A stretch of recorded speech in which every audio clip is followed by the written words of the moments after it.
Look who's back from his long weekend of 2 days off and he looks like he's still half asleep. Kappa. Good morning, XQC refugee here, my man. Welcome in. That's good to hear. Everyone, haven't had 2-day vacation. First of all, 17th of May, streamed 2 short streams outside. Yesterday, I was on the gaming channel for a few hours. Good morning. I tried doing shoulder press on Smith machine, Knut. It felt really good, the shoulder exercise I liked the most. My man, the same as I did. I liked them as well. Good morning, XQC refugees in my chat. You're welcome. Ditched all week. Okay, dudes.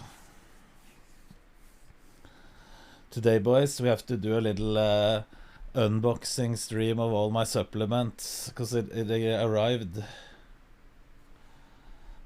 They love me? My man. I said it yesterday. We should probably address the gambling situation. Because I think it's such bullshit, people always complaining. It's such bullshit. Don't you agree, boys? If people want to gamble, let them gamble. Yeah, who cares? That should be the case. 369 Gamba.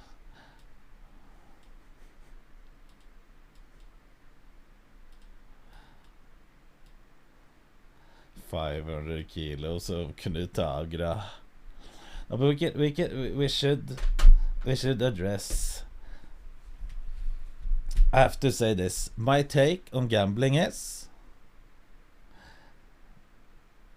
if you are a grown-up, you watch someone else lose on gambling, and you think,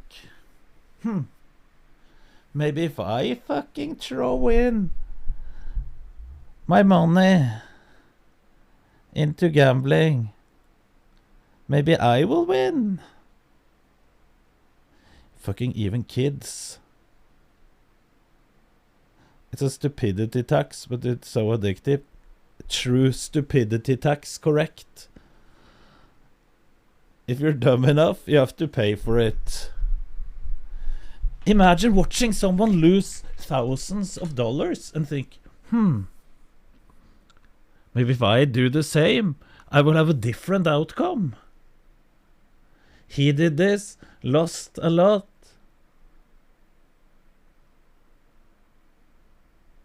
No, you can't be that dumb. Voluntary tax, true. And someone enjoys paying a lot of it. No. We have to. I come from a place, a country, Norway, where people have no responsibilities. The government takes control over most of the things you do. And it's horrible. Be happy that you have a little bit of freedom. If you want to waste everything you got, then fucking waste everything you got. It isn't other people's fault, it's your own fault.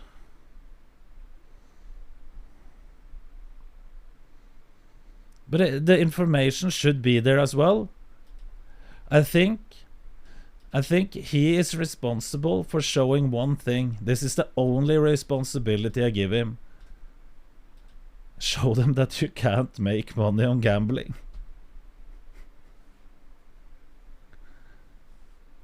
Just make it clear you can't make money from gambling. It will be a loss. That's the only responsibility I will say he has. Hello, Big Salty.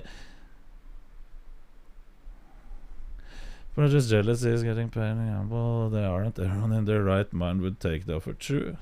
Guyana, good morning. But, oh wait. Yeah.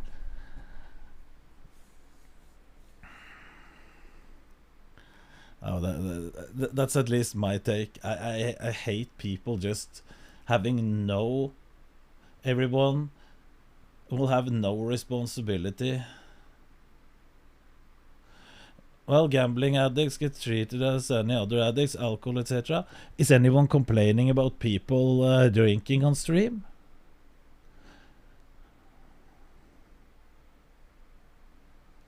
No. Haven't seen that. I see a lot of streamers, they smoke cigarettes on stream. Not many, because they take other drugs, like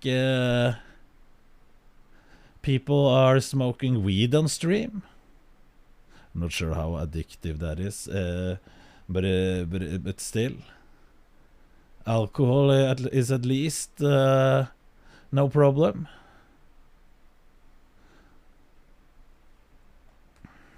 Knut drinks Pepsi on stream. Yeah, Pepsi Max doesn't have that side effects. You can drink that and live a pretty normal life. Haven't seen many top streamers super drunk. No, maybe not super drunk. But have you seen them gamble away all their money so they can't pay for their rent either? No, you haven't. We have to remember one thing: when Train and XQC is gambling away thousands of dollars, that's like you gambling away a few dollars.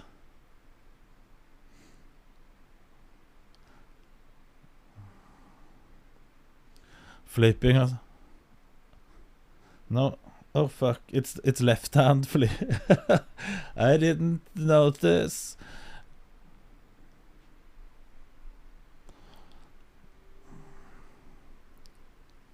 Yeah, my final take: everyone has to take responsibility for their own actions, which means if you take your money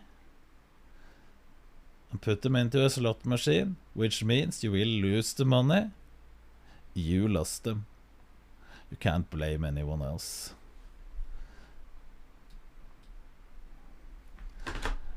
And I also think people who are easily addicted to things would probably have done it anyway. Let's see what LSF has to say. If I want to take creatine, I will only blame myself for going bald. Yeah.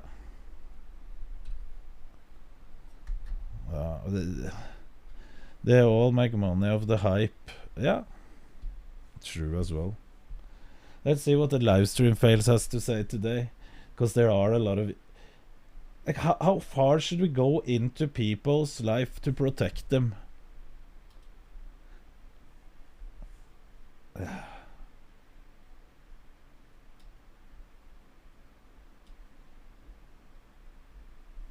What the fuck is this?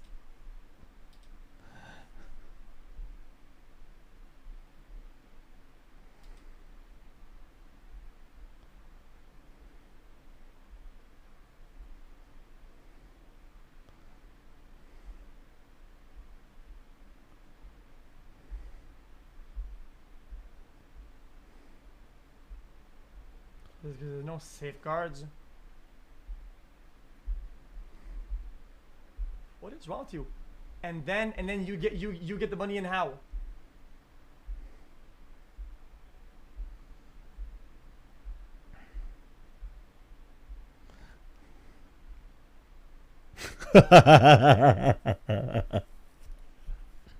That's a good. So even though it says 18 plus everywhere in the title, I'm showing that you told not to do it. Just because you can make an account. Okay, that's a good. It spells all the whatever. I don't get it.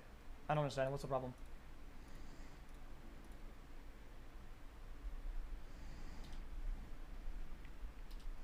Well,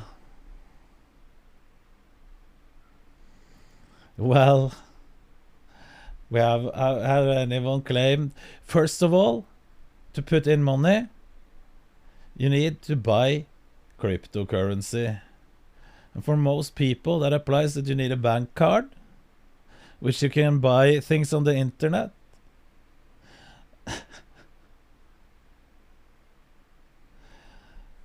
How easy is it to get crypto for a kid? I don't know. The thing is, parents should be there. Some kids have money.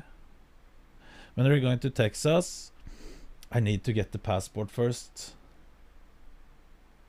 No, the juicer didn't do anything wrong. Who the fuck cares? How many people are here which is under 18 years old? Reveal yourself if you're a kid.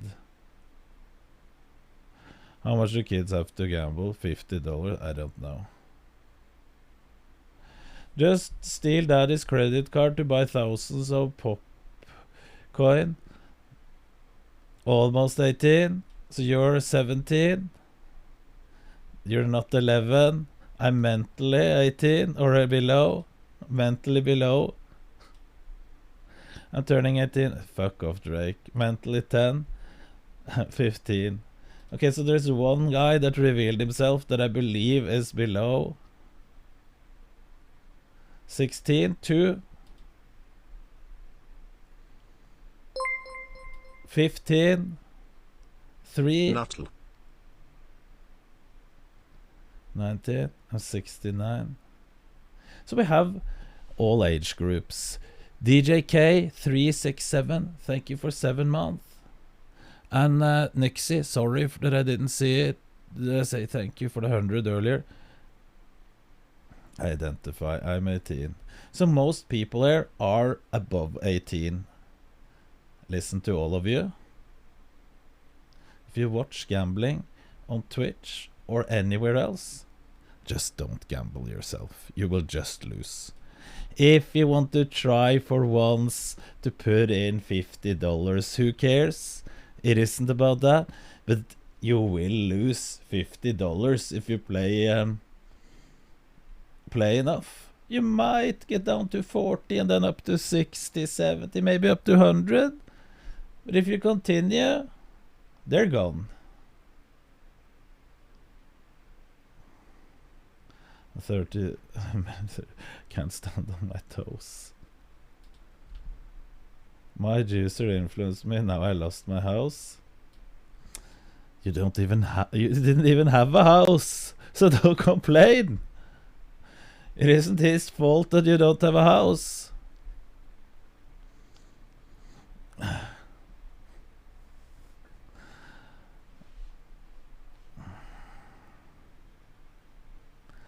Yeah, so just give me the money instead, instant, so I can gamble for you guys. You live on the streets now. My juicer influenced me. I took a loan of 100k. It's my saving because of Rubet, dude. No, you didn't. I actually made 55k knock, but quit right after. Never played since. But question, how much did you use to win those 55k?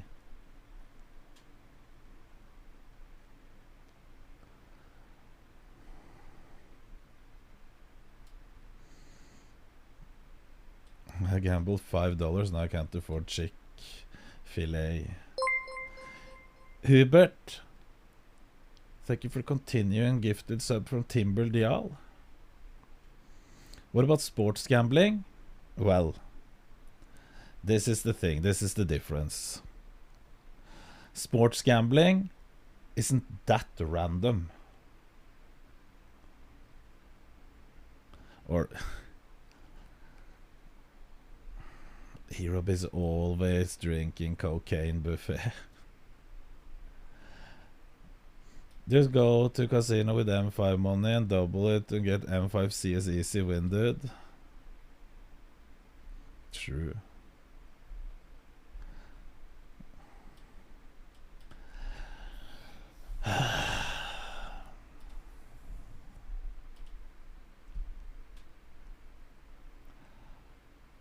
Hassan on referral codes on stake. Let's see what Hassan.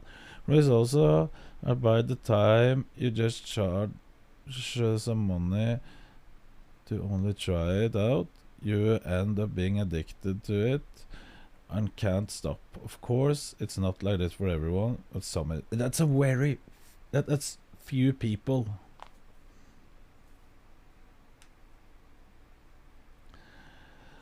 That's really few people that get addicted.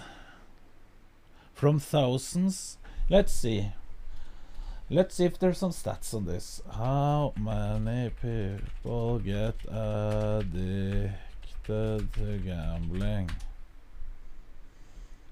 2 million people is the dumbest. 2 million people. Okay. Answer. Out of all the people living in this world, 2 million people. That isn't that many, is it? No, just joking. It's estimated around 2 million people in the US are addicted to gambling. And that for as many as 20 million the habit of serious interest with work and social life. Whole population of Las Vegas.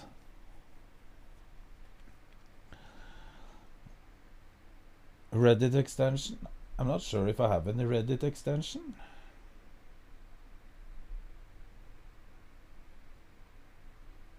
But it affects their families, so time that by 100. But are you sure they have families, all of them?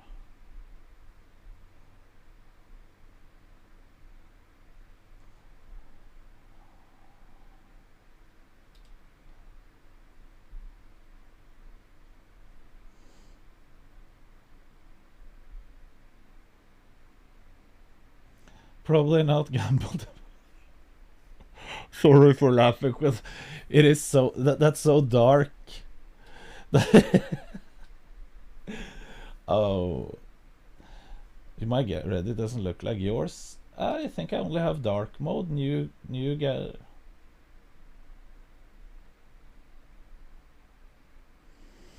Watched Expendables 2, and I know you are Norwegians, but it's true. Swedes really ate baby seal and whale in summer because Knut because baby seal actually sounds pretty delicious.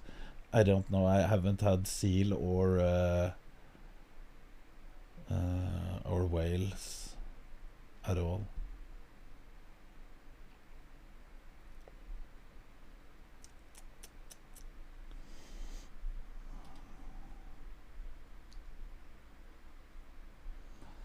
It's hard to find some good numbers there.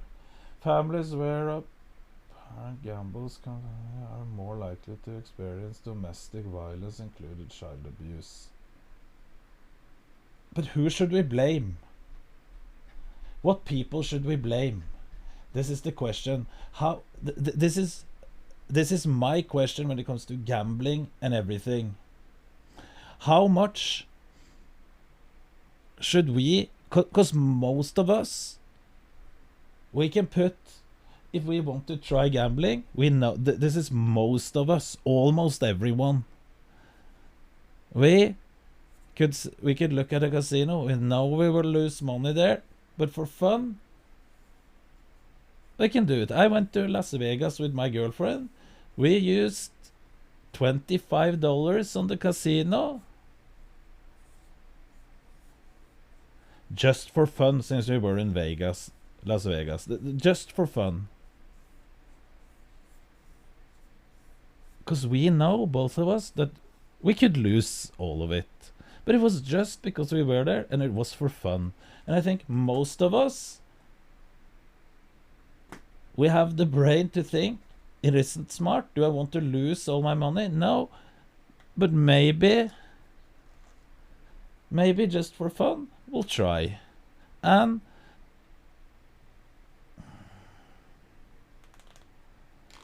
I think it's pretty easy to try and win some quick and easy money. It's easy to try, but it won't be some quick and easy money because most people will just lose.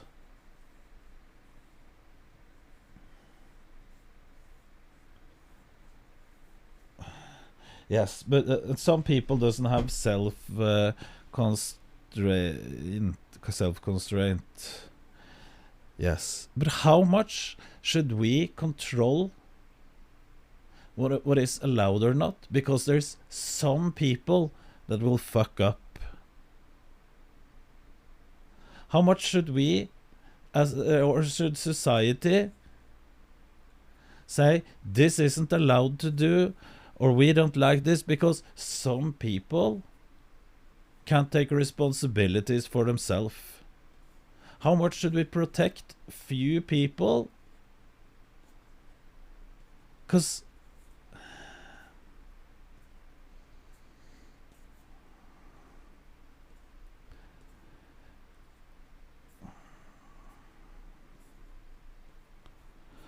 gamblers are actually more likely to allow themselves compared to other addicts.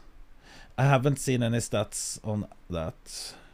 Massive gambling problem from pokers in pubs in general, so much revenue.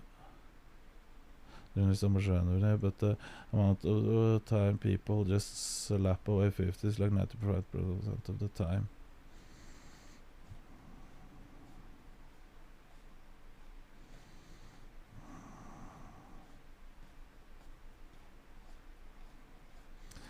Because gambling addicts don't matter to the government, but they do. But how much should we start regulating stuff?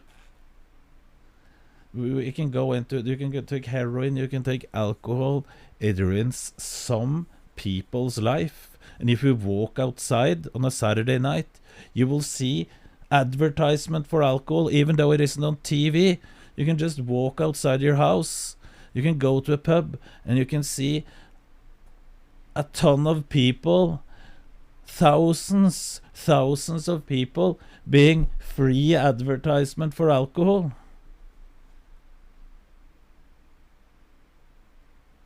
What about Norsk Tipping? Just gamble there. Yeah, people can do that as well. We have in Norway, we have a government casino. People get addicted to that as well.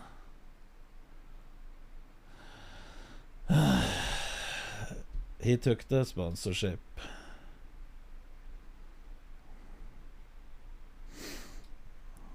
For me, it's just a bit jarring seeing someone defend an addiction so...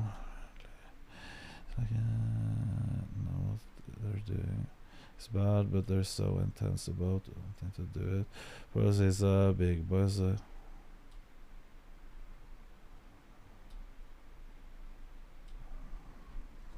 No.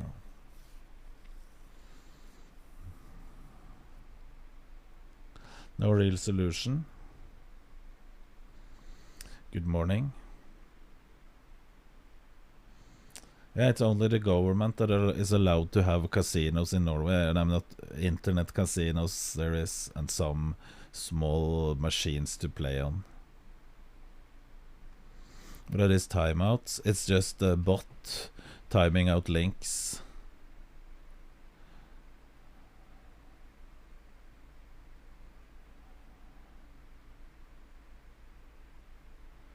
It's just the bot timing out links, I think. And some words.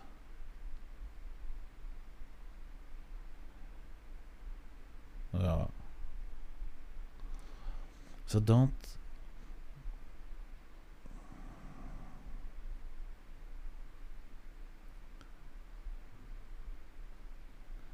I think it timed out juiced.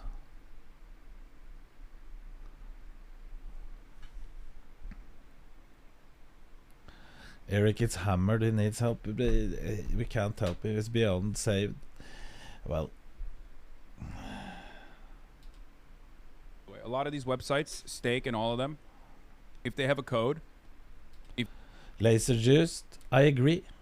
What if people cared about their own lives and took care of their own lives? That's a good idea. Let's hear what Azan has to say. a lot of these websites, Stake and all of them, if they have a code, if you are offering a code, that means that Stake is tracking all of your losses and you're getting a percentage of your fan base's losses. I don't know why Misgif had a hard time explaining that, but that is quite literally the truth. That is how fucking that's how fucking bad it is, okay? Yeah. They let you in on it, dude. They let you in on the fucking on the losses of your fucking fan base. A lot of these websites. But you can't use referral codes. The thing is that true? This is how it works. It's not like they're tracking and then give you something. When, let's say you registered with the code XQC on Stake. I don't know if that's the real code, but imagine if that's the code, referral code, or just press his link, which he can't give out on Twitch anyway, so that's not a thing anymore. Then your account will be linked to his, and when you lose, he gets a little bit of that if you lose any money. That's how it works.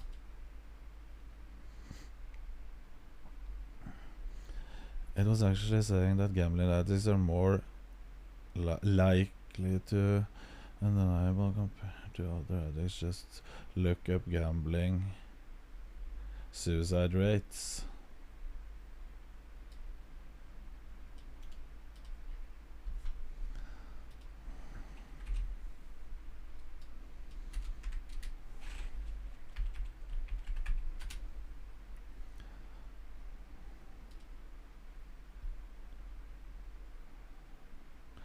But how bad is this compared to other stuff? Is it I will. The thing is,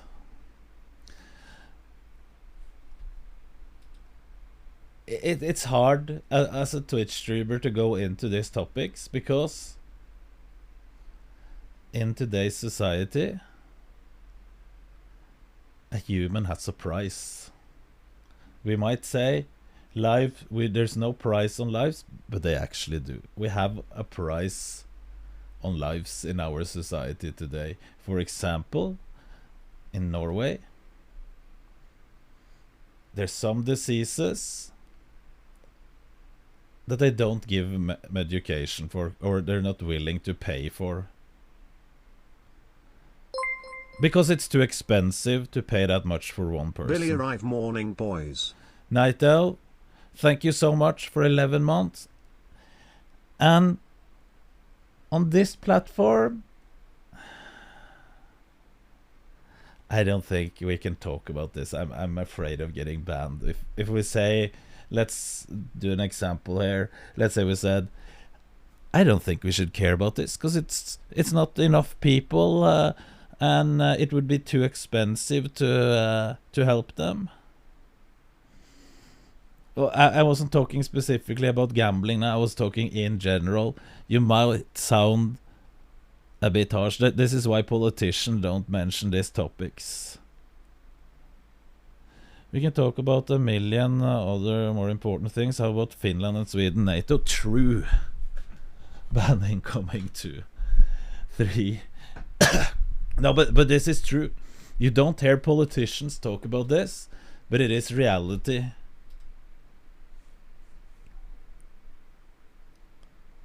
It is reality. The Russian war over? I don't think it is over.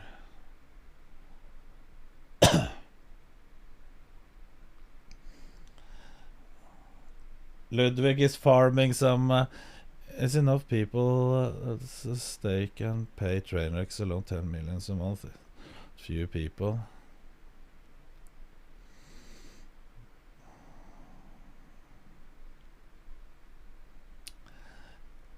We're not talking about those people who put in $100 and lose $100, or even $1,000 or $5,000. We're not talking about those people, because they aren't in that category. They're just wasting money. And I can tell you, there's a lot of rich people that have more than enough money to put in millions on a casino. They're just sitting there playing.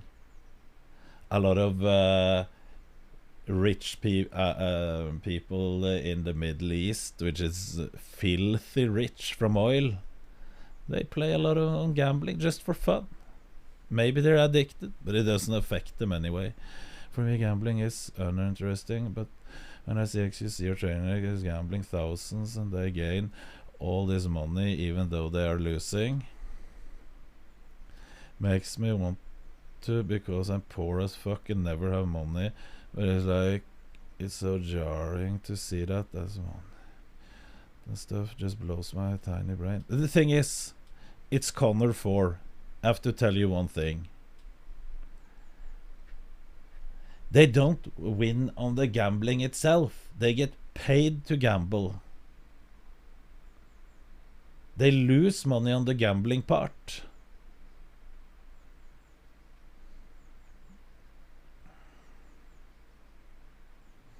It's still profits, but surely it's raw balance.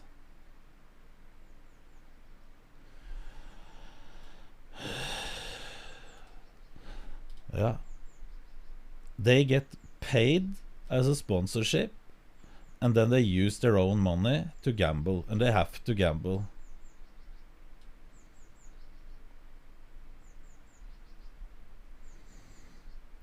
Every XQC spoon could feed an entire family in Africa for a week, more than a week. The part I understand is how someone so rich can get a kick out of it. The win doesn't make any difference in their life. To be honest, I don't know how you can get a kick at all. I have gambled my for years. And you know what? I think it's fucking boring. Full time got it to a backup. Good morning. I think it's fucking boring. Even though you get a win.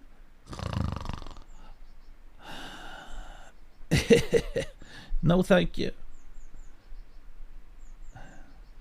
It's just flashing lights and numbers. Slots are pretty boring. Poker is fun.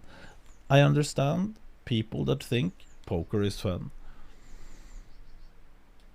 Blackjack, I've mostly played blackjack, not slot machines that much, because that's always a loss. You have to really love money to develop gambling addiction. You have to love losing money.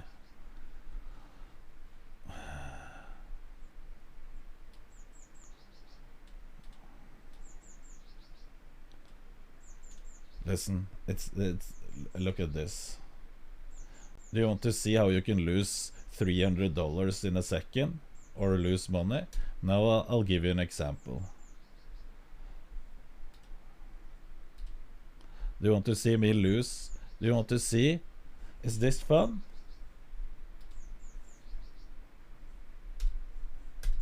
$450.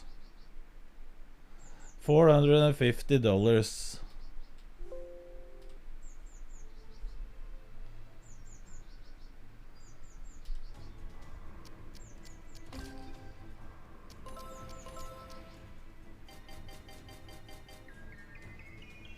I paid $450 for this. Okay, we have made back 15.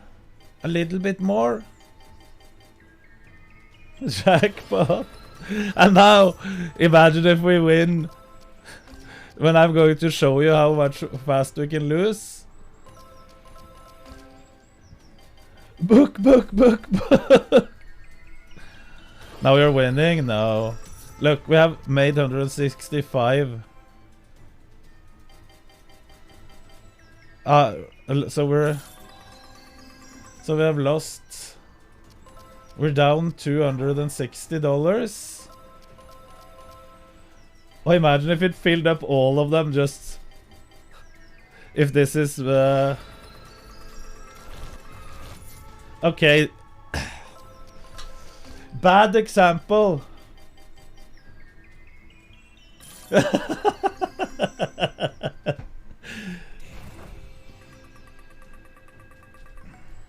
Okay, bad example.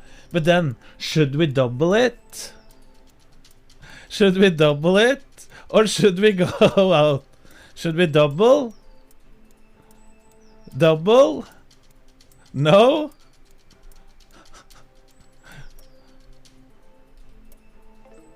Oh.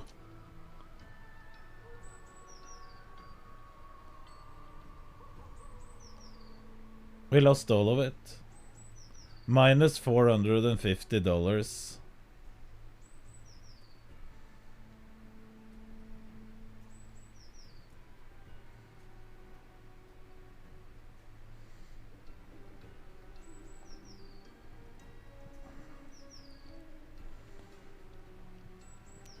We had a little high for a second there. We were up $250 and then we lost it all. So it was a good example anyway.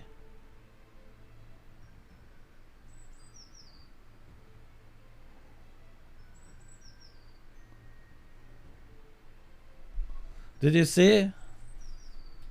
We were up $250. No, that wasn't intentionally. We just gambled them. That's the difference. It wasn't intentionally losing money, because we had the chance to win double.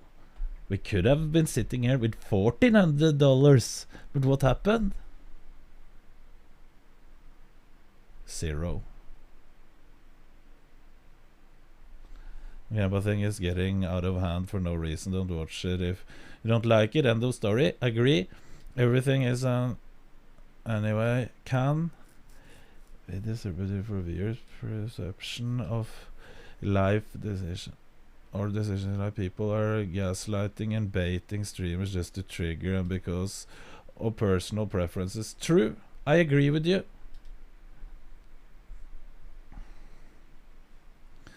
Could have shown how to end without risk, dumbass. That's how you end addiction. It's so dumb. You could have shown how to end without risk. But there isn't anything end without risk.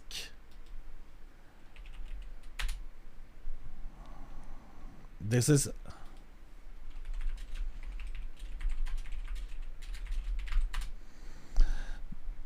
This is what happens if you continue gambling. We got a little high, and we tried to continue, and then it's gone. That was the whole point.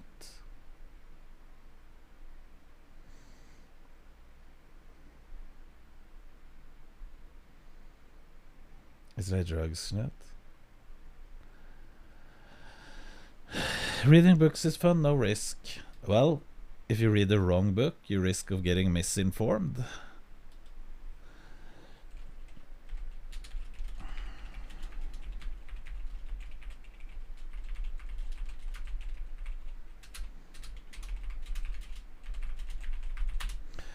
That's my take, at least. I accept other views on that topic, though. Yes, Chan, I agree with your take. Because I think people need to be more responsible for their own stuff and their money.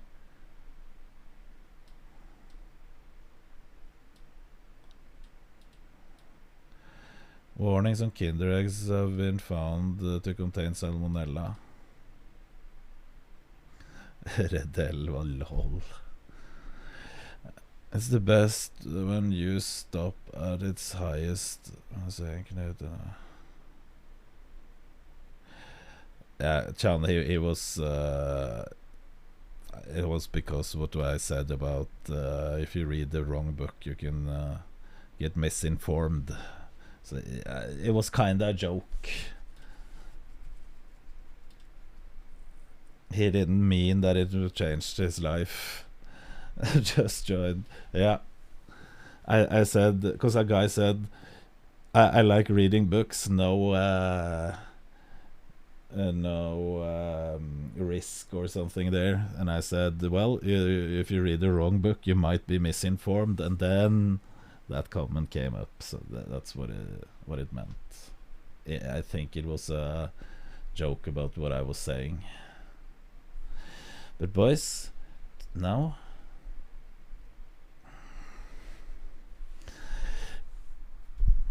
I'm going to do an ad for the supplement company, and the risk if you buy anything from this supplement company, in worst case, and if you're lifting some weight, you might be a few % more jacked than you would if you didn't eat.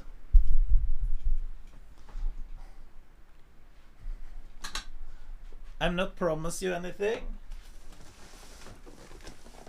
but maybe a little bit. I need to do this because I just lost $400 on gambling, so I need to do this ad right now. 450. That's why we're unboxing my supplement stack.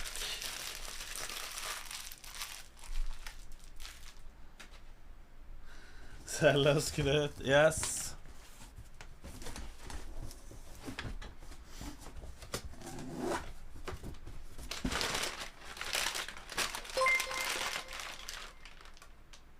Nosferatu, thank you for the prime.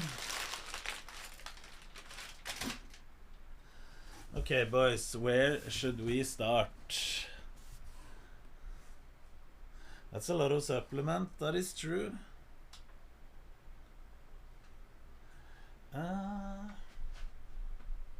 Where can I place all of this? Start at the bottom.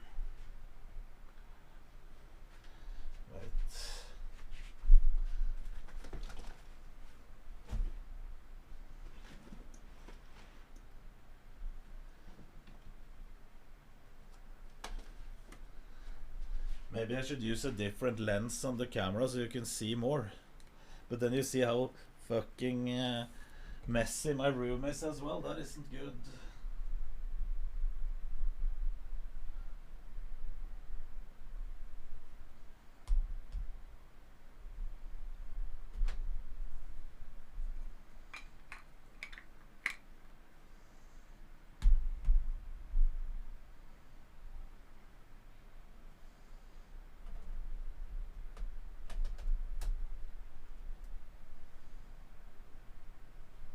Okay. The widescreen, yes. Yeah, as if we all live in IKEA catalogs. Almost 2 years with this Gamba and gym lifting deacon. Vimesk, my man, thank you for 22 months tier 2. That's nice of you. And yes, how much money have you lost on gambling in these 2 years, Vimesk? First, we have this.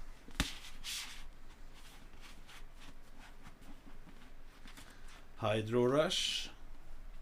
Hydrolyzed protein. Fast absorbed protein. It's nice. Coca meds. High speed protein. Okay, next. What do we have next?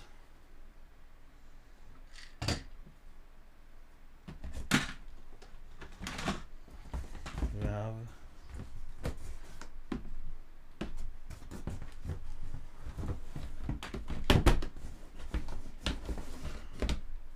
okay, we have only this one.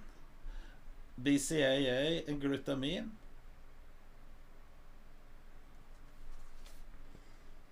With strawberry taste, really good taste. If someone sits on someone else under all day, would this be good for you? You don't need any of this. Not this either.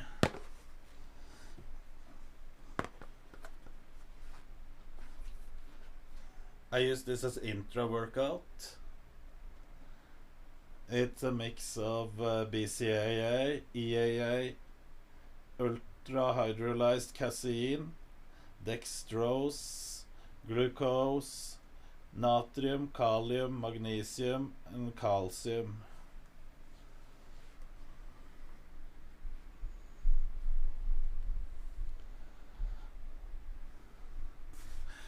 This is for building muscle mostly, right? Yes. So you need to work out for it to work. Well, amino acids is protein. Your body needs protein. But if you don't work out, this isn't something you need. You need to eat. What you could use, the only supplement, is this is something everyone should take. Omega-3. That's good for everyone.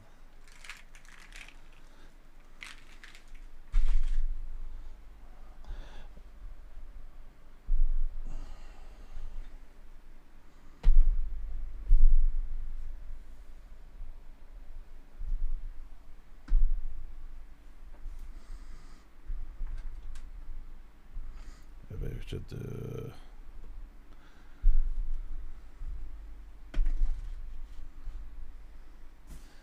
Next, EAA powders.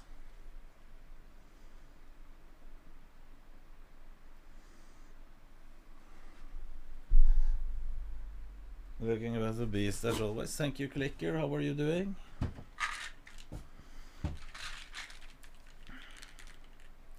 L-carnitine.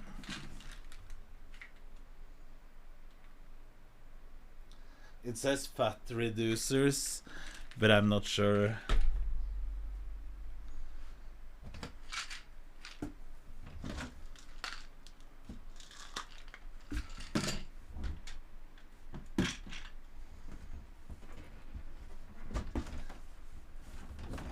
This is also something.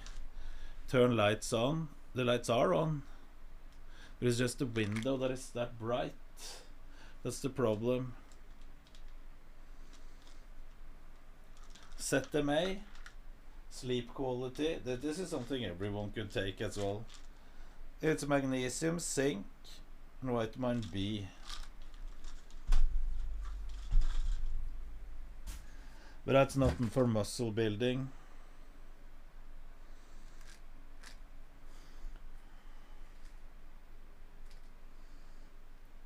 ALA, antioxidant.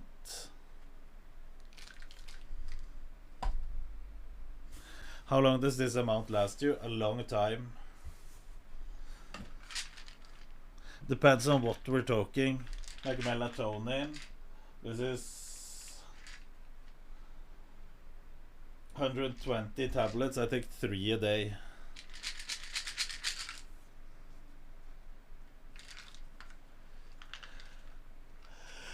Do you take B1? This is B6. I'm not sure.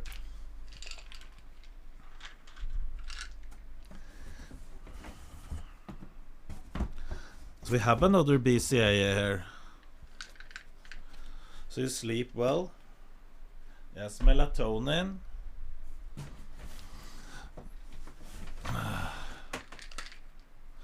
Three at night. Oh, no. The cap fell off. I have 3 of those. 13 Raiders. Wait.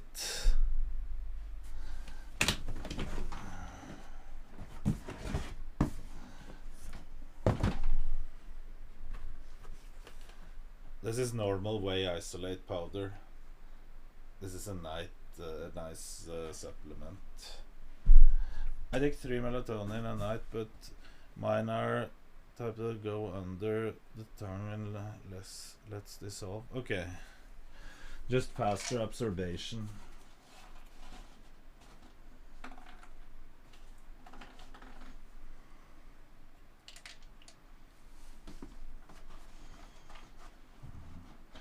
Good morning. Stayed up just for the Knut raid, my man. Thank you for raiding Solo Noah.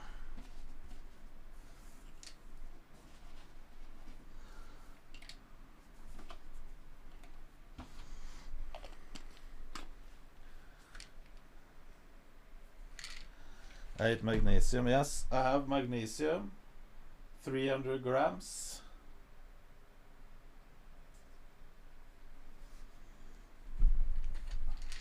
And then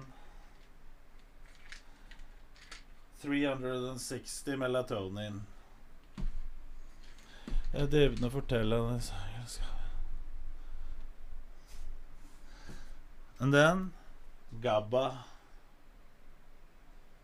Magnesium citrate. Let me check.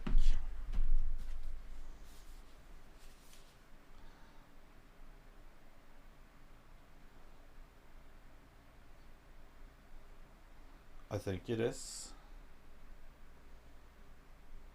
Citric acid. Not sure if you can read.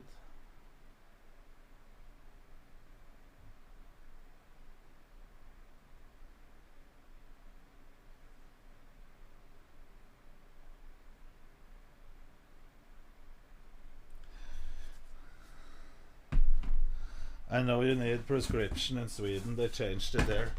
And then, wait.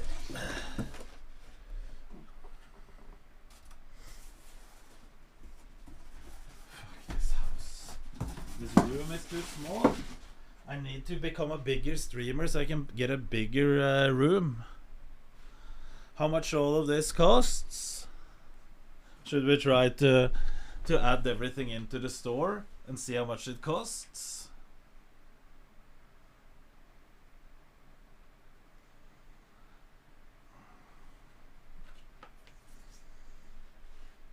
Wide angle.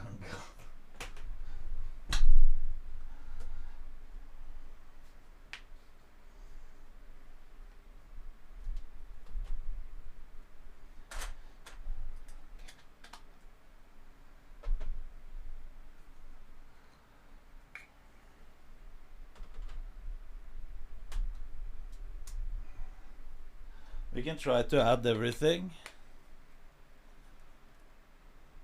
Man får fortsatt når du så man som en baby. But you don't cronk, you don't need a prescription.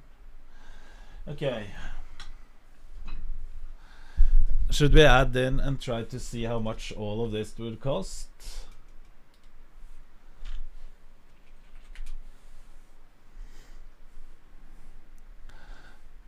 Okay.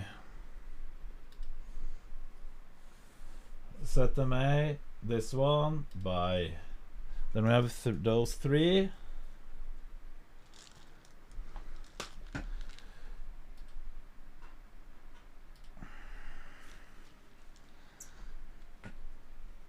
Where can I put all of this? This is the problem by having a small room.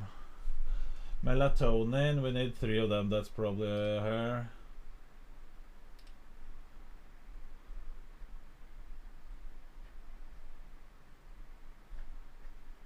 I think I need to search. It's easier.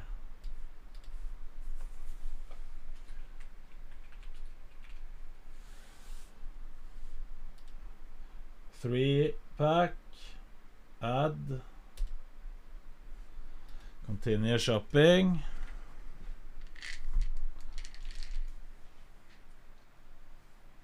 Next, GABA.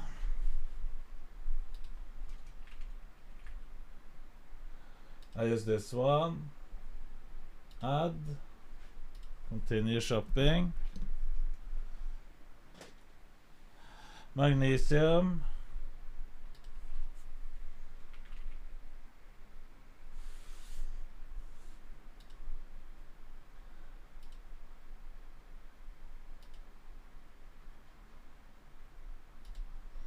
Add.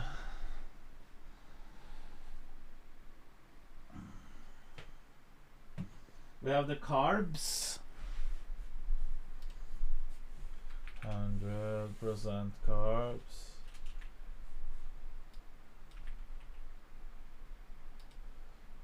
This one, 3 kgs.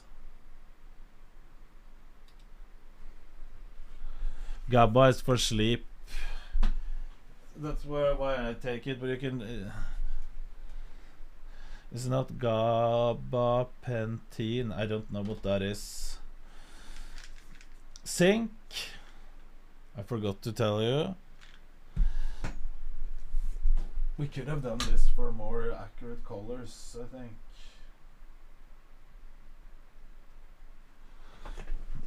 But now we're a bit yellow. Zinc.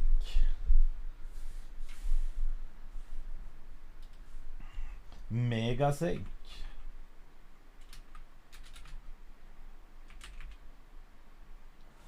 Hardcore mega zinc. Jesus, this sounds scary. Do you take L-carnitine?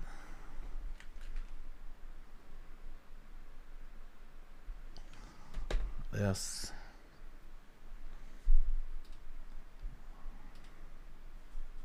Megapine. Yeah. Beta-alanine worth it. Not as a first product I would buy, no. Carnitine. Don't they have a 3-pack?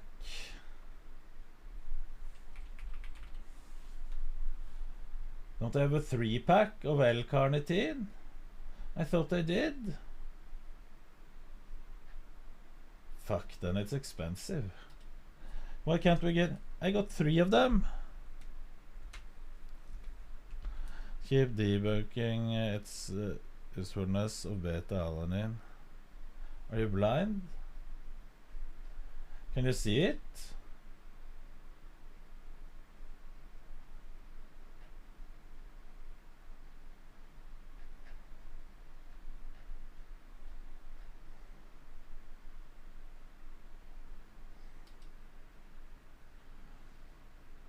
It's highlighted in red text.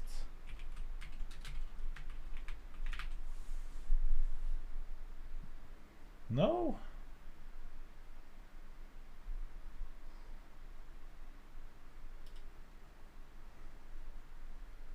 There it is. Fuck. Add. Remember, this is supplements for months. It's 120 capsules in each bottle, and I take 4 a day, 4 capsules. ALA.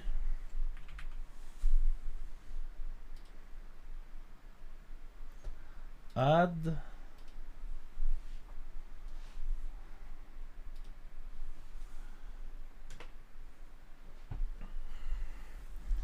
EAA.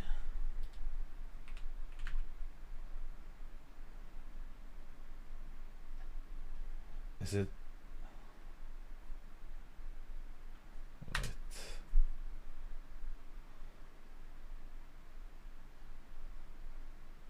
It's the same Best Body brand. Maybe it's...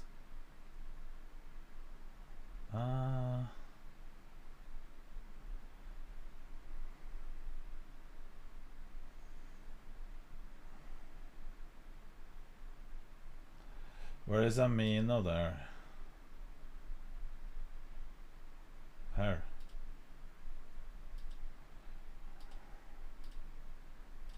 Add 2 of them.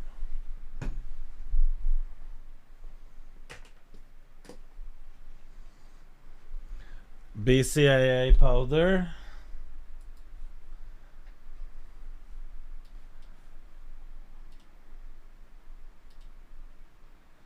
Add.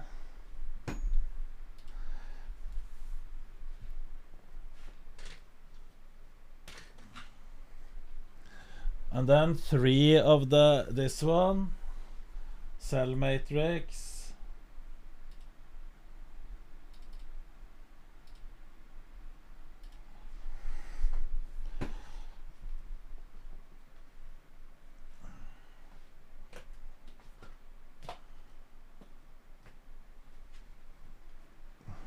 Omega-3.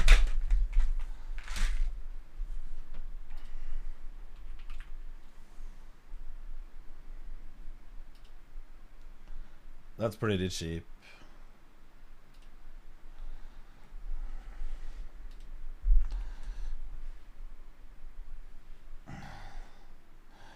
Gonna get me some electrolytes, BCA that has magnesium, potassium and sodium and beta-alanine.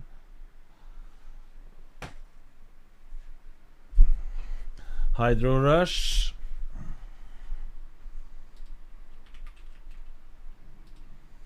That's pretty expensive. Not the first product I would buy if I were you guys.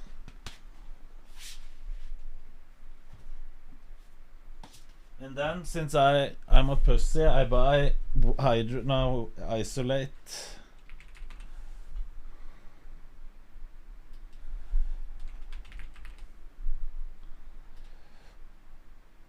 Add 18 products. 19.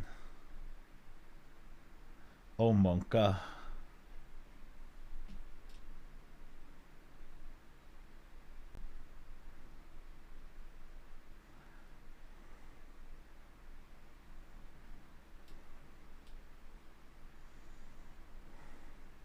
But wait. We're adding the code Knut.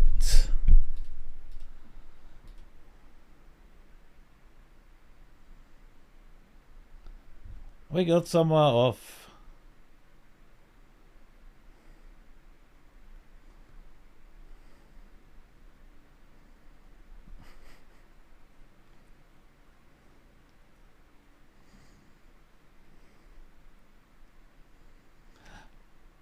remember this lasts for a month, so...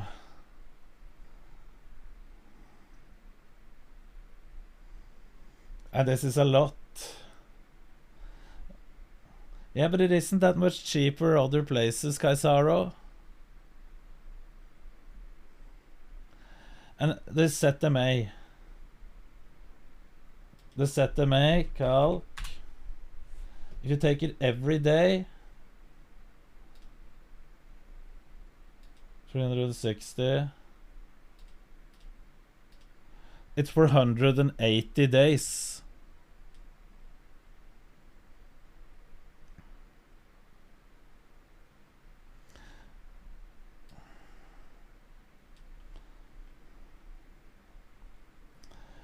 $360. Melatonin 120 days. GABA powder. That is at 300 grams.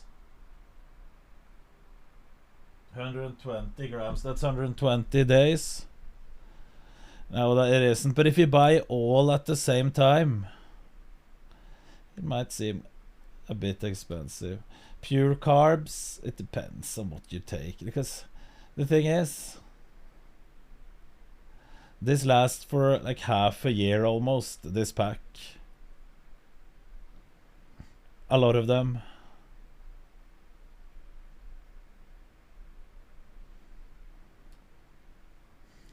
Cell matrix.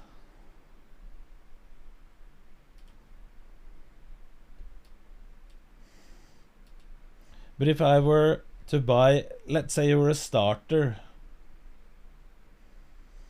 at the gym, I would do this,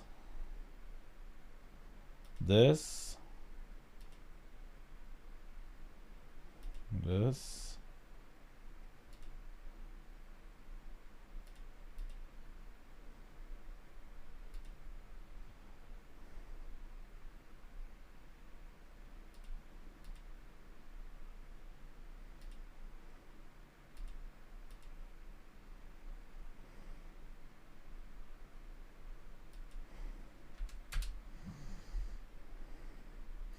Estella, some of the products last for half a year, some a bit less. It depends.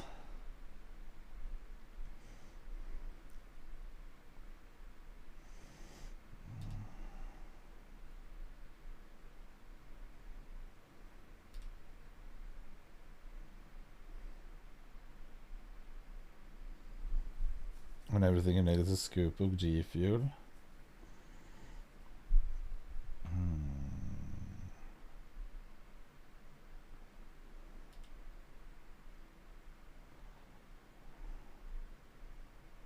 We're probably closer to what I would have bought as a beginner right now.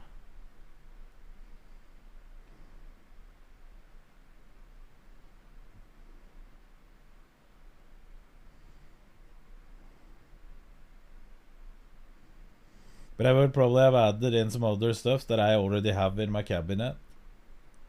Let's see. I would have bought this one.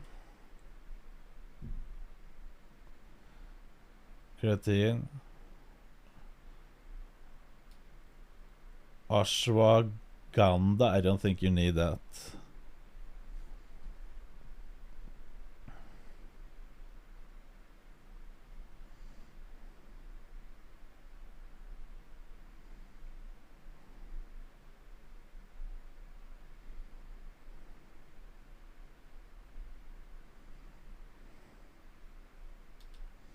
I should have tested this. Next time I need to put this on the list.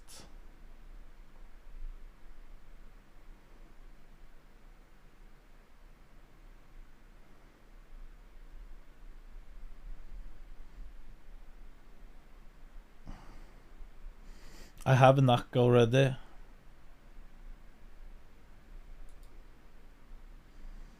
That's why I didn't order.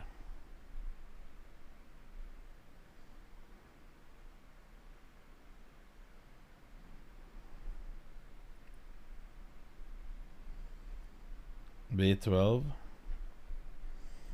It's B vitamins in this one. B. No, it's not B12. Yes, it is B12.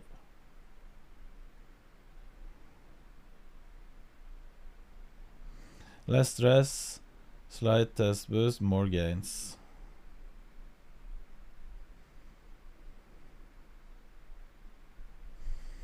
But you have opened a lot of it right now. I need to go downstairs and get my breakfast. It's time to eat at 11. I've already been up for a few hours. Oh! What people didn't see is that this shirt is the brand. So it was an ad all along.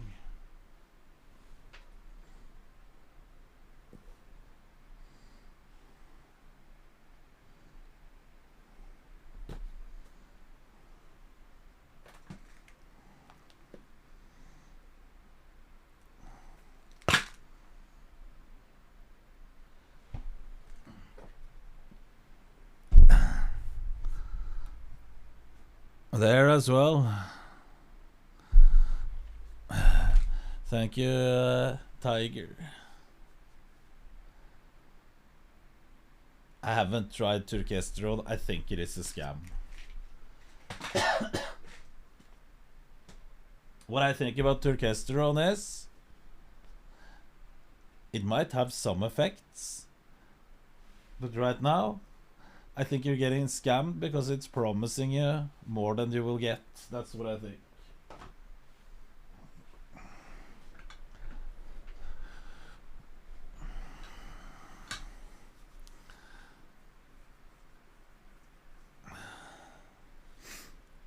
Creatine is better. I think so as well, but creatine is different.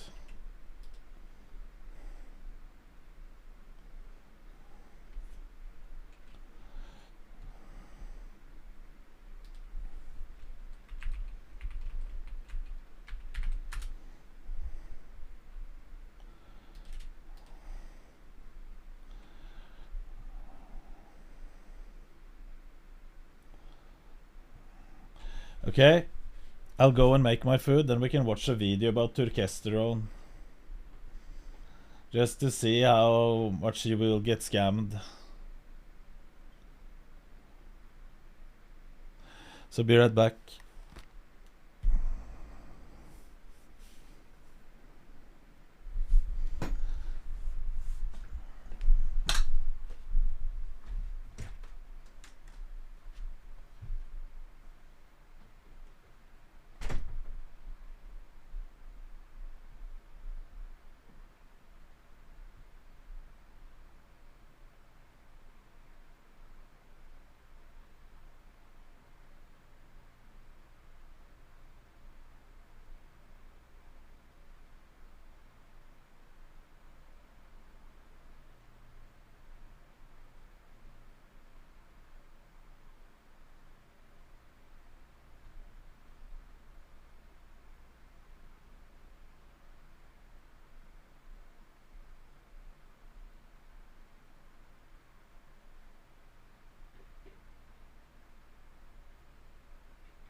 Now.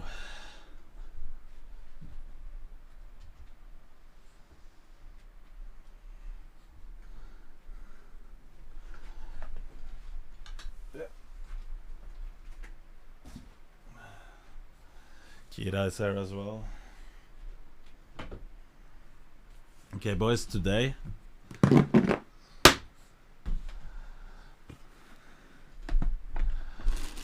Loliga, the hell are you doing? You know the gym is boys' time.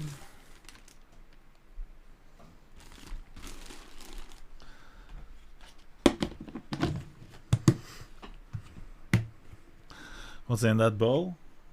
150 grams of oatmeal, 2 eggs, 1 banana, a big one, and now 30 grams of whey.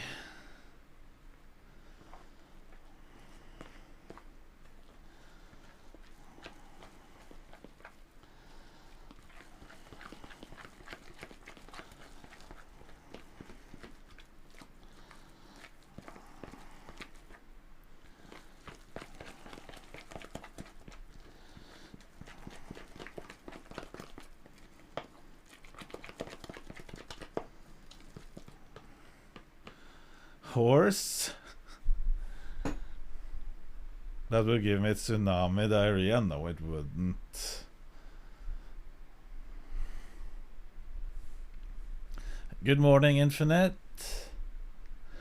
Okay, let's see. Jesse James West. I want to see this. This is going to be the biggest scam video about testosterone. He's going to hype it up. For the next 30 days, I will be taking 6 of these pills every single day. What is Turkesterone? My Turkesterone. Turkesterone. I've never tried it, but it's called Turkesterone, This plant compound is equivalent to Deca? essentially. This is complex Turkesterone, the most bioavailable Turkesterone in the world. Each capsule contains 500 milligrams of Turkesterone complex with the hydroproxyl B-cytodextrin. Whatever the hell that means, so it must work. Well, we hope so. Ladies and gentlemen, welcome to day 1 of the Turkesterone transformation. I'm gonna weigh in right now and give you a physique update for day 1 so we have a good comparison. Damn, I'm a thick boy right now. 183.4. 183.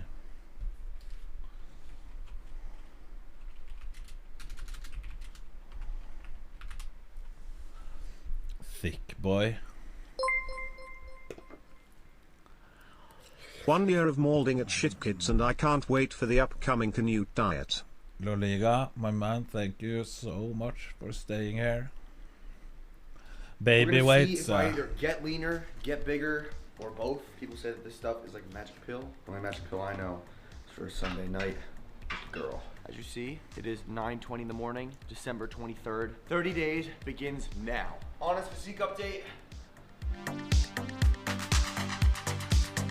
Looks pretty good.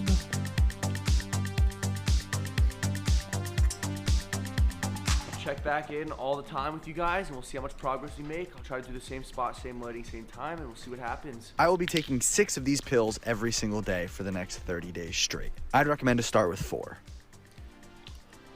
All right. Day 2 of 6 pills of Turkesterone about to go down. I feel absolutely no different at all because that would be impossible. And if there was, then I think everyone would be buying this. 6 pills should do it.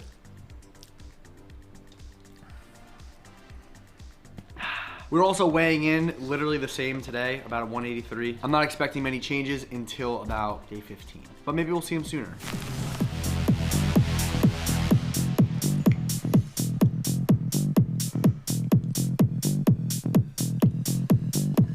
Nice music in his video. Bring the baseline back around again. He has the gay bar tunes in his video as well. Not gonna lie, my squats feel like little legs. Listen, that's what we're trying to fix out here. My Turkesterone hasn't kicked in yet, too. You want to do it with me? More than you. I need it. I think I'm gonna have to give him some bottles. Okay, so we did 365 for 2 sets of 3, which is terrible. Then we did 315 for a set of 7. Those are our starting points. Hopefully, by the end of 30 days, I'll be squatting 405 for 3 and 315 for 10. That's the goal. Day 4, here we go, hopping on the scale. Okay, I'm officially 182 pounds now. I'm not gonna lie, I ate a lot of food yesterday, so I have no idea how that's possible. I don't really see much changes. Maybe Hello, I'm a Nim. little fuller. Good It's morning. really hard to tell right now. I don't think you can tell on day 4. My mind's playing games that I see a little bit of a bigger trap, but I don't think that's actually happening. It's gonna take time to see how much muscle we can. If this guy is adding a lot of weight, you know, it's a scam video. Yeah, my man. Taking 6 more pills, I can understand that it would get a little expensive, Yeah, but if it works by the end of day 30, I can see why people would buy it.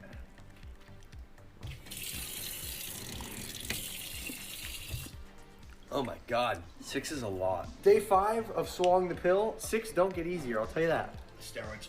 Steroids. Natural steroids. Do I look bigger? I think so. A bigger liar. There it is.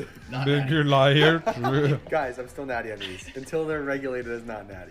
End of day 5, something about my muscles feels very tight. It's like my skin feels tight. I don't look any visibly different, but I feel like there's like a muscular thing from the inside that feels a little different, similar to like creatine. Feeling good. Diet is pretty standard. Nothing's changed. Nothing's crazy. We are on day 6, and we're gonna show you how much my strength has improved. I was warming up at 135, felt a lot easier.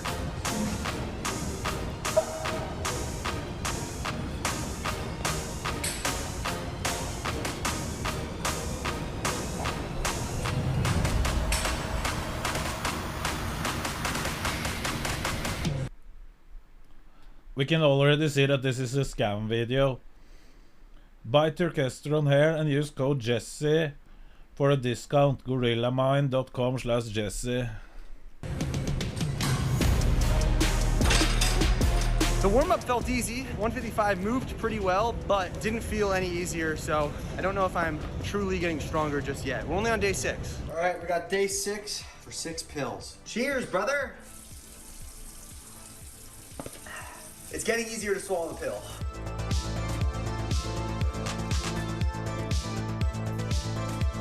Looks exactly the same to me. I'm very strong. I want this to be so transparent and so honest with you guys. Overall, hormones feel the same. Nothing feels different. Nothing feels weird. And Turkestron's been doing me well. Day 7. Listen, I'm still natty. I'm feeling good. Something about it, I can connect to my muscles a hell of a lot easier. I don't know about Still natty? What's this guy's definition of natty? If he's taking a supplement that changes his physique that drastically? you, I'm feeling beefier. Like, it could be a complete like mind game, but also my training has been unreal lately. I feel like putting this challenge in place has made it a very easy task to be like, okay, I have to go to the gym, I have to make it better. If this is something that's gonna help you, I say do it. But yeah, feeling really good, feeling sexy. 181.1. I started at 183, so technically I've lost weight. With some pretty poor lighting, I think I'm seeing a little bit of a difference. It could be just fixing my diet and getting on a really good training program right now. Obviously throughout this entire thing, I'm gonna keep the lighting as similar as possible, the spot as similar as possible. Poor lighting is sort of the judgment on how much progress you can really make in 30 days.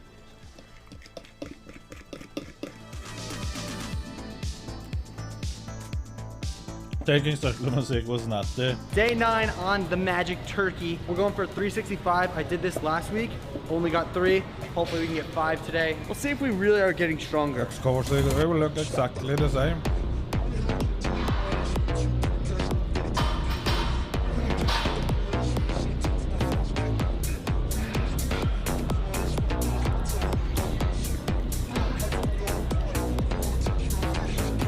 He's as nut as Kim Kardashian, basically. True. Slightly better, still felt like not gonna lie. Day 10 of the Magic Turkesterone. I'm feeling good, hormones feel solid, body fat feels about the same. Hormones feels solid. Hormones feels solid. What the hell does that even mean?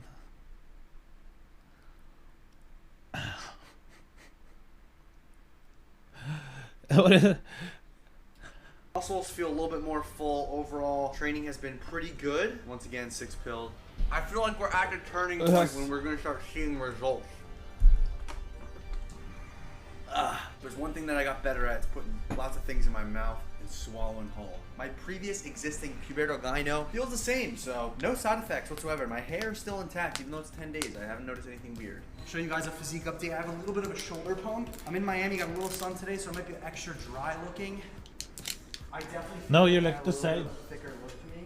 I'm fuller. You look the same.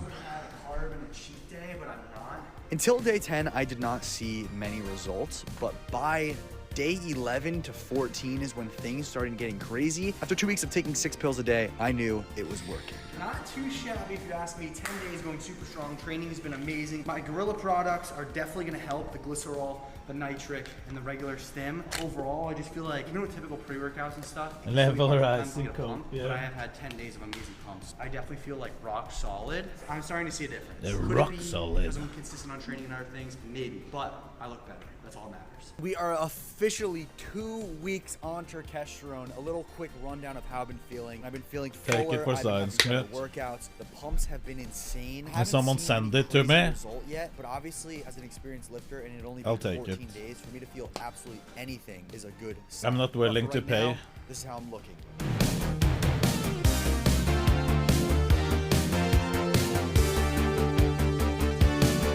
Stop the video. Obviously, this is I'm not so some take crazy my lighting. money. This is not a gym. I don't have a pump or anything. I'm trying to simulate very natural and honestly bad lighting because that's how I'm gonna look 90% of the day. No pump, no good lighting, and I still feel that I look a little bit better, and that's all that You matters. feel, but you The biggest don't. thing with Turkesterone is You that look the I have same, had Jesse. zero experience of any side effects or any hormone change. My sex drive is exactly the same. My libido is the same. Nothing bad is This idiot think it would get worse libido while taking it. That's after, my man. If it was any side effects with lower libido, that would come after, not during. happened so far. Obviously, 14 days could just be like the start, but I don't foresee anything bad happening as this doesn't have any bad side effects. So I will But see it you most guys likely, but it tomorrow. isn't. Let's see where the journey Will takes most us. likely Okay, not day give him that side effect. 15. 2 weeks in, we've had about 4 squat sessions. We're gonna go for a new increase on weight. We're gonna be doing 385, and if I get 3, that means I added 20 pounds it's to my legal. squat in 2 weeks. So let's give it a shot. Let's see how it goes. I Things don't are feeling know. really good I right don't now. know. I'm just saying. I've been reading, Loco.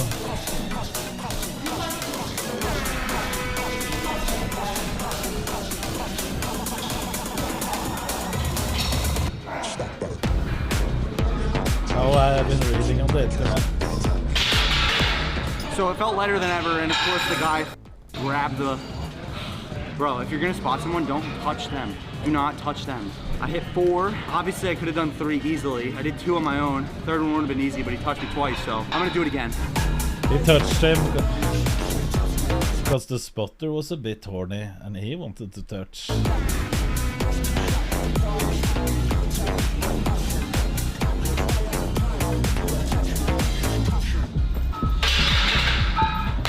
There we go, baby. That's 3 on a second set, 20 pounds increase. I'm getting stronger, clear as day. I am lacking a lot of sleep right now, so I'm very surprised that that felt that easy on such low sleep past 4 days, about 5 hours a night. Clearly Turkesterone's doing something proper. That felt so light, did not feel like 385 at all, especially the way it moved. I feel like my... Oh, did he just describe a side effect that he won't address? Bad sleep? Bad sleep? Isn't that side effect?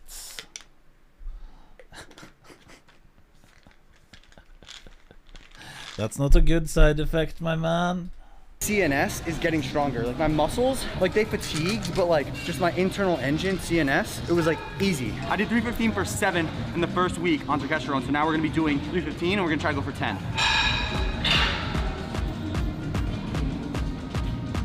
Chris, there was a guy who loved this one. I know. I was just joking because he's just making an app and I want to criticize it.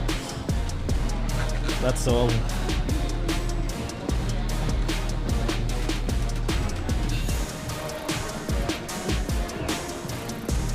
Because it is most Let's go, likely a baby. joke. That's 10. 10 reps, 3 rep increase. Muscles felt like they failed. CNS, nowhere near failure. The works. That or a Jesse James program, first link down below. JesseJamesWest.supersetapp.com. Join the membership, the Dubs Club, exclusive club. I feel fucking scammed just by watching this video. Are we buying both his testosterone and his workout program at the same in the same video? Fuck, should we use some money? It would be so fun to see. Testing out Jesse James West bullshit.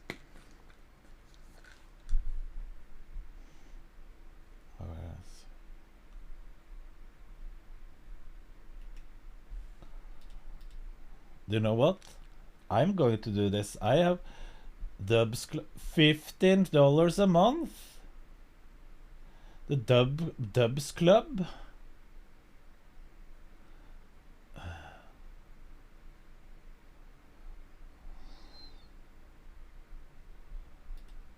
What's going on, everybody? Jesse James West here, and welcome to the official Dubs Club. Now, the Dubs Club includes daily workouts, meals, recipes, full day of eatings, exclusive content, and so much more. Stuff that I can't post on YouTube can be posted on this website. I'm so excited to share this journey with you guys. Let's get started, and let's transform our lives and bodies. So don't miss out. Click that link, and let's stay relentless together, baby.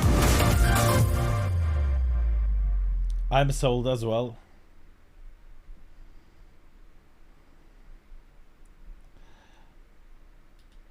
Playlist to listen to alongside your content? What kind of music is this guy listening to? Why isn't it fucking opening in Spotify? Jesse James West.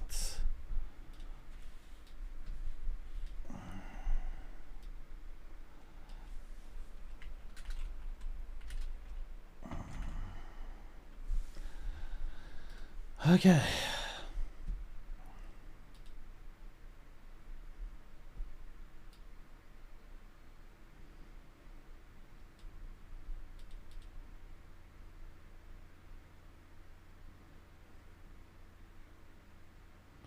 Horrible music taste.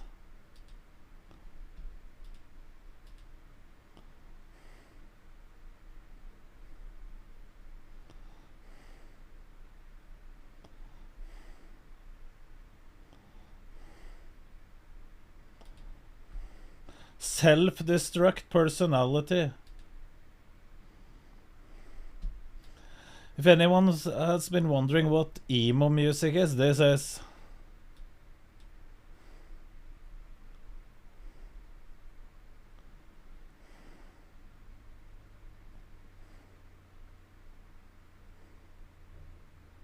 Keep holding on. Click that DMCA button. This is everyone complaining when I play real music on this stream. They're saying emo music. This is emo music. This is emo music.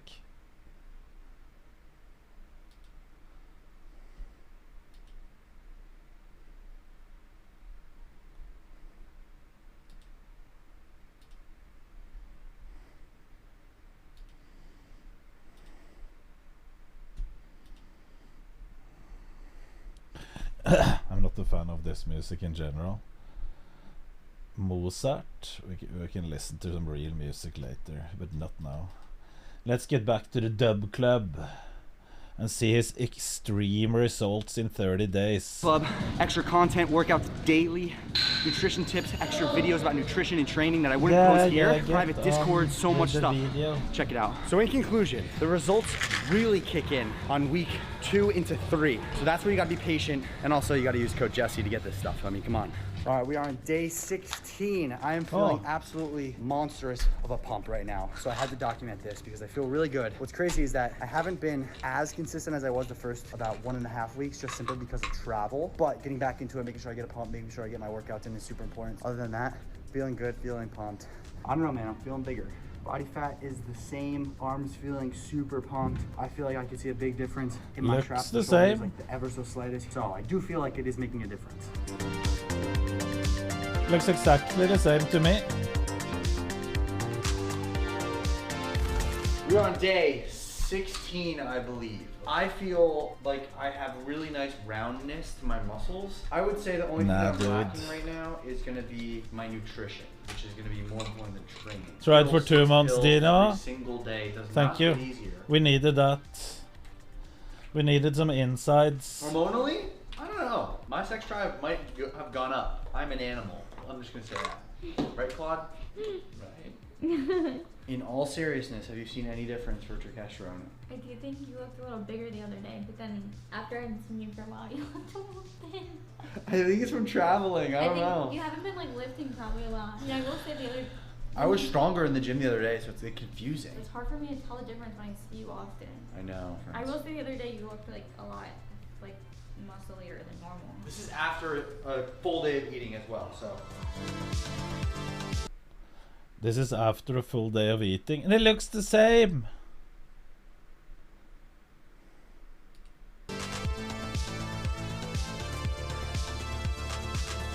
One thing I noticed is that my strength is gone up. I don't know, man. It's really hard to tell. Comment below if you see any difference this far, but we're gonna continue the journey on 30 days. We gotta get there. Day 17, I don't know. I feel like my shoulders look a little bigger, okay? They're a little rounder. But you I'm just, shouldn't like, feel chilling. that. You have We're to gonna see weigh myself. that. I just got back from vacation, obviously, so with a little bit extra food, I'm expecting. He's on vacation all the time. Still look very lean. All right, 182.2, baby. Pretty good. Same weight. For 295 pounds on bench, my third bench session. Of course we're going to comment.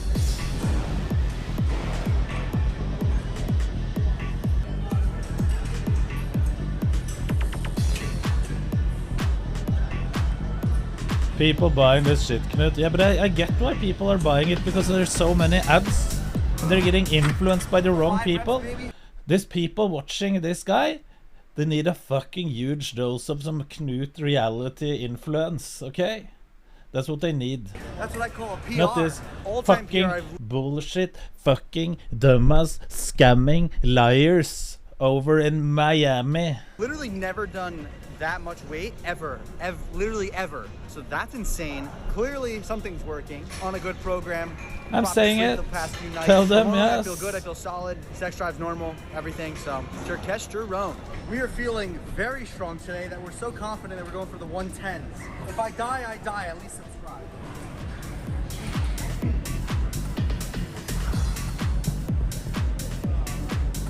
What supplement would you say is a great to take? That depends always on your eating.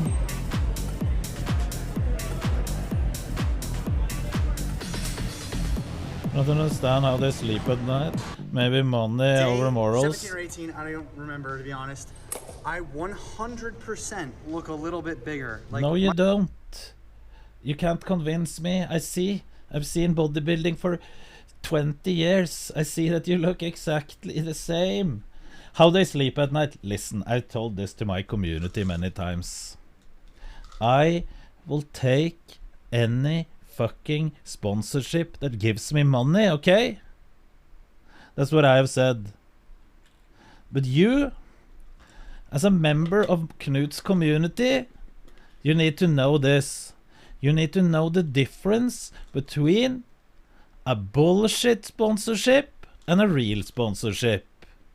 You should have the brain to understand when I'm sitting here, because I will give some hints sometimes. I will hint when you shouldn't open your wallet. For example, when you take those trash fucking mobile game sponsorships, you should download them, smile, and say, "Oh, that was a nice game, Knut. I will probably spend all my money on this idiotic bullshit." But you're not. But you won't. You should know that yourself. You should just download to help me so we can yoink some money from those scammers and scam the scammers together. That's our goal. And then, but let's say you want a new computer. I can stand behind my MSI computer. I'm using it every day. It's a good brand. It's just how that's the real, like those better brands. We can stand behind them and say, yeah, if you're buying a computer, graphics card from MSI will be a good graphics card. If you want to use one of the, you can buy an MSI graphics card because they are good. But you shouldn't waste money on bullshit products. We should scam them. but this is real.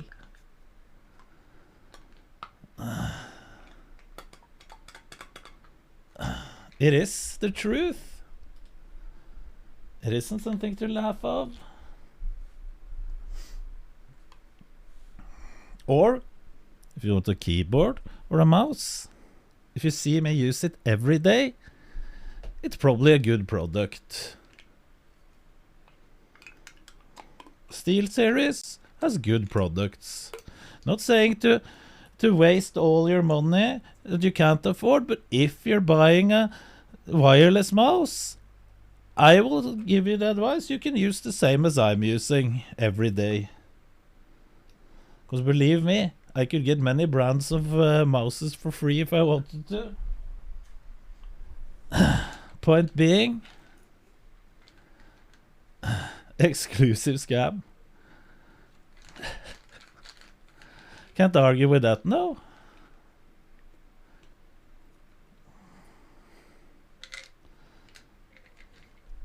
So you see the difference? I'll take any sponsorship, but it's your responsibility because I've told you up front what you should or what you should not do.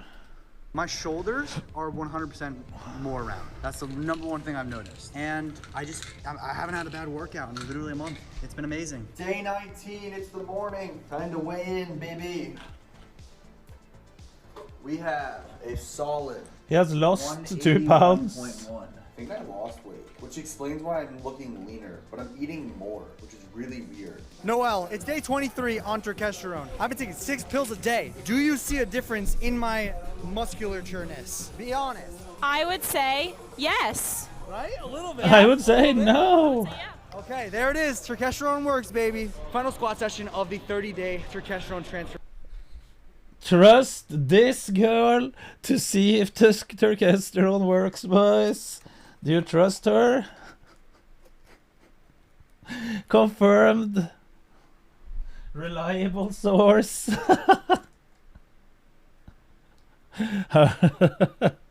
With my life. No, this is 100% unbiased opinion. 100% unbiased opinion. Seems legit. Listen, boys, wrap up your snakes and don't be fooled, okay? Just put your pants back on. Put your pants back on right now. This isn't good for you.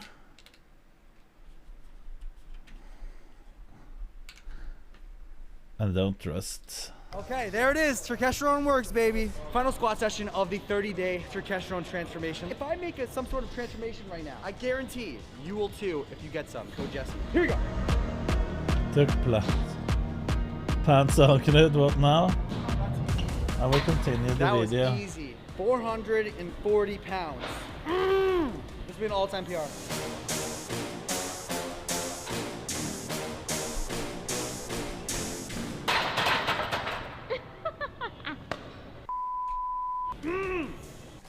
The bar went like this. I just fucking wobbled. 435. I'm not a. Here we go. I will check the comments after we've seen the video.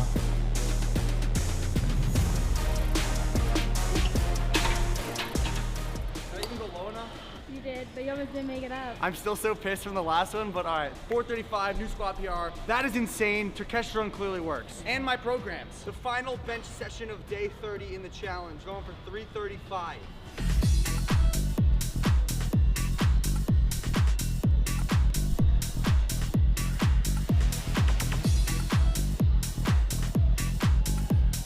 335 and he can barely lift. Alright, I'll take it. Alright, 335, we're ending it there. If I was on a fat pad or was at a different gym and had better excuses, we'd be doing more. But I'll take it. Apparently I was wrong. It's not 335, it's 345, so we did hit a PR today. We got what we came for. The last thing we need to do is weigh myself. Holy crap. Okay, 185.8. Does that mean Suddenly, the last day, he gained the weight. He gained the weight the last day. could just be heavier today? Absolutely. But to me, that is a muscle gain. Ladies and gentlemen, it is finally day 30. Okay, we did it. Here is the final physique update that you guys have been waiting for. You guys can comment below what you think happened. Did I get bigger? I don't know. Did I No. get stronger? 100% yes. Now, if you enjoyed today's video, hit Looks that subscribe exactly button. the Leave a comment same. below if you think I look any different on day 30. And don't Exactly forget, the use code same. Jesse on Gorilla Mind, Trichesterone, and other products. I love you guys so much. Stay relentless. Peace.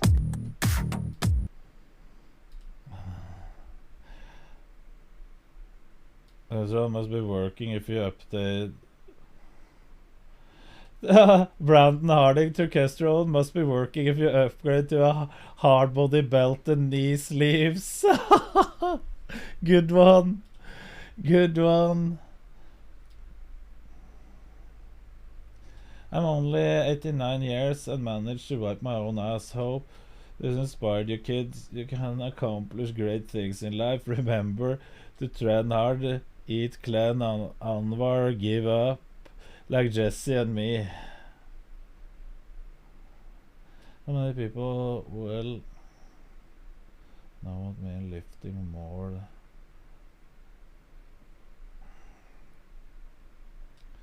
What does he talk about? Fat pad? It looked to me like Jesse was getting leaner during a 30-day on Turk. One thing is notices Nation Jesse started is what way better mood, feeling, pushing harder, blah blah blah, not a single negative side. Okay, what the fuck do we even comment here?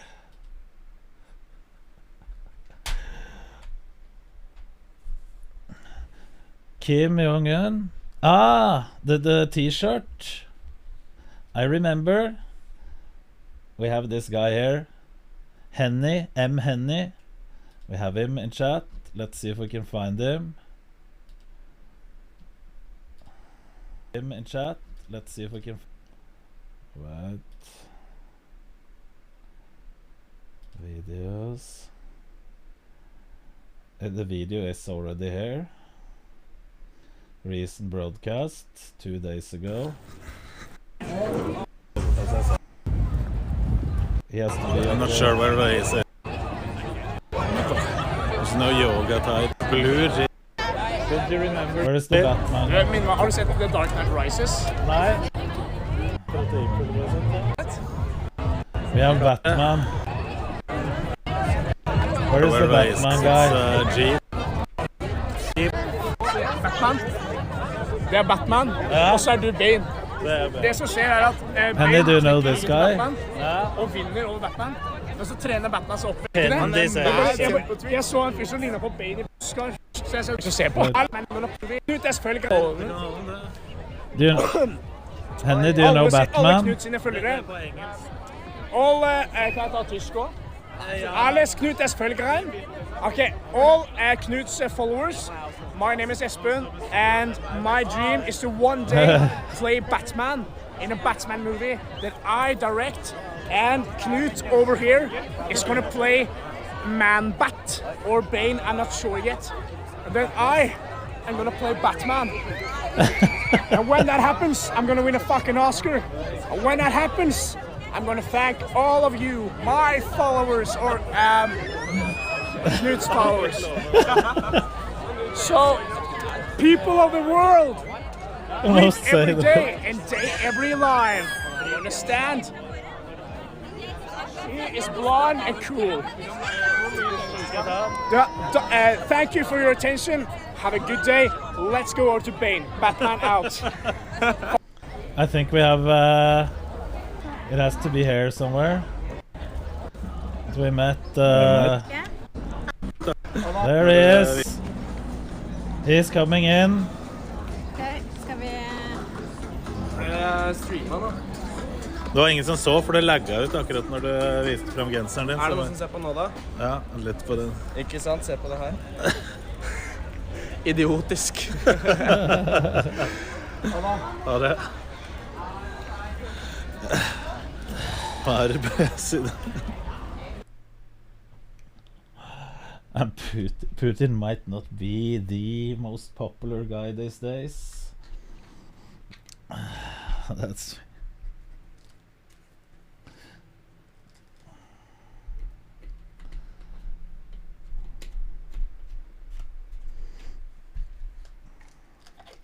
But other than that, we can't complain. Okay, what should we comment? No difference from day 1 to 30.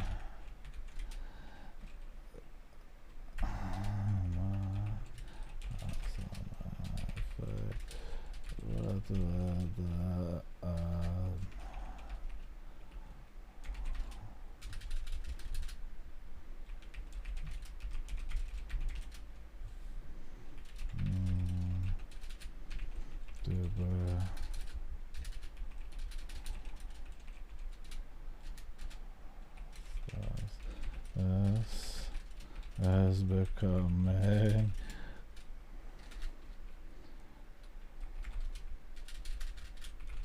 a big scam.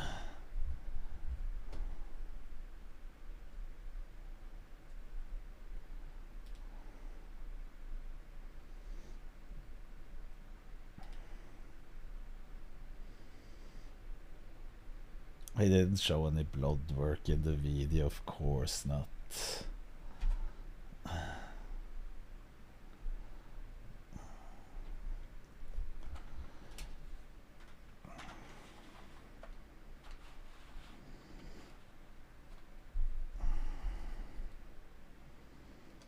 No, it's not the same.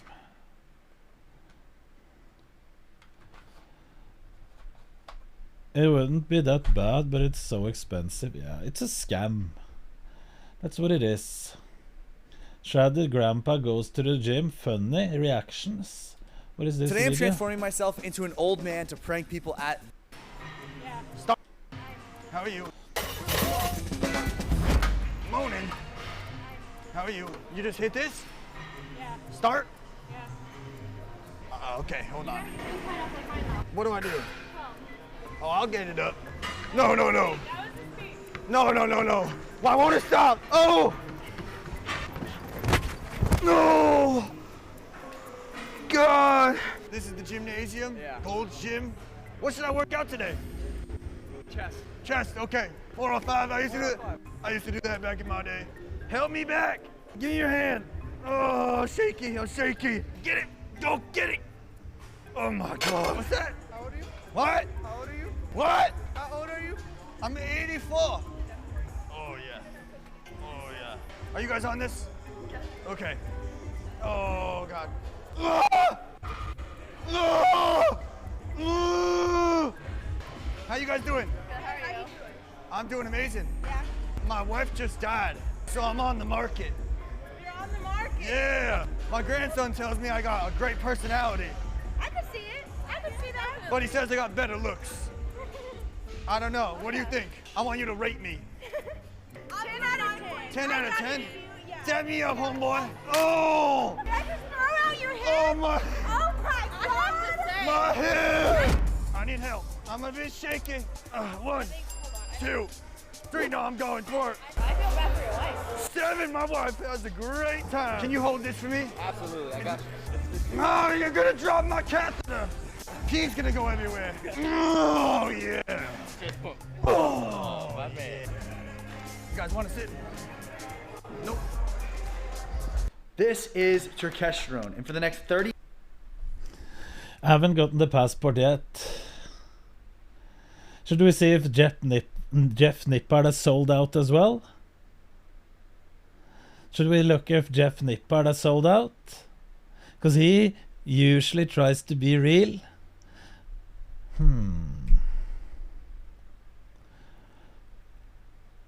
I don't think Nick Walker has any chance. He's overhyped.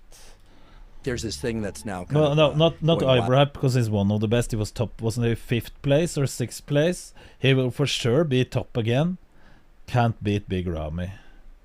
Can't beat Brandon Curry.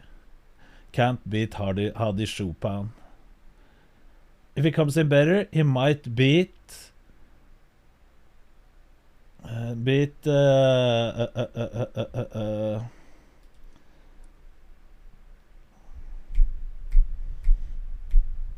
let me think.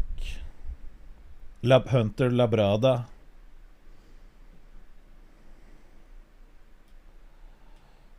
Does this guy sell? Lumi, thank you for raiding. With 216,000 viewers. We're just watching this. If we're getting scammed from Turkesterone. We're doing research, YouTube research on Turkesterone. And I think people are being scammed. Wild on the internet. I've never tried it, but it's called Turkesterone. Turkesterone. Yeah, they call it Turk. This plant compound is equivalent to Well, thank you for raiding. Wow. Where do you get this stuff?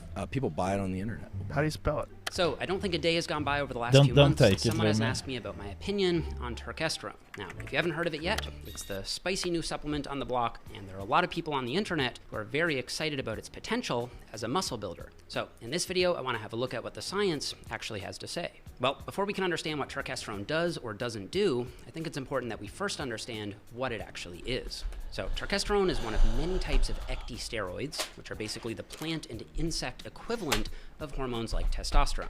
So, humans produce testosterone, plants and insects produce turkesterone and other ecdysteroids. And since turkesterone and testosterone are actually fairly similar in terms of chemical structure, perhaps since human testosterone is anabolic, maybe the plant and insect version is as well. Well, this idea first caught the attention of researchers way back in the 1970s when a team of scientists from Russia took some mice liver, administered turkesterone, and according to this abstract on this non-secure Russian database, I don't it know. was I've effective never at heard stimulating liver protein synthesis, Never heard which of. I just quickly note isn't the same thing as muscle protein synthesis. Now, I tracked down the full text for this paper, and it turns out it's 145 pages of broken Russian text about rodent liver metabolism. So there isn't much else that I can say about this one. Through the 1970s, 80s, and 90s, a few other papers looked at protein synthesis in different animals and insects, but once again, these studies were all published in obscure journals with substandard acute study designs, and whatever they found, it couldn't have been that exciting because no one bothered to pursue any actual human research on it. That was up until 2006 when a group of researchers, including my friend Dr. Bill Campbell at the University of Florida, got a spark of curiosity after noticing a suspiciously well-muscled insect crawling across one of their old muscle.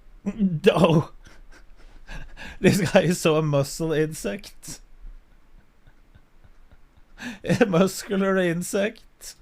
Physiology textbooks. So they took 45 weight-trained men and put them into one of 4 groups. 3 groups took different types of potentially anabolic supplements, including an ecdysteroid group. Now, it wasn't turkesterone exactly, but it was structurally similar, and it belonged to the same class of compounds. One of the groups just took a placebo, meaning they also took a pill, but there was no active supplement in it. And this is really important because it means that the groups didn't know if they were taking ecdysteroids or just a blank placebo pill. It's possible that if they knew that they were taking ecdysteroids, that knowledge alone might have gotten them better gains simply because they were expecting it to work. So none of the subjects knew what they were taking.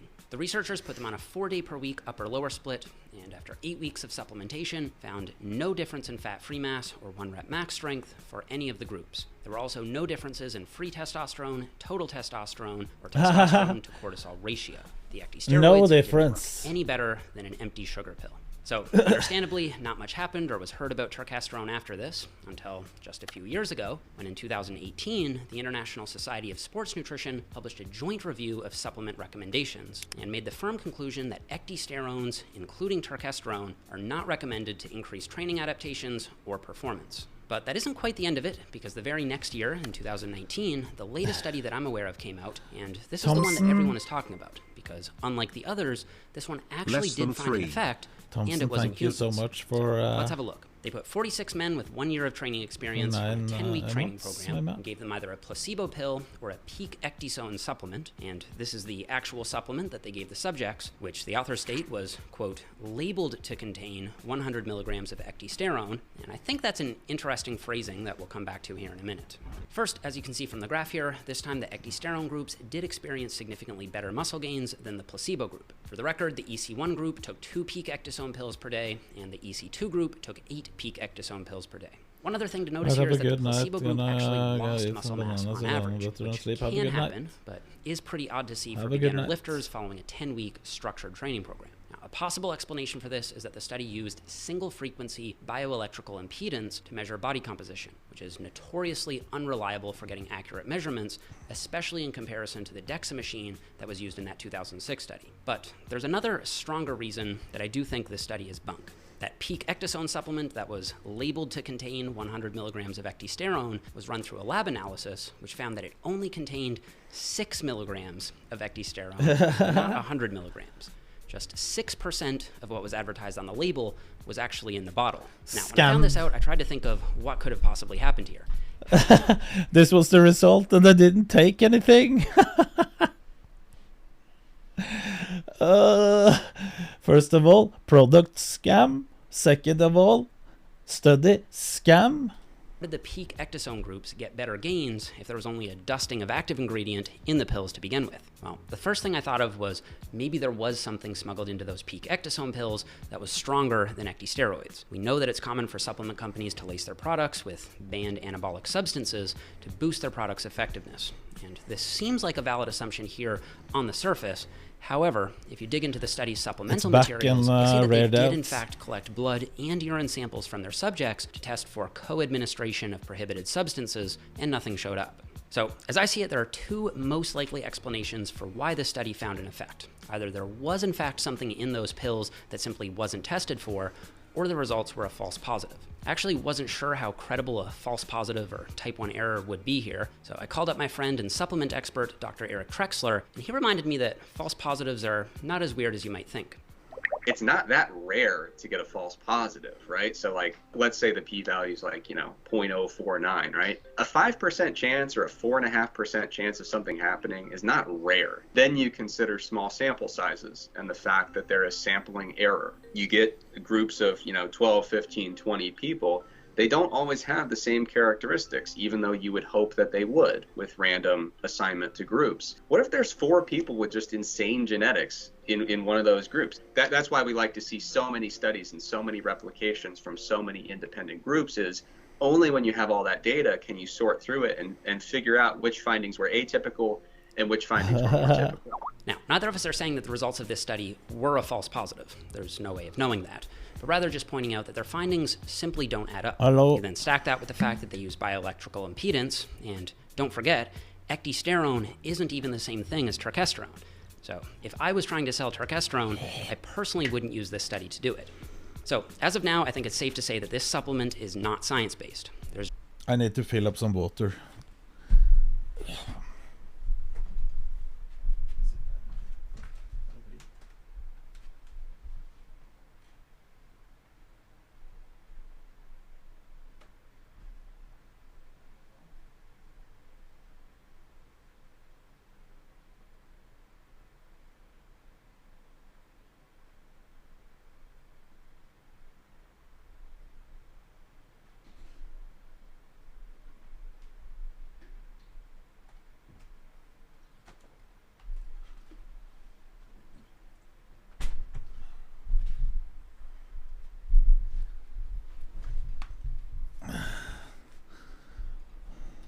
There's just no science to lean on. Instead, it's relying on anecdotes and marketing hype to stay relevant. And while there's nothing necessarily wrong with considering anecdotes, they simply aren't controlled like scientific studies.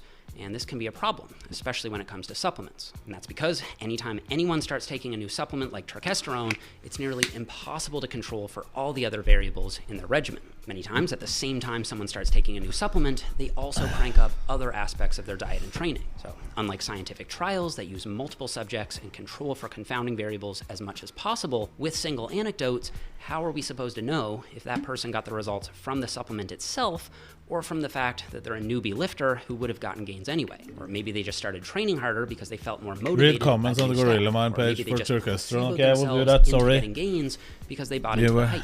Now, of course, it's still possible that new research will come out showing that Turkesterone works. And if that new evidence outweighs the current evidence, then I'll change my mind, and assuming there's no side effects, I'll start taking it. But until then, I won't be opening up my wallet because I just haven't seen any convincing evidence at all. And this seems to be the consensus amongst well-qualified experts as well. Now, if you're interested, I spoke with Dr. Eric Trexler about Turkesterone on my podcast. We discussed some issues with people wanting to get ahead of the science and some of the other specifics that I couldn't get into in this video. So I'll go ahead and link that full interview down below if you're interested. And thank you guys so much for watching. Don't forget to leave me a thumbs up if you enjoyed the video, subscribe if you haven't already, and I'll see you guys all here in the next one. Okay, let's read the Gorilla Minds page. All ratings 412. Again and again, more Gorilla Mind. During cut, currently in a cut phase, while taking it, finally got out of a plateau of strength cap. It's harder as well. Just over 3 weeks so far. So good. Benefit for a long term were great so far.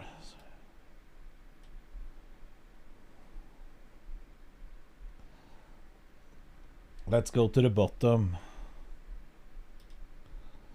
1-star reviews. Don't think it does anything. Feel nothing. No change whatsoever. Really don't do anything for me. I took one every day. The results were nothing. Also, the more I took, the worse my stomach felt. So after 28 days or so, I stopped. Did nothing for me. 1 bottle, no change. I did nothing for me, any change whatsoever after taking 1 bottle as prescribed. Nothing. For nothing.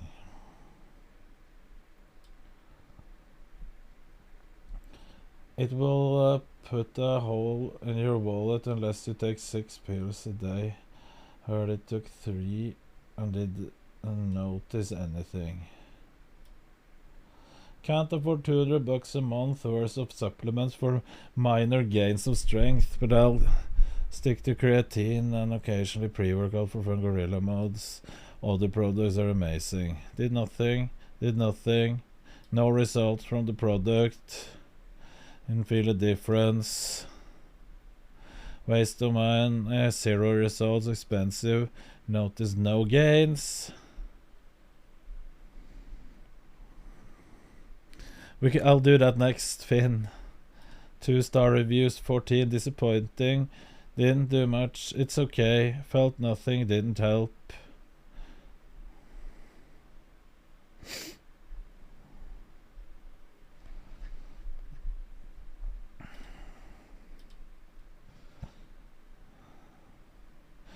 Okay, I guess nothing really changed.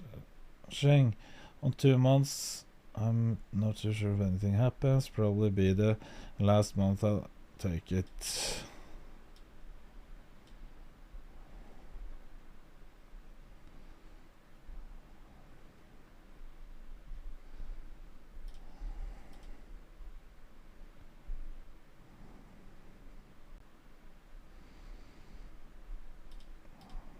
Oh.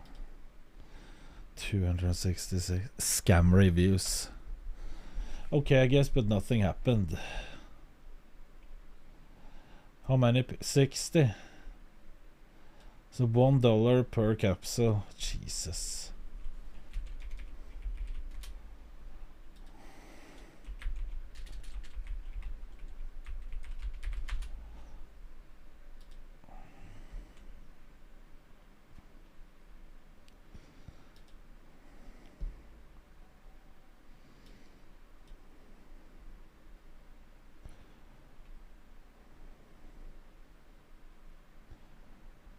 Actual scam.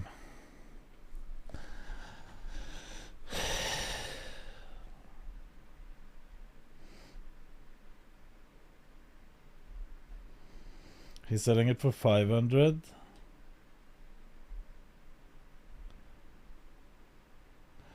Doesn't say how many he has. Brunost. Brunost, Epic Gamer Real. Thank you for 500 bits. He's losing money on that. Not if it's a reseller and get it for cheaper. Smuggled in some.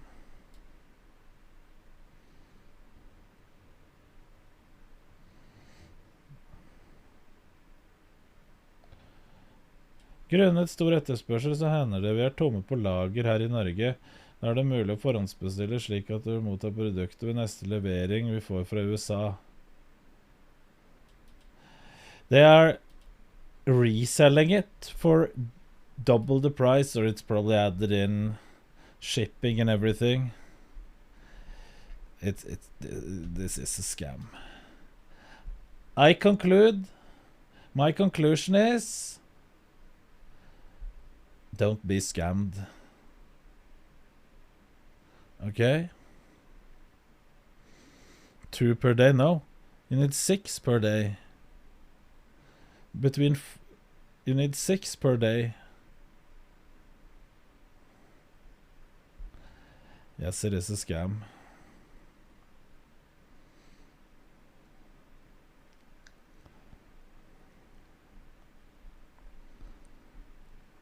You need 6 per day and you get no results. About $100.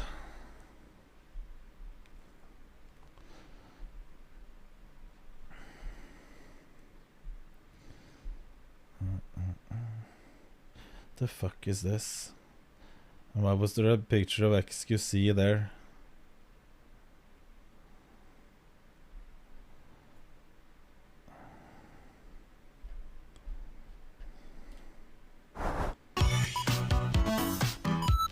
Furry video and recommended, it's Gideon.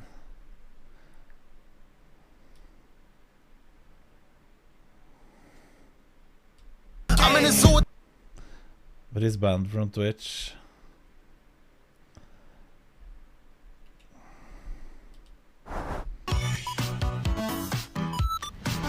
Let's say I'm half wrong. links, by the So way. you end up with Lost 3 in million Queue bucks. is left, Shut so- up! Shut up! Pretty? Isn't it? Look it. Looking good. I'm feeling good. Okay. We do not care. If you don't stop it yourself, it'll stop you. Question. Oh, she didn't blackmail me. I just accepted the offer and I have a place to spend night. Yeah. You want to be gay with me tonight, or? Oh yeah! It, bro. Oh my god. Is it I never realized though, like if I did tell it, I'm gonna just tell it again, fuck it. I was Shut up. eating.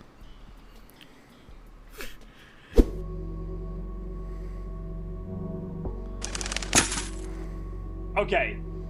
That was insanely perfectly timed. Whoever did that. Okay, so I've been playing this game for 36 minutes and I've not seen really anything new yet. All of his co-workers were gone. What could it mean? Stanley decided Just run? to- Okay. Perhaps he had simply missed a memo. I hit one of those. Oh! That's what I needed! Okay.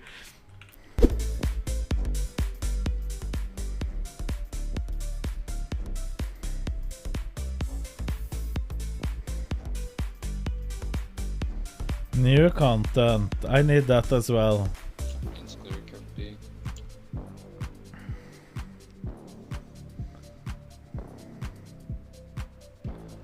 What's the perfect you've noticed? Yeah, there's one he doesn't have bomb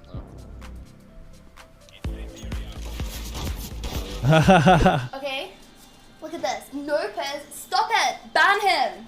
Ban him! Okay, right. Look at this, look at this. Num num num. Chat, there's nothing I can do, dude. My internet is dying. I know what to do. Oh, it's stable. That would have been really funny. What's that noise? Oh no.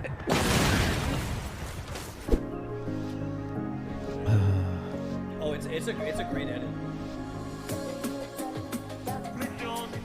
They love this song. Well, that was timed perfectly. Did you guys? I got a sub that said this song is illness at the exact. That was crazy, dude. Did you guys hear that? No. It was literally timed perfectly. Just real quick, if you see me hesitating while the narrator is talking, it's because the game has taught me, like, if you go too fast, the narrator will, like, cut to the next bit of dialogue, and I don't want to miss anything.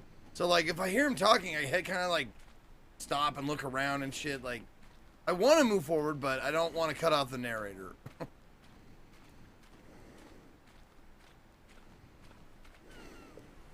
What's this one got to say?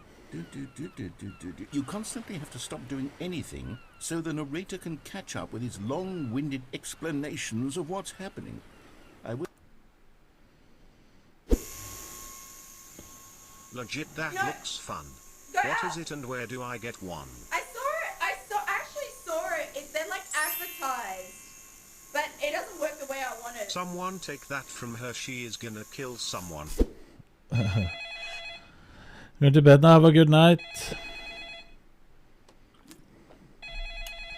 Hello. Hi. The Great Seal. Force. Okay. I will send you to Jesus.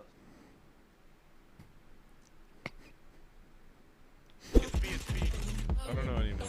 Actually, so well, he doesn't have your gun. He's coming through. Look at this. He's about to be so mad. What's he waiting for? Guys, there's 2A. Good afternoon, Saronix, and thank you for 16 months of tier 3. Saronix, I hope you're doing good. Have you heard anything from the job interview?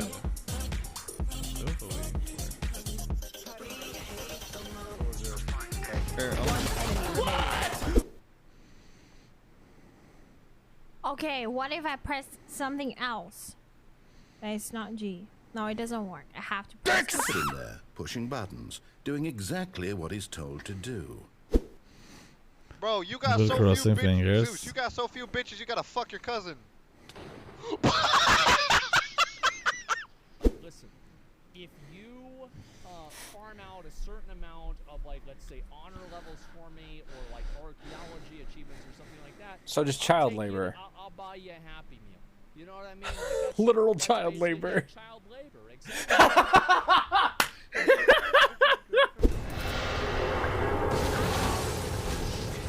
What game is this? O kurde, to ja. Ej, ale mogę Demiczewa strzelić. Jak się zgrało! Ta-da!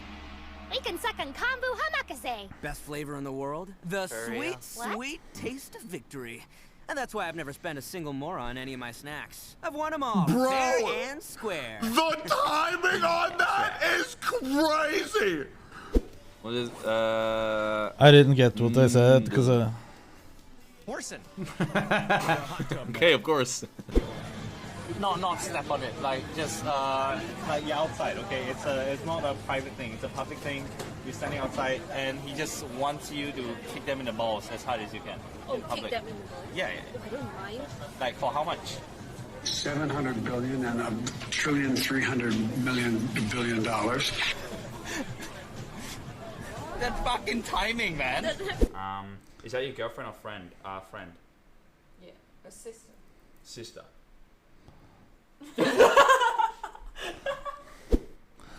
Did you outbench T1 in the gym? Guys, T1 is stronger than me. He's not more athletic, but he is stronger. Yes, I admit it. I'm not the type of guy who has big ego and's like, oh, I'm stronger than Tyler 1. No, he's fucking strong. But could he beat me in a 100-meter sprint or a 100-meter swimming race? Absolutely fucking not. No chance in hell. I'm more athletic. You can't take anything Midbeast says seriously because he has no credentials. None. He plays an OCE, bro. Anything he says, toss it out the window. Poor guy. That was a good one. Okay, don't pick it. Actually, I'm... What the fuck is that timing? We are going to do mini golf, and then we are going to come back to my place, and we're just gonna...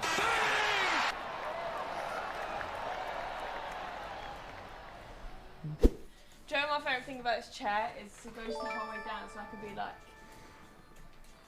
good night. What the fuck is this? Sleep. You know, so I can do that. What's up? What did I do? Stop lighting everybody on fire. Is that you? Huh? What? Huh? Y'all hear something? Fucking eating it, fucking Mission failed. We'll get them next time. That's crazy. Thanks, chat. Thank you. You are insane. You are. Just know I'm really grateful, and I appreciate you guys. Like, Not. I do not appreciate you guys nutting. Don't nut. Woo! Hi, chat. It's me. Don't. I saw her. She had 2,000 viewers, and she got 2,000 subs in a short amount of time. 2,000 gifted subs. Nut. Insane. There was a guy, one guy gifted 800 or 1,000 subs. It's not UK, Moomin. It's me, the king of the duelist kingdom. Like other stuff. Australia. Right here. There's two That's pigs. So you insane. get one, and you get one. The music timing. If you're Roman or millions. Why can't they be like this Weather's the whole hot. time, I bro? thought you were Why does it talking have about to the snow?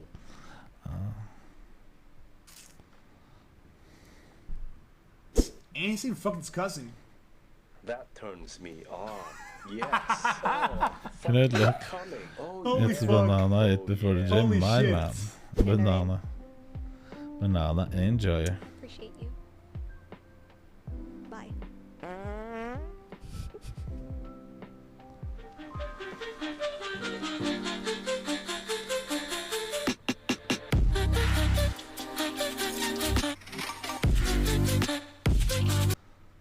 Is this a Twitch fail? I know, Drake. Click it, it's this man.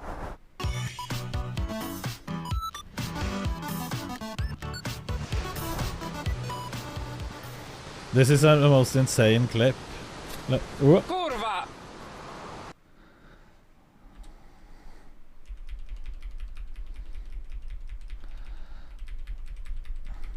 Look at the precision coming in.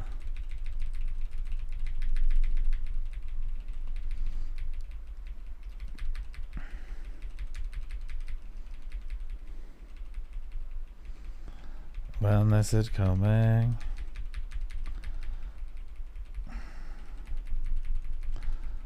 Come on.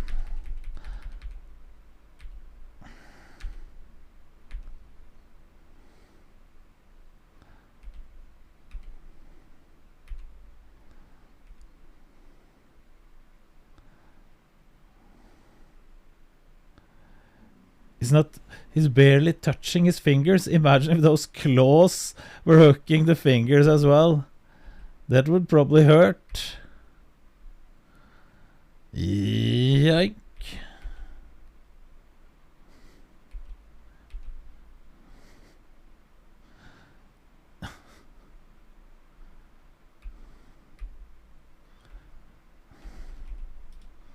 Kurva!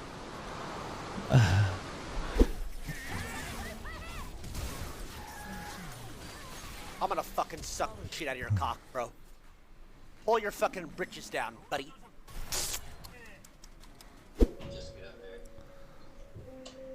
that again.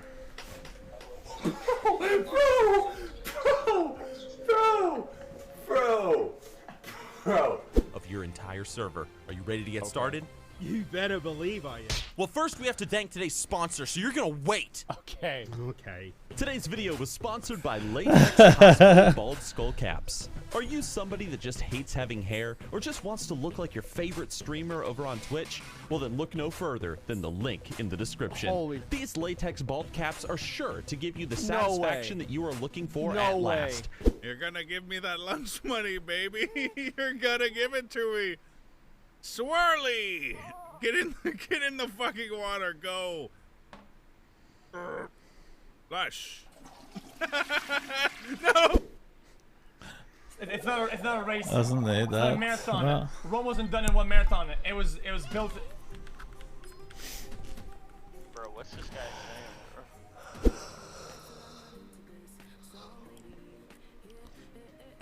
bro? Lakari down bad.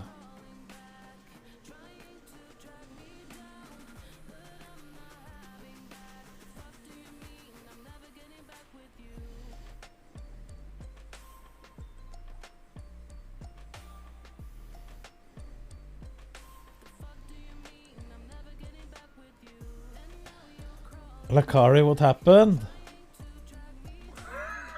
No! No, take it off! Take it off! Take it off! Take it off! Take it off! Windows 11.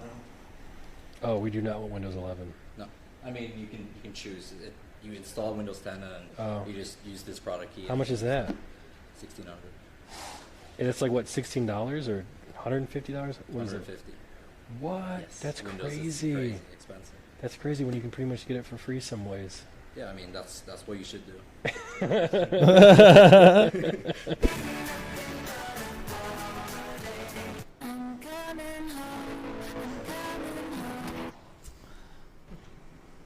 You're playing too fast for no reason.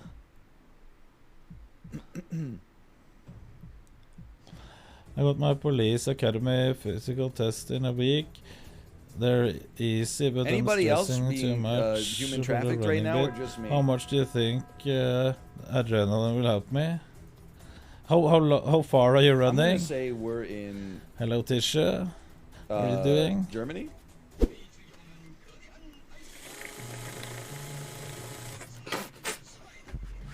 What the hell?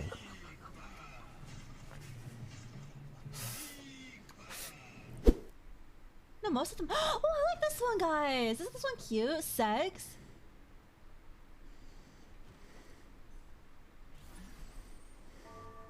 Wait, this one is so cute. Oh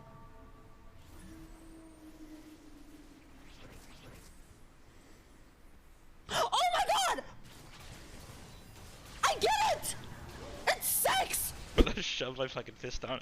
I'm literally gonna take this. I'm gonna take So this little cute. stupid wrist curl thing. It's those who. Your middle tower is toast. What the fuck is this? You see how big this thing is? You see how big this is? I can.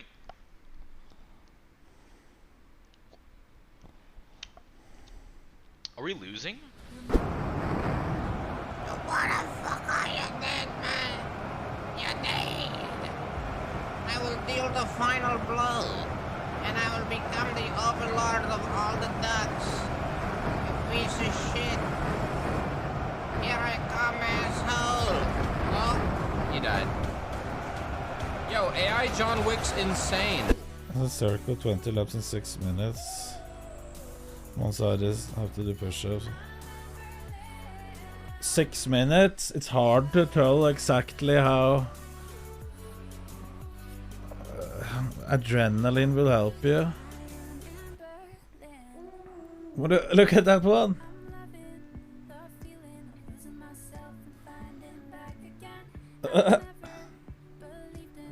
I didn't see him in the beginning.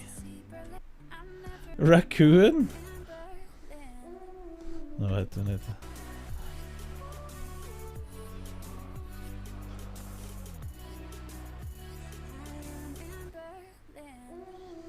Answer him. I don't know how much adrenaline will help. But 6 minutes of running, if you're in good shape, that shouldn't be a problem, should it?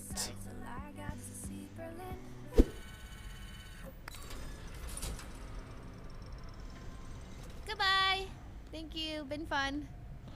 To sleep. What?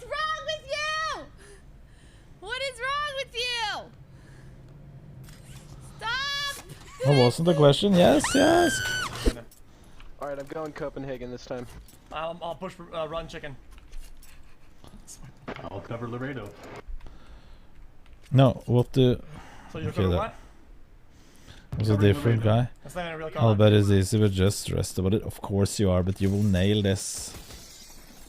As long as you've been training, you're in good shape. It's not a problem. You will. Stingray. Push into burger, no ketchup. What is Miskiff laughing at?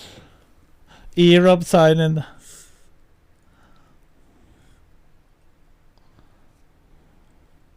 That's so good. And the 1800s when you were a young lad. You know, sometimes when you say like we I didn't beat these because guys we in were my from a sleep, small that's kinda how I place. We felt had a about my van. games today. I woke up and we were just 2-0 at the start of the day. Unbelievable. Yeah. This guy's good. I mean, literally doing it through osmosis. That is very impressive. So, great strategies. What do you think about Chen? Every time I say Chen, I... All right.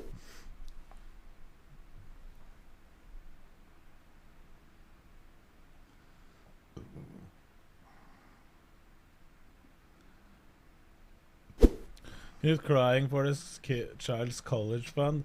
Feed. I can hear that you're American. Do you know what college fund we have? Do you want to see my daughter's college fund?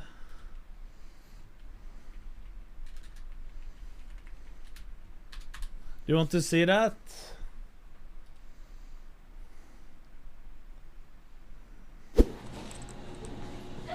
I want you to use this. This one? Yo.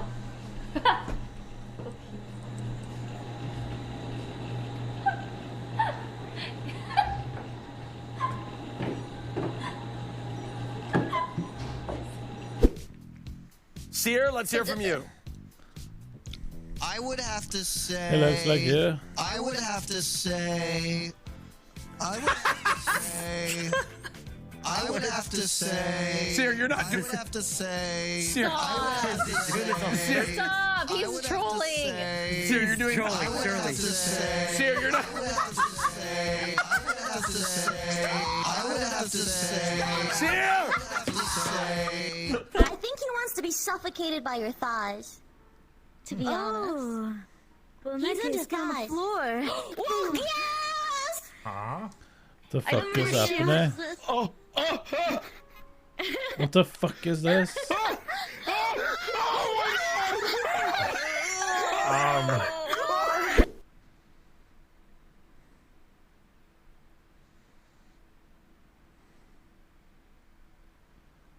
Hello, these are peaceful the monkey family. Huh? The hell was that?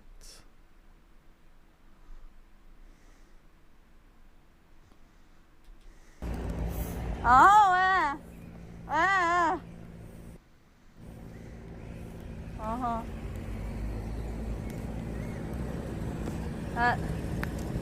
It's okay.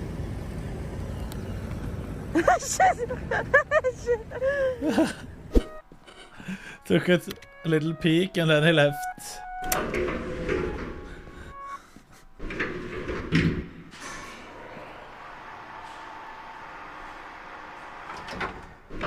Jag som sitter och synger till the whole winner. Cool. Okay. Oh.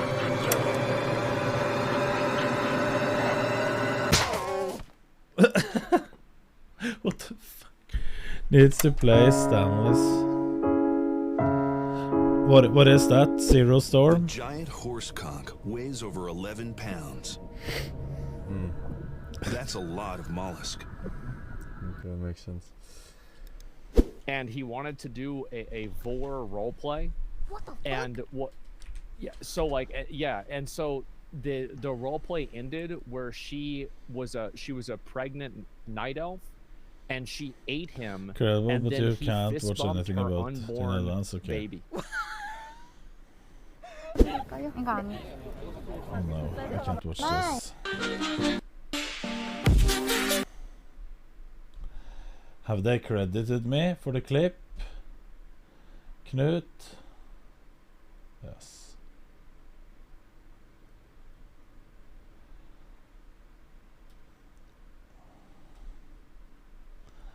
That's good to hear.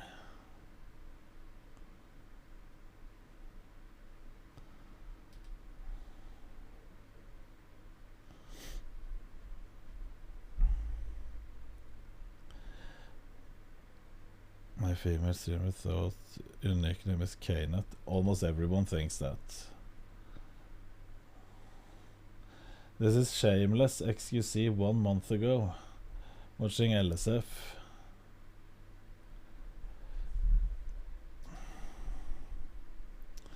I've seen the clip, Kubina, and I don't care.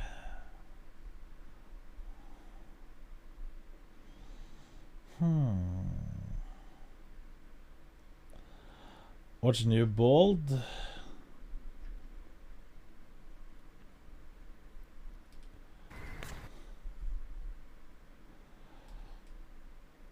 Should we watch Bald? When is company taking place? June, July, somewhere around there. It isn't 100% decided yet. Wasn't he arrested? No, he wasn't. It was fake news.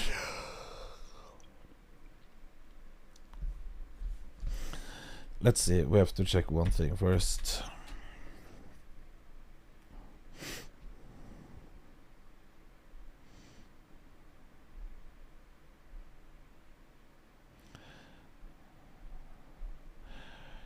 About NATO and Sweden.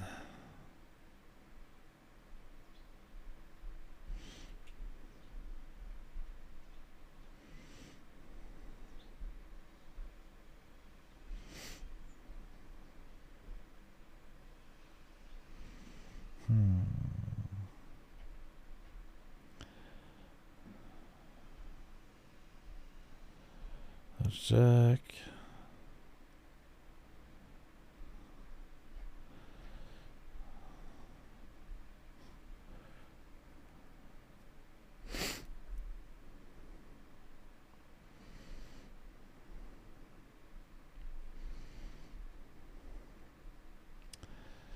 Anything? No.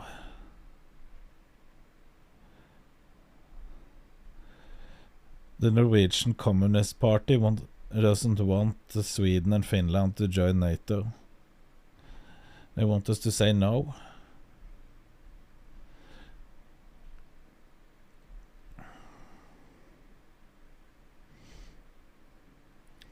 I'll be back.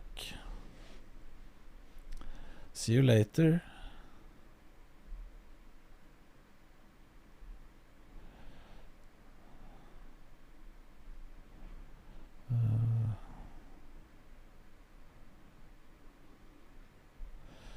Nothing in the news.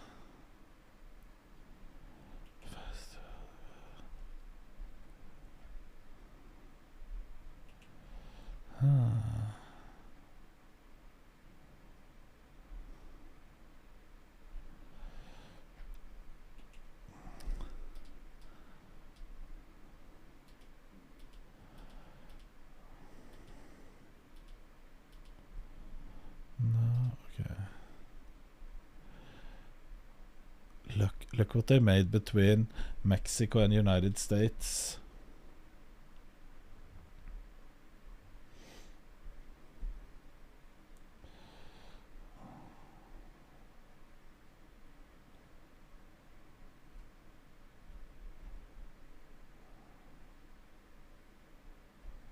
Minecraft, Mexico art.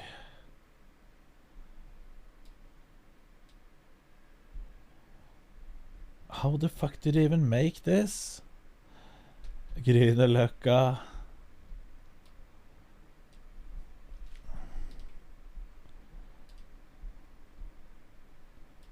Stor smuglertunnel har blitt oppdaget av amerikanske etterforskere på grensa mellom USA og Mexico.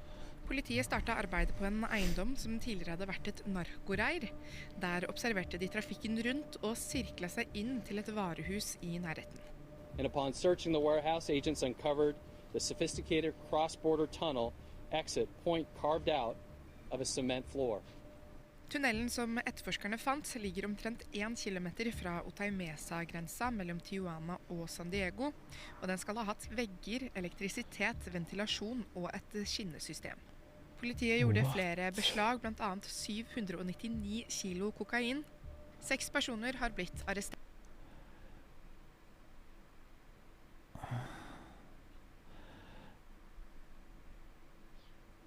$799 kg of cocaine. A lot of Hollywood actors are molding. Tunnel was discovered because of good old-fashioned police work, good old-fashioned detective work. I'm very happy to report that there is no light at the end of this narco tunnel.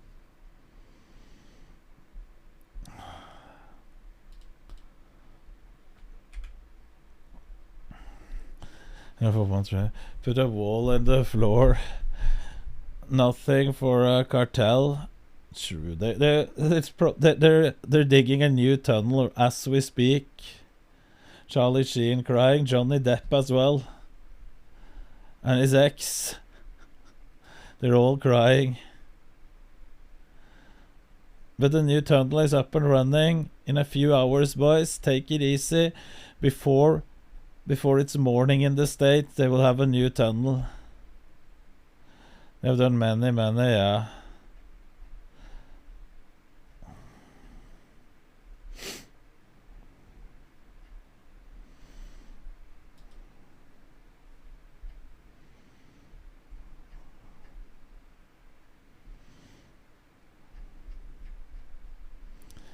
So this isn't even a thing. Imagine thinking they only have one. True. Okay, let's see. Entering a mysterious exclave you never heard of in a Soviet biplane.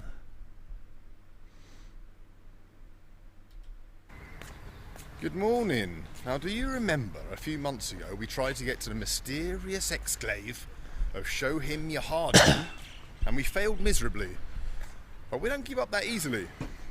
And so when someone told me that there was a flight leaving the eastern Uzbek town of Fergana to another exclave called Soch, I said to Alinchik, let's go and see if we can get on that flipping flight and go and investigate the mysterious exclave of Soch. That's what we're about to do. We're about to board a train from Toshkent, to the town of Fergana. I like him as well. See if we can buy a ticket, and if foreigners are allowed on that flight. Nice content. And if we're allowed to go and visit that exclave of Soch, let's go and find out.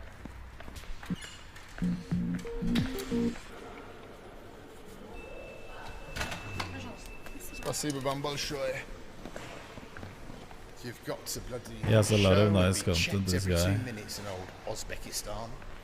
But if we can get into this exclave, it'll be worth it. Let's see. The mysterious exclave Azeko, of Soch. thank you for 13 months straight.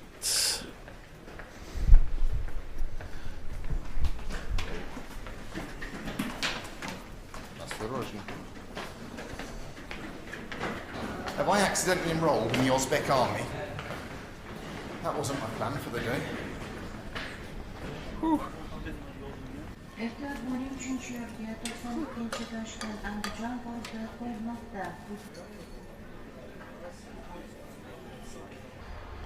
Here comes our old Soviet train that's going to take us to eastern Uzbekistan.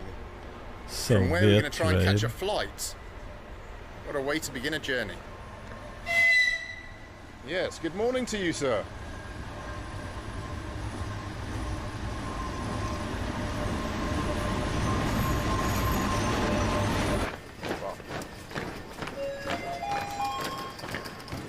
It's so exciting visiting exclaves. What is that, exclave?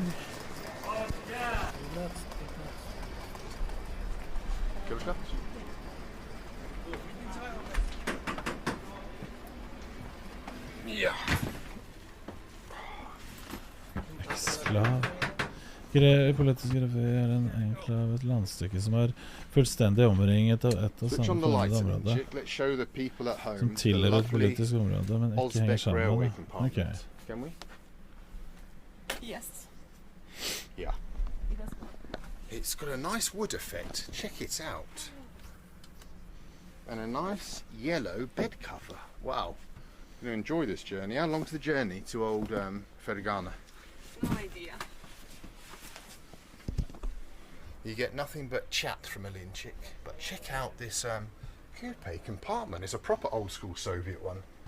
Look at it. The old wood effect. The old classic metal door. So it's a The part old of a green country Osbeck that carpet. isn't connected to the What's the country. old Osbeck toilet like when it's locked? We don't know.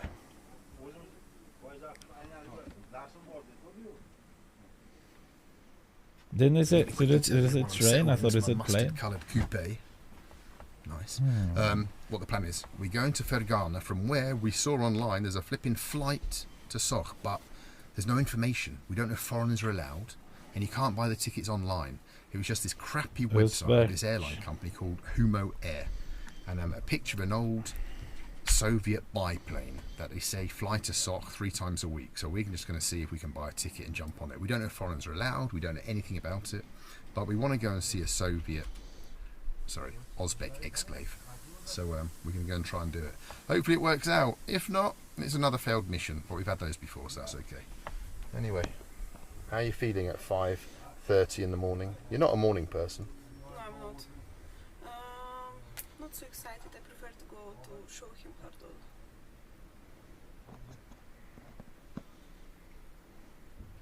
No words. Play later in video, okay.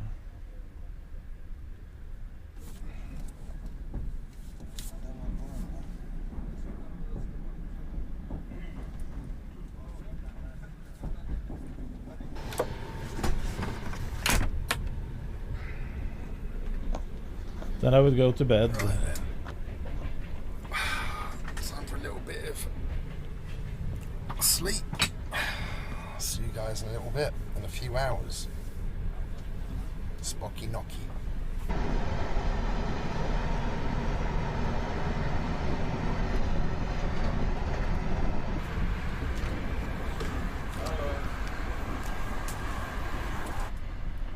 Morning. How did you sleep? Very good. I was dreaming about show him Hardon all the time.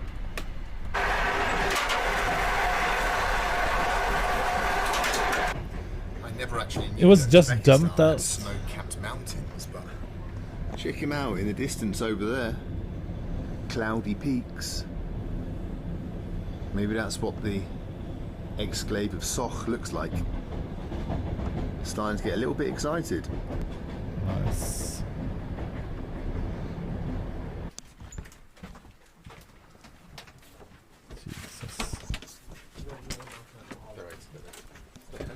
What the hell are you doing in here?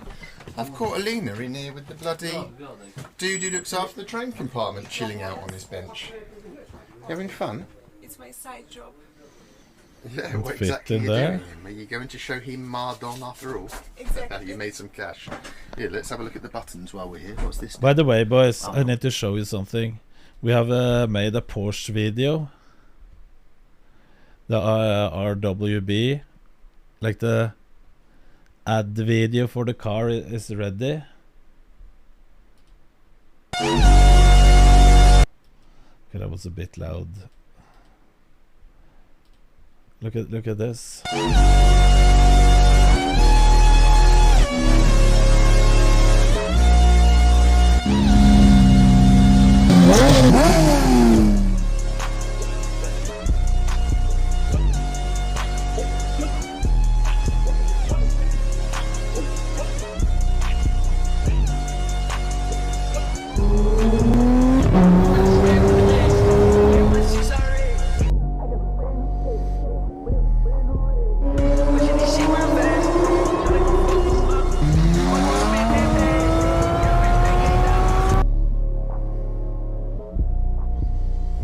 It isn't mine, but we borrowed it for one day.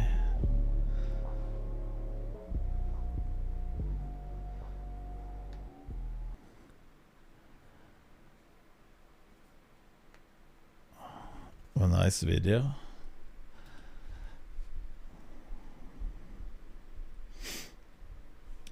I think I have downloaded it to have it on the computer.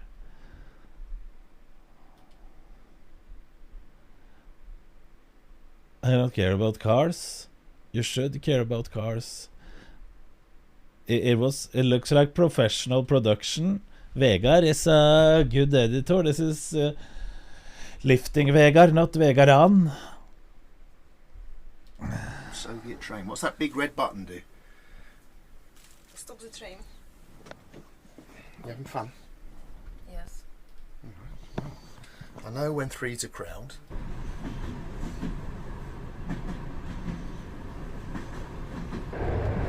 We're now travelling through the Fergana Valley, which for many decades was home to the Basmachi, the Muslim freedom fighters who refused to accept Soviet rule. For many decades they fought against the Soviet army until the 1950s, when finally, under Stalin, they were crushed. But people to this very day in the Fergana Valley still remember the Basmachi. But that's a different Vegard Uche.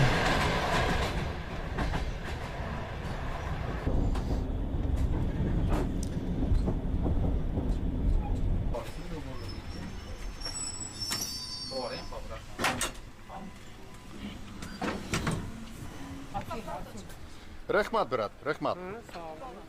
This way, yeah? Wow. Now let's go to the airport and try to buy a ticket to a flipping Uzbek exclave called Soch. Аэропорт, да. Сколько с вами?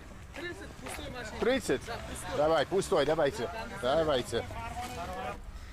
Что будем аэропорту, братан? Купить билет. Для завтра. Потом? Сох. Сох?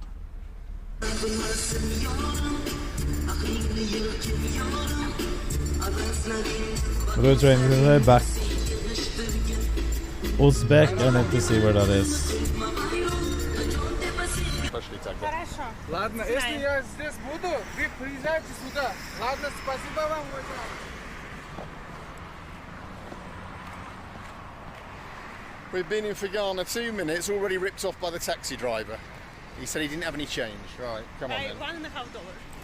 He's ripped us off for $1.50. The day is ruined. How will I ever get over that shock? I don't know. How are you, brother? Where from, bro? England. England. Yeah. Now we go to buy ticket to Soch for tomorrow. Soch. Yeah, we tried to buy tickets. Yes, Aviakasa. Aviakasa is here. Oh, Yes. perfect. Good that we met you. Wow, look at this.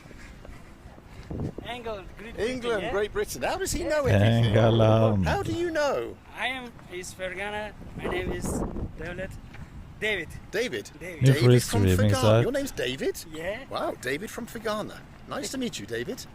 Everybody, Soch. Very beautiful. Yes? Very Oh, beautiful. channel, You've Why been does Soch? paint You've been my Soch? Yeah, You yeah. visit? Yeah? Yeah. Nice place? No, I haven't heard about Okay, that. let's see. now? No. Weather nice. Nice weather? Yeah. Okay, let's go, David. Let's try and buy a ticket to Soch. Let's see if it's possible. Paradise Hotel. Luksusfällen. Boys, I need to pee so bad, so be right back. Tenk til den der kjærlighetsbobla. Maria This is just og started. Markus og Mathias og Amalie. Jeg føler de er sånn derre. 10 a.m. That's right. They didn't even Be right ask us what back. country you're from. No questions. Just said, you want 2 tickets, give us your cash. $15. $15 for a flight to an exclave. And so tomorrow morning at 10 o'clock, fingers crossed, we'll be flying to mystical, magical Soch. Mysterious. The only problem, if the weather will be bad, slightly bad, windy, rainy, we might not fly. Yeah, it's an old Soviet biplane, just like I saw on the website. But they said if it's a little bit rainy, it can't take off, it can't fly. So fingers crossed, we're going to do a rain dance now and make sure that it doesn't rain, it's not windy tomorrow. Anyway, well, as you can see, it's the next day and it's very sunny. The rain dance I did all night worked. Let's go to Soch. Come on, let's do it.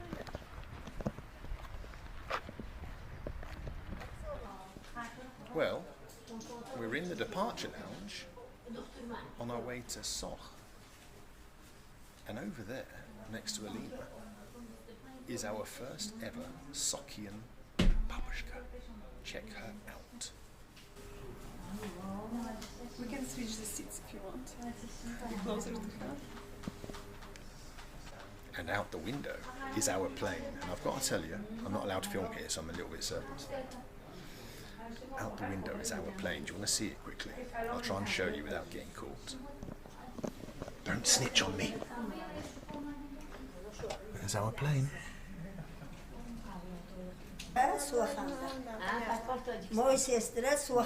Okay, so yes. No. Okay, so these babushkas are traveling to Soch. They're Tajiks because most of the people in Soch are Tajikistani. Да, понятно. Родственники Soch. Ah, tourist, как нас. Ah, okay. Wow, we're surrounded by Tajik people. So, yeah, these babushkas are from Tajikistan, but they're going to visit relatives in Soch, and that's because Soch is populated mostly by Tajik people. For some reason it belongs to Uzbekistan and not Tajikistan, I don't know why. So, yeah. Интересно, интересно. А вы в Сох первый раз летите? Первый раз? Да. Потому что самолет только открыли. Да, да. Первый раз самолет? Первый раз самолет? Сегодня первый раз самолет. Oh. It's the babushka's first time in an aeroplane today. So, wow. Hope you don't throw up on me. 70 years old самолет. Yeah, we're in a 70-year-old plane. If I was flying for the first time, I don't think I'd want to do it in an old Antonov.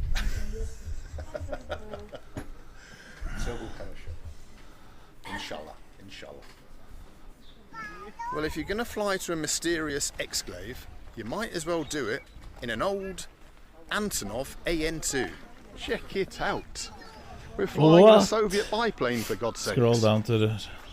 Wow. Yeah, 310. Okay. We can do that later, we mess. Yeah, следующий раз. Вас там ждут горы и Да? хорошая, чистая, свежая погода. О, надеюсь. Все будет хорошо, бабушка. Не переживайте. Вау. Да, я не боюсь. Чуть-чуть боюсь, чуть-чуть боюсь. Wow. Wow. We are in a Soviet biplane going to a mysterious exclave that we know nothing about called Soch. On the first row, like a boss. Yes. This is what adventurizing dreams are made of.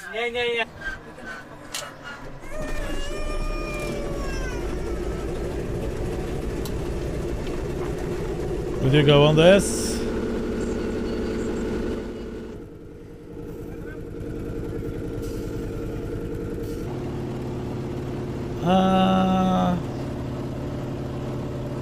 The babushka in the back doesn't look like she's doing very well. Fuck.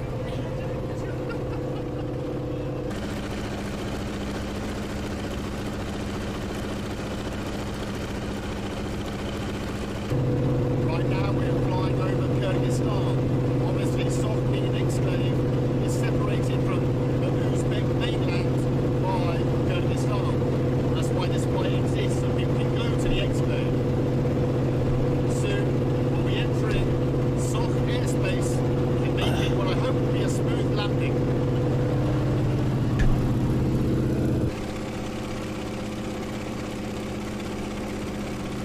Yes. Google Maps to navigate. This Antonov AN2 was the workhorse of the Soviet Union. They used to be used for transport or for crop dusting or for carrying people. The Soviet Union was so vast, so it had a huge network of interconnected flights from villages and small towns where the local citizens of the Soviet Union could fly to larger towns quickly and very, very cheaply at subsidized prices. Just like we're doing now.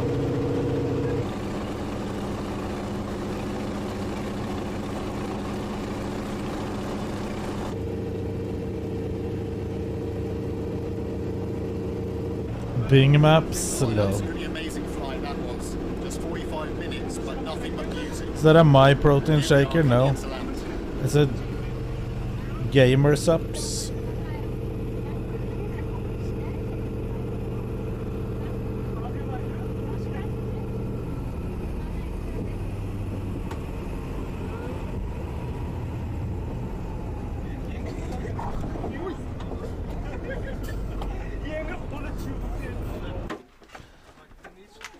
Seems safe.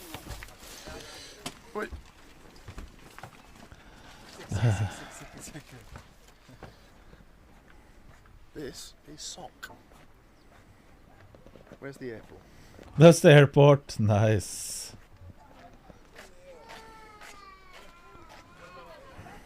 What do you reckon? Nice. First impressions of Sock. Very.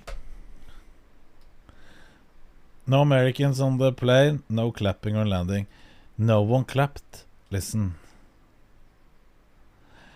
The only place where they clap on fucking planes is charter planes. That's fucking bullshit. No normal people clap when they're landing. That's when you're going to those fucking bullshit places. Drake when the plane lands.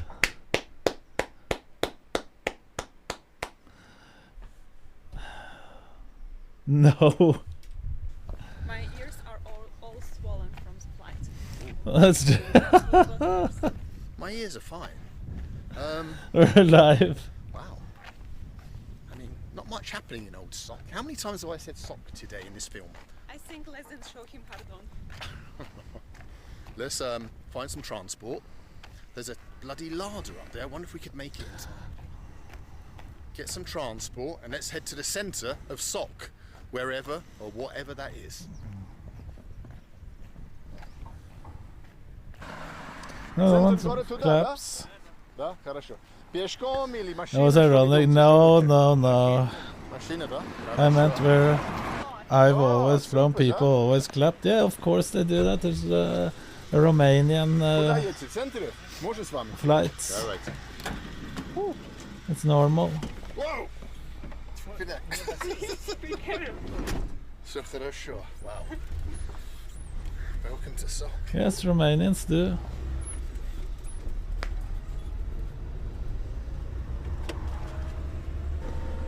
Well, the first thing we're going to do then is look for a hotel of some sort. Let's hope that they've got a hotel. Norwegians do as well on chartered planes.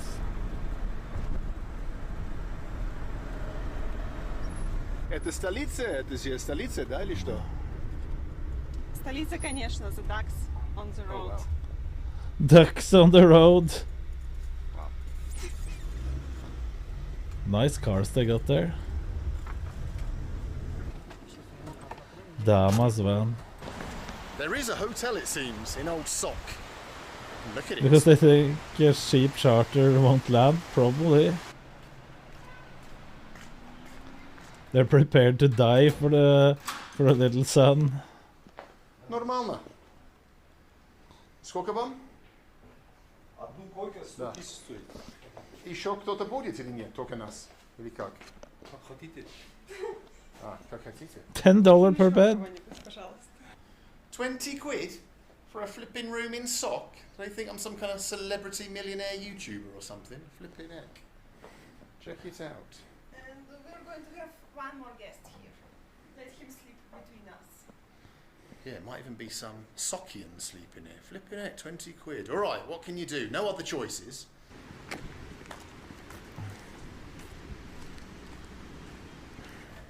Well, we've left our overpriced hotel and we've come into the centre of the village once again. The village we don't know the name of. I don't know if the exclave as a whole is called Sock, or just this village is called Sock, or whatever. Anyway, we want to find a cab and have a little tour of this exclave and see what we can find. I'm sure it's lovely, Aline Chick. What do you reckon? Yeah, it seems super nice. Was that sarcasm? Yes. Let's see what it's like. 3 часа. 2-3 часа. 2-3 часа. Пока нас. Покажи нас. Wow. Kilometers. A lot of candidates. Wow. Who should we choose? Eeny, meeny, miny, mo. Так. Они просят 200 тысяч. Хорошо. Сколько часов? 3 часа. Хорошо. Супер. Минималка. Давайте. Давай, прыгайтесь. Да? Да. Хорошо. Спасибо за помощь. Он хороший водитель? О, очень. Да? Очень. Very good. Обманывает и показывает. Хорошо. Посмотрим. Давайте, брат. Спасибо. We're off on a tour of Soch. Dark. Let's see where we end up. Хорошее место не знаете, да? Вы на русском говорите? Плохо, да. Хорошо. Пойдет.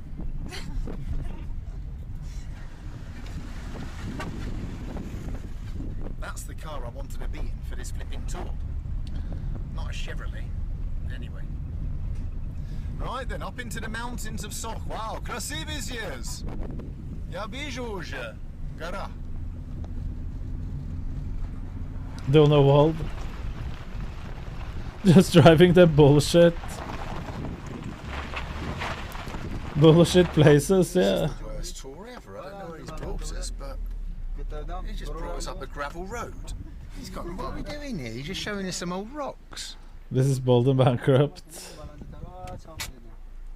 Is this it? Is this what you brought us to? Or is this some like... Always look for an old dude with a larder. Never some young dude with a flipping American Chevrolet. What are we doing here? So, well, thank you for bringing us here to this building. Oh, hello. How are you enjoying... I wanted to ask you the same. How do you enjoy this amazing tour? This is the worst flipping tour I've been on. I've been on some terrible ones. I mean... At least I had a cute dog.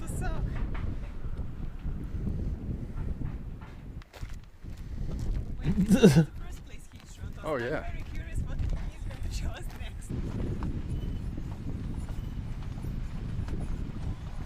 next. It's probably showing them everything they got. Wow. Amazing. So we arrived to our second location. Wow. Our second destination on this tour.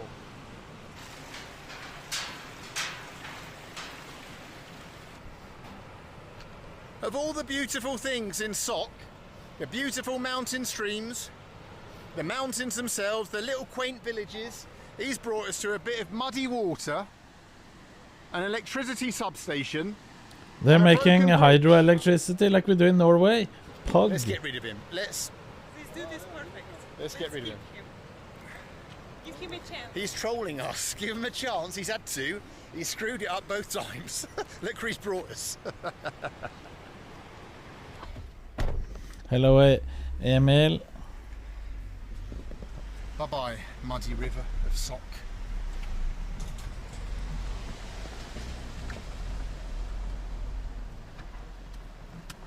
After this tour, I think a lot of tourists will be coming here. Booms there. Tourism business. Let's say hello. My man Ellingsen. Do this IRL. Right. How do you say refund in your language? See where he's brought us to on stop number 3 on this wonderful tour of Soch. I guess see you later. Do this IRL. I did that IRL, Jake. That's my emote. Look how the Sochians live. They live in old circular houses like this one. Salam. Oh, Lady of Soch. Wow. Не знаете? Ваш дом. Домча. Смотри. Wow, this is how you live? Wow. Удобно? Oh, удобно? Дождик. Dojdik. It rains inside the house, she's saying. Wow, but this is how the people in the villages of Soch live. Look at it. Wow. Okay. Понятно, понятно.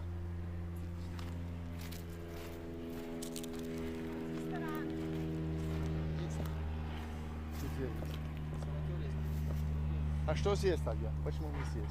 Просто посмотри. Oh, great. He's brought us to look at this field. There you go. All that walking.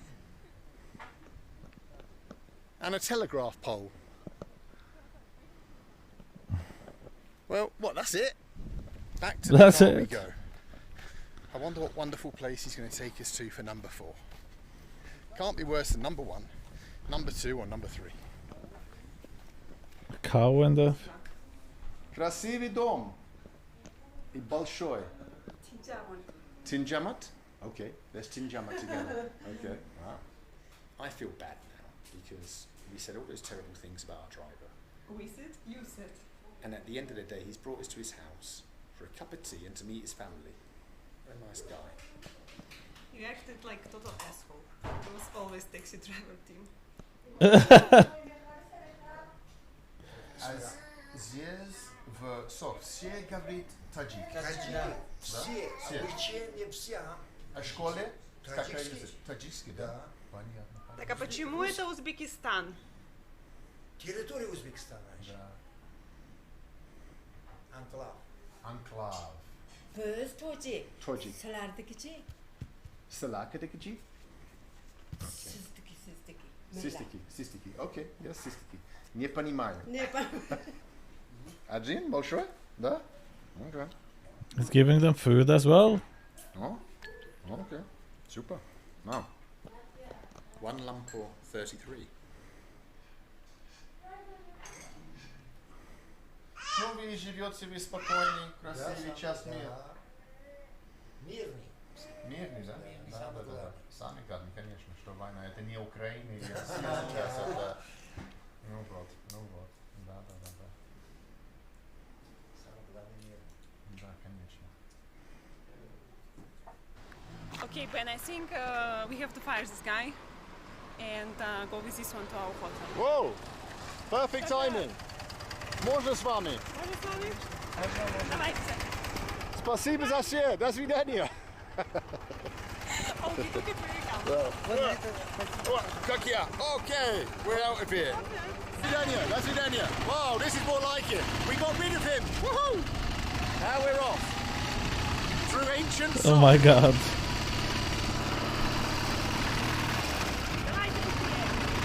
Go faster until Bolt falls off. Is how you have to travel through a Soviet exclave on a Soviet motorcycle.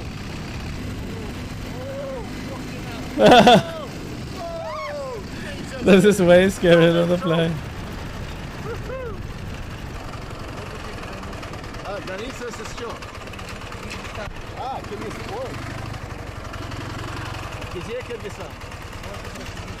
Kyrgyzstan? Wow, this is the border with Kyrgyzstan. That's why there's soldiers there. We've come to the very edge of Soch. Wow, we're going to meet a soldier. Has never been arrested, my man. Wow. Салам, солдат. А что там, Кыргызстан? Мы не будем. Не стреляй, пожалуйста. Хорошо, не будем. Спасибо. Protecting the borders of Soch. Up there is Kyrgyzstan. Wow.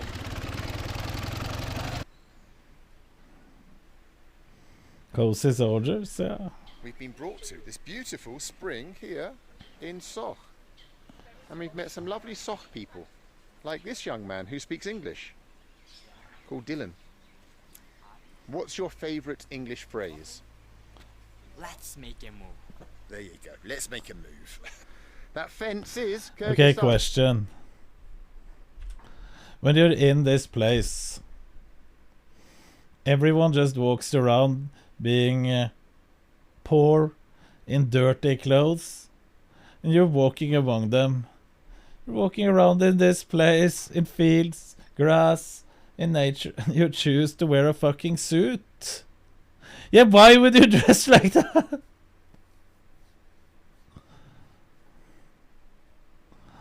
Why would you choose Congo? Is it Giga Chad? Is it? What's your favourite English phrase? Let's make a move. There you go. Let's make a move. That fence is Kyrgyzstan. Hey, Kyrgyzstan! And they wanted to steal the spring, this little spring that they have here. The Kyrgyz army came and took it, but then there was a battle, and the people of Soch, they said, no, you're not taking our spring. We love our spring. Yeah, it's true. That's true, right? Yeah. Right. My uncles had lived in the country. The battle happened here. The Kyrgyzstani soldiers were shooting at the sweet Sochians. It happened here. All these battles and His wars mafia. and things that we don't know about. We just know about our regions, don't we? We have the spring, you don't. Unlucky.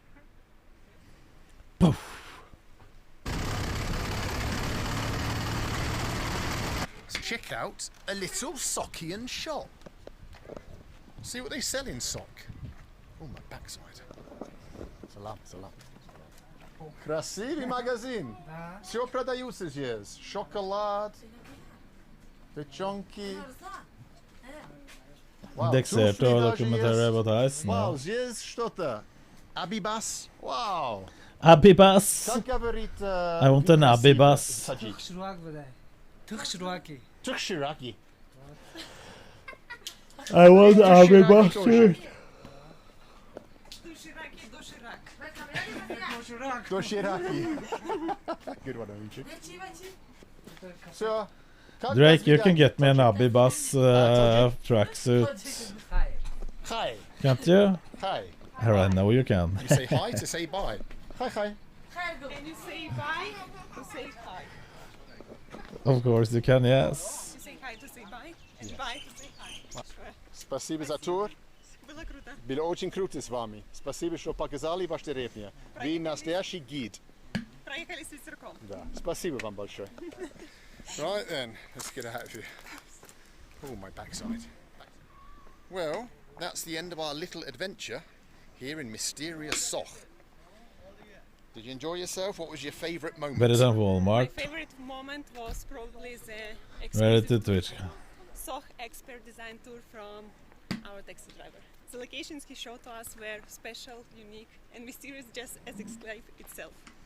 Nicely done. All right, yeah, our taxi driver was a nice guy. When all is said and done, He wasn't not the best arrested. tour guide.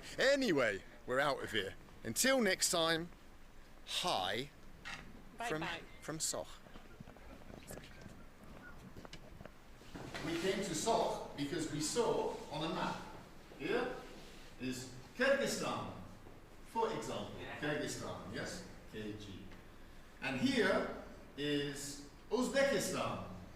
Okay. We can't watch Ice Poseidon, he's banned. Here was little, very small something. And here, little, very small something. And I was thinking, what is this? And then I looked on the internet and it said, here is Shohim Hardon. And here, Shohim Hardon? Okay, not Shohim Hardon. Miski watch. And here is Soch. And I said to Alina, what is Soch? I don't understand. Why? Is this Tajikistan? Is this Uzbekistan? Is this Kyrgyzstan? I don't understand. And so we came to see what is Soch. And now we are in Soch. And we see that Soch is beautiful and with nice people who speak good English and a very great English teacher at the back of the class. Show the English teacher. This is the greatest English speaker in Soch. 100%. And so before, we were in Kyrgyzstan and we came in our car to Soch, to the border. And he said, no, not allowed, closed.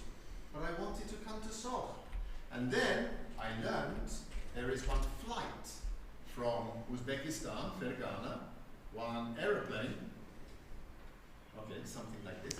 Where can we find this documentary? And we flew to Soch, and now here we are in Soch. The sadness, I don't think I have. Thank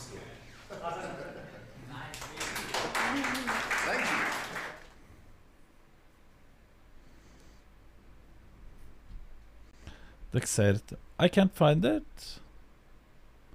15 hours and says big investors. As I'm sure all of you know, there's a full-scale war in...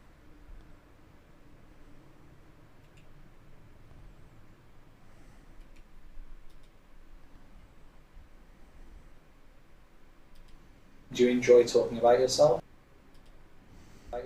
When you're a streamer or any content creator,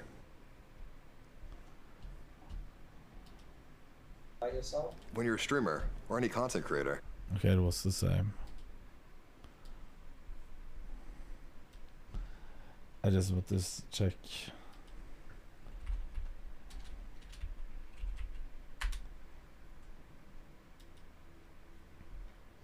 Are you sure he watched? Recent broadcast 9 hours ago.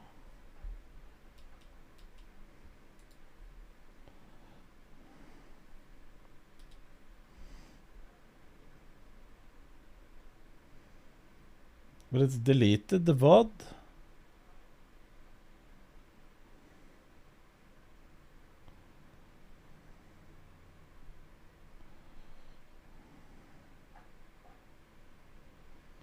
It was before Lakari. But the VOD is deleted, or it's finding a clip.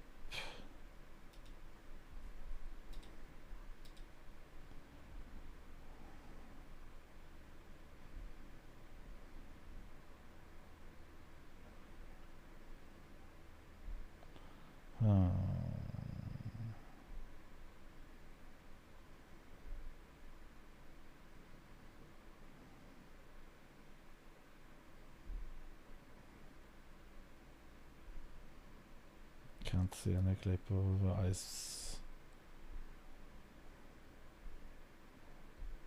It is probably deleted. What is this? Me? 2 views.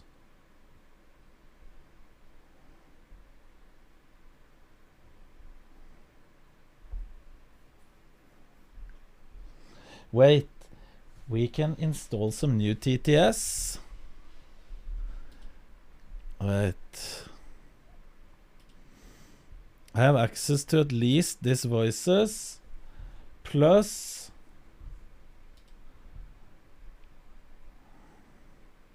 Lakari. And then I have to ask the others.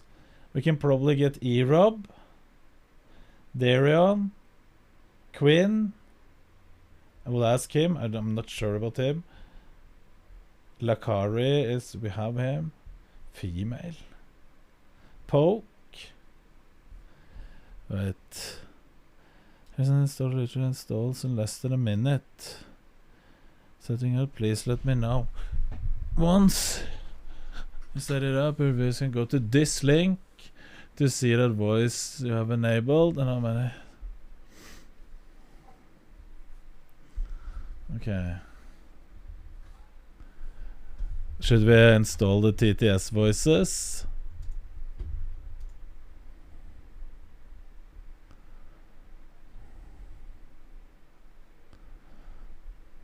Do me on fucking Discord atting me. Vlad. Stop atting me.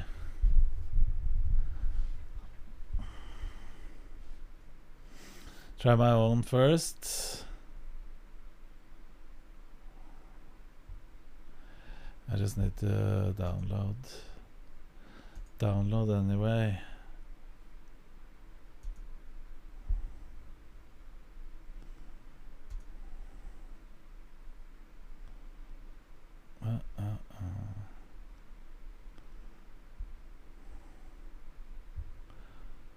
Next.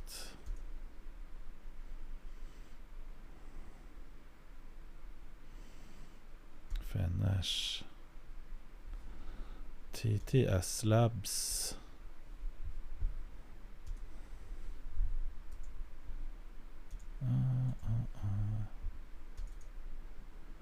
No updates once the update. Okay. But how? What the fuck do we do then? I've installed the... No, it's updating. It's updating right now, 50%.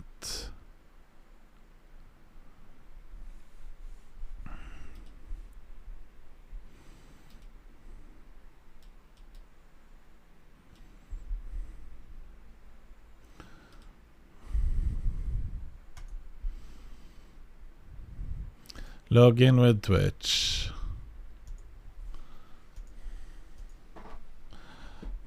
Okay.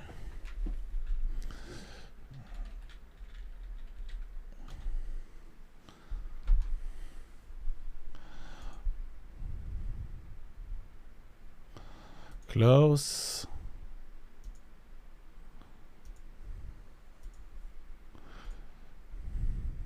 Connect with Streamlabs or Stream Elements to see donation. Stream Elements. Log in to your Stream Element here. Open the browser. So secret here.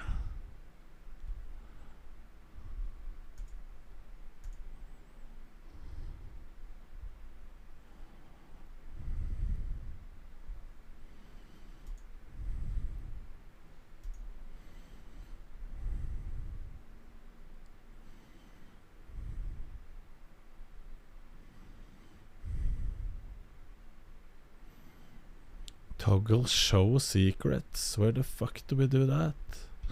Show secrets. Yes. Token. Ah.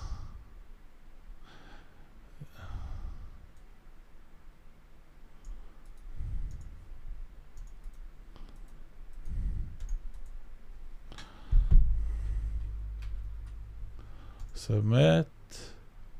Right, successful. Sync media controls.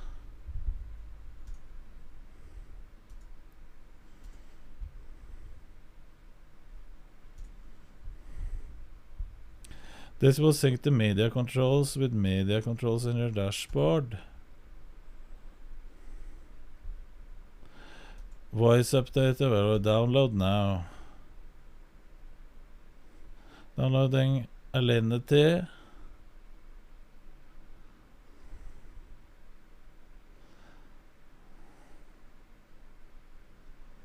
Is Quinn streaming?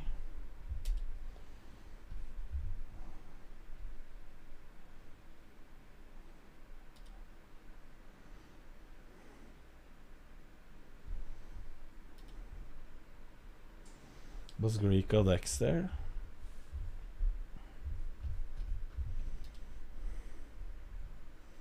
No, he's not there. Downloading Seer. Female downloading.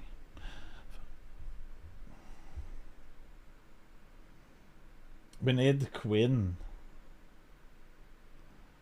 We need the Quinn voice. Tectone sleeping again.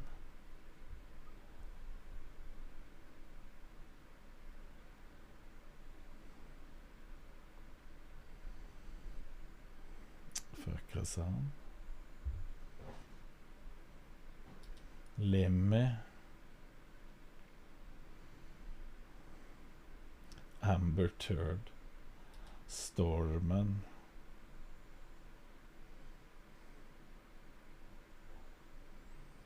Greek TTS would be fun, yeah.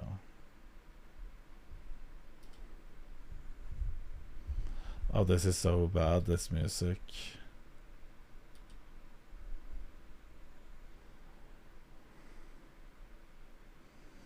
I wonder if Stormen is any good now when the new ranking system is out.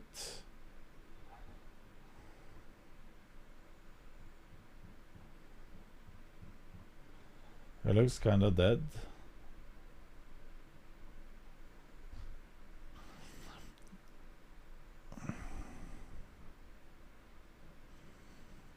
It's downloading more stuff.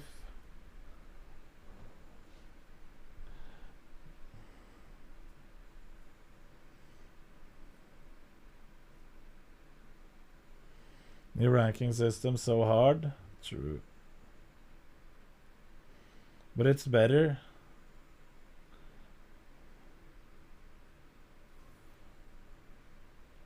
But I have to say, we played in fucking bronze yesterday with Arthur, which has been a predator in multiple seasons. And even he said it was insane. They're playing as good in. They're playing as it was finals with high prize money.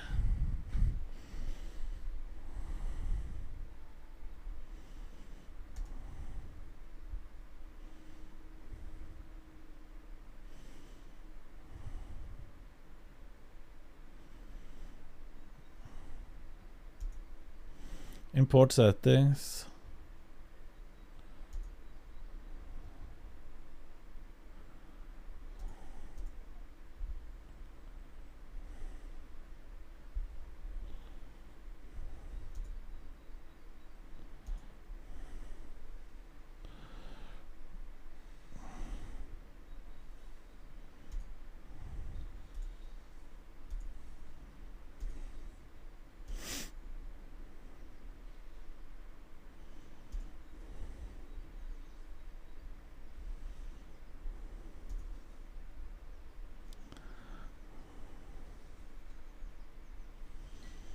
How do we use this?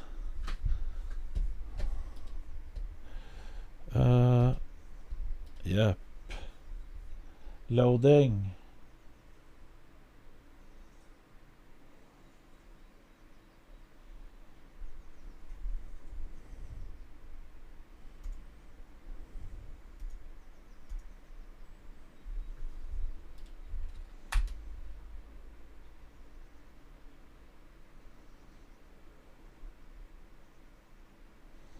And how do we use it? Use voices by typing valid voice name.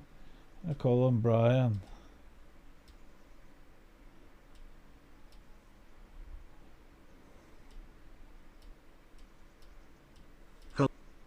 Hello, this is the Brian voice. You can also switch to me. Poggers.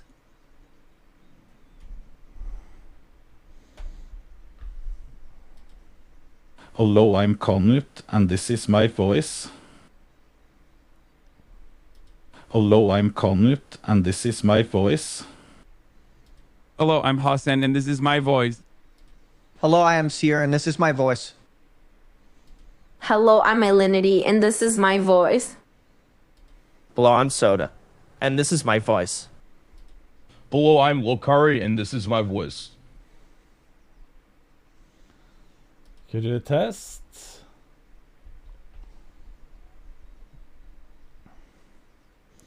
Okay, I'll do a little test.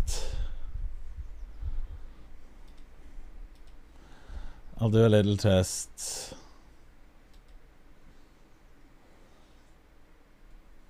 This is my fuck.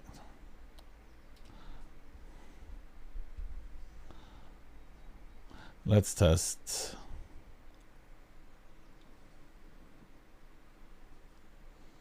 Will this work just by a channel?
Knut, do you play Cub in Norway, number 1 sport?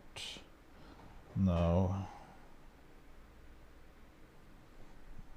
Okay, let's test. Will this work?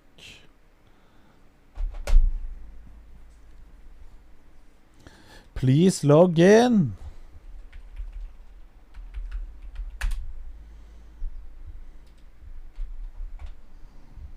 The fuck?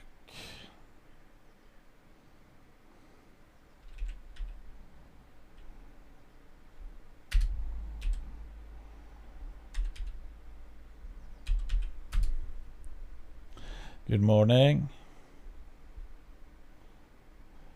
How long is an account? I can't donate to myself to try. What is this fucking bullshit? Well, let's try with bits then. Cannot share in your own channel.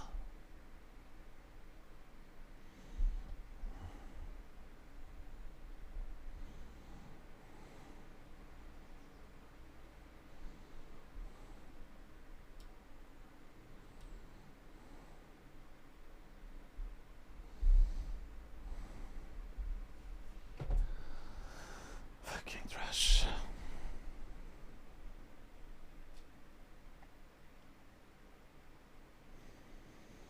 Oh, this is so bullshit. Hello, I'm Knut, and this is my voice.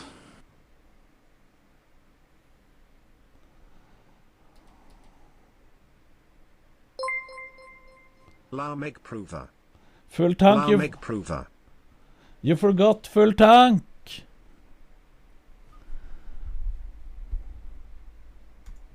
Default voice, wait. You forgot to write exclamation mark and a voice in front. Wait. La make La make PRV. prover. It's playing double.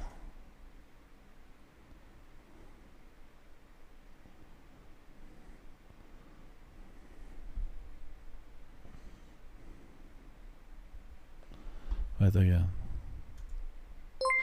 La make PRV. La make prover.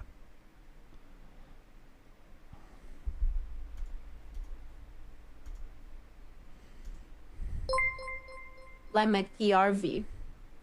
La make prover.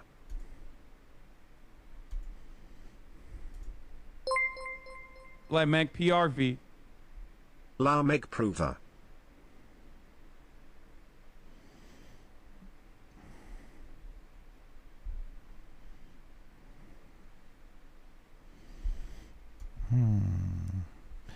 Where is the sound coming from?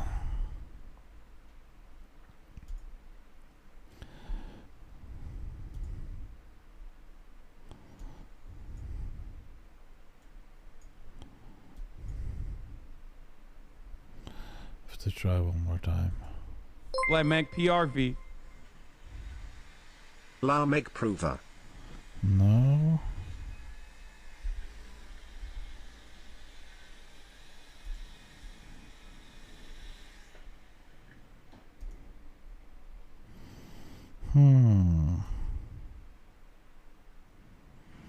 I need to see what software is sending the sound. La make PRV. La make prover. Fuck, one more time.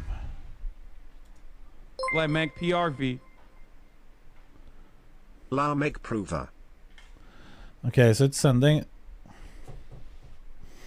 Now I get what's happening here.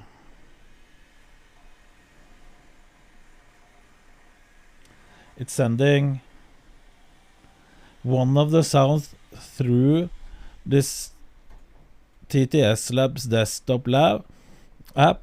That's the voice.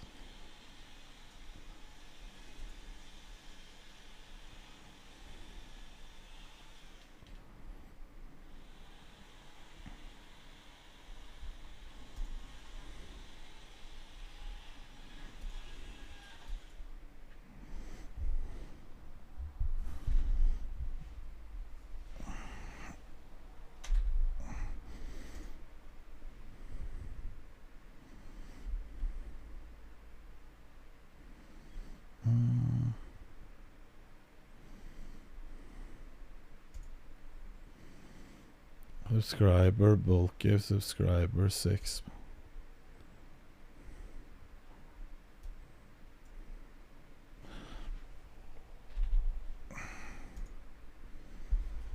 Okay, let's see, updating.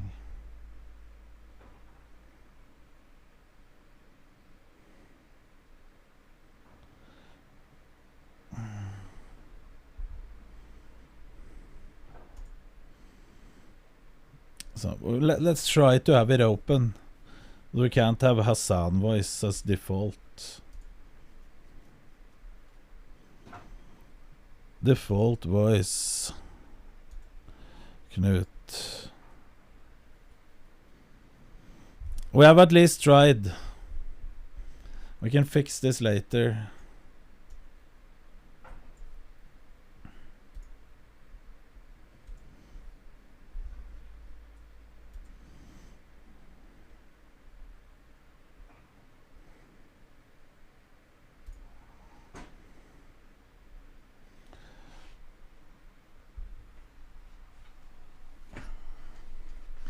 So if you're doing something now and you want TTS from different voices, write the name and exclamation mark, no, colon. Hello, I'm Knut, and this is my voice.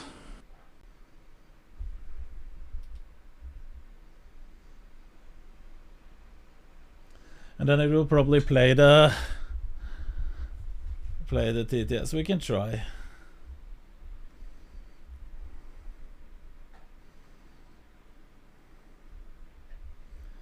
Fuck, I'm starting to get so tired after I woke up early. I'm not sure, should we watch this shit? How does this work? It's a machine learning. So generate your voice based on clips. It's machine learning. No, it's I've been reading some a lot of sentences.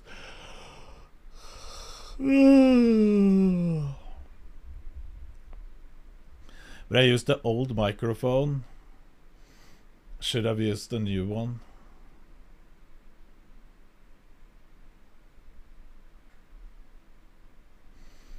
It was because I got it. It was before I got this new microphone. No word list, so which command colon or something? No. I will put this in the. There you go. Knut, hello, that they both Colon Canute, hello everybody. I'm Canute and this is my voice talking to you not all. Bald. I'm not bald. It comes double. Wait, I have to fix stream elements. I need to remove so it isn't double.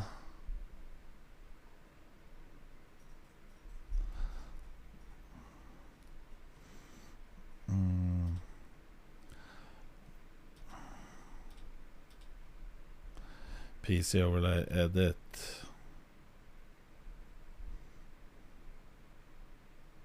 No.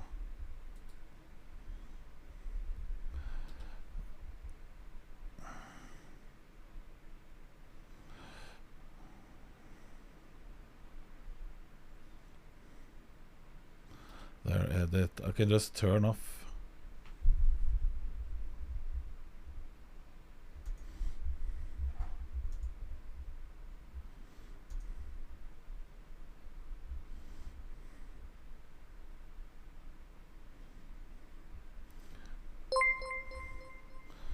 Friendly Dad. Good morning, Chief.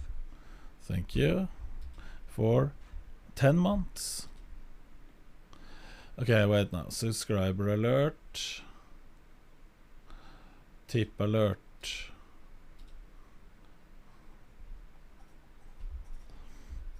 Variation settings.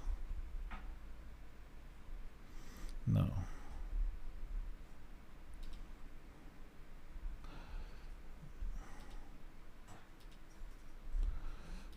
Turned off. No.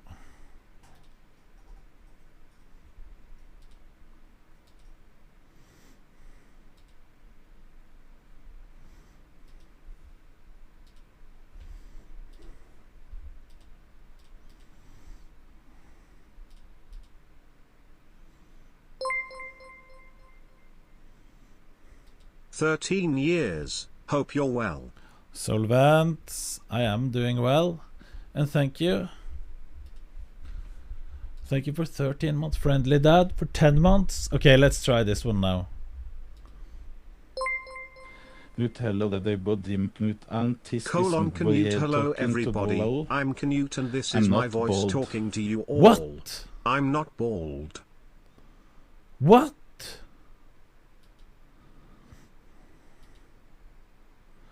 Share alert. Okay.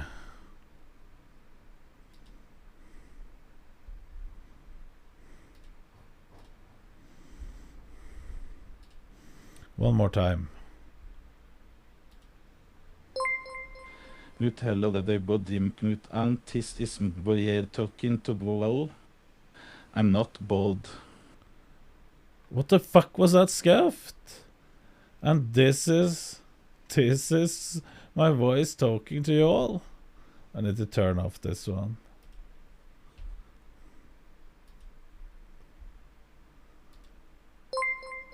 Knut hello everybody, Knut and this is Boje talking to Below. I'm not bald. Why can we only hear I'm not bald? I can't even read. Well, this is...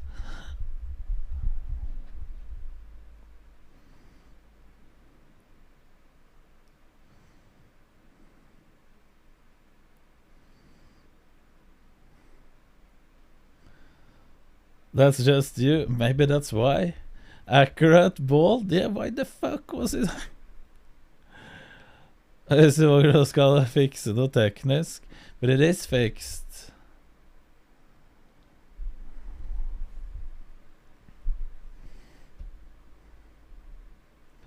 Do we have any others we can...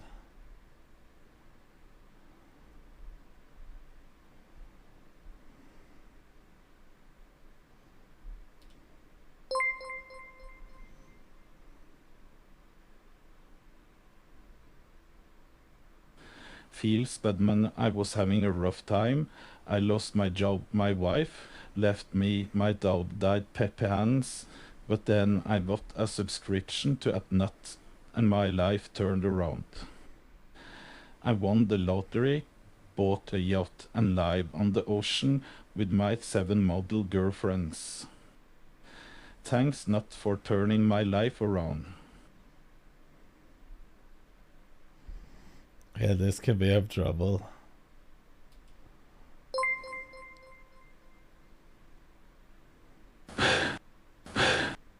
Gacha alarm, wake the fuck up, you Pepe the Baldy, and stop.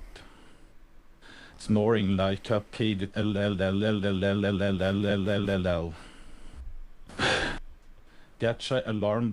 alarm, wake the fuck up, you Pepe the Baldy, and stop.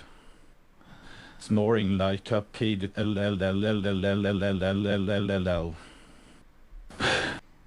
Gacha alarm, yeah, enough. Wake the fuck up, you Pepe the Baldy, and stop. Snoring like a pig.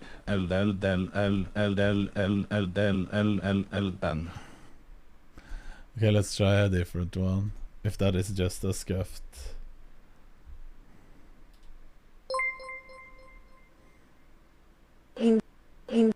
Gacha alarm, wake the fuck up, you Pepe Gabaldi, and stop. Soaring like a Gacha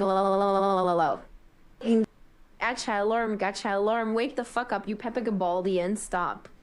Soaring like a Gacha alarm, wake the fuck up, you Pepe Gabaldi, and stop. Soaring like a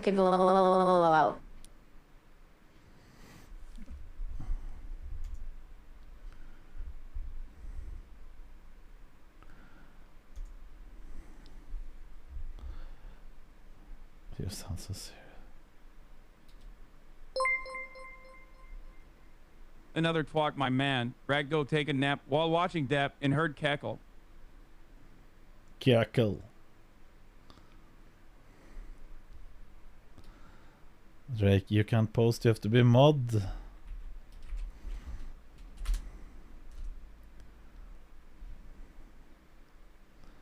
Fucking Omega lol.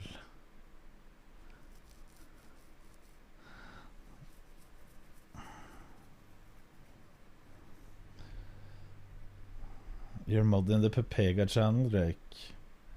That's better for you.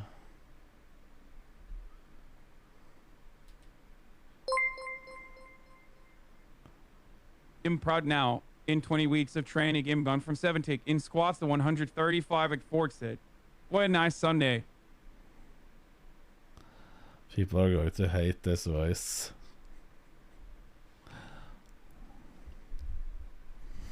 Pepega mods work in the Pepega channel. Lakari. You just got a new job? That's nice. Gorg, what is your new job? Cause you only browse boring LSF or watch some cart pusher and not on YouTube.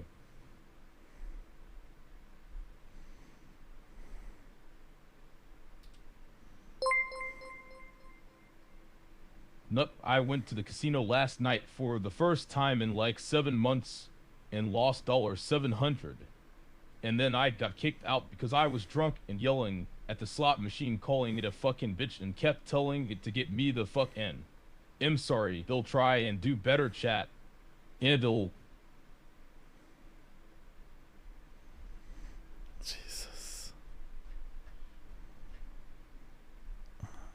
What should we set as default voice? We have Brian, Soda, Lakari. We should have Train as well. SpongeBob, we can add him. Leave, Norwegian voice as well. Ricardo, Brazilian. Hans, German.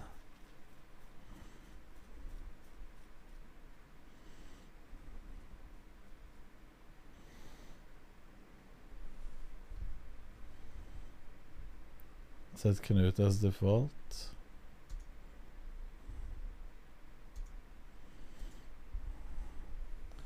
This is clip. Knut looks amazing dressed up. I was just joking with him, telling him normally he dresses like he's at the beach. He does dress like he's at the beach all the time. He...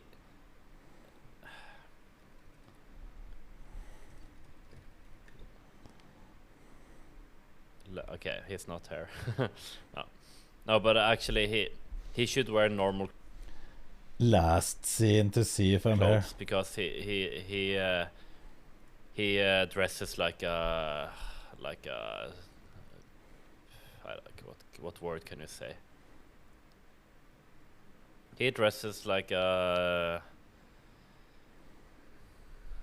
Texan, I guess, like a Texan who doesn't care about how they present themselves. First of all, there's a lot of things you can say about how I dress. But Texan? Huh? And this is not me claiming to dress well. This is me just question marking. What the fuck? Here takes another exclamation. Jeg not that can hand jeg HRS litt strain og serie S at men agently jeg and snu med mass muskler og slikt. This full tank. It's Knut and then. You don't need to write that, but the thing is, this Knut can't read Norwegian. He can only read English. Thank you. Yeah, back to this, Matt, but thank you for the bits. Back to this, Matt. Texan?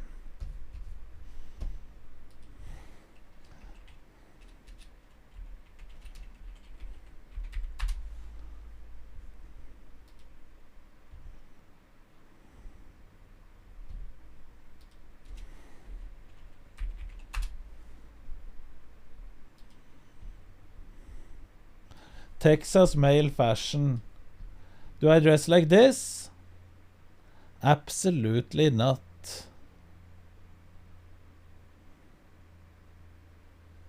Do I dress like this guy?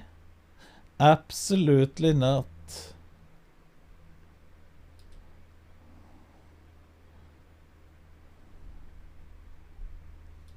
Like this guy? No.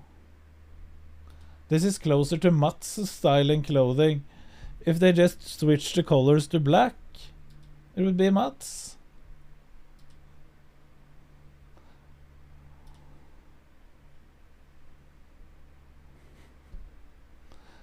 If they didn't choose blue or gray colors, but black instead, it would be Mats.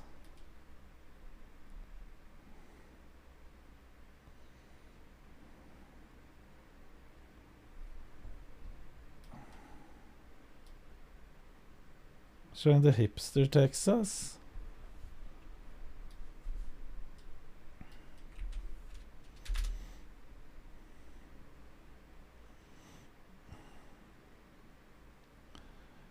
We have fashion. That's not a disrespect. Try Houston. I just wrote Texas male fashion. What kind of outfit? Yeah! I could see Mats in this. Just choose different colors again. And this is exactly him. Listen. Again. I have one more thing I need to say. And this is not me claiming to care about my clothing, because this is not about me being better than Mats or anything. But Mats is one of the guys that dresses closest to a clown that I know. He has the absolute worst taste in clothing. Because he actually tries. The difference between... And this is not me claiming to dress any better. Because I don't care. This is sweatpants and a sponsored t-shirt. This sweatpants was something that Erik from the gym gave me. Because he didn't want them. He tried them once and gave these sweatpants to me. This is from supplement sponsor. Free clothing. Free clothing. Nice of him? Yes. So it wasn't defending my own style.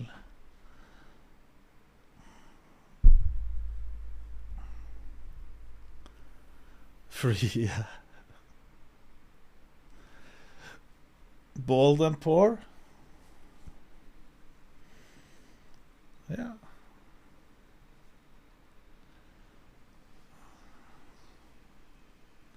Looks cool. Scarf too much? Listen.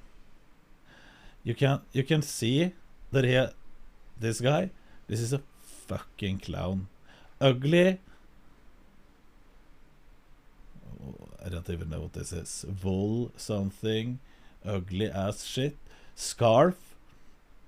Looks just ridiculous. We don't need to comment on that. And what is this? What the fuck is this? That he has underneath.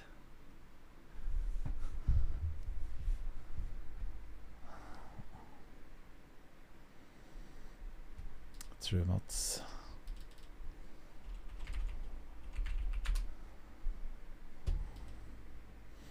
It reminds me a little bit the sweater he has underneath.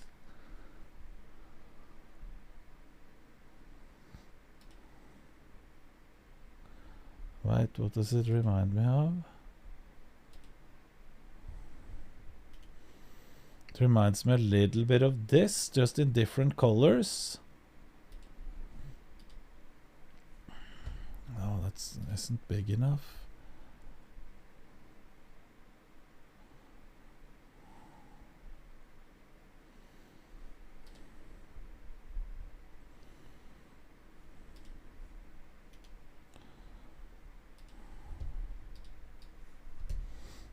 It looks like he has something from this, guys.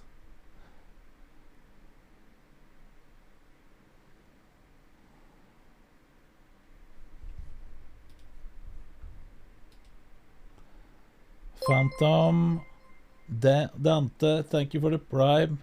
We're not showing that, but yeah, that's Drake kind of fashion.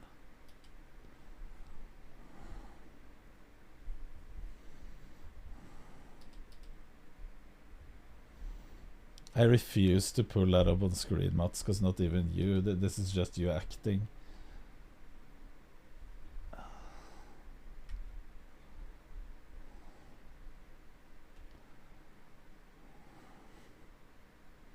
I refuse to put that on screen.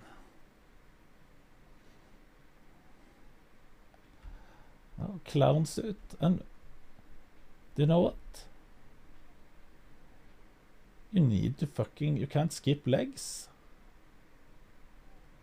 You need to...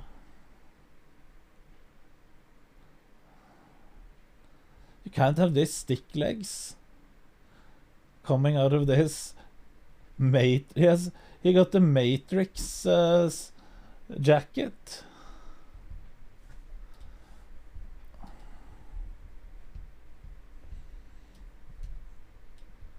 This is overly bullshit. This isn't anything.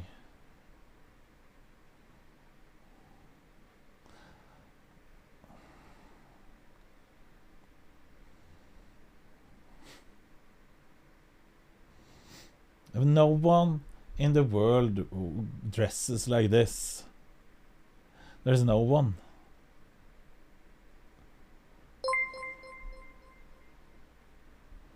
One year subbed to this bozo bodybuilder wannabe. Can you please welcome me to the jungle? That is all I want. Thank you, XQCL. Nexus, welcome to the jungle. 1 year in the jungle. My man. He said it? Yes, of course. He said it? Yeah, why wouldn't I say that? What did you tune into? We're looking into fashion.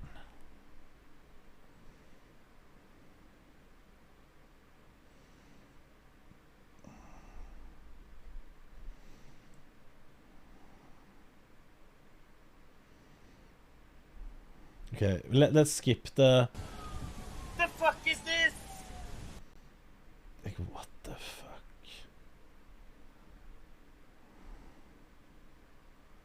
Dark Souls armor.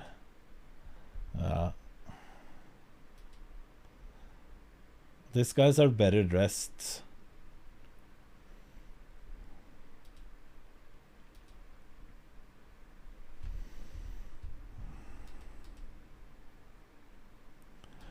Knut, what do you think about tech wear fashion? I don't even know what that is.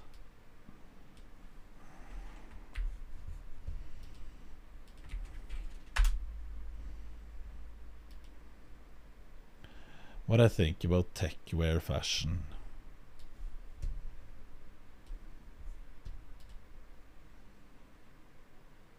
Is this what... This could be Mats.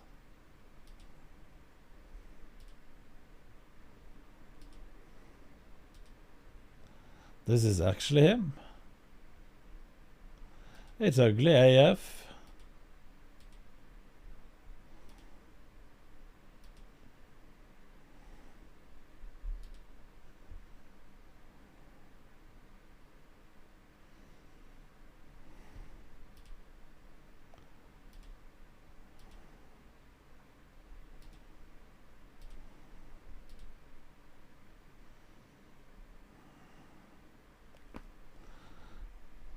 Decapitated.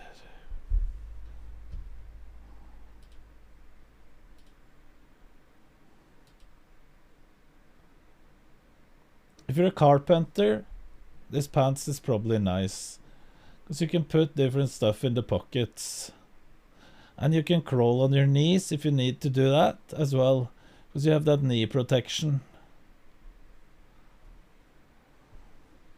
Or if you're doing other kinds of work.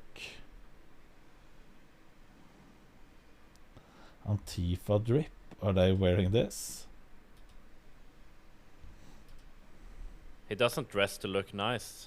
He just dresses to show off his muscles. Not all the time, Mats.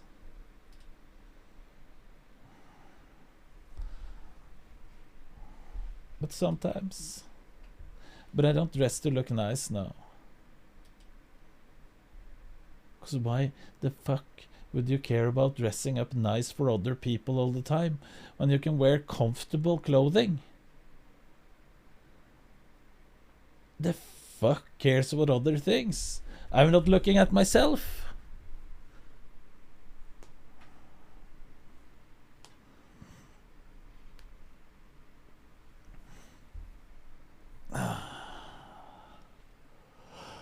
If I ever would go in a business meeting for that I wanted something from,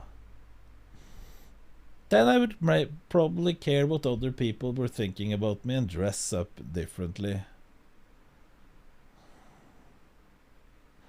Do you know what I think? When I see people that you see have tried to dress up in the city, you can walk, you can see it especially in cities like Oslo or Hamar or whatever. You know what I think? Fucking losers is what I think. You're putting this much in to try to look like something you aren't. Fucking losers. That's what I think.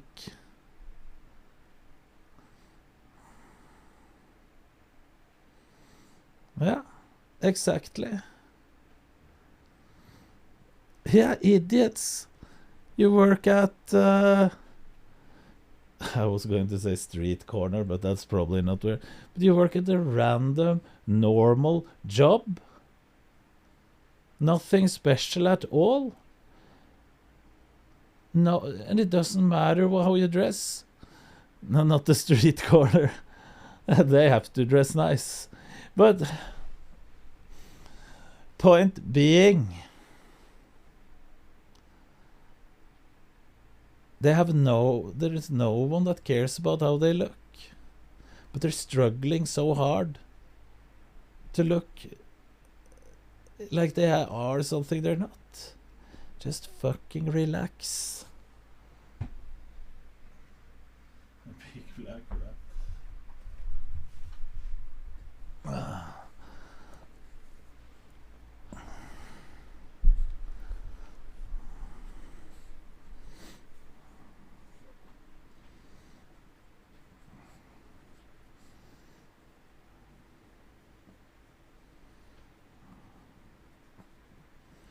Det var Kira. Yes.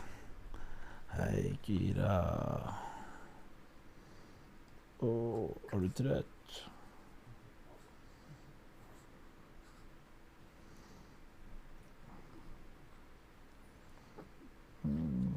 How old is the dog? 11 years old. 11. Don't press the keyboard. Don't press the...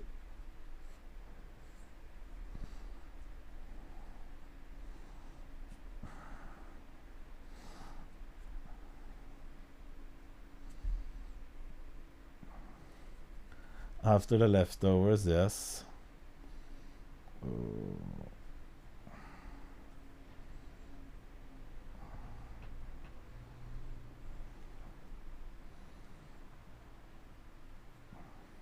How did the rock sponsor go, Zahal? It went okay. We could have had more downloads though.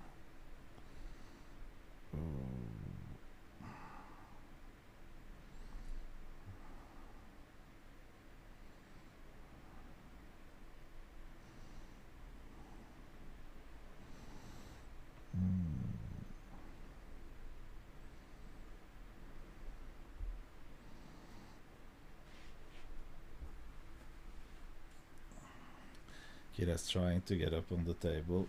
Oh, now we can sit there. There's so much dog hair.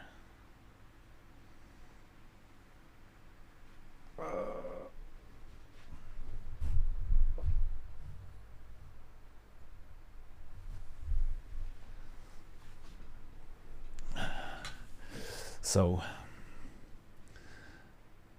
we should have done a job today. Bare for show Grinder Rolf.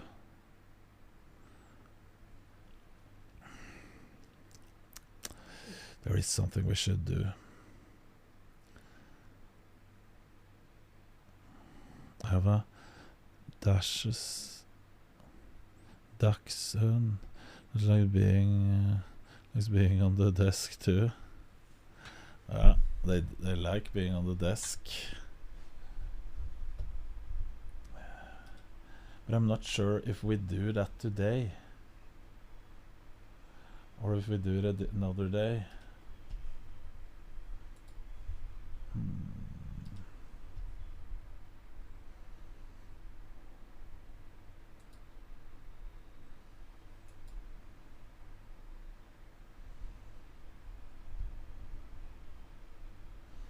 It isn't sun today. It isn't much sun at all. That's the problem. It's cloudy. Tour de Hamar. We need to go to the gym. How hot is it in Hamar today? It is it 19.5? It doesn't feel that warm.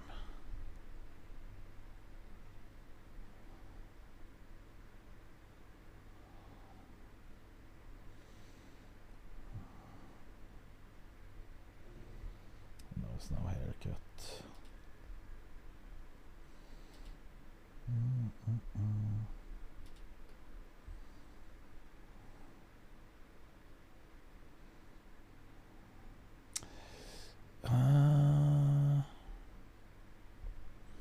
Hobo Bear, 0. Grey Lidl hoodie, 15 euros. Lidl chicken leg jeans, 10 euros.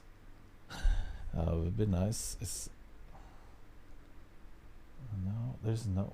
Why isn't.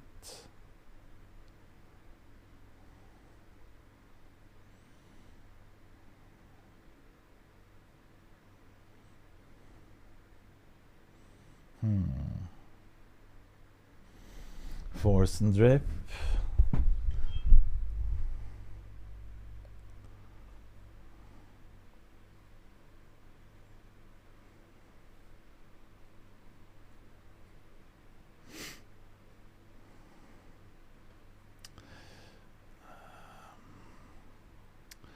What we should have done today is removing some of the where the fence was standing.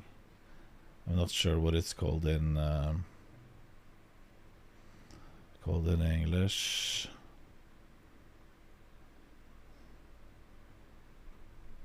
Oh, this is a famous Norwegian skier playing PUBG. Let's see if we can win. Possibly. It's just a knock.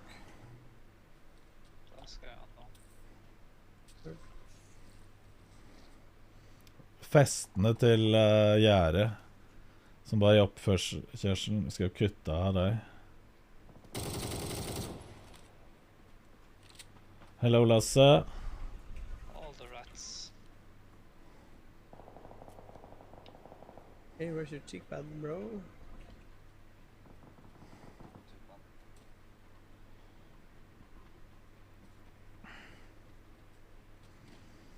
Please play more PUBG, yeah, maybe.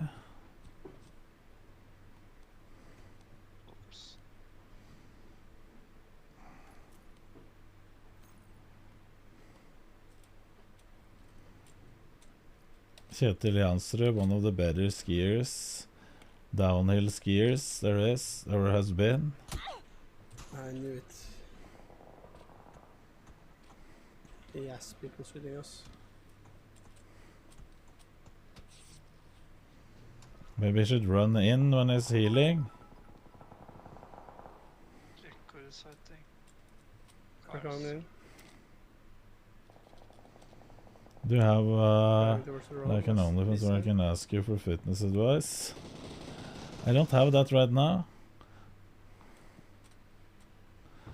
Plan for today, we're going to the gym at least. Or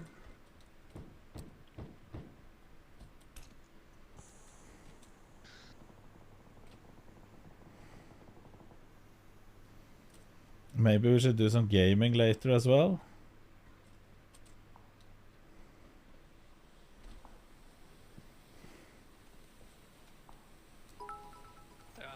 How long? Depends a bit. 1.5 hours maybe.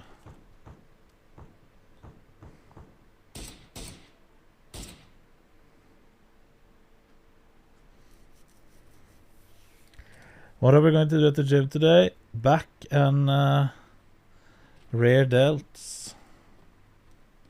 That's what we need. Gaming. Oh, we don't need much gaming. I agree with you.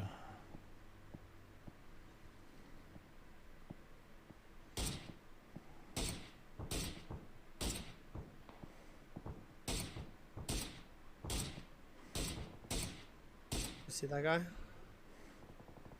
Yeah. Might be the last guy. Might be the last guy though. It should be a bit faster. Ask Bitsnox, he's the one that knows.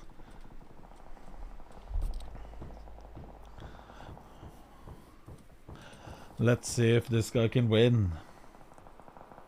Smokes my mark. Southeast. See him.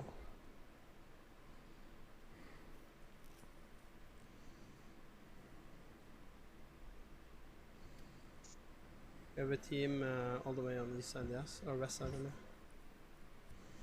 Weird If we're flex. Lol. I think they moved into the dips. There's people above yeah. the dips.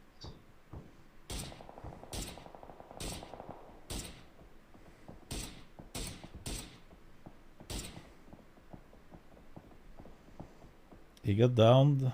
Oh, I kind of want to walk out on them, but it's not open. The people on the field, maybe. Seen? Maybe. Some yellow dip. His description says it all for stream. Be on the roof? Ranked Yeet Squad. I'm on the roof. Sit down. Nice.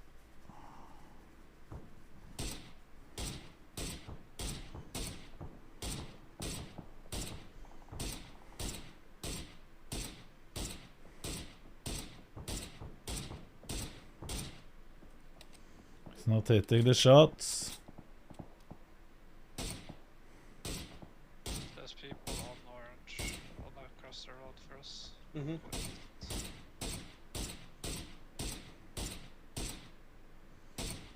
Need to. They're in the blue now on yellow. Need to move. Finish.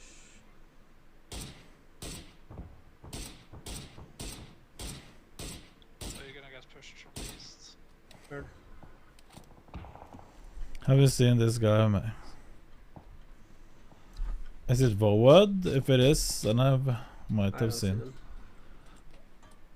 people coming I haven't seen this, but we can watch. See them.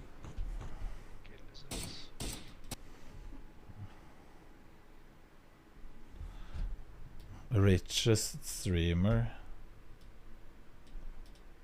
Not knowing what rich is means you grew up rich. Well, it feels like everyone is in like a strong middle class. I said, hold up, wait a minute, something ain't right. The thing is, the reason I have like a good life, kind of, is that my dad is in oil. It's your birthday, so I know you want to ride out. Even if we only go to my. Did he Kapoy edits as well?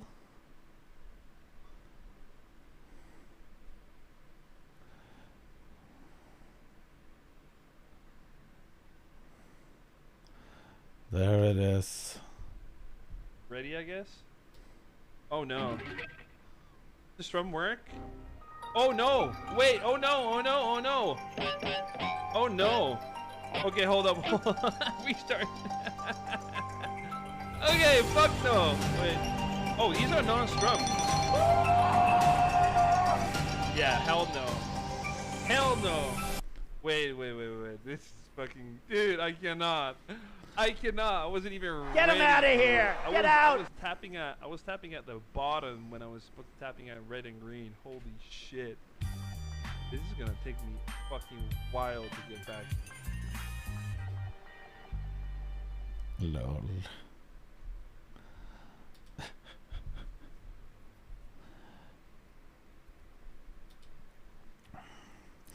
And they're complaining about my gaming.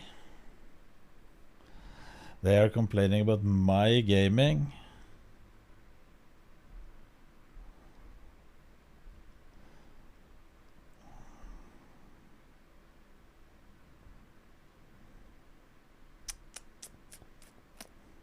I would like to see Mats try a one-on-one in CSGO versus Knut. I haven't played that in a year, maybe.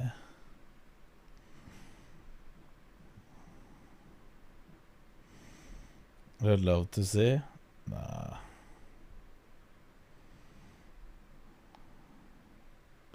But I need to go downstairs and get some food.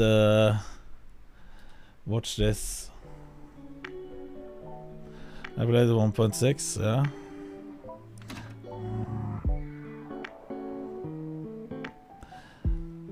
Let me go and get something to eat. Watch this, man.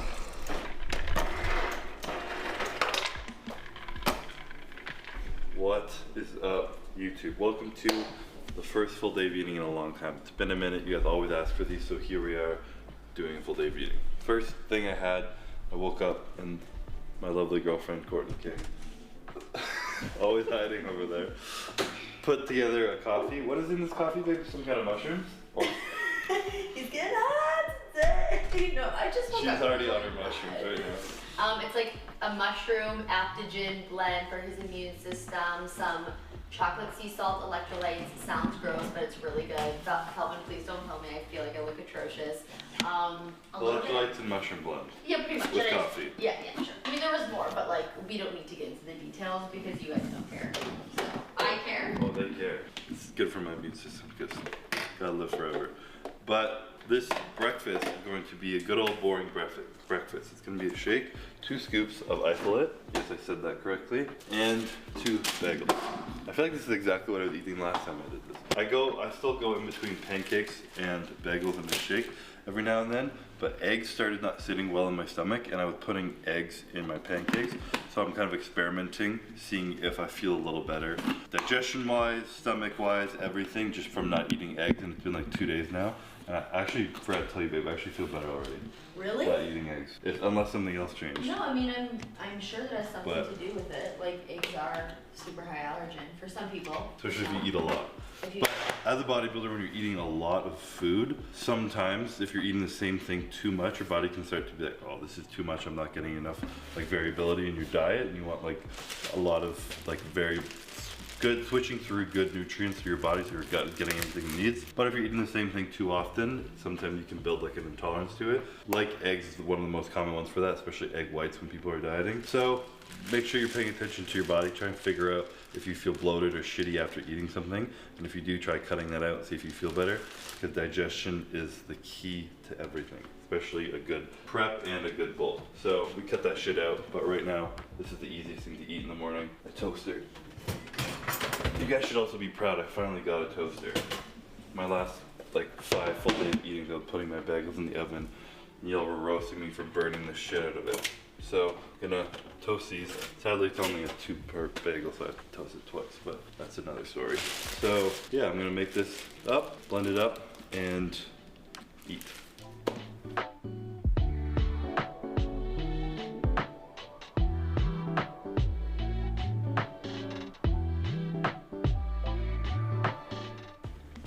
To make these very thin, not a lot of ice in them, just easier to get down. I used to put oats in them, but it was getting grainy and kind of gross, and I'm just trying to enjoy what I eat right now.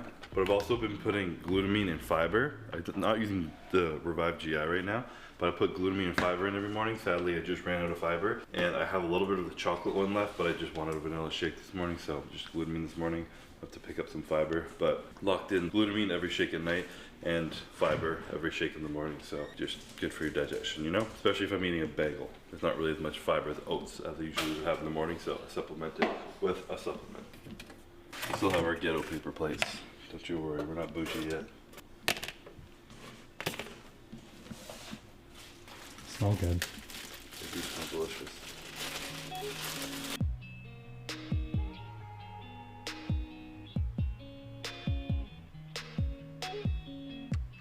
If you've watched any of my previous off season, you know I love my ghee butter. Clarified, lactose-free butter. Just the Courtney version of butter, pretty much. But it actually tastes fire. It's got definitely a little twist to it, but it's really good. So I put that on one, and I kind of alternate between either doing ghee butter in the morning on my toast, or bagel, or almond butter. Right now we're out of almond butter. We only have peanut butter, and almond butter is a shit. So I'm going with ghee butter this morning. But yeah, that's what's going on.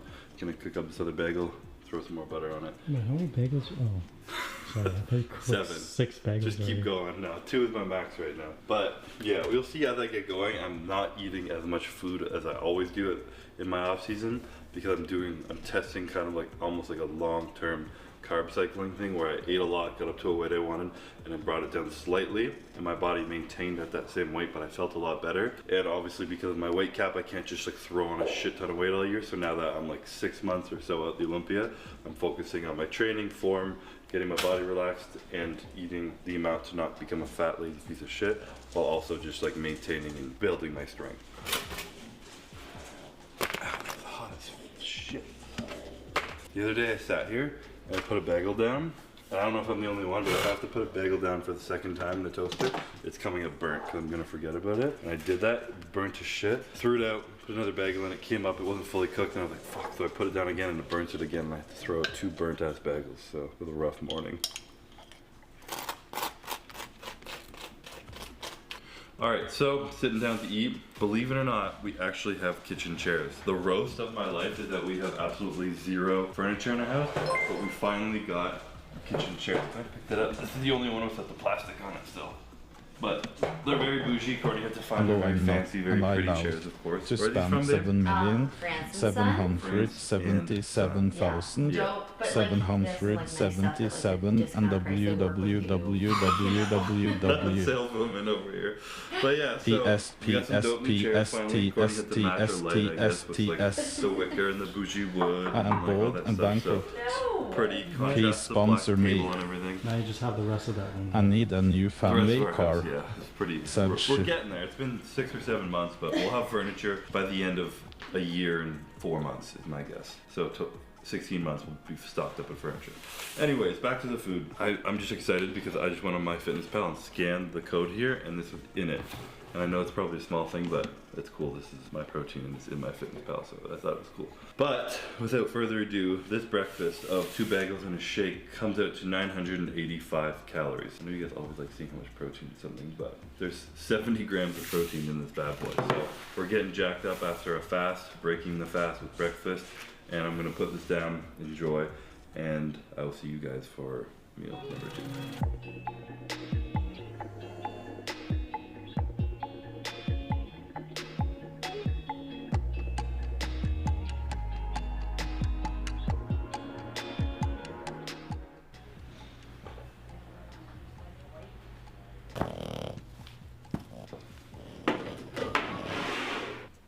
So, meal numero 2 going down right now.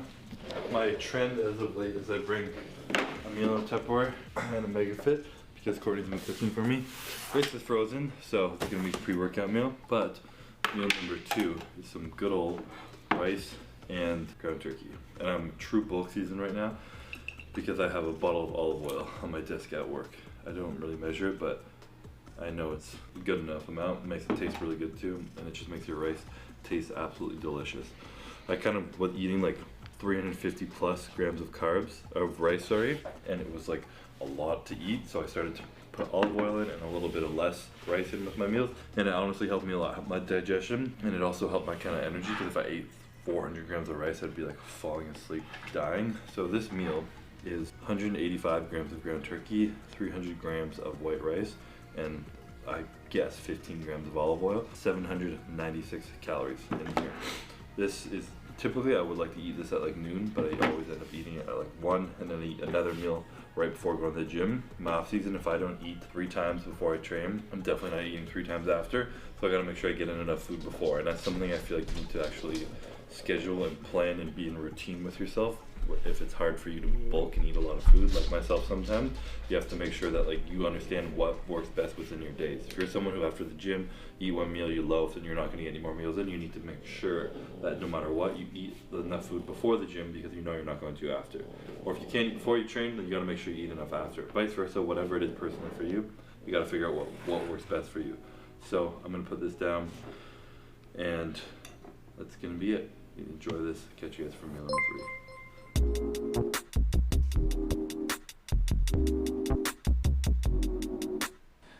I love the LL, I love the LL, sorry, my brain barely works anymore. 7,777,777,777. Lundeberg organic rice cakes. They're actually very good. They're very salty though. They're 140 calories for 30 pieces. And I'll probably eat like the whole bag. The whole bag. Probably, yeah. I also had a bar. A potential future raw bar. Maybe, maybe not. But I did eat that. So you could add that to it, but it's supposed to be secret. You're not supposed to know it exists. So I don't even know the macros on it yet myself. But What is he eating? And now I'm eating some chips. So snack between meal 2 and 3. Meal 2.5 snack. Alright, so welcome to meal number 3. This meal is going to be steak and sweet potato. It's a little frozen stuff. Ice cream. Ice cream? I wish it would be nice. But I'd probably shit my pants if I had some ice cream before the gym. There you go. This has been my, well this, plus the chicken and sweet potato has been my absolute favorite go-to meal from MegaFit. For some reason, sweet potato like that, touching glass, tastes so good. It's so easy to eat. You get a little bit of mashed potato, and you put it on your chicken, and it's like flavor sauce without even having to put condiments on. So it's very good. But this meal is 7 ounces of steak and 2.5 cups or so of sweet potato, I think. So I'll calculate those calories, show you after, and wow, lock my I'm chips eating off. salmon. Calculate those, and I'll show you the meal when it's heated up and ready to eat.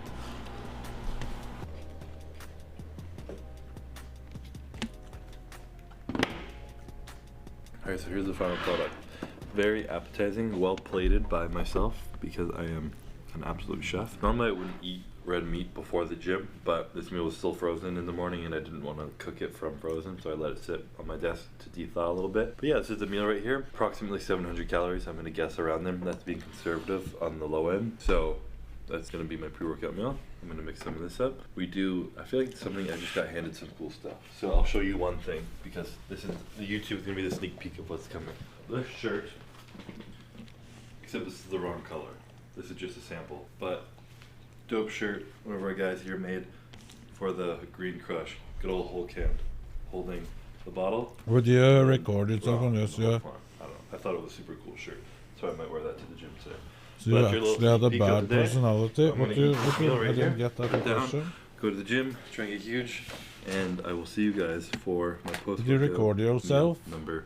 Unless.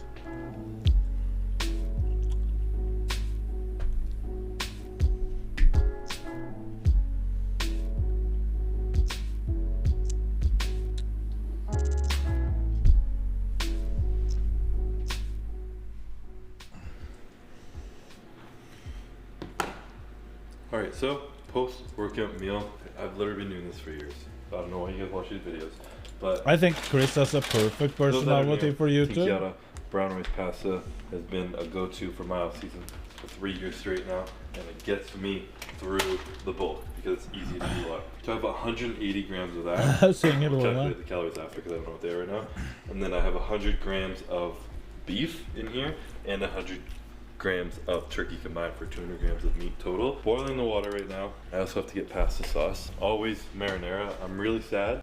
Even though I like his sister's boyfriend more. Canute bald. Little titties. Titty nu. Thank you for 6 months. If you're in Canada, there's a marinara sauce called Stefano's or Stefano. Is this empty? But it's the best marinara Haven't sauce seen you ever. in a They don't while. have it here, so I just look for whatever marinara. I haven't found the perfect one in the US yet, but I'm chasing after it. So Finitism, thank you for 11 months. Marinara sauce. I load that up with Noot, half a noot. can. Noot, how much noot. in with that, and yeah, that's about it. I'm also drinking a poppy drink. Posting routine is on soda, stream. which I actually think is absolutely. Nim's posting routine. What the hell is he doing?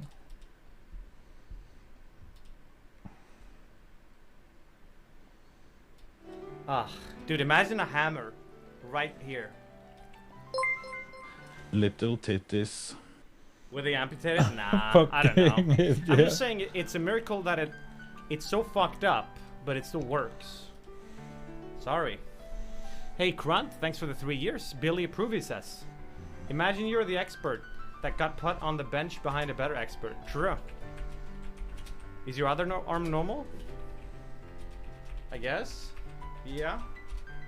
Would be weird otherwise. What did he do, posing? Do this IRL. Hydrate. Don't mind if I do. Speaking of which, guys, I actually got approached by a company. I normally don't talk about any sponsorships before I've landed them, but I'm curious on your opinion about this one. I try not to do too much like energy drinks, you know, G Fuel stuff, but I got approached by a company that... What? Don't just say hate it. I haven't said anything. No, not steak.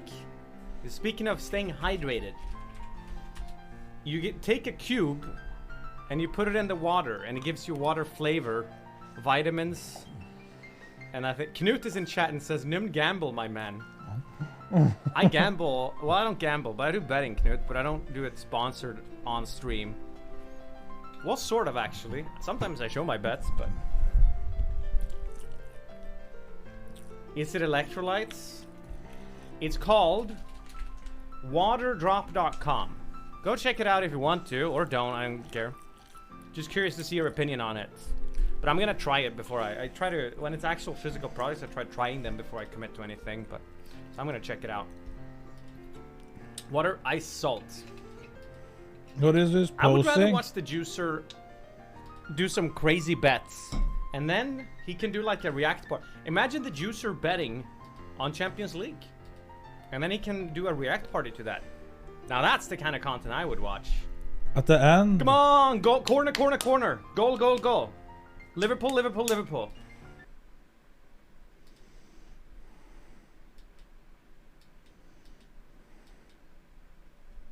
After this? Arriba! Oh, yeah. He doesn't have the music on the VOD. I can see that VOD not caught up. Oh, now it probably is.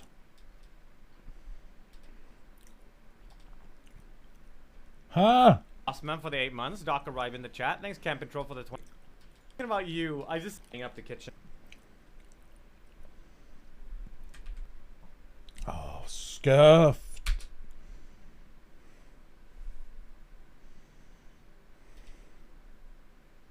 Changing the drill thingy, and it was like cutting through butter.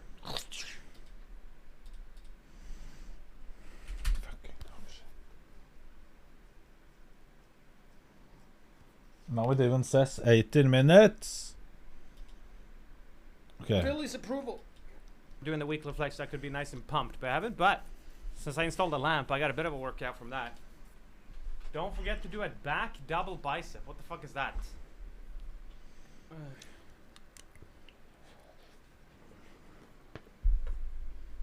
Not really any progress since last week. What he needs to do is lift his arms up. Biceps needs to be up there. This is What scuffed thing is this? typical noob posing. I mean, you wouldn't be able to tell regardless, I guess. Billy's approval.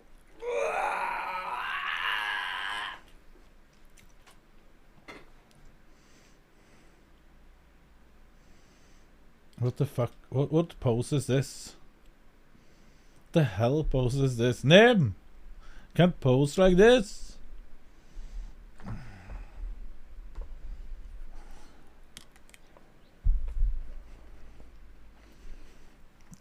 There's no pose where you do this.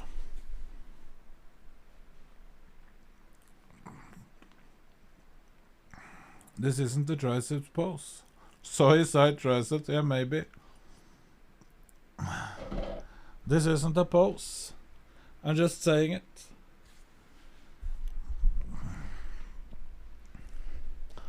Okay, next.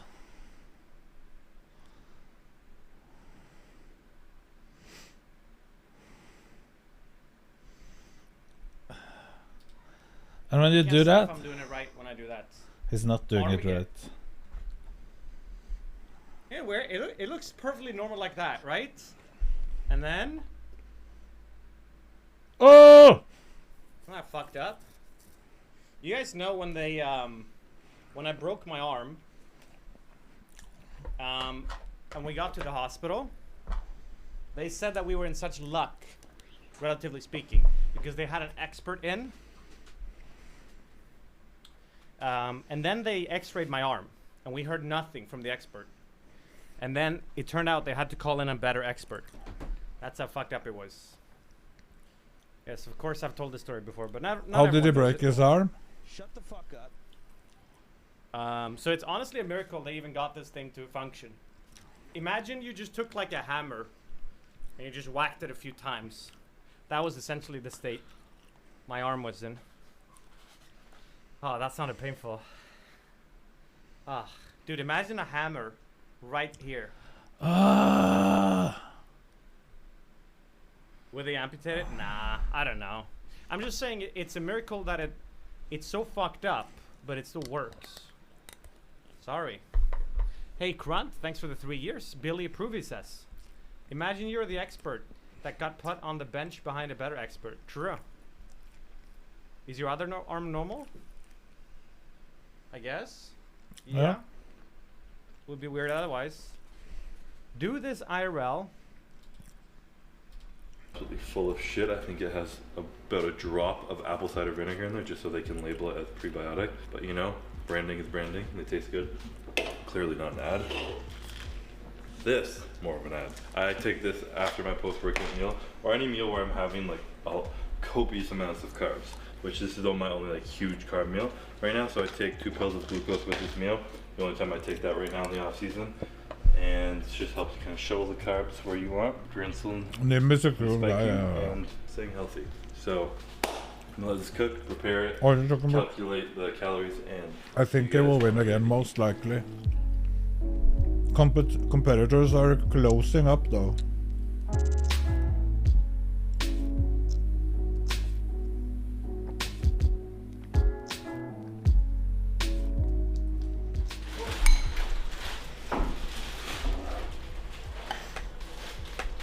It's a high school meal right there. A high school meal? Yeah. It's a post-school. Or college. Agge, I just got back from high kompis, school, thank you for the know, prime. Walked home with the boys. Mom made some pasta, except I made. I'll tell you one thing. Okay, wait. I'm selling my car, buying a bicycle, and moving to Oslo. I'm so done with this scuffed place hammer. I'm also training for my first marathon. I will only play Apex on my stream from now on. Sorry about any inconvenience caused. This has been a hard choice for me. Thank you for the bits.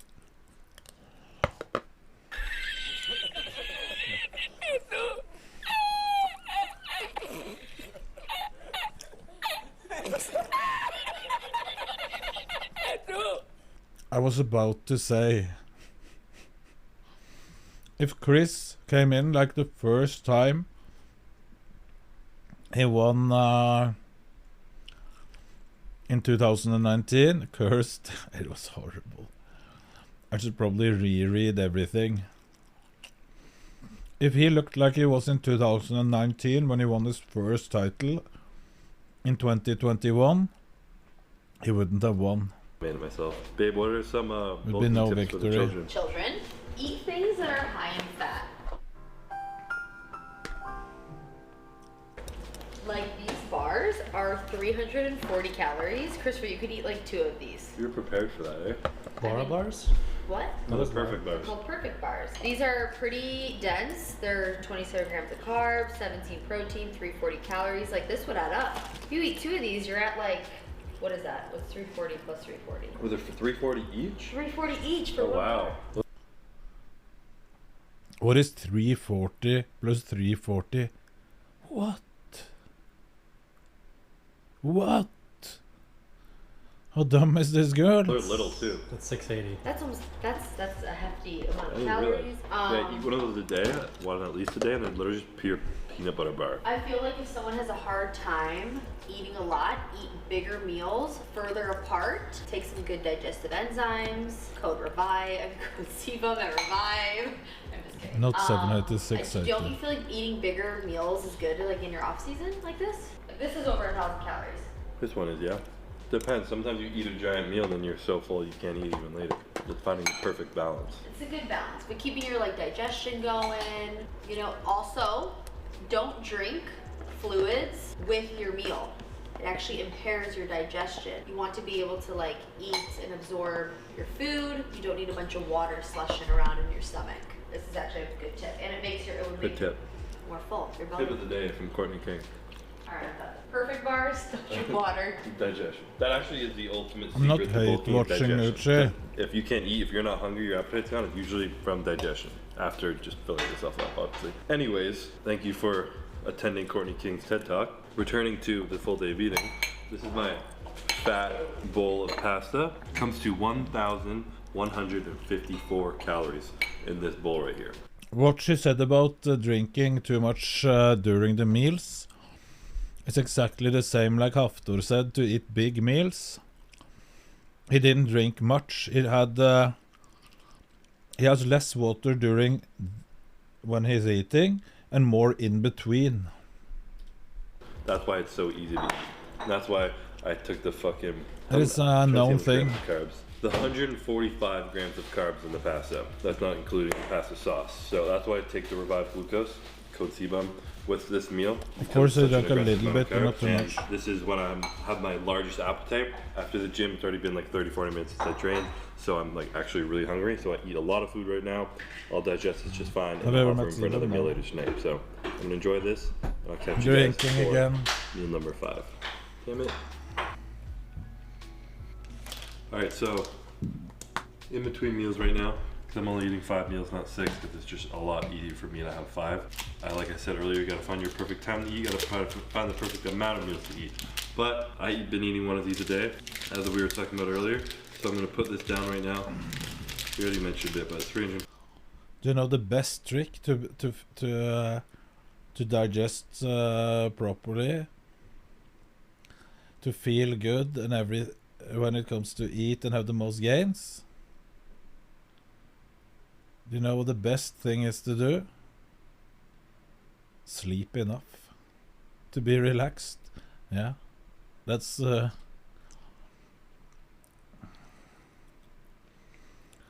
DreamHack Nim wants help posing. I'm not going to DreamHack, I think. Is it DNS Omega 3? Is it like Tran caps that taste fish the rest of the day burping?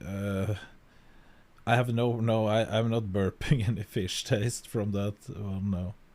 But I don't do that from Tran either. Nim said yes, but I'm not going to DreamHack. Sleep is a big thing. But you could try the Omega 3. Just buy 1 instead of 3 and test.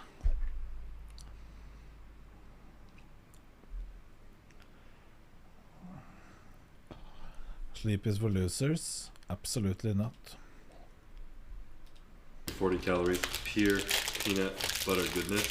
These are the kind of bars I want to make for raw, because they're just delicious. I honestly ate another one of these earlier. That was the ones we're trying to make. So Sleep is for winners, that is correct. I don't know how many calories there are. But this is my snack. I gotta go shower. So I'm gonna enjoy this, chill out on the couch, shower, and see you guys for the last meal. I don't think it. I'm not sure if it helps for sleep, but that wasn't. That was unrelated.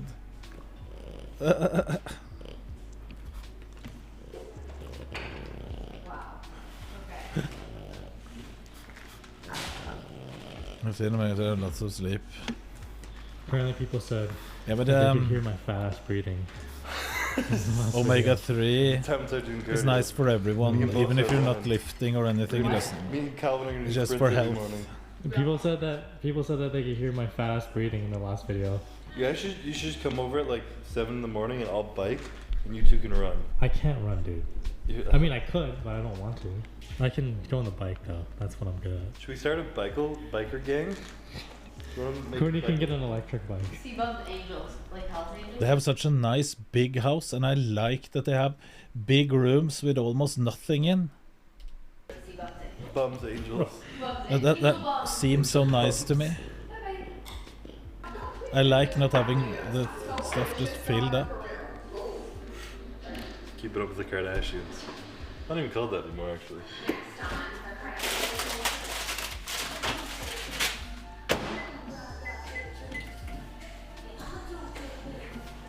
When are you gonna have your own reality TV show? Me? Yeah. Can't Being knock the down bump some sets. walls. Hey, what's gonna be the name of our reality TV show? The what? What? What's a word that starts with B?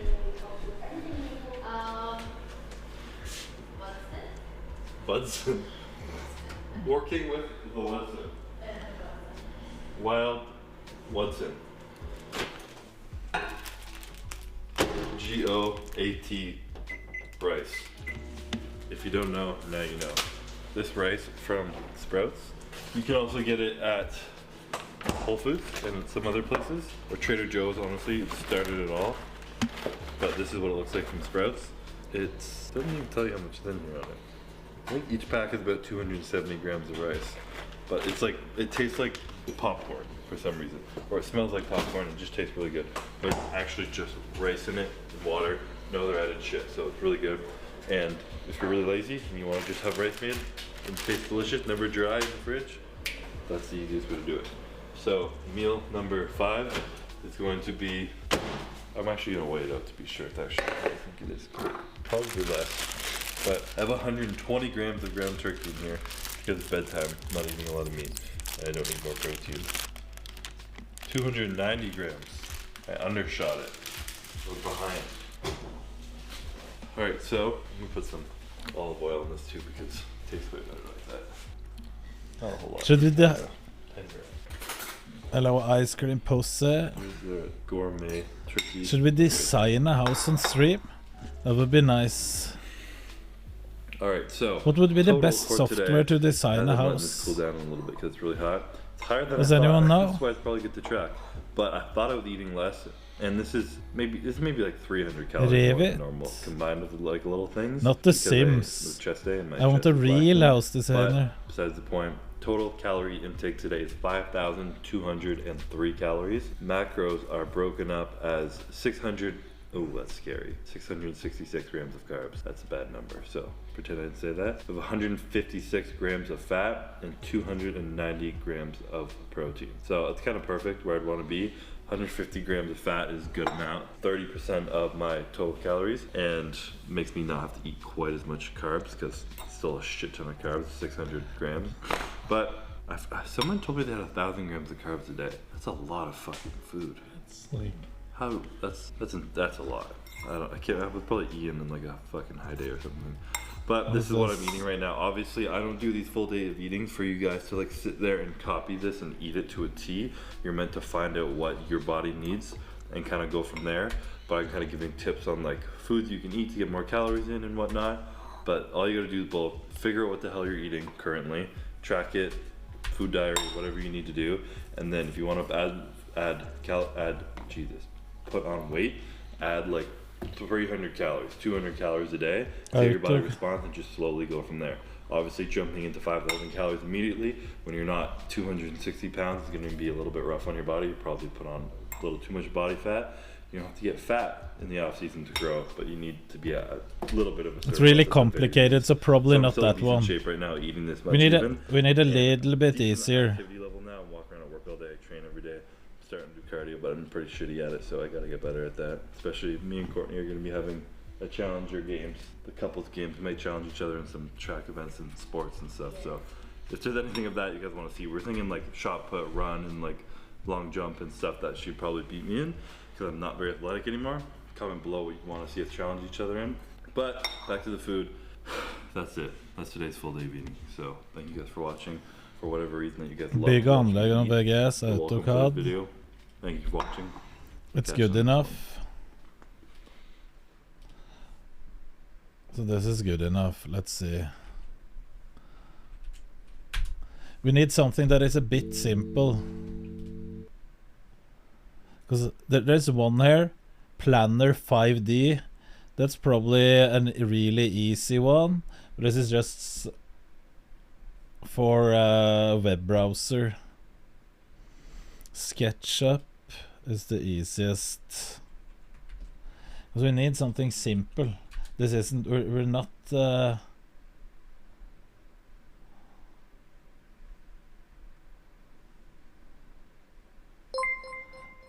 Why are you looking? Just for fun? Hågrad, thank you for 22 months. Planner 5D. But what if we do this?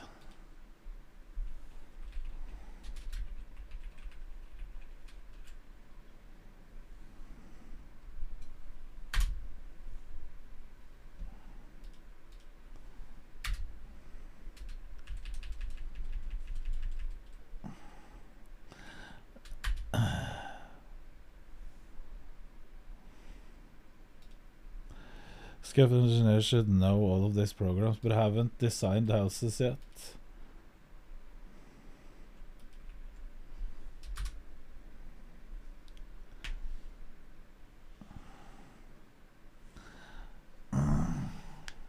SketchUp Pro 2020, 2017. Is 2020 good enough for us?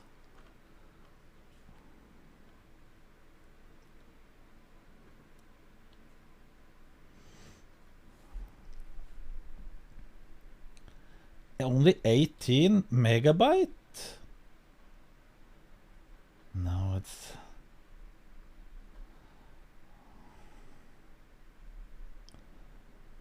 Huh. Seems a bit sus to me.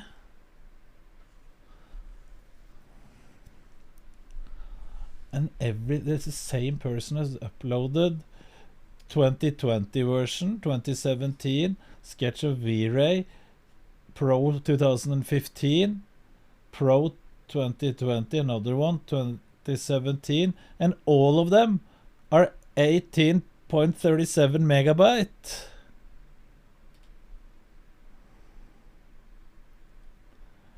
SketchUp plans are free.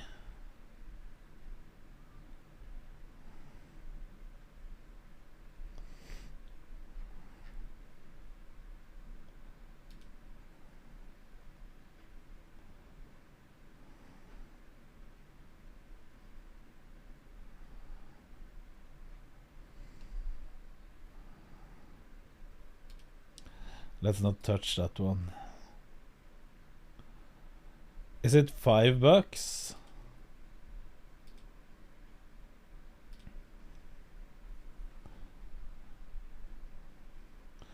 Commercial use for primary and secondary.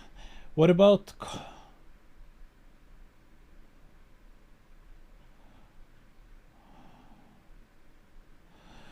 for download trial for free? Okay.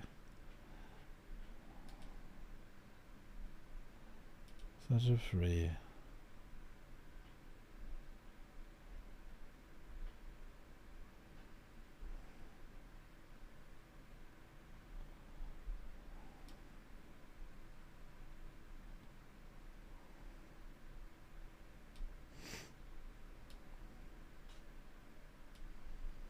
Okay.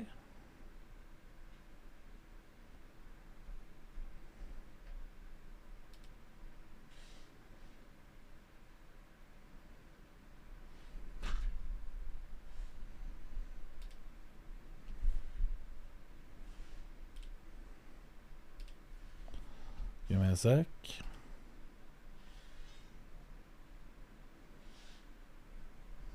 Before I start to continue, please review terms of service. Okay.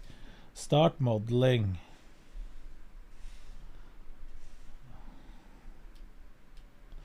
Okay. But this isn't me.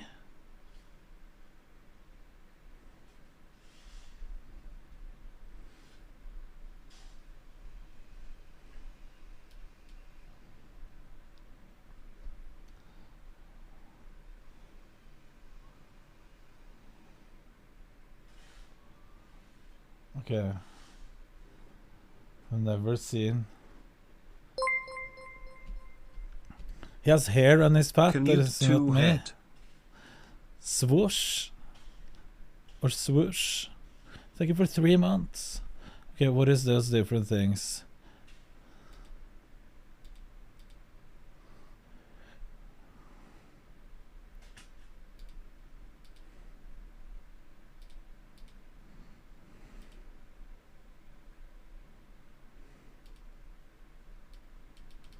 How do we put up walls?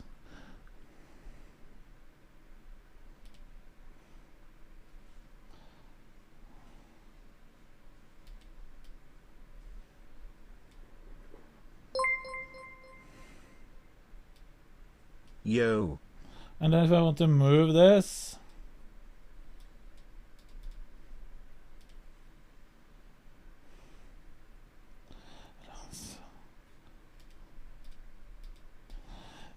Cubsters, my man. Thank you for 12 months, 1 year of tier 3. How do I put up walls? By not opening up emotionally. I can't. This guy.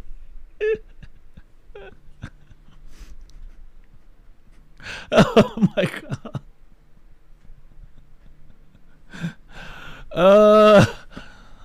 No, that's not allowed to say. Me engineer. No, I have never used this software. I don't know. Remove. Outer shell. Okay. Yeah. Do's.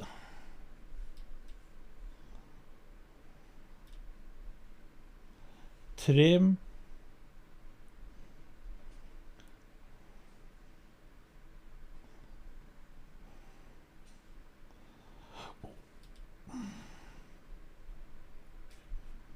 What is this?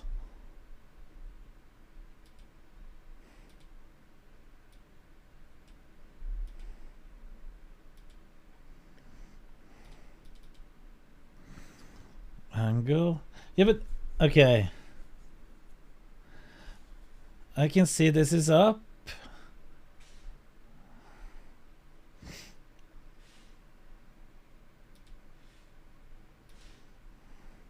Has anyone used this? You can move by holding mouse wheel and dragging. Yeah, now it's standing. Okay.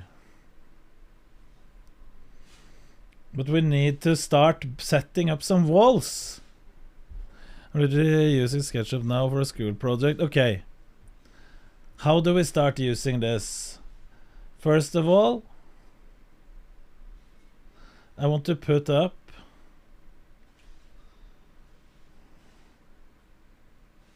rectangle. Okay.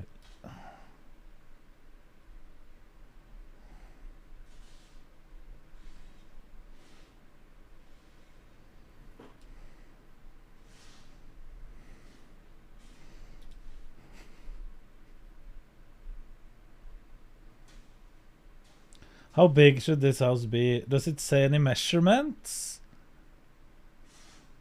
Fucking... I can't... Inch and feet?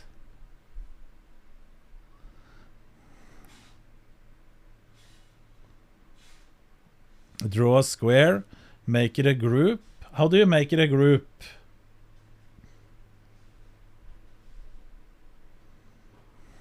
Watch tutorial. Okay. Let's watch tutorial. Hello? Hmm? Du kan komme og spørre hva det er for noe. Jeg må finne noe. Finne hva? T-skjorte. Som jeg skal hjelpe deg med? Ja, du skjønner det mer når du faktisk kommer det. Okay, wait a little bit.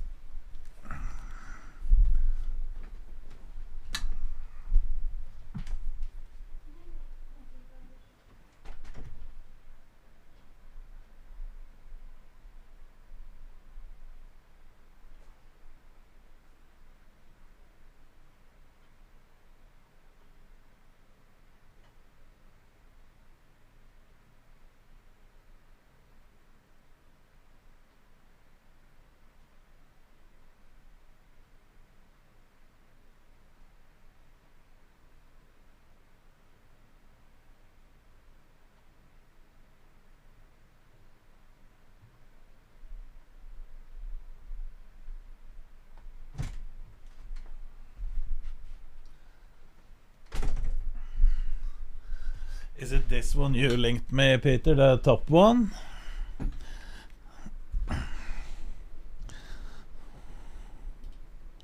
Okay, let's watch. Your architectural and concept designs through a very intrusive interface and workflow. Okay. As a beginner, you can start with SketchUp Free, a free and online version. Collecting most of the features jobs, you can go for the complete set of features with a subscription plan version of the soft account and sign in. Recent projects made and 2 options to start working on top, such as open to browse for existing SketchUp projects and create new. Hey guys, I'm Aaron, and today we're going to take a look at drawing walls, native tools inside of SketchUp.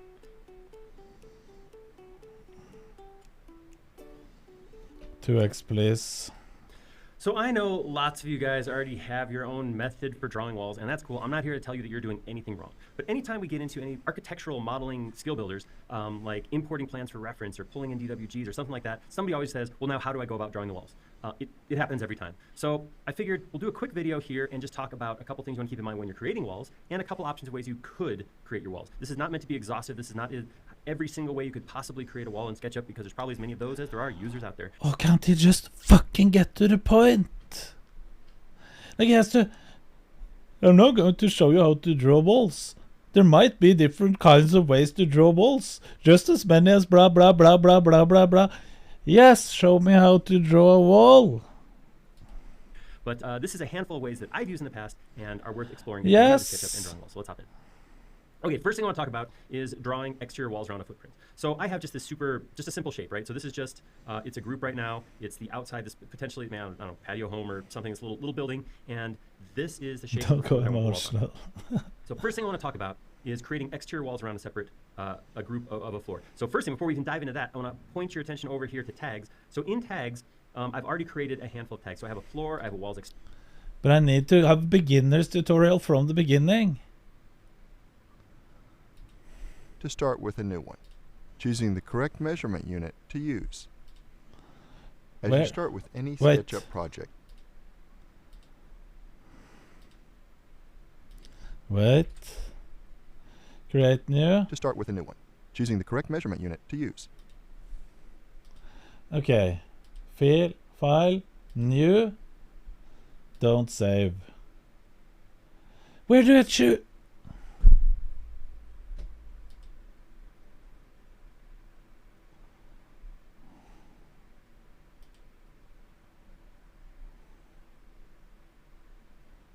There. Inches, feet. You can have meters. English.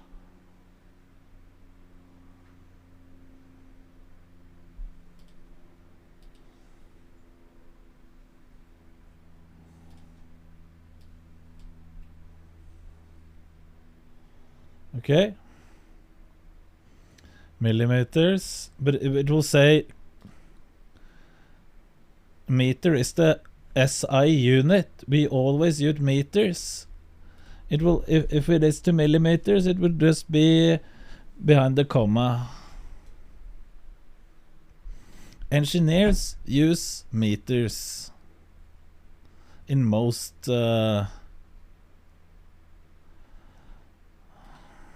As you start with any SketchUp project, this gets open on the main interface, with several drawing and editing tools on the left, and Yeah. useful panels on the right side, that you can close and reopen when you need. Every new Okay. project is completely empty, showing a 2D human interface as reference, and the main 3 Cartesian axes, such as the red X-axis for the horizontal direction, the green Y-axis for the vertical one, and the blue Z-axis for any height from the ground plane, where the X and the Y-axis lay. To draw any element, you can use the tools on the left side, some group into a single button. Once a tool is enabled, you can define object points and sides by either clicking on the preview or typing precise values with your keyboard on the box in the bottom right corner, applying with the Enter key. Enable the line tool to drop straight segments, sharing the last node. You can go on drawing until you use the Escape key or close the shape in progress, which gets filled automatically. You can also draw freehand with the Freehand tool, using your mouse wheel to zoom in to make lines and curves more precisely. Use any of the arc tools to drop arcs in different manners, depending on the kind of tool selected. Remember to open the instructor panel to get full information and tips on how to use the current tool. With the rectangle, the circle, and the polygon tools, you can create regular shapes by fixing 2 points on the preview. Being closed shapes, these get internal filling by default. The 3D text tool is used to drop 2D and 3D independent pieces of text. On the Create 3D Text dialog box, type inside and specify the font family and style, including its size under height, its filling, and also its extrusion length.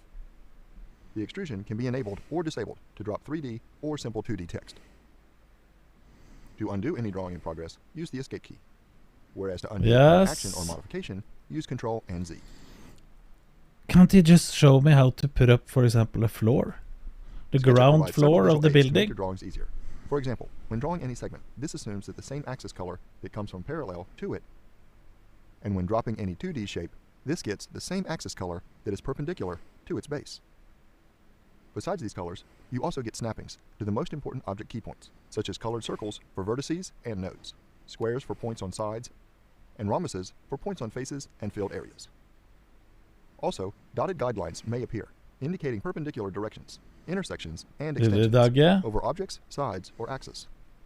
From the display panel, you can manage the aids to use, and also apply visual effects on the preview, such as shadow and fog. To draw 3D objects in no time, SketchUp provides the Push-Pull and the Follow Me tools. With Push-Pull, you can generate a 3D object by clicking and dragging from its 2D base, defining the extrusion length for it. You can't use this tool on curved faces. Follow Me is used to define 3D conductors, selecting a 2D base as section and a 2D path to follow as direction. You can also build custom 3D objects with the simple... Okay, let's try to begin. We need to see this guy from above when we're making the floors first, don't we?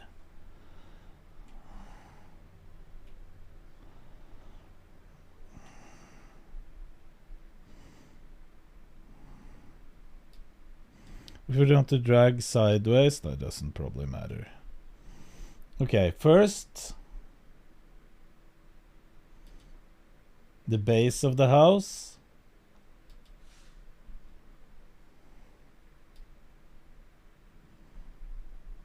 Can't I?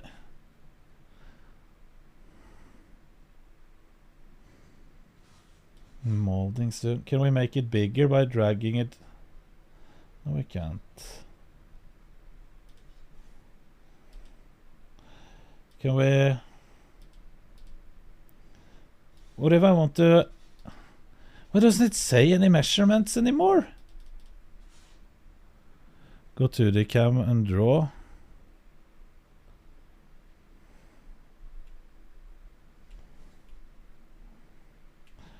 We need to do this first.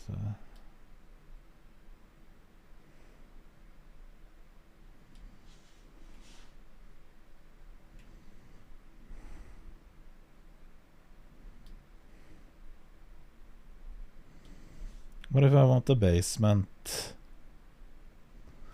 But I don't know what to press. Fat floor. Okay.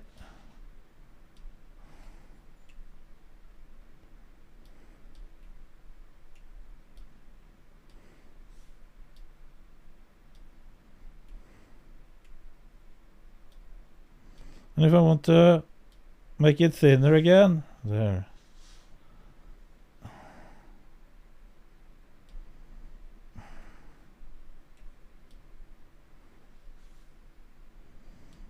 No. Ha!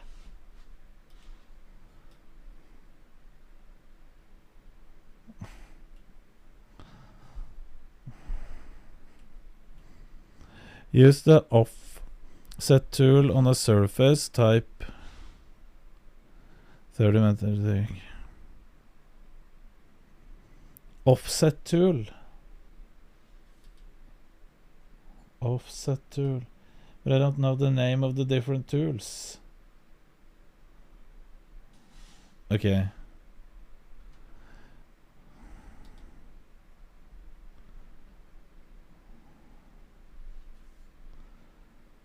Select spacebar. Line L. Erase E. This is too much.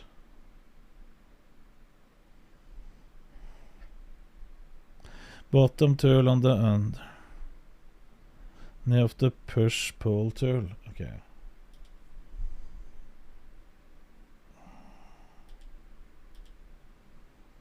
This is the push pull. This one. Offset.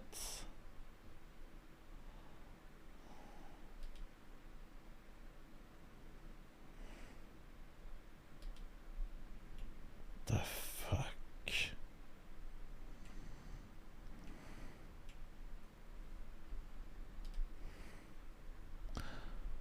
Okay, what did I say before that?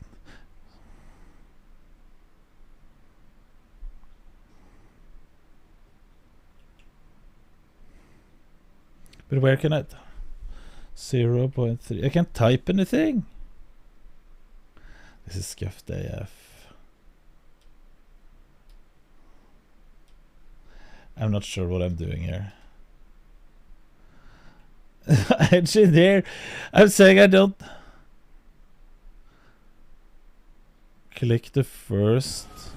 The fuck is this? Click first, then type. Click. I can't type.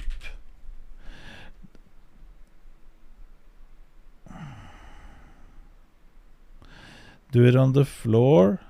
Then you can push pull to drag walls up from the...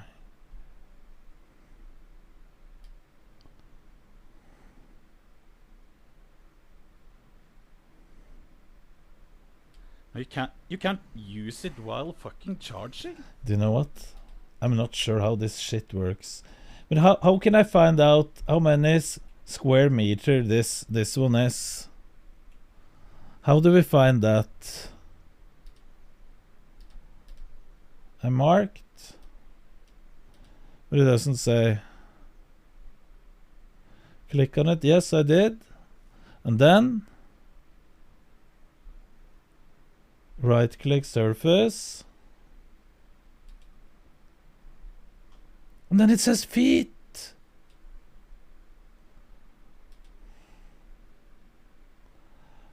Up settings.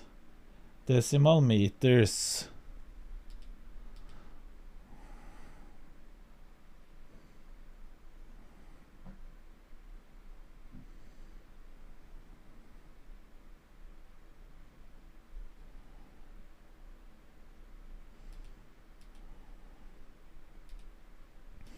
Maybe I need to make a new one first. Don't save.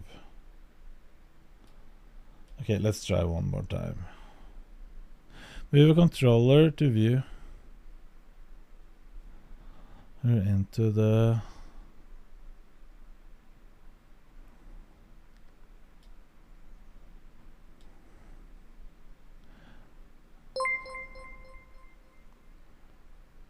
Hope you had a great 17.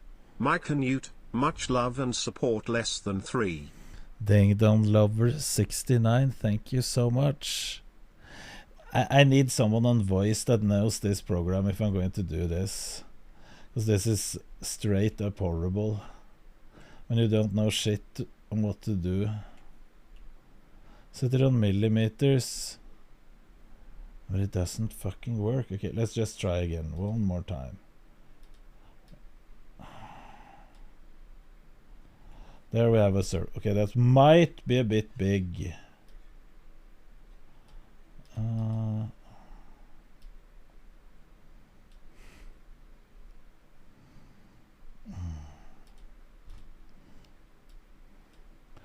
5,000 square meters. Howdy, my name is Bill. What? It doesn't even say here.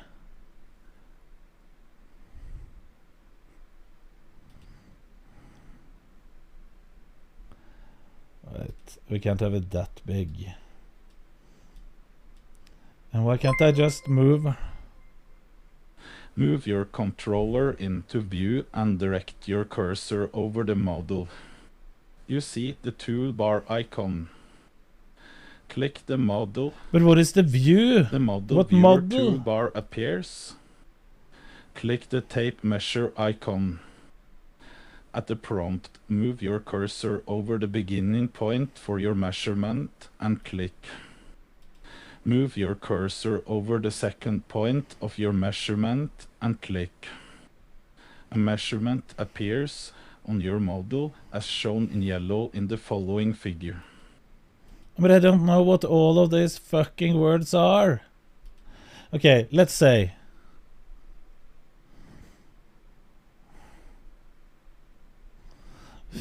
Let's say this is the start floor, and I want to drag this edge a little bit up here. Move your controller into view. Controller, I mean the mouse, into view. What is view? We need someone. Okay. Who here knows what he's talking about? I'm sure none of you, other than the ones who have been using it, of course. Let's say we want to move this corner up here and have it a bit... Bitsnacks, you can fucking not laugh. If you haven't used this, you don't know how to use it either. So shut the fuck up. I need to watch the tutorial. Line tool, drawing each vertex and side until the whole object is complete. You have used and it, colored. Bitsnacks? If this is too long or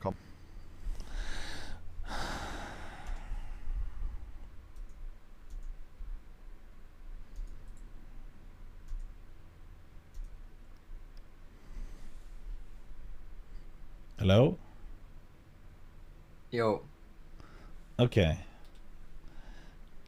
Got a little guidance here. Okay? Bitsnacks? Yes. Can you guide a little bit? I'm not sure. I haven't done exactly this, but I've used the program before. Okay. But first of all, let's say we're starting out, because we're starting with the floor, right? Ground floor. It's a good way to start. And now, I've drawn it like this, and I want to make it a bit more like a rectangle. Could we move some of the corners?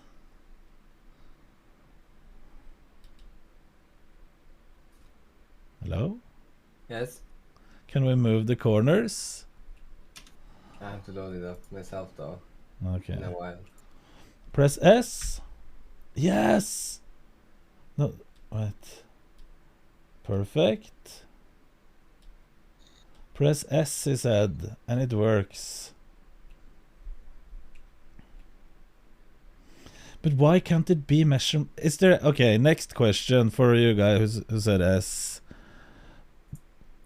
Is there any way we could see measurements on the different...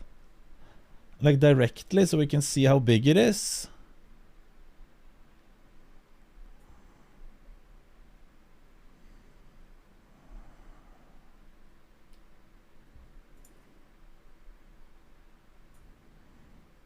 T for tape measure.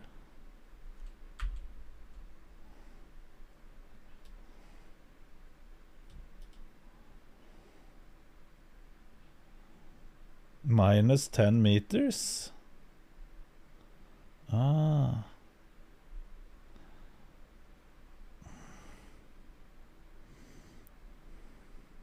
Click the edge.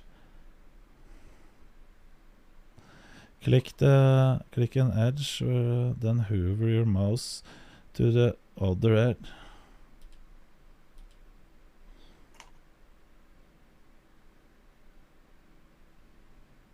Okay, this is us.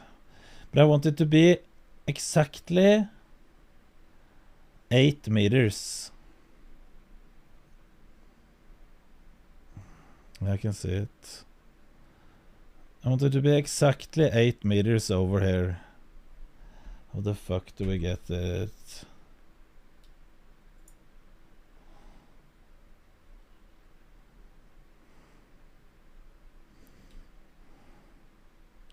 Should be 4 meters on each side.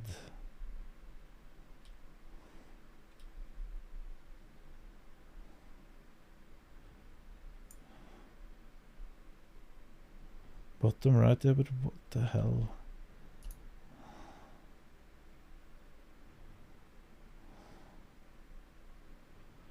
To set the length manually, Control W. No! Fucking asshole. Trying to debate me. That would have been a ban. Perma-ban. T. S. No. Alt F4. Was it T? What was tape measure? Was it S? The S was T. But I'm pressing T. Okay, now it works. Only 5.64. And I want this one to be 8 meters. Do I just have to try? I'll click the other end.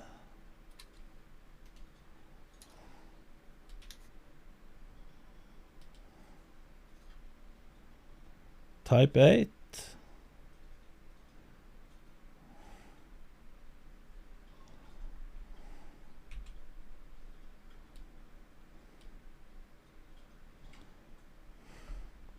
Red scale, is that from? It's probably easier to just start there.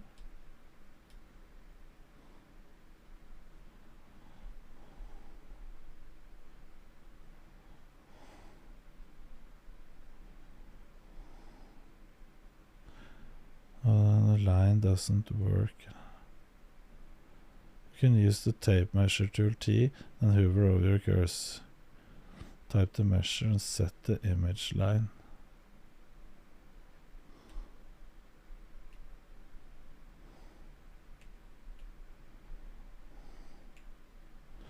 T, tape measure.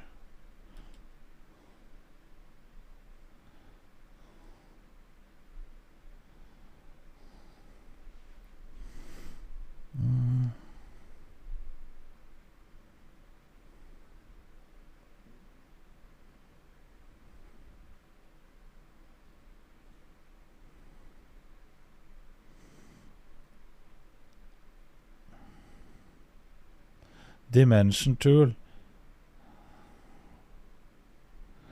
You're selecting a corner, start from the edge. Okay. I want this. Then I can type in. First, I want to learn how to do this shit.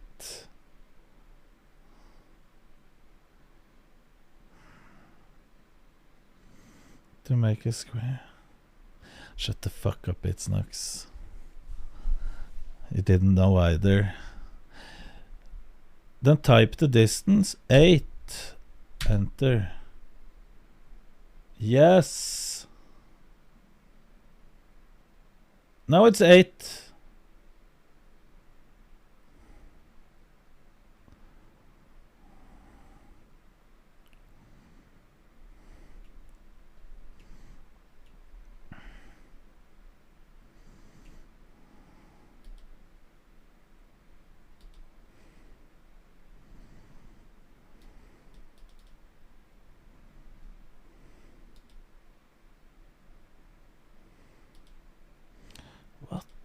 Okay. The design for the nut arena is going swimmingly. 2. I have to be bold to become a member. Not bold.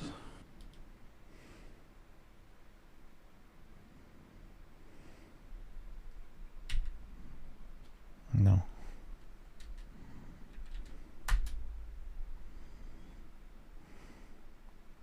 For fuck's sake, Edge. Still not. We're making a house, but this is impossible. Oh my fucking god, S.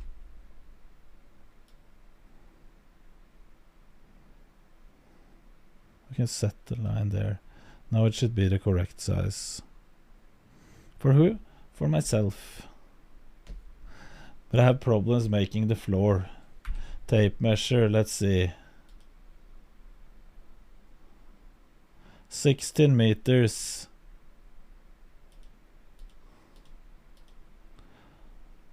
Is that big enough? 128 square meter on that part of the house? I'm not sure.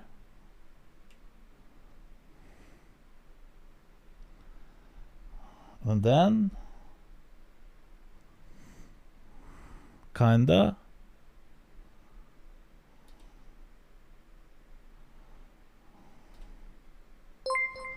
Hello, Belik. Good day, Mr. Nuttall. God dag, Belik.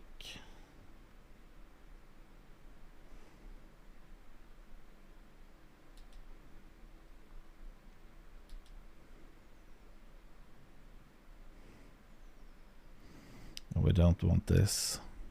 Stop doing this advanced program. It makes you stress because Slippery Puppy, this is only one floor, okay?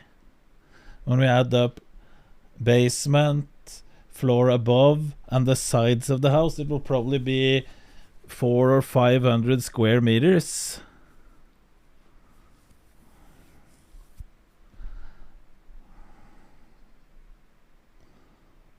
Right. Can Brian TTS? Because Belik, thank you for 23 months, my man.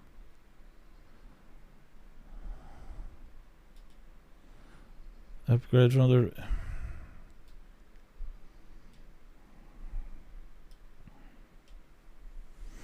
I wish I had this a big room.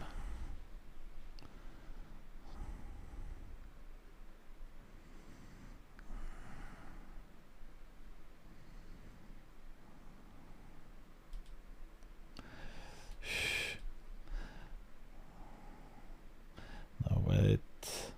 How can I cancel? How do we fucking cancel this shit? There. I need to think. Wait.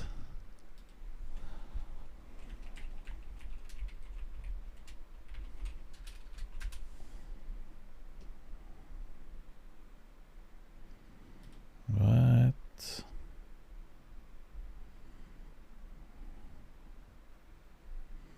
This is going to take some time.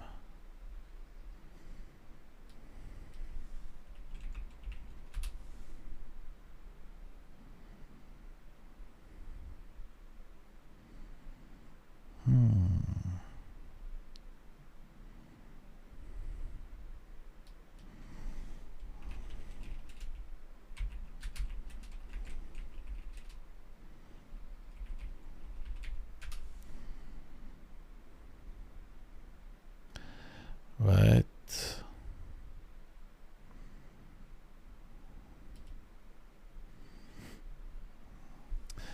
Okay.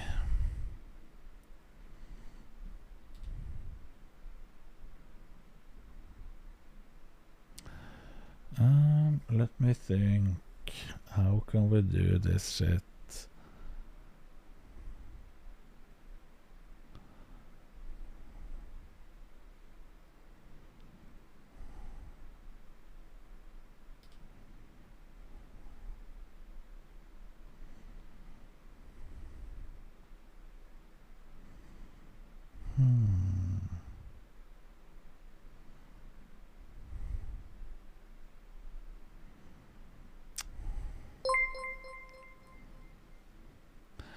Happy Please. Thursday, Canute.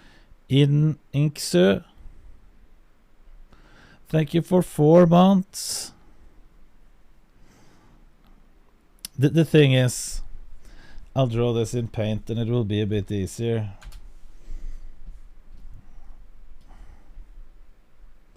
Look here.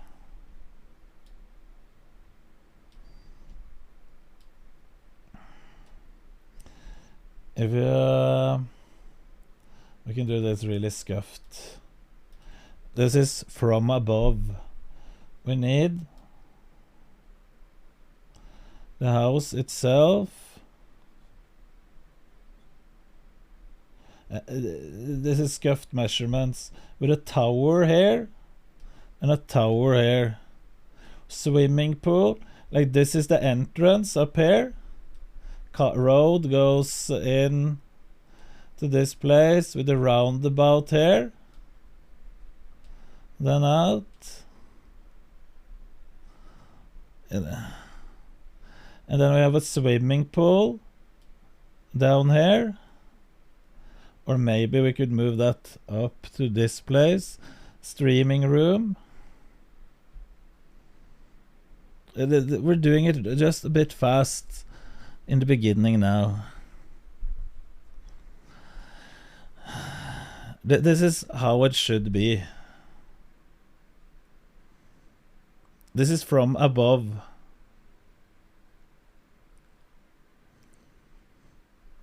So then, this is like the backyard, this place.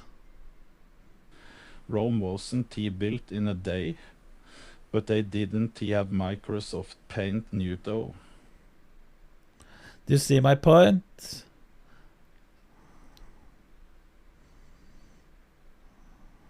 No? But you see how my thoughts are? For fuck's sake. Hello, Dean. How are you doing, my man? So, we need to redo this.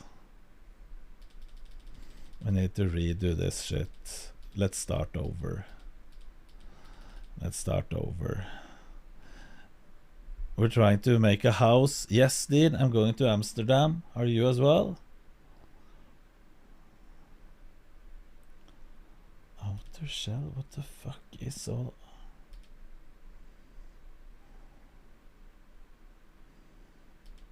Okay. So the base of the house goes there. That's this part. You see? Then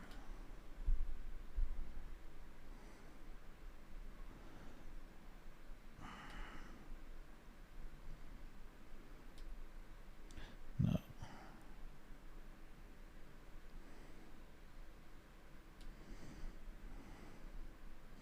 How can I move download version? But now those are different sizes with T measuring tape. 11 meters.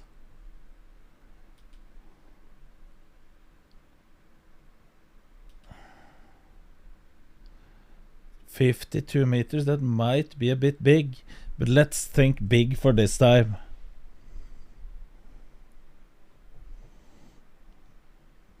Those can be, if they're 10 meters each.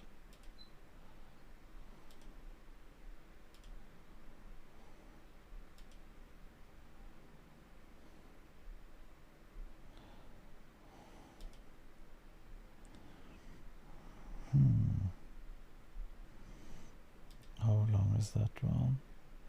17. Yeah, that's enough. There might be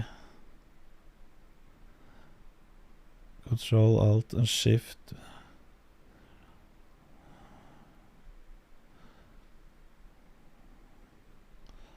The making design for who? For myself.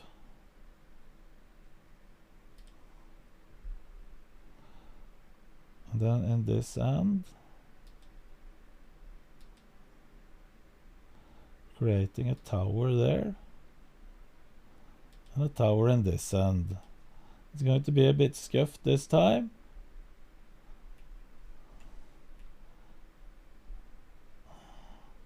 With different sizes.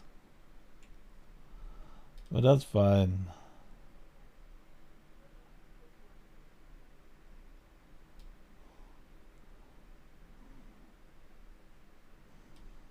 No, this has to be both of them.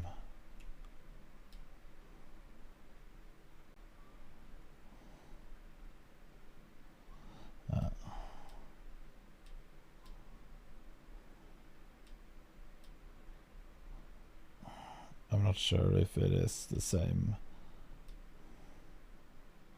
height, but it doesn't matter.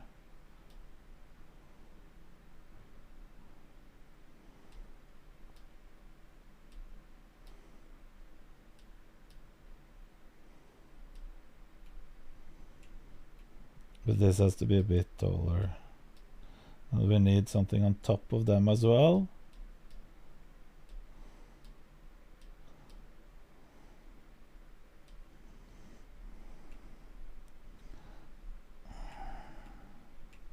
Already a pro.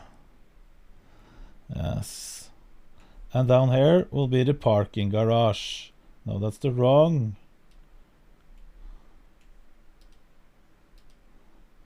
Can't I hit the floor? It can only go one way.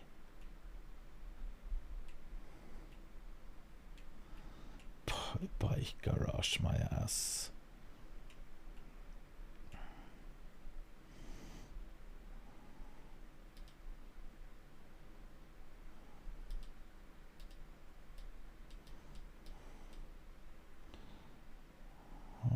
Scale.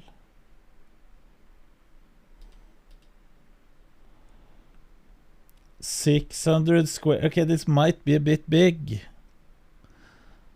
Square meter. 600 square meter wall. Well, it's just for now anyway. Okay, if I want to place something on top here, how do we do that there?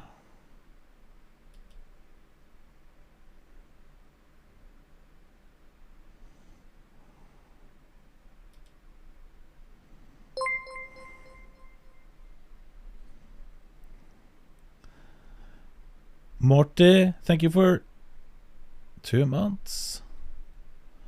I don't know how to use all of this. Walk.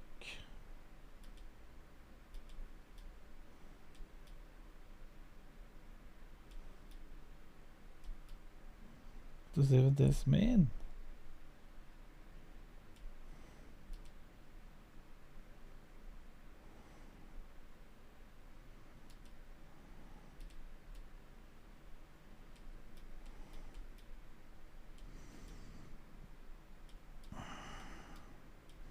Large menu bar, but I don't know what large menu bar is.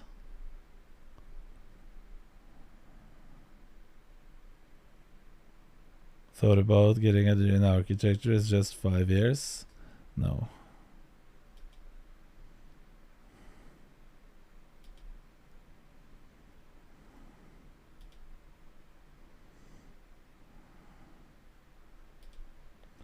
Wait.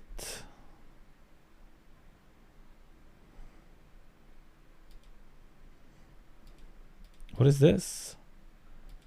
Why the fuck would we have these colors? How to remove...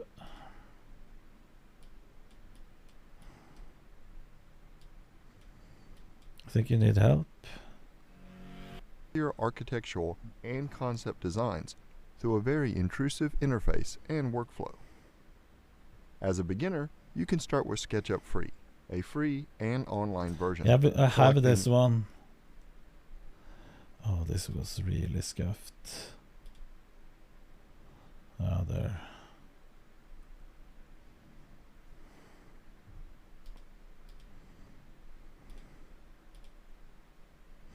No, no, no.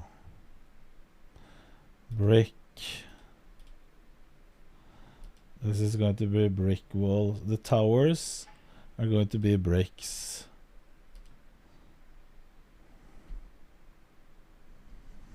Could I have a design with Jeanette and Louise? I like it.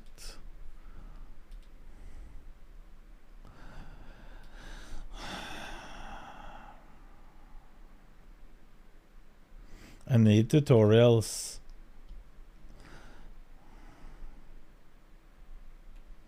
This might be a bit big.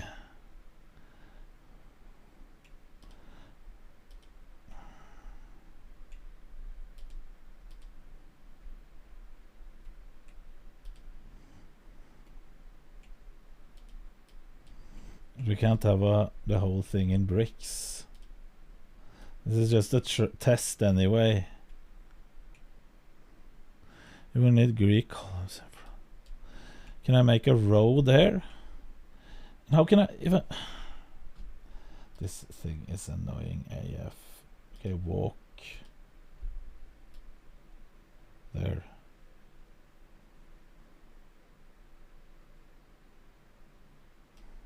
Okay.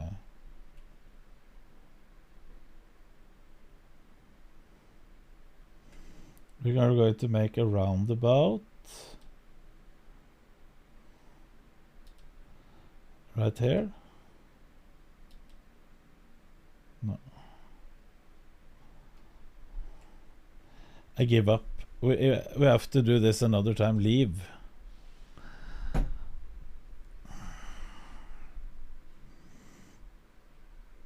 What's the house design you linked?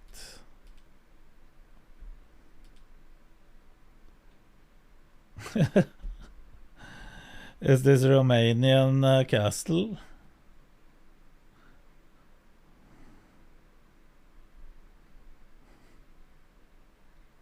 Yes.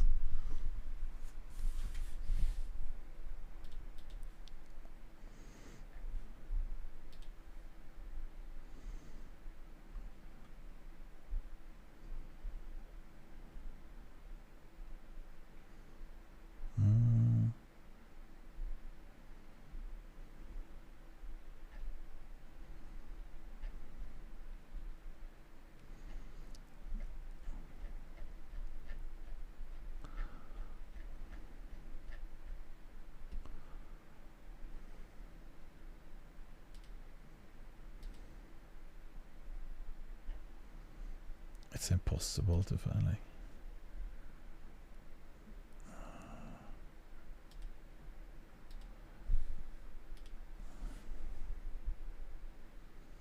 What is this? In Hamar?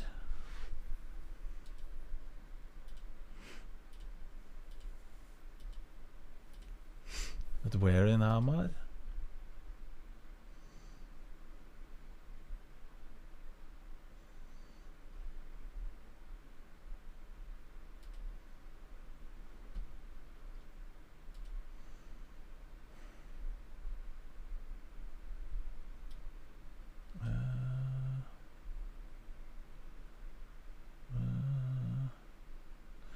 Ringgata. Okay, so it's up.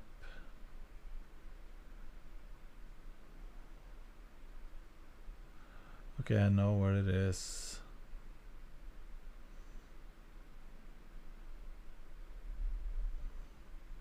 Okay, up there.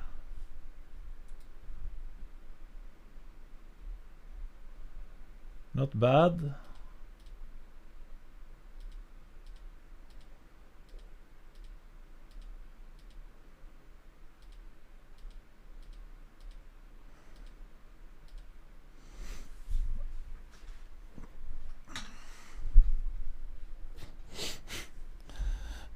5,000 Genshin Impacts. With that money I buy a mansion in LA. You won't get a mansion in LA for that price. You will get a apartment in LA for that price.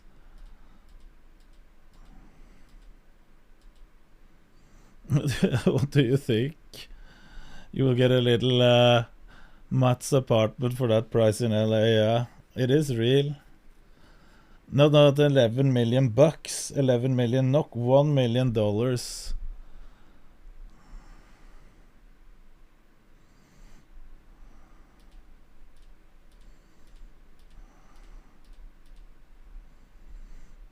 Oh, no.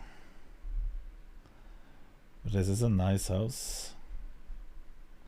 8 room.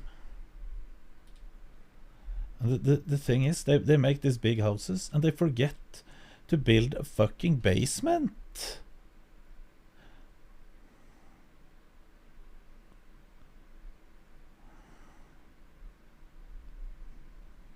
Why haven't they built a basement?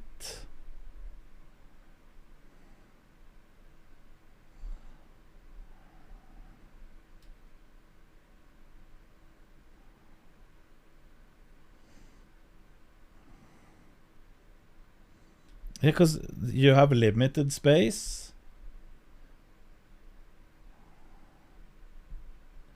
But it's big. What do you need basement for? Storage. It's always a problem in these bullshit houses. If you need a room, for example, a streaming room, a freezer, there's a lot of stuff. Like this house that we have. The only thing this really lacks is an extra room for nothing. Like, for example, so we don't have to make this bedroom into a streaming room. And there's a lot of things you can't store cold that you would store in plus degrees. So then you have a basement.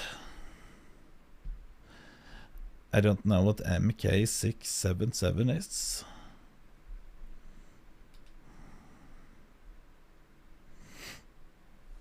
Wait.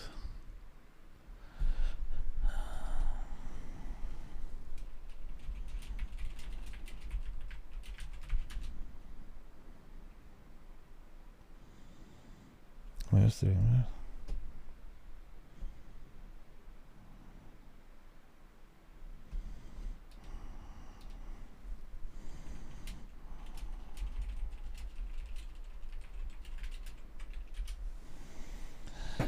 Even I have a basement, yeah. MK sensor is a growth hormone. Okay.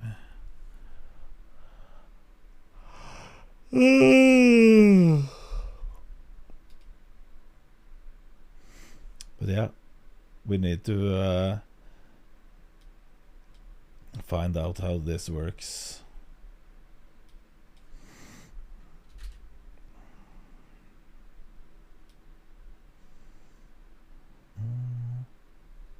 Bullshit from stream.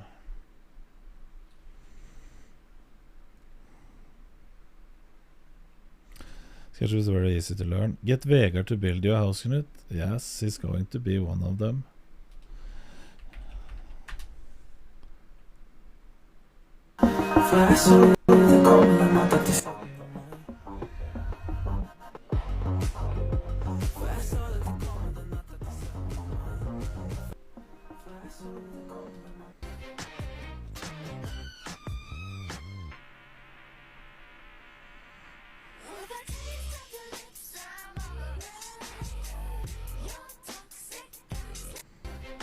Shit, når kommer det noen? Gratulerer det først. Hva skjer? Har du lyst til å sitte på? Ja, er det mulig å komme seg til Satsolo? Selvfølgelig. Bare vent litt. Skal jeg lukke opp for deg? Legg deg på beina. Og så trykker du på den knappen. He's driving people in his Royce. Har du sittet i Rolls Royce før? Ja. Hvor gammel er du? Jeg blir 16 i år. 16. Da blir det videregående snart da. Da var vi på Sats da. Ja, Stopp, ha en fin helg. Snakkes. Ha det. dritgøy. Det skal jeg gjøre mer, ass. Oi, shit, nå kommer det noen.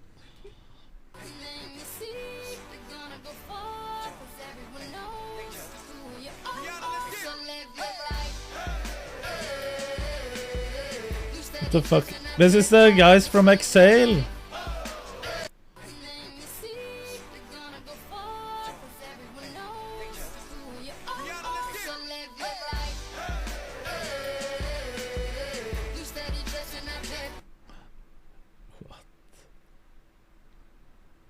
Jeg danser ikke for jenter.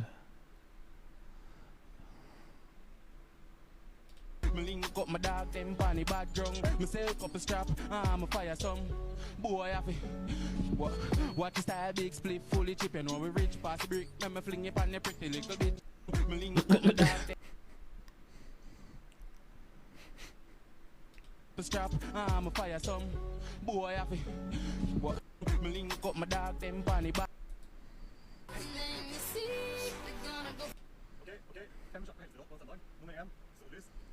It's Petter Taube.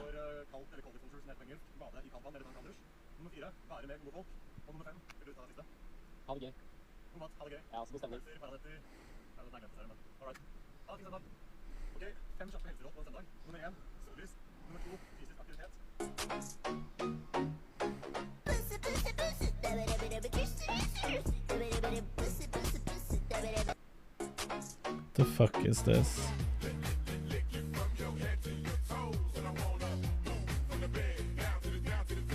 LOL. Just look at the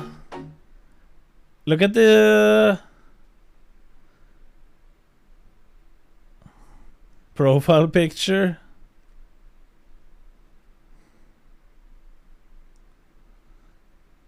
Look at the profile picture. Feels weird, man.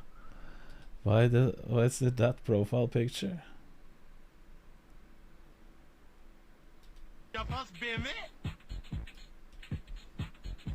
Hallå snoppa, kom in i Mujafas BMW. Dropp det, du har ikke noe gummi. Walla baya, walla kompis, hit BMW. Yikes. Hi guys. Hi sweetheart. Hi. What's going on? Oh, I don't know. Some game. He won't let me take this dumb blindfold off. Cal, Is that him? what are you doing here? What are you doing here? Wait, you guys know each other? What's going on? What are you doing here? Hey, Nana. Hi, Robbie. Hey, Nana. Hi, cute. There's a way you can tell Asians apart from other Asians. It's by their accent, and only if they have accents. Out of all the Asians, Koreans are the easiest, because when a Korean person talks, they sound like they've been smoking weed all day. Like right before they talk, just...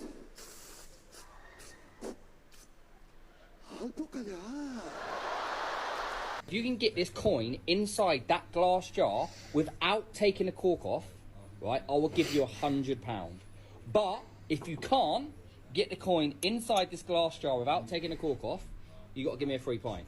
Deal. Is that a deal? Yeah. That was a quick deal. Right, here's the coin. Try and get that in that glass jar without taking the cork off, like that.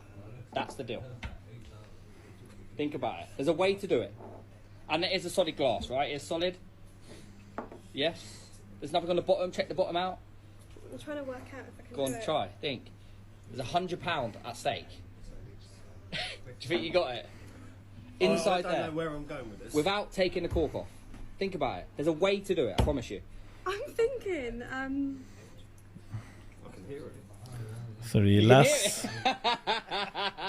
Think about it. Inside there.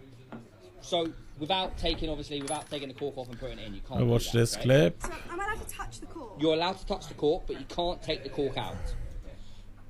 And that £2 has to go inside the glass jar. That's the challenge. Think about it. And what clip was that? Think about it. There's a way to do it. Okay. But it's glass, though, right? I love that. Nothing's impossible. Here we go. Right. I'm gonna smash this glass. No, you can't. It has to stay intact. I have open.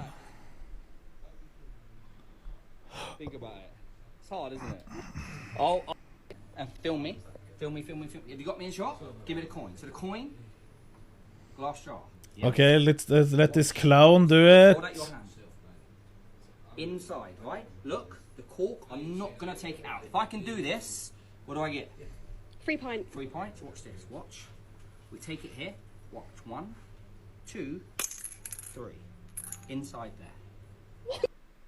Look at that. Yes, inside. Inside the glass jar. Check it out. Check it out. Check it out.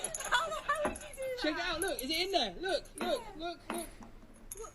Inside, yes? How? Huh? How? There we go. So that means I get a free drink, right? I'm You're smelling the cork!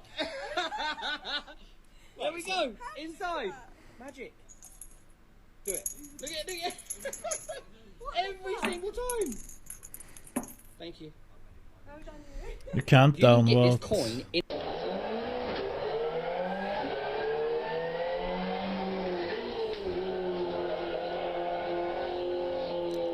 This is pretty wicked simulator.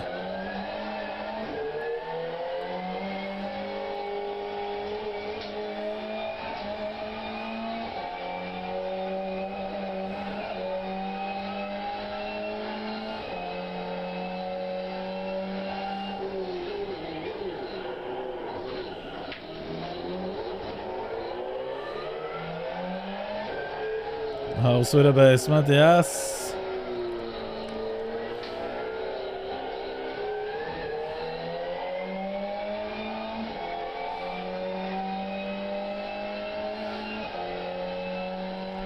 Only 30k.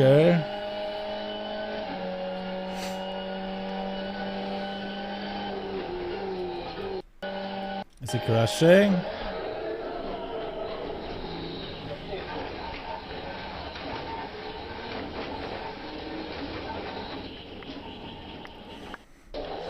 Knut isn't too fat. Walk it like I talk it. Walk it like I talk it. Hey, walk it like I talk it. Walk it like I talk it. Walk it like I talk it. Walk it like I talk it. Walk it like I talk it. Hey, walk it like I talk it. Walk it like I talk it. Walk it like I talk it. Walk it. I got nigga my dog from calling my brother. Mama, beklage. Jag tittar familjen. Beklage. Oh yeah, I care for fuck it up. Beklage. Vi gillar kärlek. I got nigga my dog from calling my brother. Mama, beklage. What the fuck is this? Farmen Rob, is that him? Or what is... This is her account. Not his.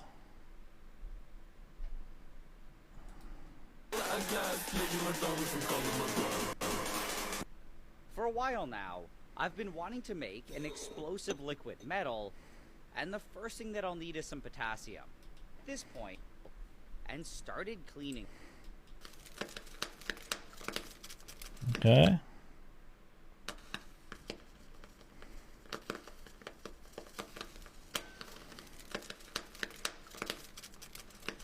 The fuck is happening here?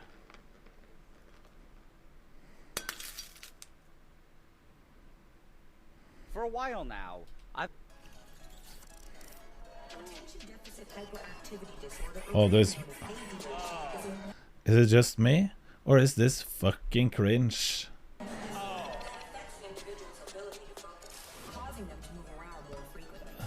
Imagine practicing something your whole life and you choose this. They must be really good at something else first.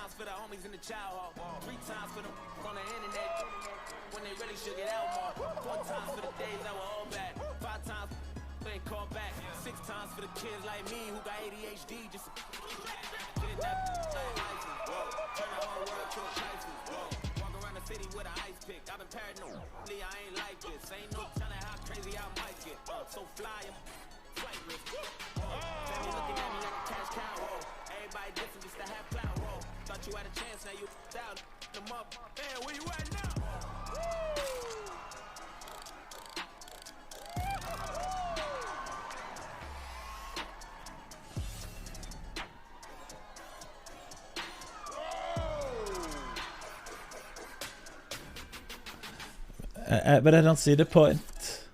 A Queensland startup has engineered a revolutionary process to produce biofuel from old tyres. Rigorous testing has found when blended with diesel, the tyre oil can reduce engine emissions by a third. This old 1-ton truck tyre is destined for the dump, but to recycle... Oh, I am a dumb bitch. How can I not be so stupid and keep my husband? I want to keep him happy, and I think all the women listening to, they want to know the secrets to a good relationship. I'll tell you the secrets. Yeah, I'm writing them down. I'll tell you the secrets. Oh yeah, put put your your phone down. Let me tell you the secrets. Yeah, Okay. go ahead. I'm taking notes. I don't think most women understand what men are looking for in general from life. Okay. And it's not just relationships, it's in general from life. I think, and when I say think, I mean I know, that men are biologically designed, we're evolutionarily hardwired to seek status. That's what we want. Men talk about wanting money. You don't want money, you want power. You want power, you want status, you want the fast car, you don't care about the car. You want everyone to know you have the car and they can't have the car. Fake news. Fake news. If everyone had a Lambo, you wouldn't want a Lambo. Right. Right? Right. So we want status. So every single thing we do is status driven to some degree. It's true. No. Meaning the female we are with has to add status to our lives in some form. That's why we like beautiful women, right? Right. But a beautiful woman who doesn't behave and doesn't obey isn't really much status. Yep. So when we're looking for status, we want a beautiful woman who is compliant because it's unique. Yeah, that's small dick syndrome. Like, if I had enough money, I would just sit back in my house, in my big fucking mansion, and the mansion would be so no one could see it. And I would have my own private track that I could drive my Lambo on, that no one else, except if I invited over some friends, could drive on. Unique, and it's scarcity that provides value. So if you want to keep your man happy, you need to think, how do I make my man look better to the world? How do I make him look better in front of other men? You know what? If I were to just make him 2 coffees and shut the fuck up, yeah, he's going to look like the big G. And he's going to be in love with me. That's what you have to do. But as a hold woman. on. Oh, I am a dumb.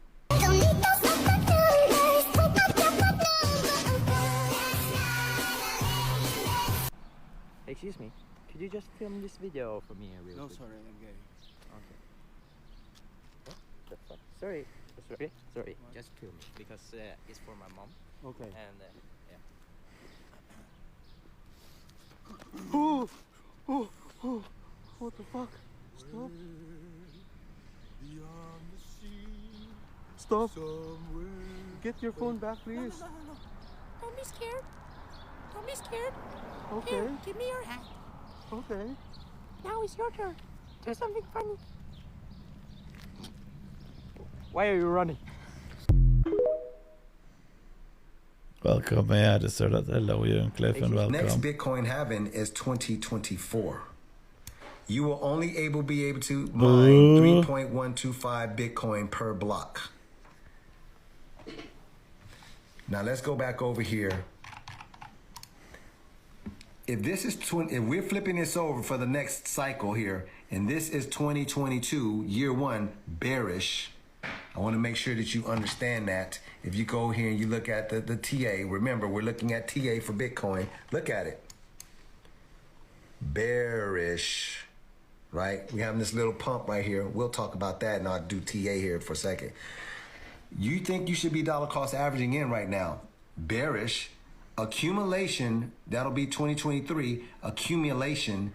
2024, the Bitcoin halving is going to happen, which means there's going to be less Bitcoin in the market. Supply and demand is what I'm telling you here. 2024, that's going to happen. What do you think is going to happen in 2024 and 2025?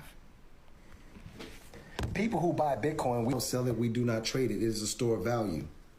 We're not selling our Bitcoins and stuff like that. We're trying to acquire more Bitcoins. We're using our altcoin positions to acquire more Bitcoin. What do you think is going to happen when there's more demand for Bitcoin in 2024, 2025, over 1 billion people trying to buy and sell and trade crypto, but there's less supply? I think you don't know shit about what you're saying here. You're guessing. That's what I think.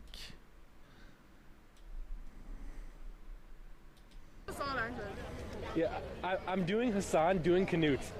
That is my Norway accent. I sound like Hassan. I think I stepped in gum. I just did.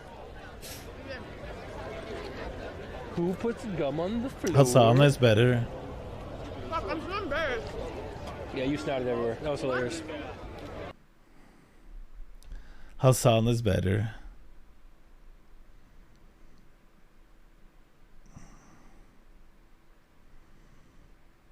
That's pretty pogo.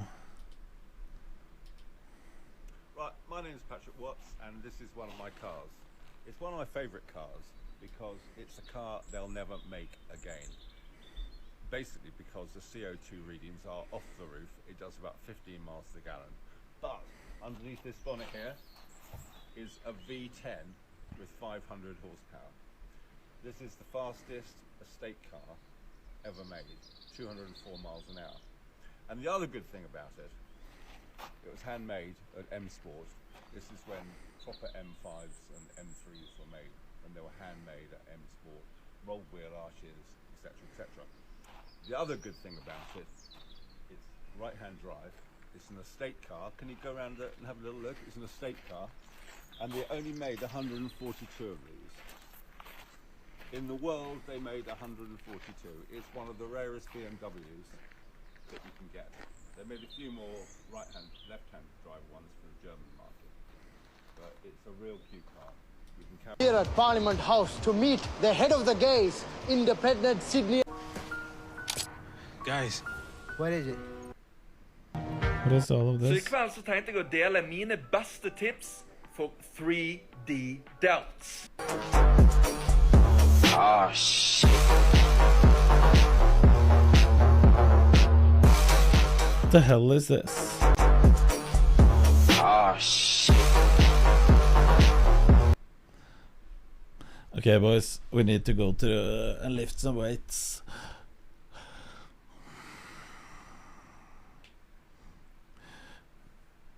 So yes, we can. Another video of me on Reddit. On livestream fails. What have I fucking said now? I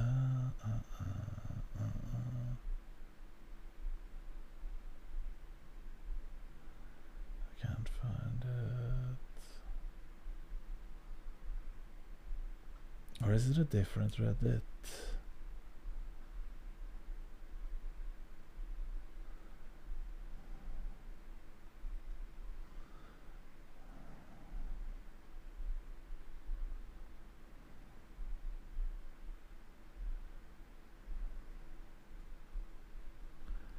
Maybe I skipped.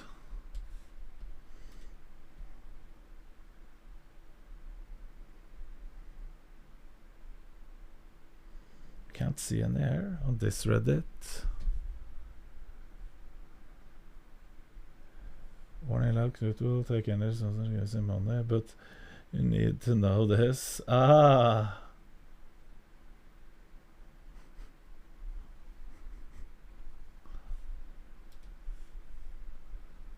I will take any fucking sponsorship that gives me money, okay?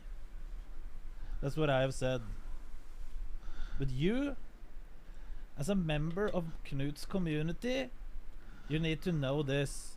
You need to know the difference between a bullshit sponsorship and a real sponsorship. You should have the brain to understand when I'm sitting here, because I will give some hints sometimes. I will hint when you shouldn't open your wallet. I like you. For example, when you take those trash fucking mobile game sponsorships, you should download them, smile, and say, "Oh, that was a nice game, Knut. I will probably spend all my money on this idiotic bullshit." But you're not.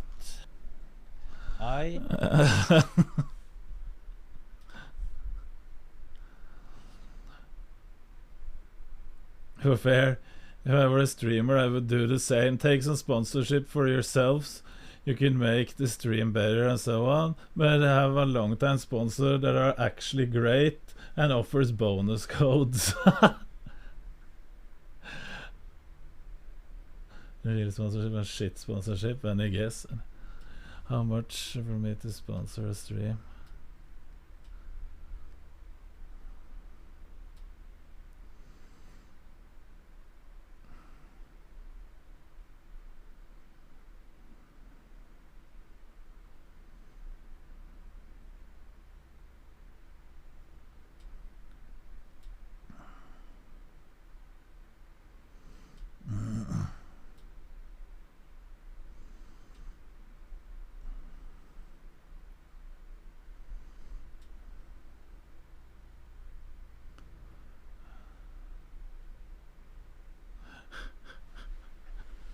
Followers in Knut community, yeah.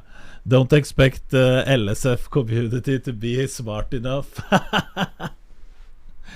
Don't expect the LSF community to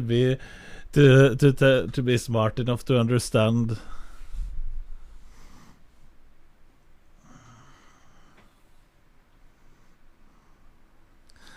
Still all Knut's community is GigaShed. True.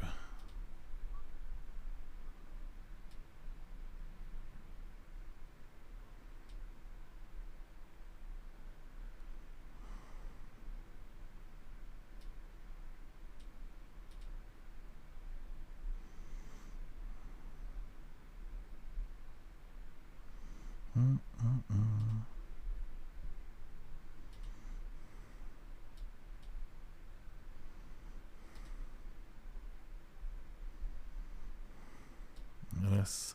Okay. Gym time. I need to just change to some gym clothing and then we're ready. Be right back. I don't track my salt intake now, but I make sure to get enough.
have so much bullshit here.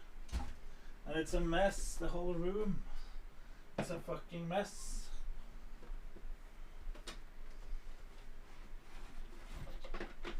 We need to clean the room later today as well.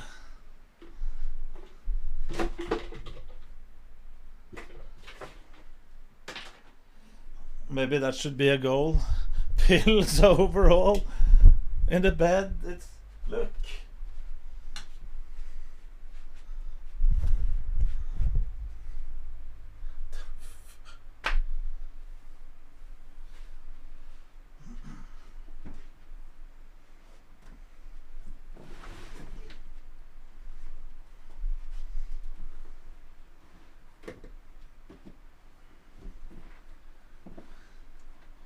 Can't even find what I'm looking for because it's such a mess. There it is. It's Breaking Bad for true. But I got a new shipment today, that's why.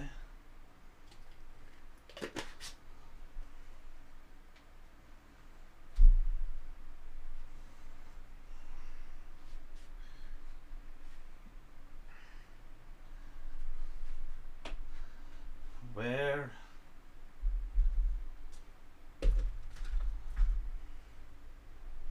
Blue André, thank you for the sub.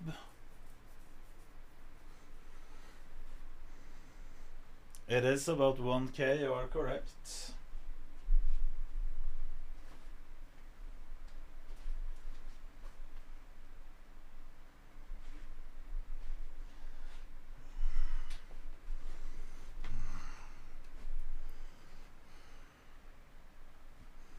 Was sent yesterday. Nice.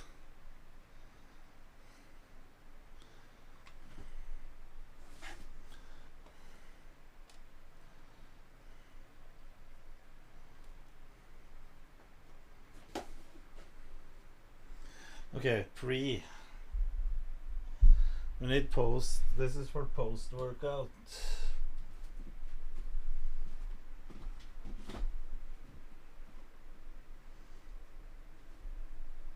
Intra.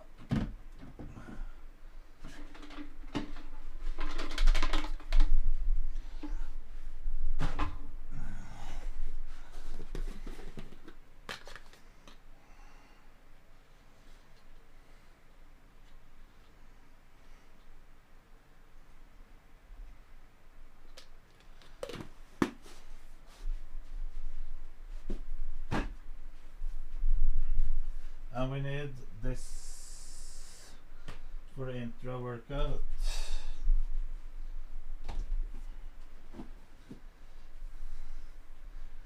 Plus some magnesium up front.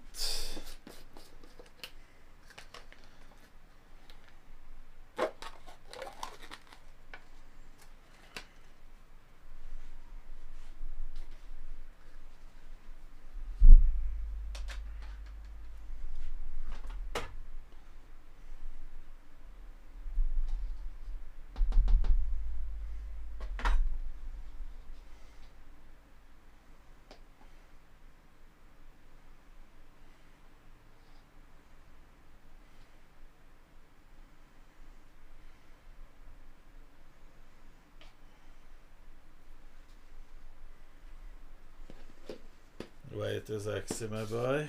Oh. No.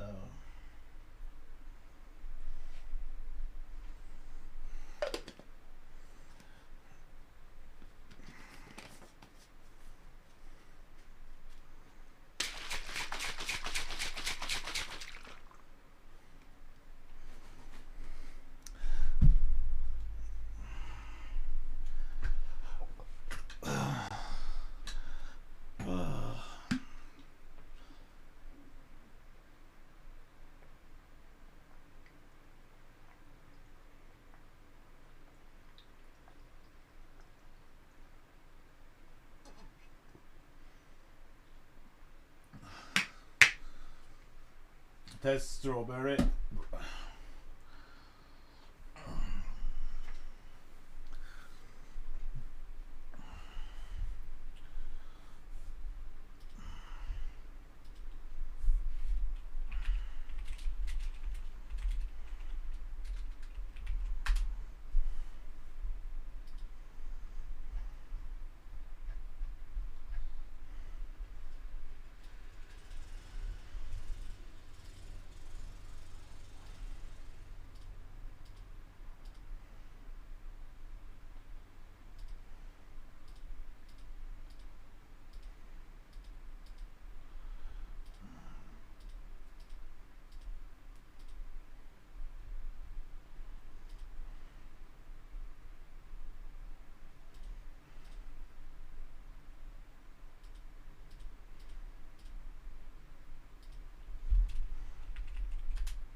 Okay.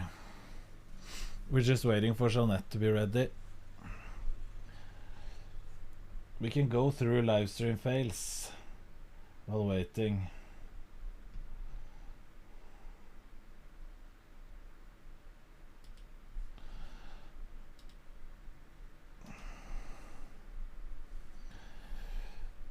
This camp can start. Don't have any exact dates. Okay, guys. XQC compares video game addiction to gambling, to promoting slots. Guys, if I made everything about being a fucking role model and showing people what to do and how it influenced them, okay, no more swearing, no more playing video games more than 6 hours at a time, ever, never. I will never play games more than 6 hours at a time because that promotes addiction to video games and it ruins your life. It ruins a lot of people's lives. People regress in their life because they play too many games. Then go to bed at a good time. No more takeout in McDonald's. No more drinking alcohol. No swearing. No cussing. No gambling. None of that. Nope. None of that. Because that's an influence. And all these bad and all these are terrible. And these lead to very severe consequences in terms of health, mental health, and other problems. And therefore, we shouldn't do them. Yeah, no shit. Like, what the fuck are you talking about, man? Listen.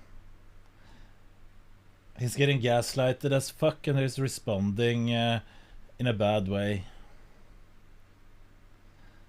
I saw some of the stream yesterday when people were gaslighting him as fuck. They're just, oh, you're responsible for idiots having gambling addiction. Jesus Christ. What he should say is,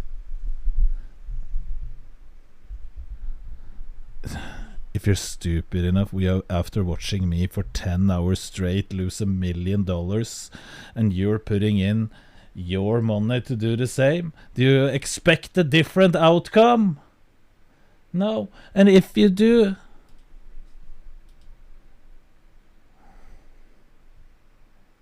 and I can't help you, sorry.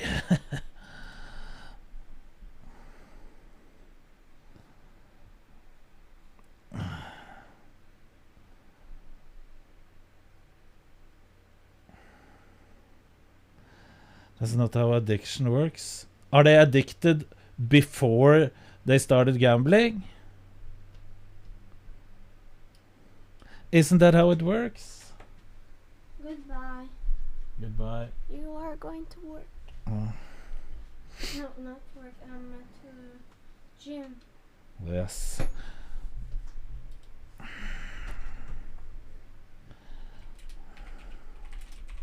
Do you know how it works? Shall I tell you one thing? I'll tell you one thing. You can always choose yourself. It doesn't matter if you're an addictive personality or not. You take your card up, you type in the information, and you press the slot machine. I know a lot of people have less self-controls than others, but they're still fully aware of what they're doing. I'm sorry to say, that's just how it is. People can hide behind whatever they fucking want, but they are still accountable themselves, no one else. Ad promote, yes, I know he is doing that, but we're talking about people that is gambling away their own money. They're still responsible themselves, no one else. If I saw an ad for for adults, of course we're talking grown-ups, not kids.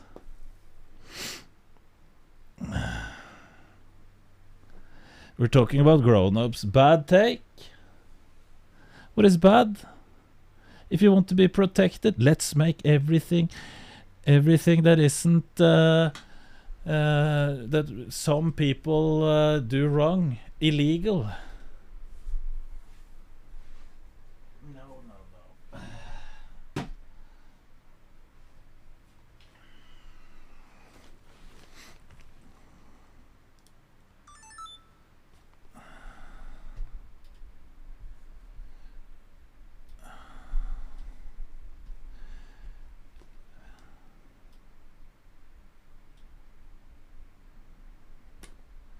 Saken fikk en mann først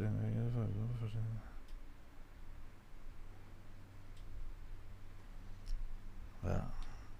No one takes responsibility for their own. Doghouse is my life savings. No, but I just can't. This is the same with every fucking bullshit. And I'm sick of hearing people saying, someone forced me to do that. No, you went in yourself. You had the information. You knew putting your money into a slot machine equals losing the money. I just can't. And of course, will end bad.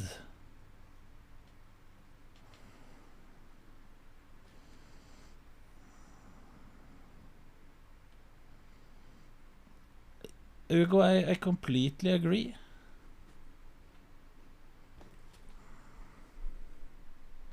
Your money, your responsibility. At 16, I could barely afford McDonald's. How are kids gambling made a problem?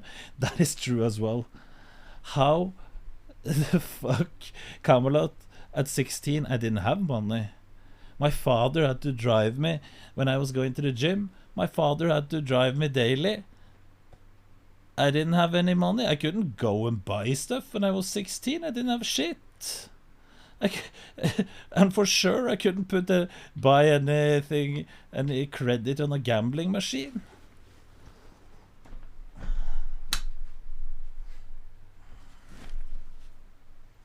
Common sense isn't a thing anymore.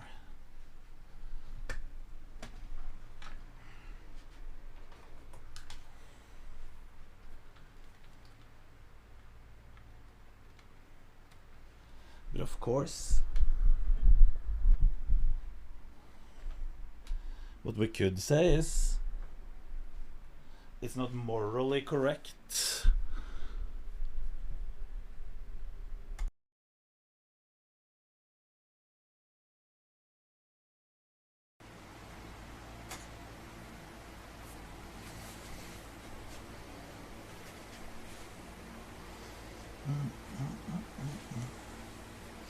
I can agree that it isn't morally correct to promote it, especially not to kids. Blue André, by the way, and Morty, thank you for resubbing both of you.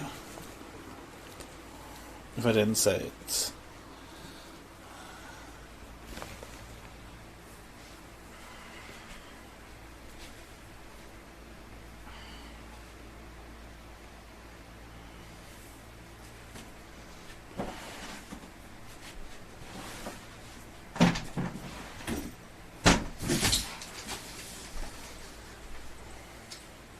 Now, I sound like a fucking asshole, I know. And I can say I feel bad for people that have been gambling away their money. I have to say I feel bad for them. But we can't blame anyone.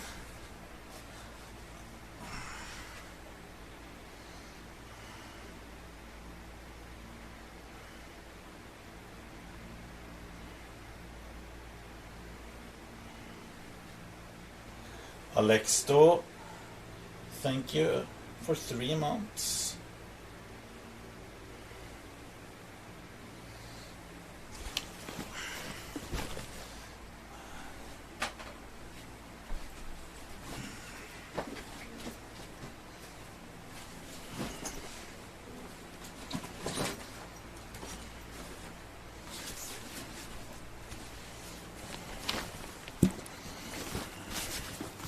It's not about blaming. Yes, it is about blaming.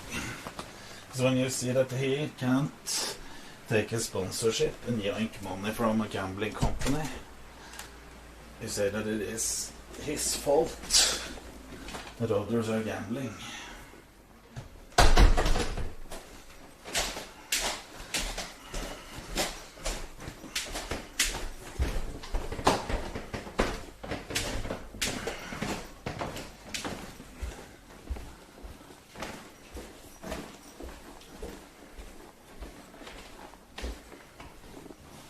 That is true, limited hours after all, but doesn't do shit.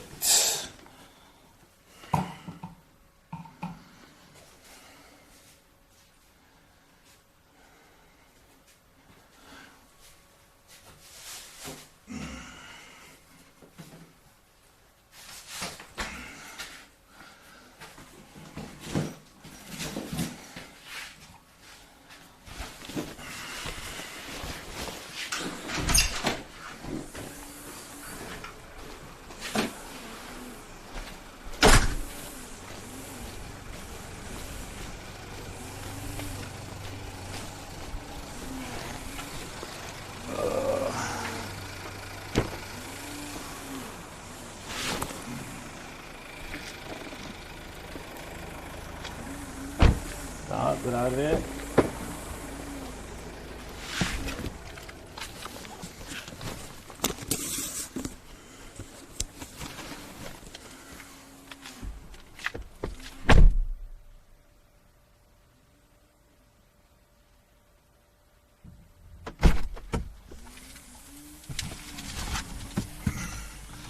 Har du fått second? What backpack are you talking about? My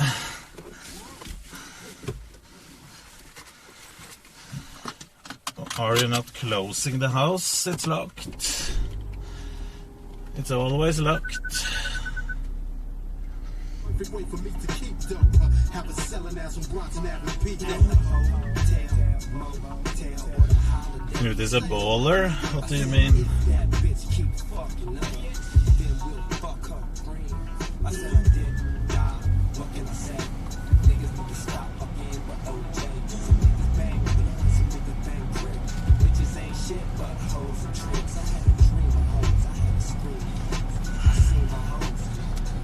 When people say Knut is a baller, I'm laughing. In the friend group of mine, I'll tell you, I have the absolute, by far, lowest income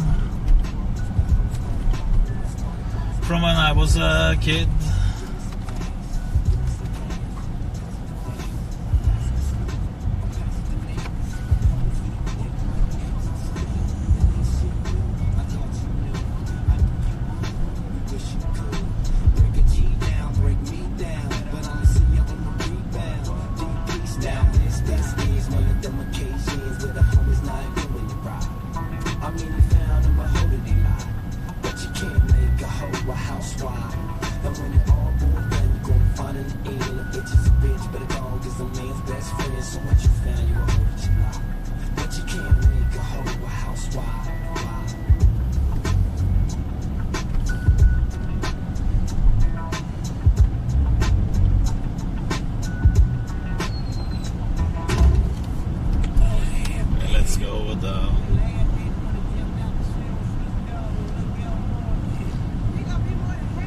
Job. Yeah, the others has pretty nice jobs as well. 3 of them build cabins and sell them. Like they're not carpenters, but they're organizing. They probably get someone to build cabins, and they sell the properties with cabins on. One of them has a Porsche 911. Don't remember what year, 2017. Another one has a Porsche. He had Ferrari. Is it 458 Italia? But he sold it and got himself a Porsche. I think it's a 911 Turbo or something. It was at least one of the turbo versions. A new one.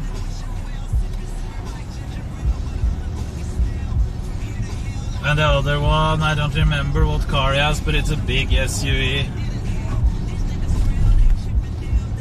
They all drive those cars.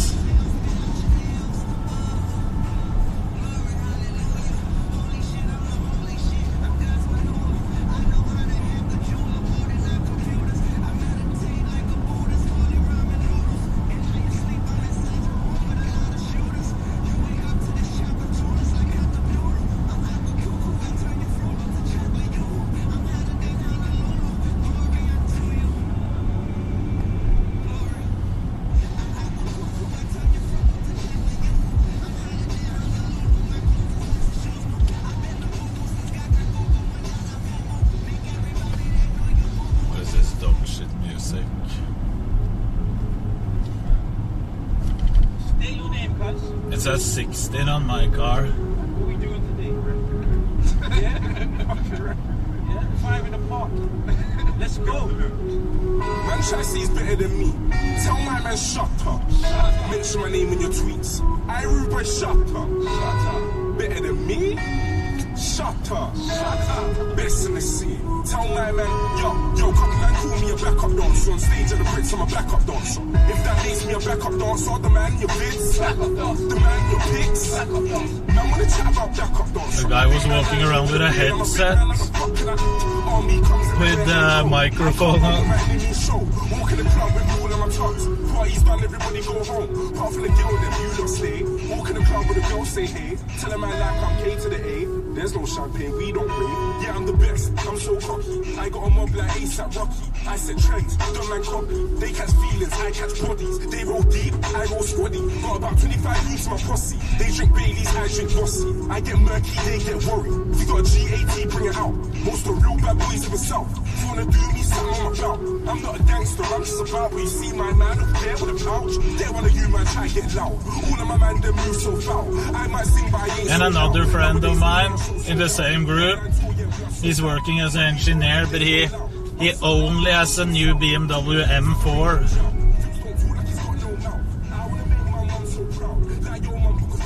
The newest one.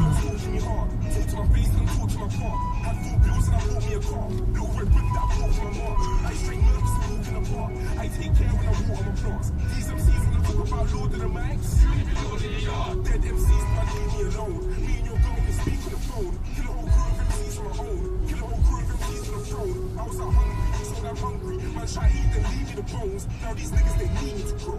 Hot chocolate, they need me to go. I'm a big man with a postcode war. Man are upset about the Marlboro Awards. Yeah, I was guest at the Marlboro Awards. Why is I ain't gonna Marlboro Award? Duh, all of your MCs sound so bitter. Shut down wireless, shut down Twitter. Christer has new equipment waiting for him. Nice.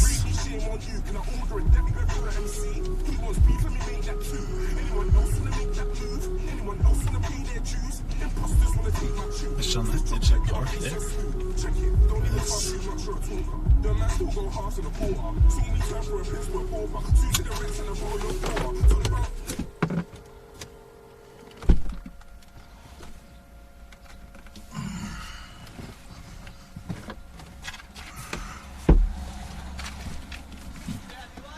Ja.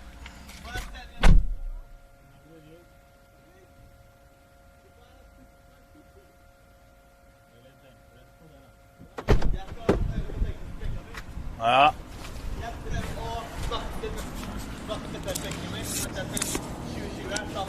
Ja, det blir bra. Jeg ville ha kjørt frem til parkeringen der. Du står på sykkel, vet du, i tilfelle. Jo, 20 minutter til. Jeg ville ha kjørt dit nå på dagen. Ja, det er jo bare hvis det kommer en parkeringsvakt. Det er jo ikke noe å si med syklene. Hvis du er heldig.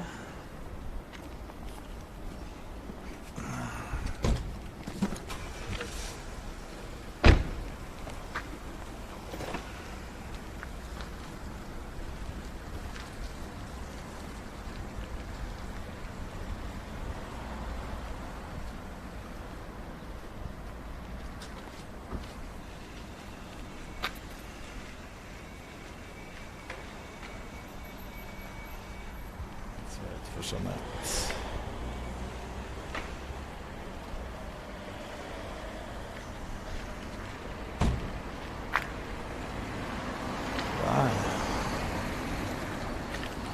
Jeg bare visste det hadde kommet en parkeringsvakt forbi. Det er jo på jobb. Ja. Jeg skal love dere rundt. Så det ser ut. Det er det mange som har fått det. Det er bare parkert på kvelden.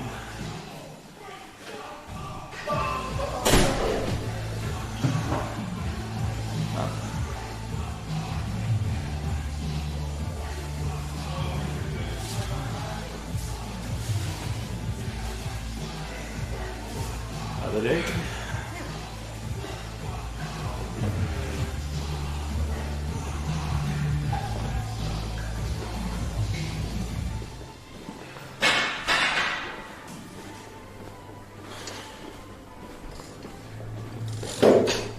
Hallo.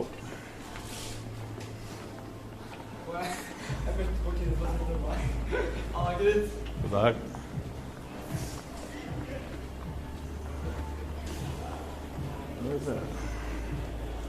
Hello. We start now. We're starting with this exercise.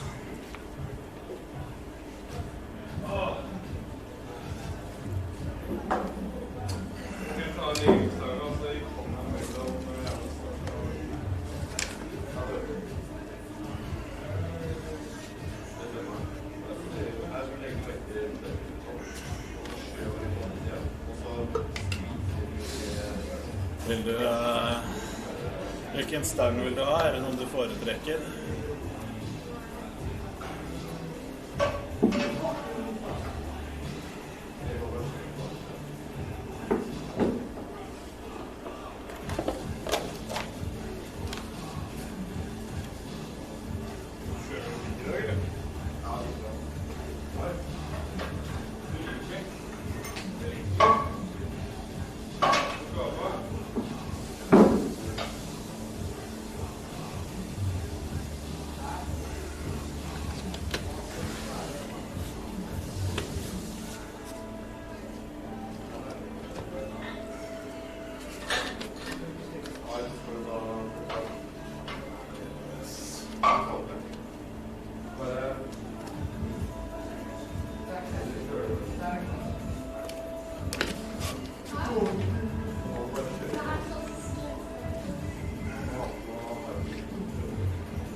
Skal du ha sånn?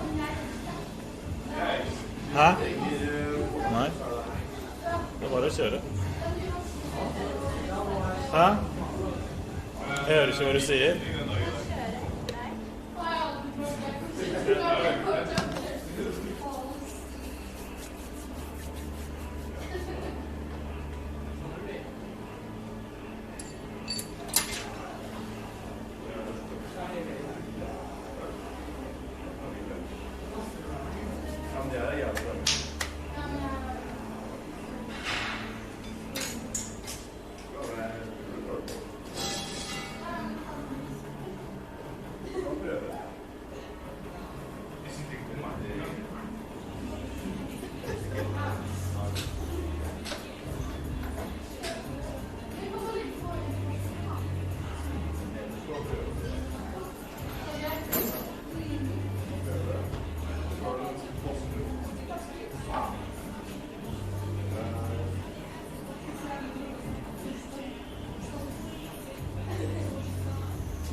Legg på en, da. Så må jeg bare på do. Åh, din jævel! Jeg spør ikke om spotten er vanskelig, jeg bare det. Fordi det virker.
Har du kjøpt?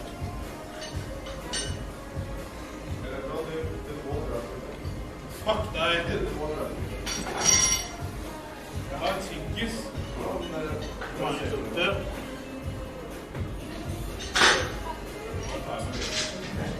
Nei, det er det. Men mange kjøper det. Sånn her. Mange kjøper det.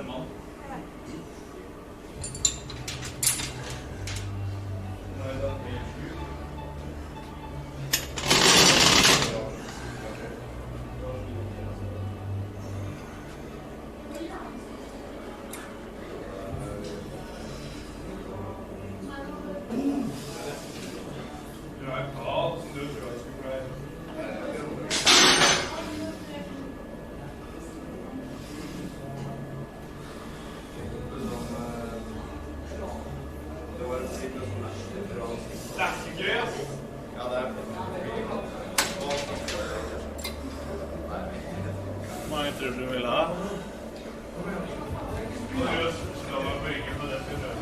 Eller kanskje?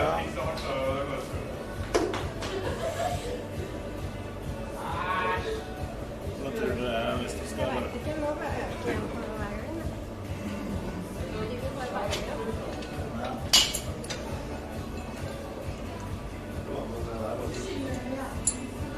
Ja, 3 rett. Hvordan kjøper du det?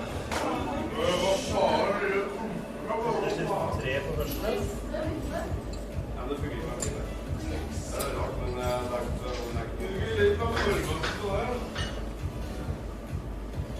Jeg tok 2 stykker, bare det er fortsatt der. Det er kanskje å gjøre det. Jeg ser det ikke, så det fungerer ikke. Det gjorde ikke det da.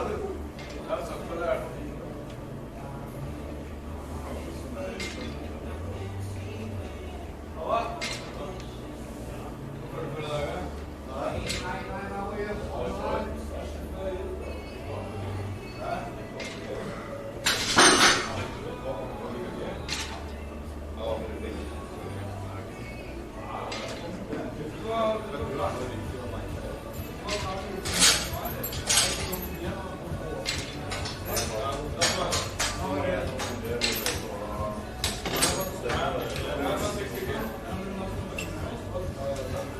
Hvor mye tror du skal ha på neste?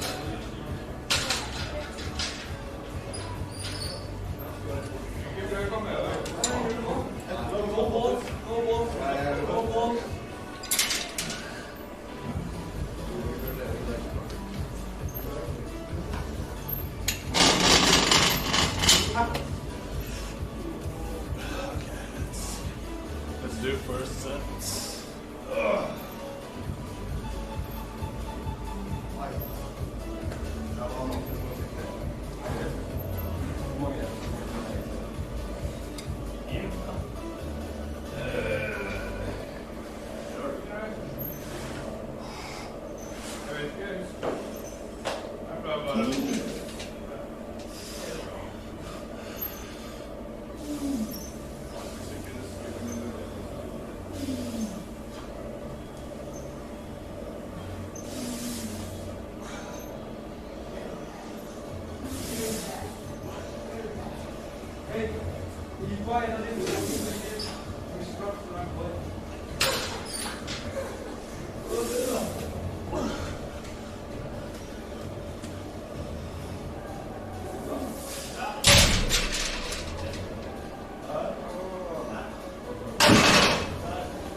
Så cirka for første set.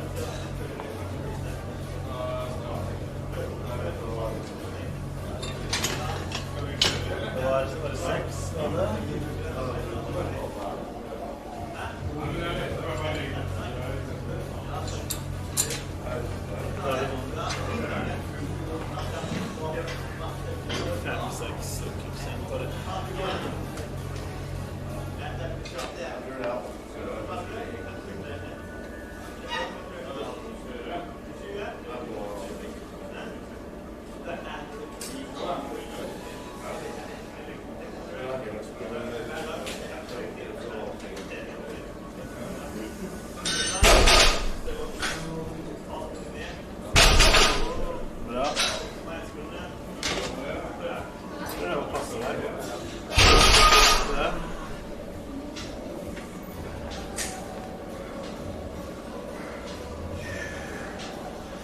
Jeg må ha hjelp på siste.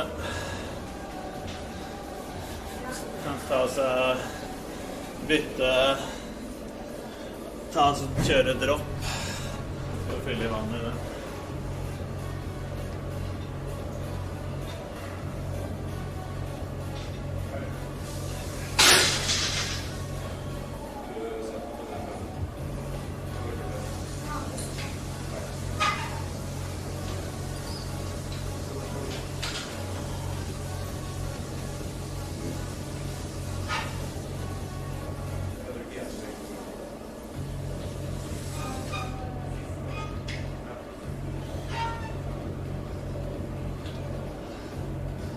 Okay, we're doing 10 plus reps and then drop.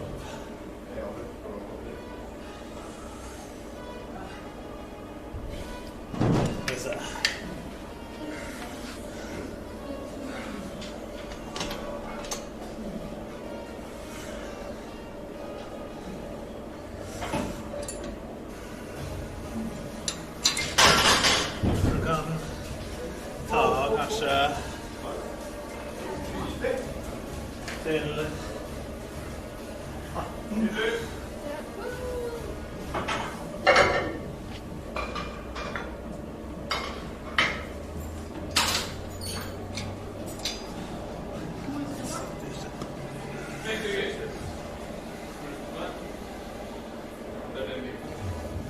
Så glad.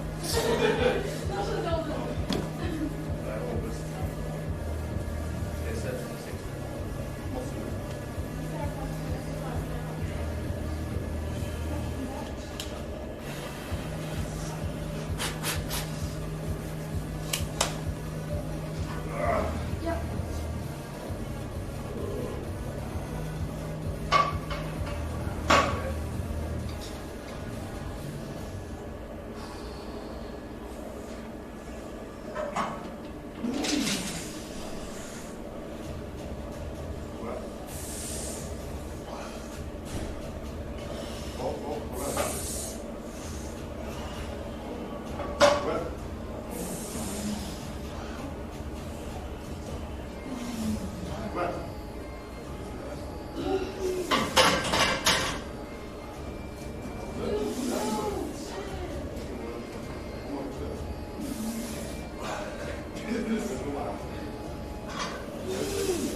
det er mye lettere på den måten.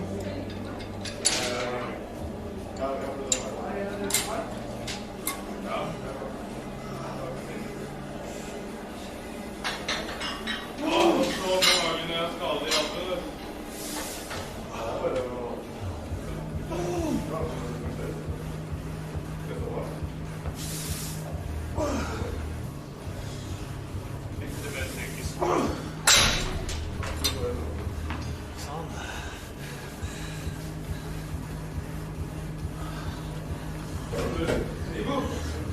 Litt lettere.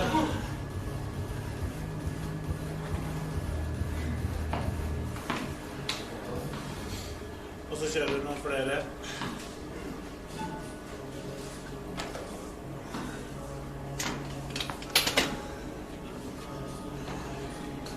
Var det 8 i sted?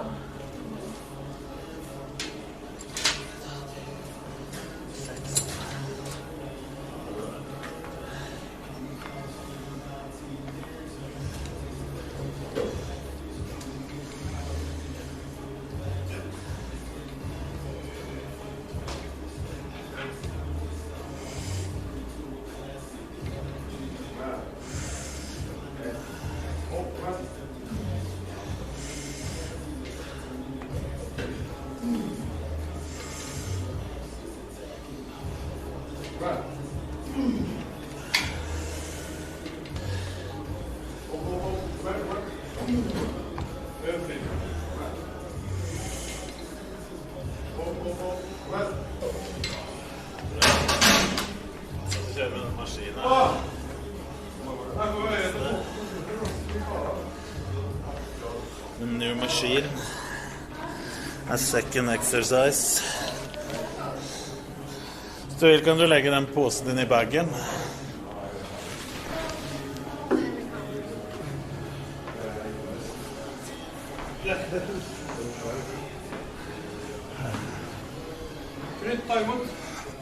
Hendene er fulle.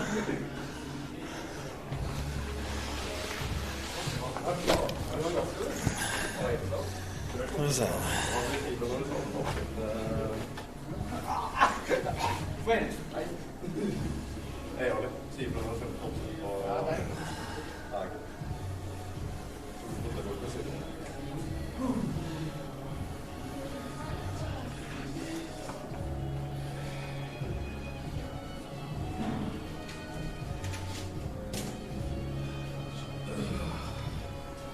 Tenker.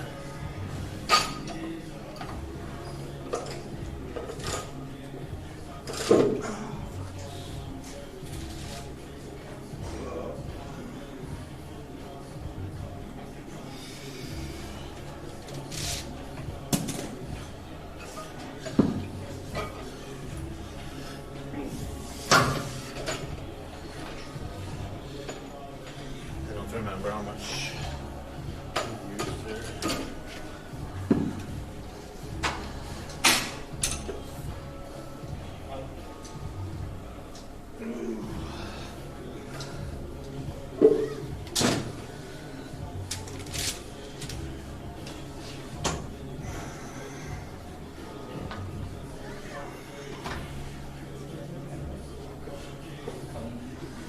Chat.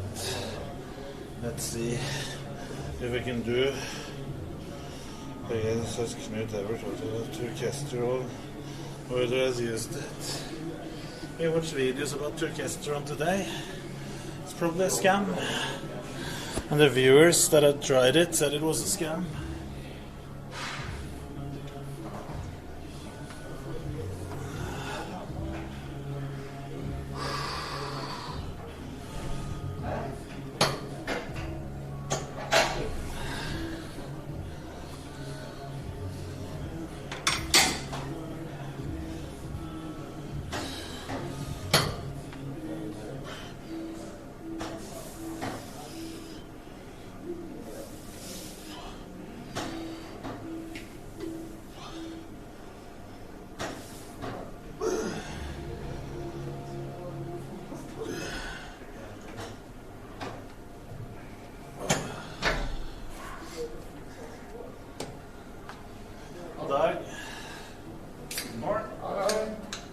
følger med på deg.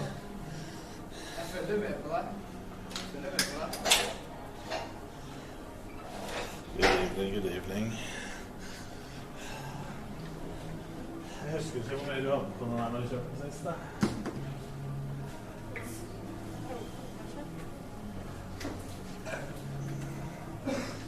Prøv å hente 10 når jeg kjenner først.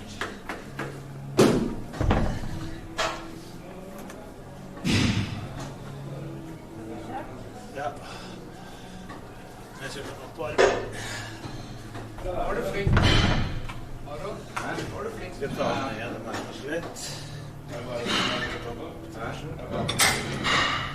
Hvis du får beina under, vil det passe? Ja.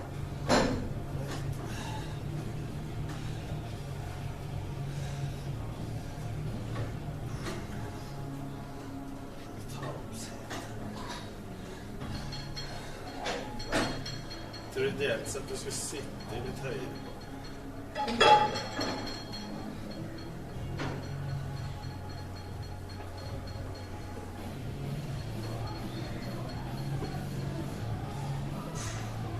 Tok du kalken?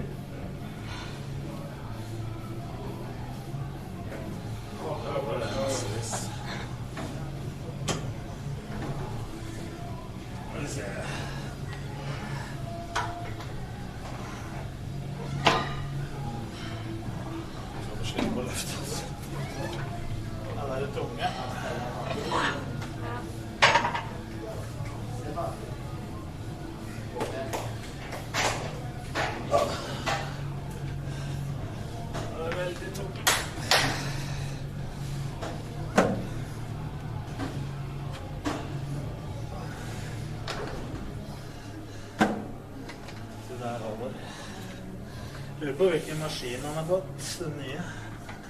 Han kommer til gym. Stå utenfor det.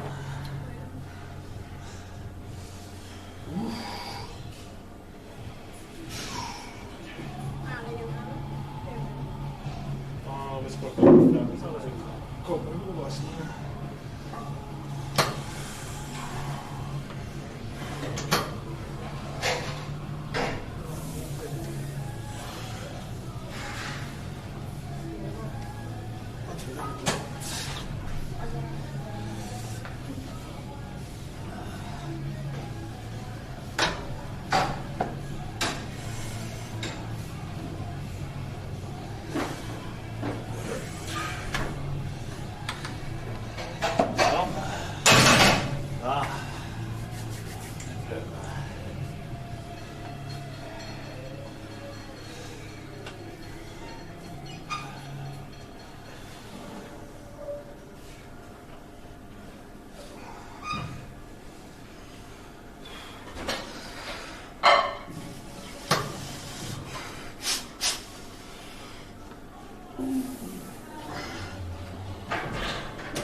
I forhold til i stad.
answered.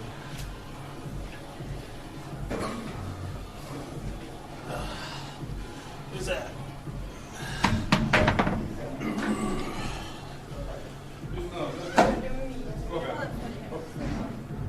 Ja, det är samma eller? Ja.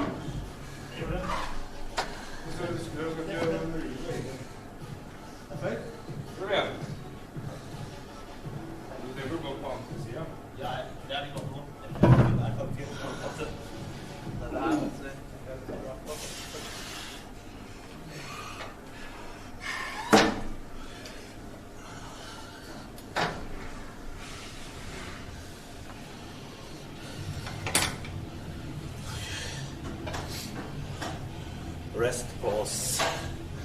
Nå må du se timer.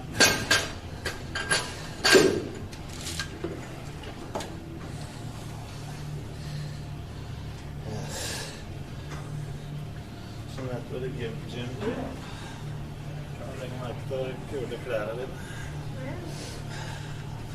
Sånn at det er new gym clothing. Ja, genser, jeg synes det.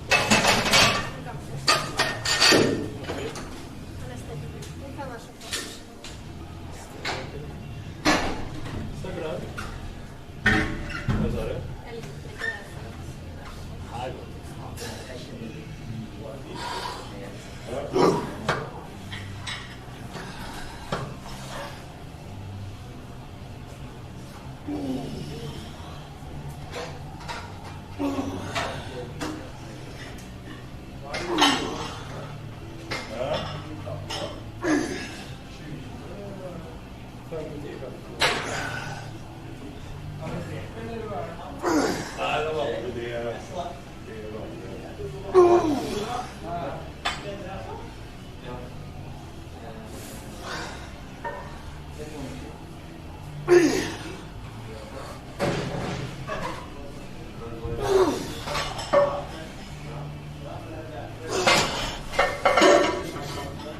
Seconds.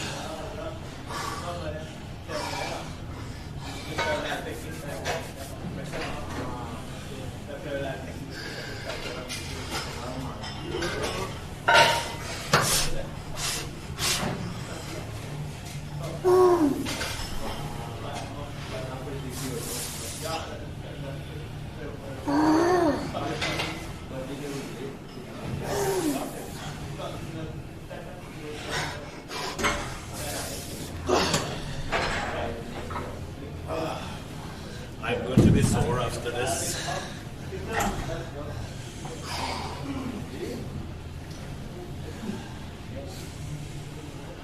Igen, eller ha noe annet? 15.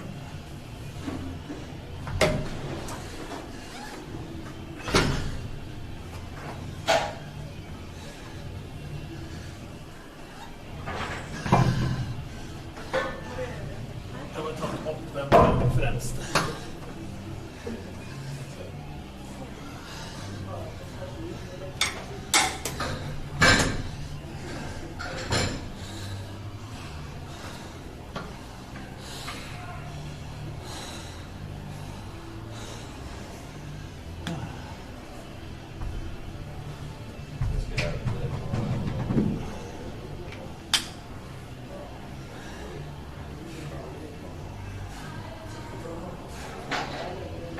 Yes, I can fit through doors.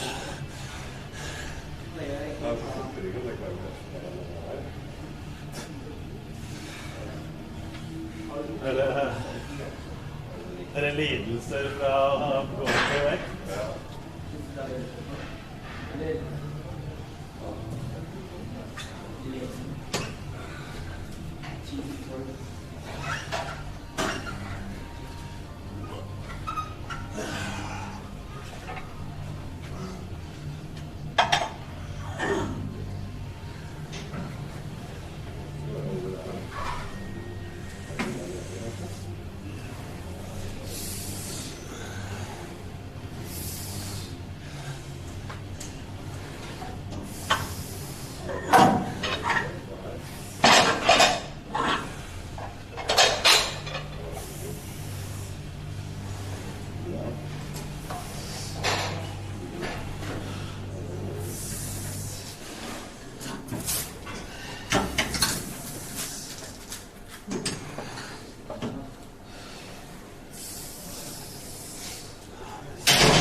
andre romaskinen.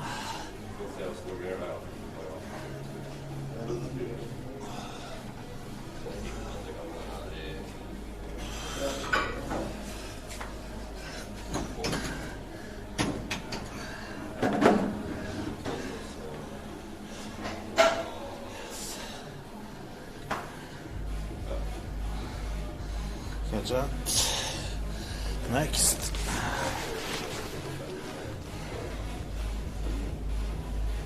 Jeg tar med drikkere.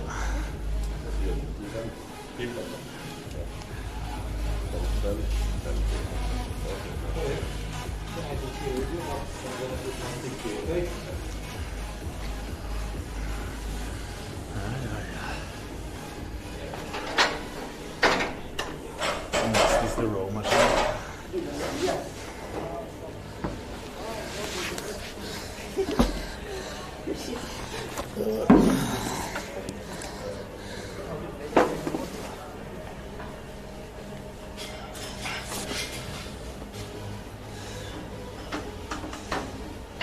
Jeg skal finne noen større skiver.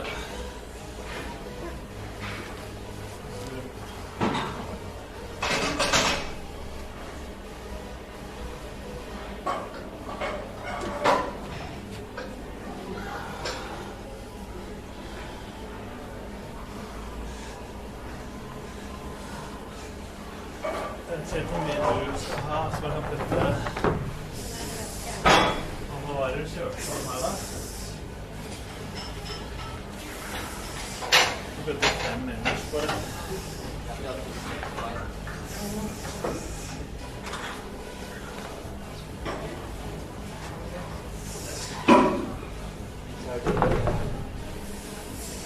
Du kan kjenne at du kjører med 1 eller 2 andre gangen. Hva du synes er best. Jeg skal ta den opp litt her, så man ikke det. Ja.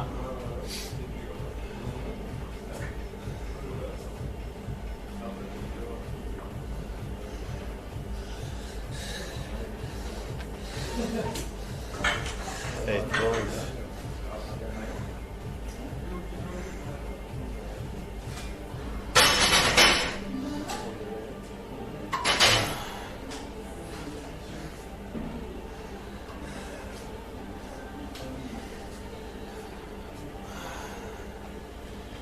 Har det kommet nye maskiner i dag? Og 1, ja, 2, 3. 3 i dag? Ja, det er ikke maskiner, da. 1 ryggmaskin, da. Ja. Men sånn Scott-girl. Altså Preacher, ja. Scott-girl, ja. Og sånn GHD. Det blir bra. Men det må skrus. Ikea? Ja, det er det. Den blir bra. Du kan kjøre Good Ham Race. Samme som for at du ligger rett flatt. Og så du bar opp der for deg. Den er bra. Klart du kan kaste ut på? Ja, det vil vi se litt om. Jeg ble på det av pensjonisten. Han har for mye plass. Ja.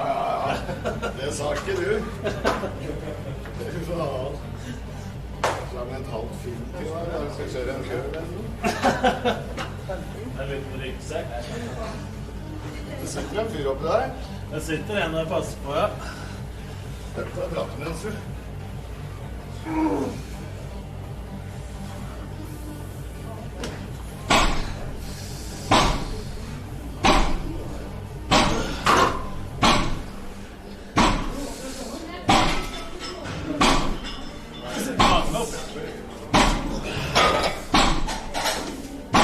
Ikke veldig deg der. Kom med sekken. Ja, det ble dette. Skal jeg kjøpe deg nå?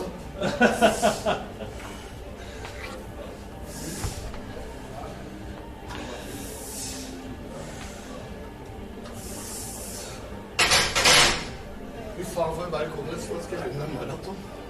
Har det vært så bra? Nei, det er bra. Har det røykinga? Nei, det gjør ikke jeg nå, da. Har du sluttet? Da er det derfor du skal løpe maraton. Har blitt så mye bedre.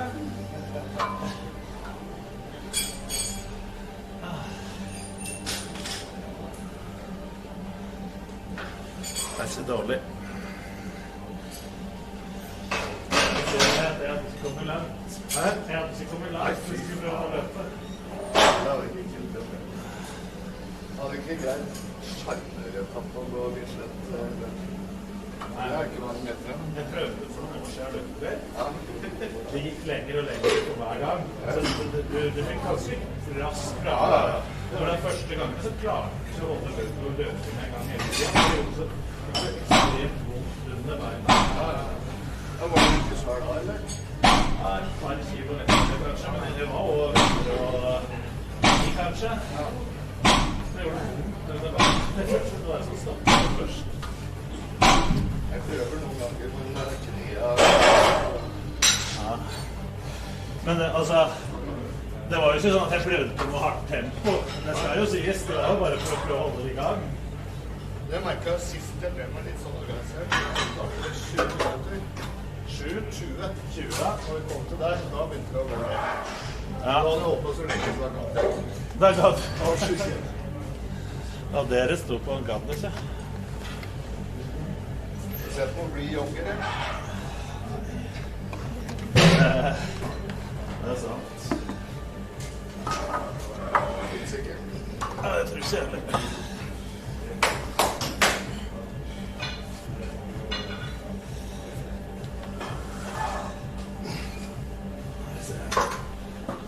Da har vi 40. Finner en. Jeg kan ta deg 15 i tillegg. I need a little bit more. Oi.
Men du må ikke ha flere du også, du har jo kjørt 2.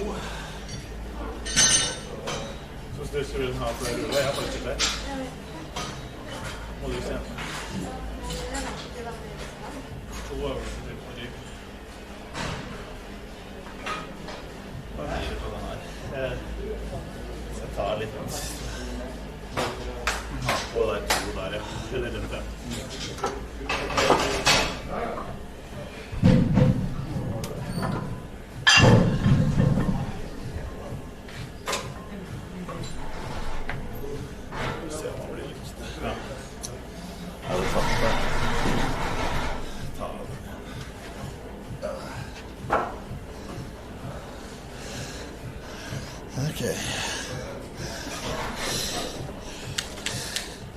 Släpingen för Pepsi Max.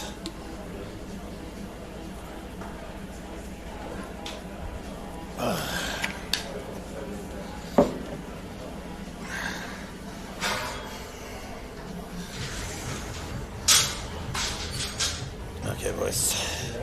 Last set on this one. Rest pause set. Prøve med 2. Da går det fortere.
Ja, vær med. Spør en liten slurk. Skal vi bære inn?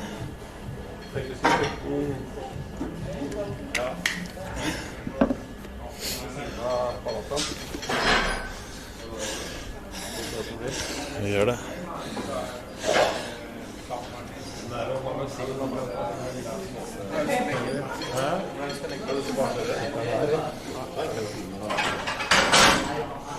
Sitter den her, ja.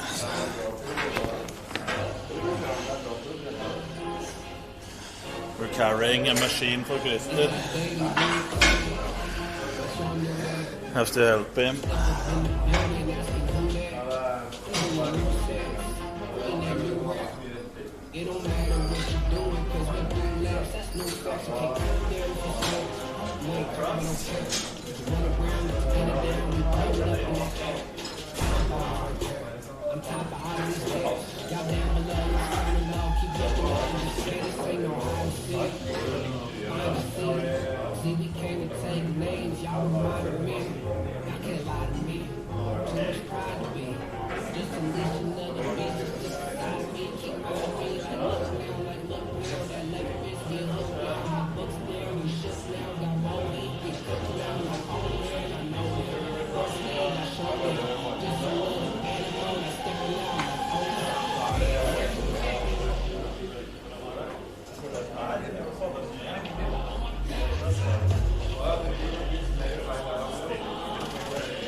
Step my time.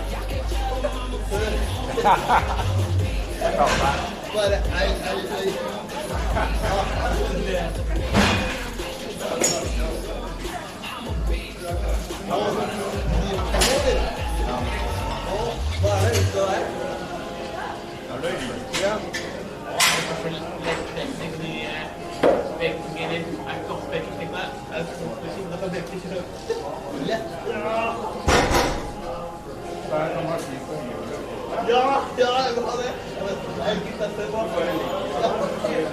Hvor fungerer det? Det er det jeg vil ha.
Vet du hva det verste vi har i Gilmore, Andreas? Vet du hva det verste vi har i Gilmore? Det er man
Det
Ja, det sier det.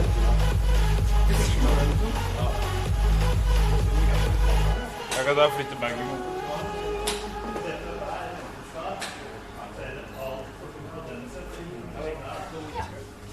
Han sier du på skulderen. Så var det ganske det.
Pass på her, Ali. Det er bare å passe på. Det var rett på.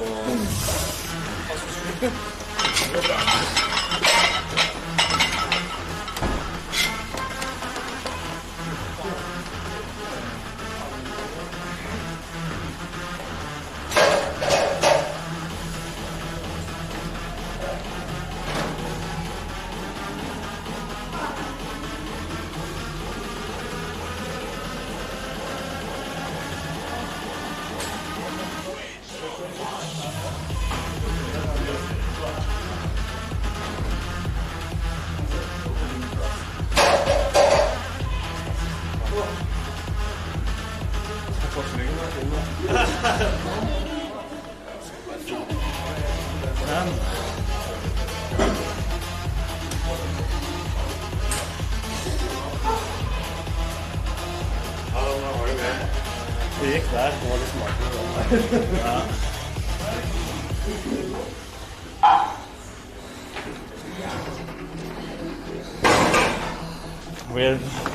Since we're training back, you can go directly into the new back machine.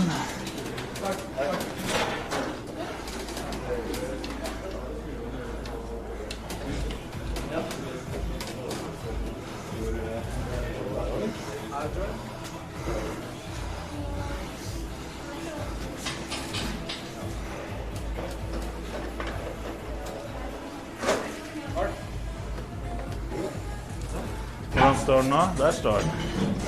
Eller... Jeg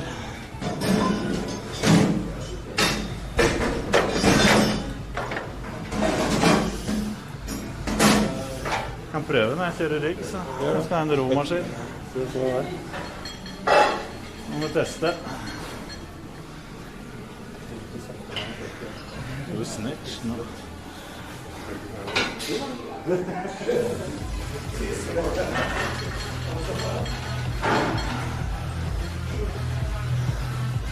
Da har vi fått en ny maskin til å kjøre også. Når vi fikk tak så var det ikke så vondt. Det var så tomt. Og litt plasten bare nederst. Som bare på dekk. Nå skal vi kjøre den nye. Førstemann.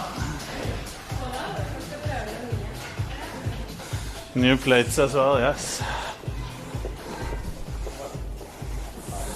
Da blir det test.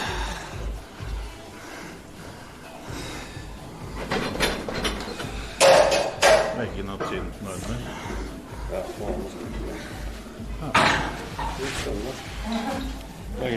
Geir som vil ha det. Geir på Imperia. Den ser bra ut. Er det på rygg? Ja. Vi kan ikke skuldre. Hvordan det er å dra bakover. Du kunne ha gjort sånn, tenkte du på? Eller hvordan? Du kan dra opp på baksida. Ja, det blir bra. Hvis du tar til hodet her, så kan du ta avstand til hverandre, så kan jeg Christers baby. I can see they look similar. Look, same face.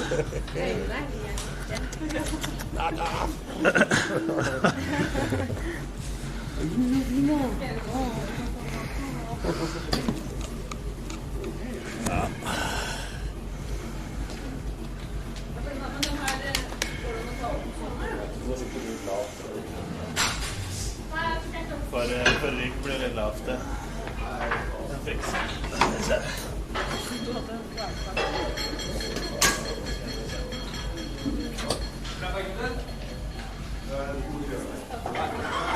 Jeg kan sitte enda høyere opp. Ja. Juster høydene først. Hva skal du trene nå?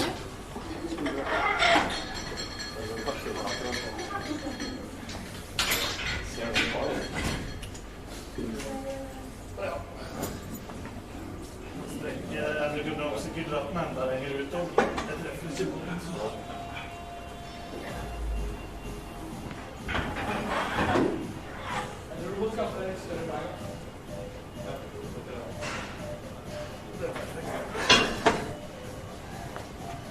Det blir bra. Er det noen beinopptatt på? Jo. Jeg vil ha både Det var ikke noe tungt for meg å få det der, men det kan bli litt langt. Det er akkurat bare under vifta, det er der du kjenner det. Hvis du går litt opp på der, så tror jeg det blir varmt.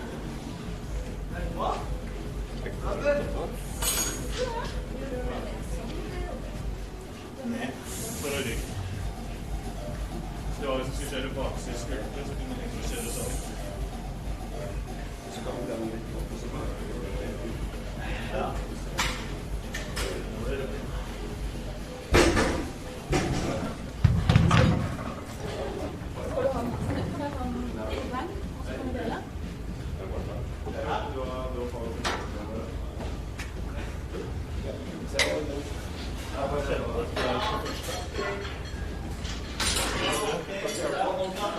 Det skal bare mangle.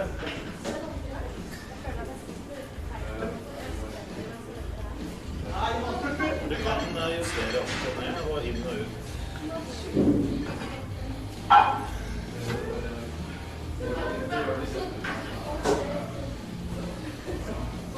Du kan sitte enda høyere hvis du går.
Man kan jo ta det innimellom, bortpå her.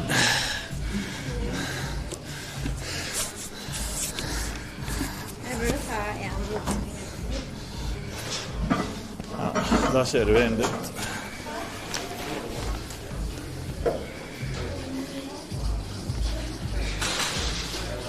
Rear delt.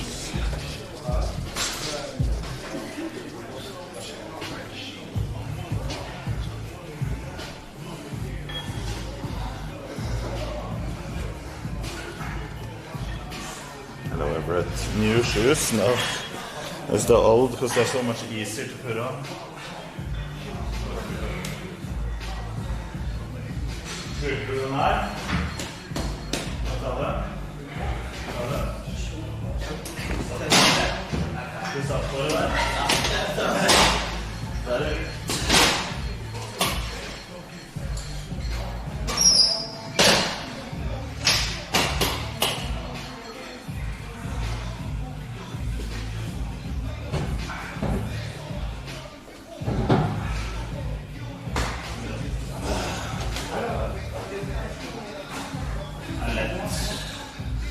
Rear delts.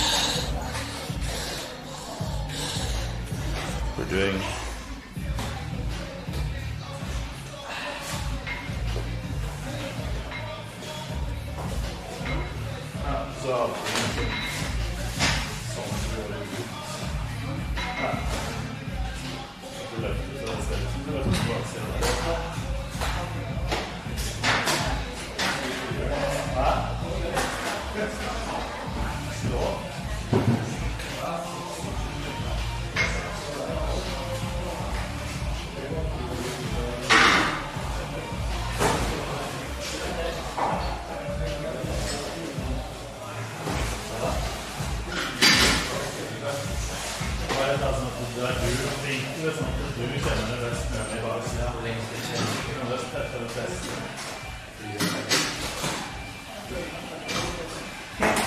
Hvor lenge vil dette? En time?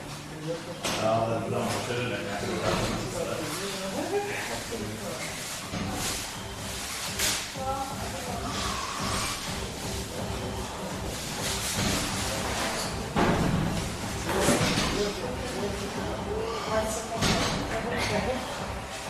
Which one?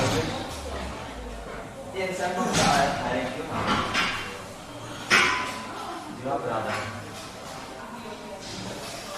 That's only game, right? That's only game. Okay, just play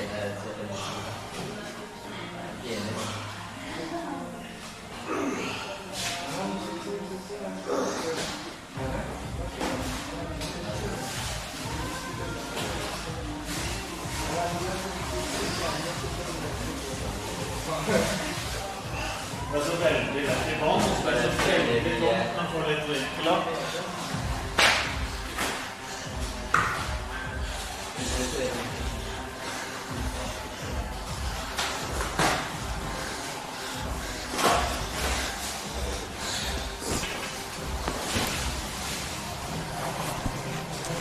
Stick child.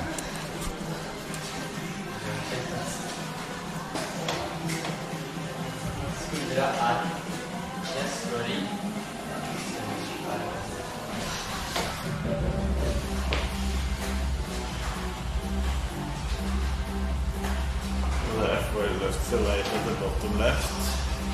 It's Tom's private weights.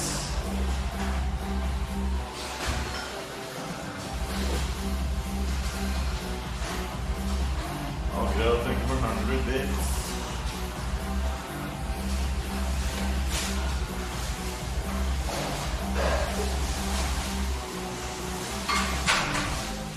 I'll go with resten av det her da. Ja. Tror du hadde klart å få opp noe her før da?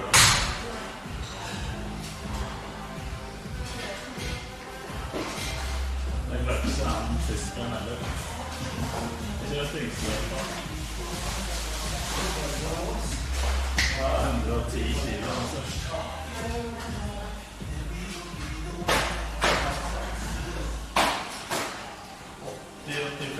Det er 80 vekter pluss den der I midten. Det har sikkert vært klokt der da.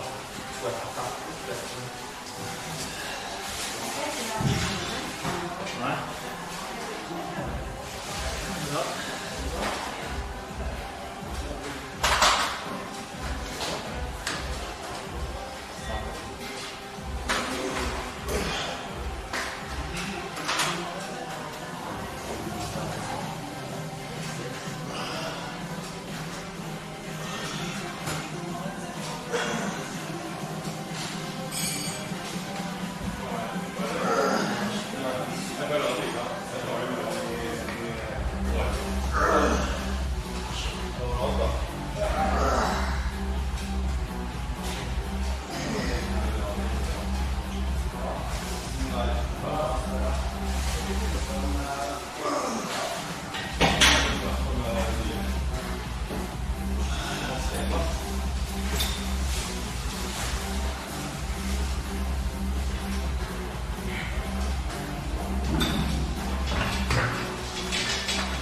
Hvis vi lærer en del, så kan vi ikke bare se den der.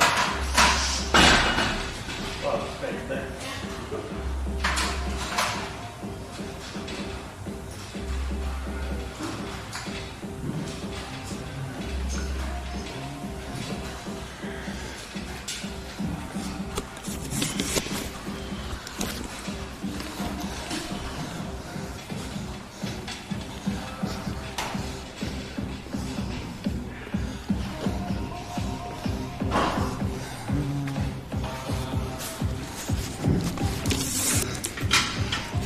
Good out here. You can stand there and watch the rare dance.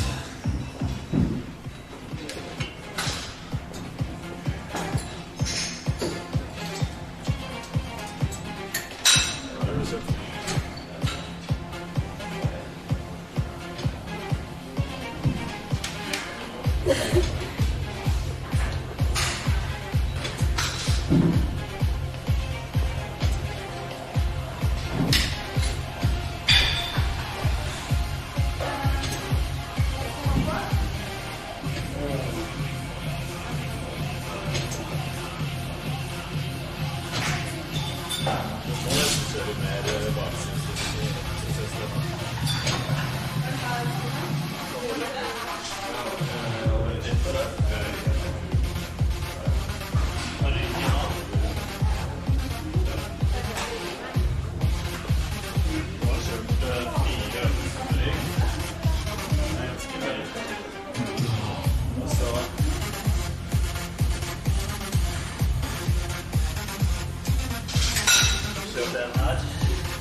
Jeg skal bare hive den her, så skal jeg hive til på rygg, så jeg får det.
litt, sånn at vi går mer sånn rett frem.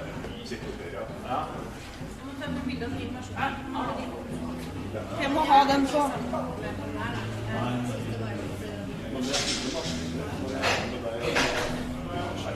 Ja, det pluss at det han sitter på en måte sånn at det er ikke så lett å få det til å ta der det skal.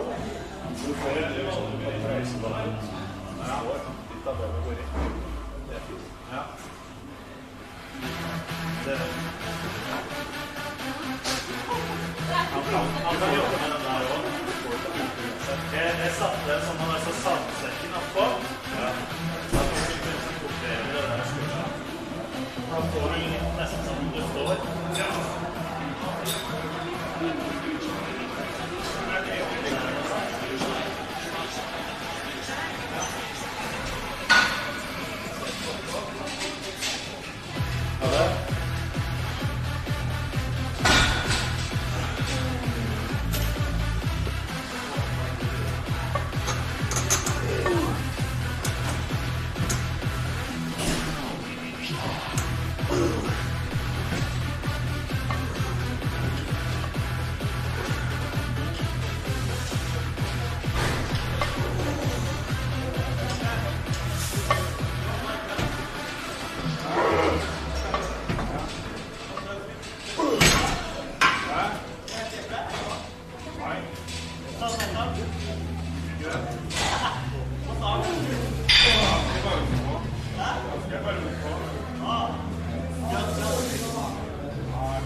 Men den backdekken her også synes jeg er god.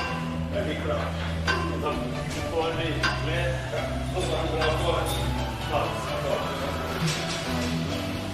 det beste utstyret her inne helt opp. Jeg har prøvd å få kantene på Tommy nå i øvelsen. Jeg skal åpne pluggen.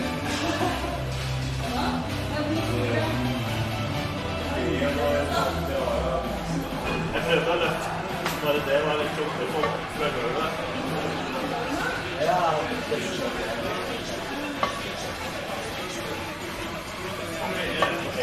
I got to see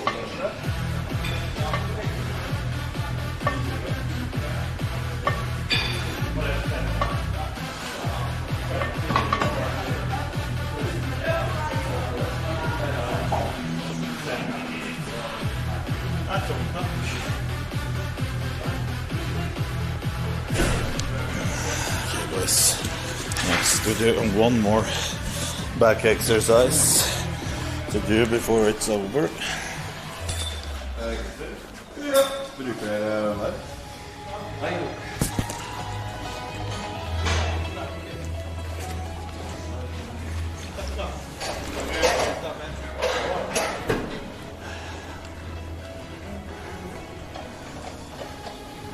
What should we do, boys? Last one we have done, pull downs. And this one, the machine pull down. And then low row, mid row. Let's see. What could we do as the last exercise?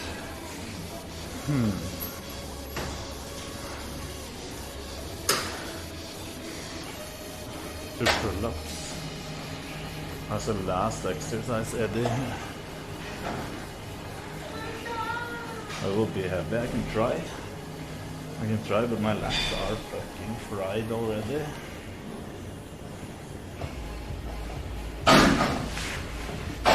Kvarg. Eddie, I'll do one set. For Bulgarian bodybuilder.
this part every time. Fucking molding. Okay, let's do it fast.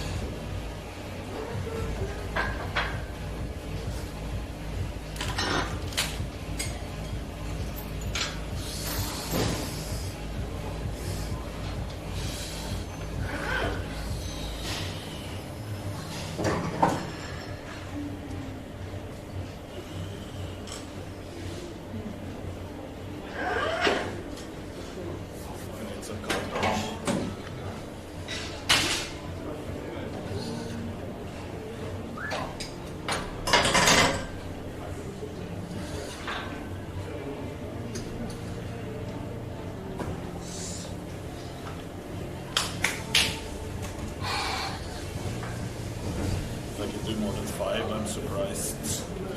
Or if I can even do 5, I'm surprised.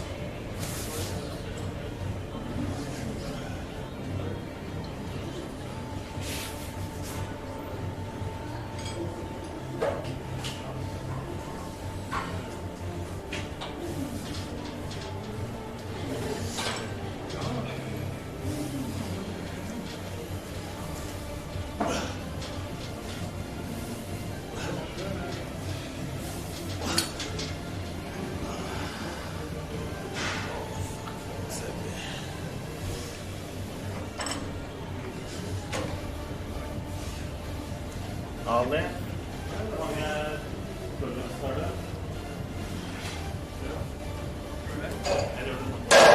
Nei, hvor mange klarer du?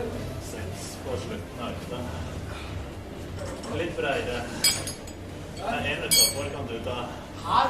Ja, det klarer jeg ikke. Begge utenfor. Det klarer jeg ikke. Jo. Der, ja. Sånn, ja. Dette er godt grep. Du kan godt binde opp med det, det gjør ikke noe. Bra, 2. Jeg klarer ikke så bra. Jeg klarer bare mye her sånn her. Det er lettere. Nei, nå klarer jeg ikke. Nå bør vi kjøre mark, det er jævla tungt. Tror du du er klar til Det blir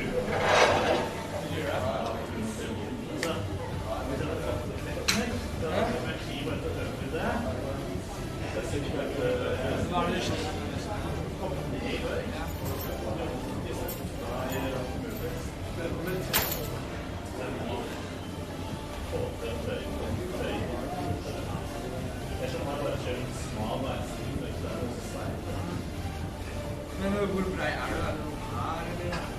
Der.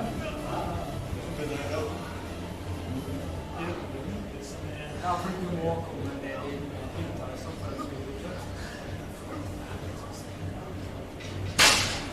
Ja, det er egentlig bare å ta strengt som det er sånn litt der, og bare kjøpe. Ikke gjør det her, kan du gjøre det. Ja, jeg gjør begge det. Så er det bare å kjøpe.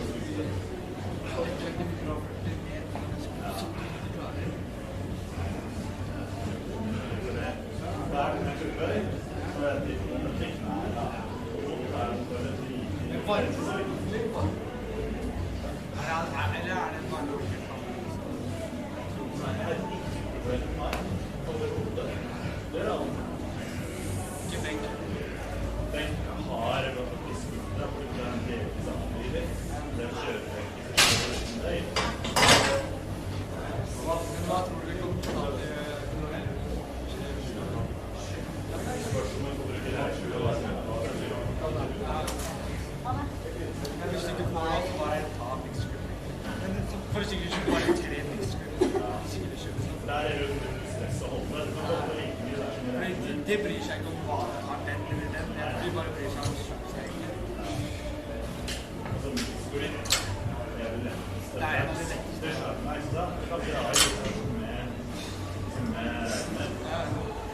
Det var at det føles litt uvant. Det var sånn strekk på sånn. I forhold til der som du går med bak. Ja, vi har på hver sett så bytter jeg meg til det. Det ene ikke burde få de personene. Jeg følte at alltid hadde det meg før, så det var ingen som gjør det. Ja, det gjør det.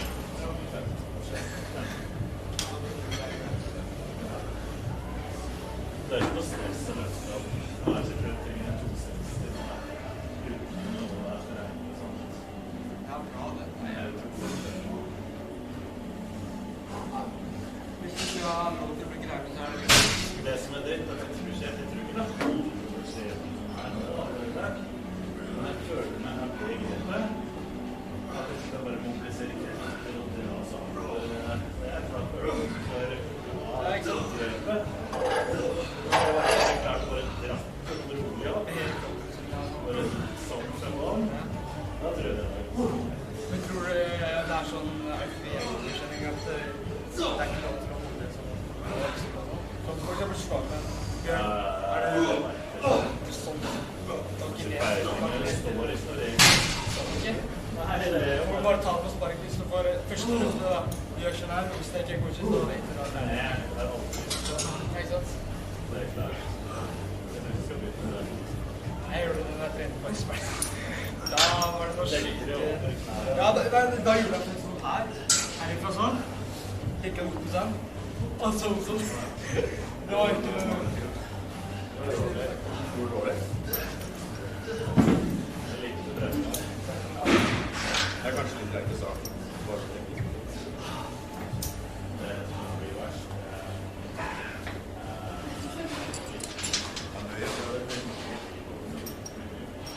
Ja. Altså, det er jo rett rundt hjørnet på det, er det ikke? Så gjør det. Bra. Hvor mange ganger? Skapte det bøyker hver gang? Nei, det er ikke hvor mange ganger. Every day in the universe. After every day. Så var det switch der da. Søndag. Skjorte triceps. Mandag. Bein. Forsøk og bakside. Tirsdag. Bryst og biceps. Fri. Torsdag rygg, bakside, skjorte. Fredag bein. Lørdag rygg. Men for det var ikke trenger av bare å ha så mye før. Her var det sikkert jævlig stive muskler fra før. Så det tar litt tid. Men er du også sånn Tom at du bare har sånn, eller? Jeg klarer å Jeg ble overrasket på noen sine går til tennisskått, for det ja, altså, han får det sikkert til da man bruker mye.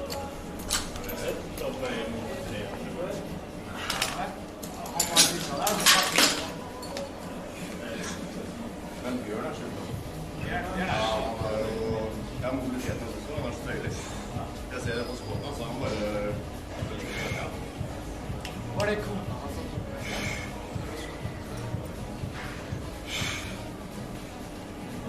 Fordi hvis det var dama hans, stakkars ikke han, så er det klart at den herregud, sier jeg bare.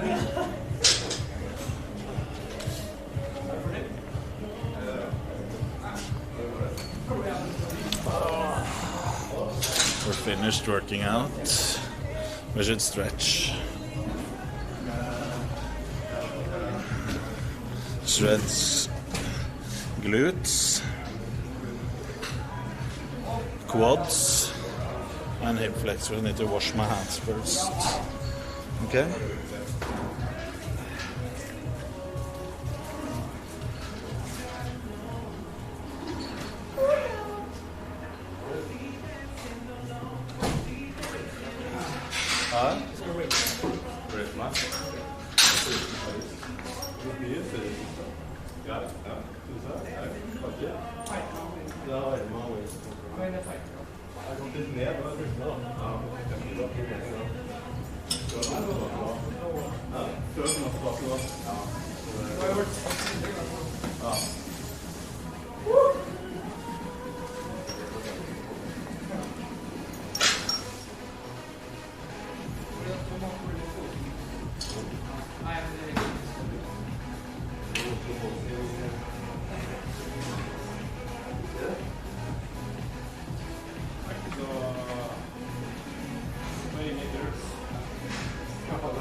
Hilsing til Ali. Yes, sir. Først må man lære diett. Nå er tjukken. Diett? Ja, jeg er på kutten nå. Jeg er faktisk oppe. Det er faktisk 80%. Det er ikke så mer enn det. 8. Ja. Ganger 3.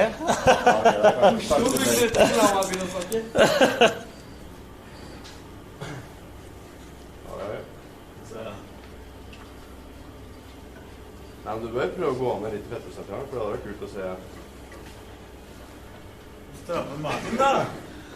Det går ikke! Det går ikke når man ikke har mage. Magemuskler. Eller hva, Christer? Stramme hardere. Nei, men først setter du beina. Setter du sånn cirka. Sånn. Ja, så du sånn strammer deg.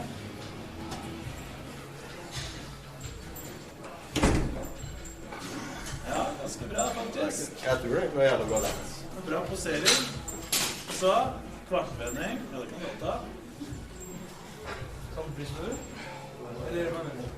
Du etter den der. Går du?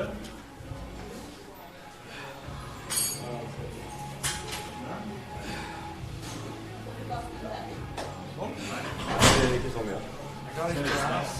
Skal bare vri deg litt sånn her. Nei. Først stram beina, stå rett. Lene litt frem på det. Gjør litt sånn. Og så... Ja. Her skal mer bakover. Det er liksom sånn... Du kan liksom gjøre sånn. Og skyve brystet frem der, er det ikke det? Men du står liksom med den her sånn. Bruk armen til å både skyve brystet på det... Den skal skyve brystet frem. Sånn her skal med.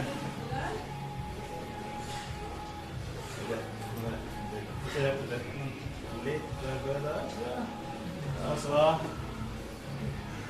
gjør sånn. Bedre, mye bedre.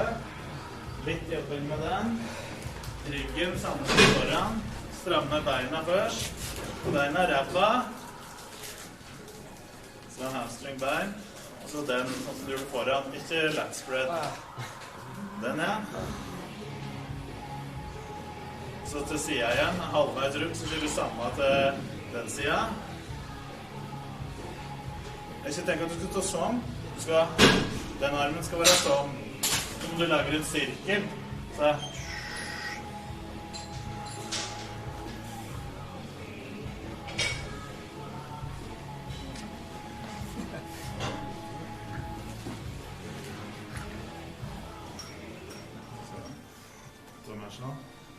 opp med kassa litt, og så vrir du den skal her, magen skal stå liksom så rett som mulig den veien, og så sånn, så vrir du brystkassa så det ser bredere ut. Det er ganske greit til første gangen.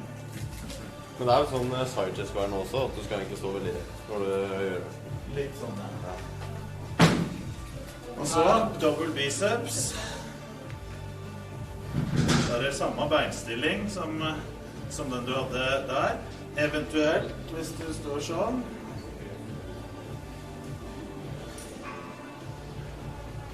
Ut med ryggen, ja. Litt høyere opp med bicepsen som går litt høyere. Litt over skuldra bare. Sånn. Ja. Og så hvis du vrir litt sånn, så får ryggen bredere også. Kjente du det? Da får du liksom dratt ut laksen bedre. Ikke stramme så hardt. Stramme bare 30%. For å senke skuldrene litt. Men altså, i stedet for å dra deg dit, så senk deg ned. Bare ikke anstrengende, ikke anstrengende, du gjør det bare slapt. Litt høyere opp med der. Det er veldig. For å holde. Lag vakuum, det kan du prøve. Da gjør du blåser litt ut. Ja, der er vakuum. Ja, og så gjør du det samme i double biceps. Dra vakuum først, og så... Yes. Så lat spread. Fram eller bak? Gjør den først. Samme stilling som her. Da kan du stå sånn. Var god på vakuum, tror du? Det kaller navnet hans Vakuum-Ali.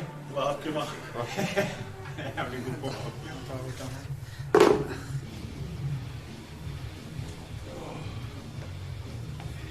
Den ganske bra.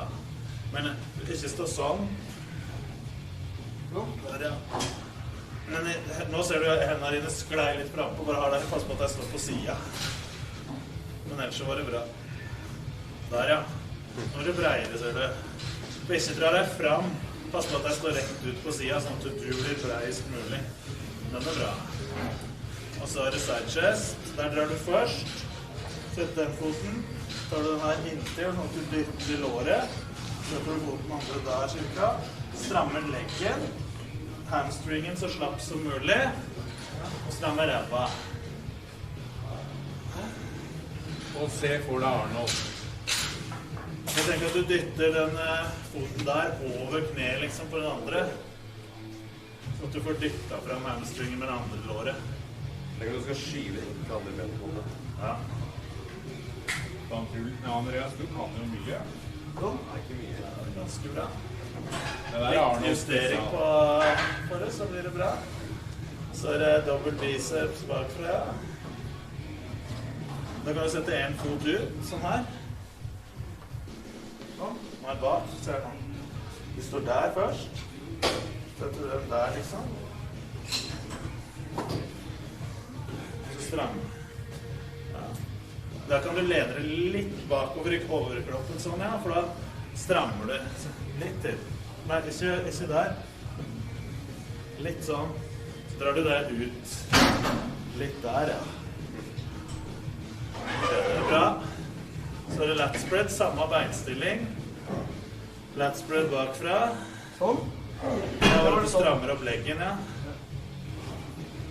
Du skal liksom stramme hamstring og leggen opp på begge beina. Ikke stå på tå, da. Den skal på tå. Se her nå, skal vi vise det. Det er bra, ja, Andreas. Det er ganske lett. Ja. Så setter du den der sånn. Polsing er vanskelig. Der et eller annet sted. Stramme alt nedover. Det er noe som står helt ut der også. Nå er det litt sånn litt høyere, da. Ja, det er det jeg synes. Men der er det kanskje en fordel hvis man er litt høyere. Nå står det med, for da kommer det litt nærmere nivået til andre, og så ser du fortsatt det ut. Så, ja. Ikke gærent. Litt justering på beinstillinga, så har du det. Da har det bra lett, da. Ja. Det er bare å montere rundt her. Det var det sett her. Du er jo powerlifter, Ali. Ja, var. Ikke noe lenger. Så er det samme beinstilling som på side chest. Ja. Er det bodybuilder nå? Ja, du kan velge side. Jeg synes det er bedre å stå fra den siden der. Er det veldig litt? Nei. Tricep. Ja, tricep, ja. Nei, sett beina sånn som du gjorde med bryst og arm. Her? Nei. Se her, sånn. Over. Skyv mer inn. Det skal være helt inntil. Ja. En gang jeg er født i 2015. Det var en russ, da. Ja. Og så er det mage-lår. Når du viser frem låret litt.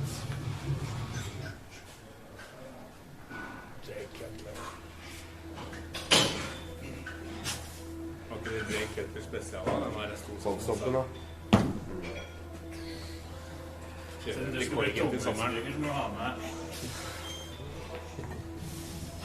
Altså, du har chapsa mine.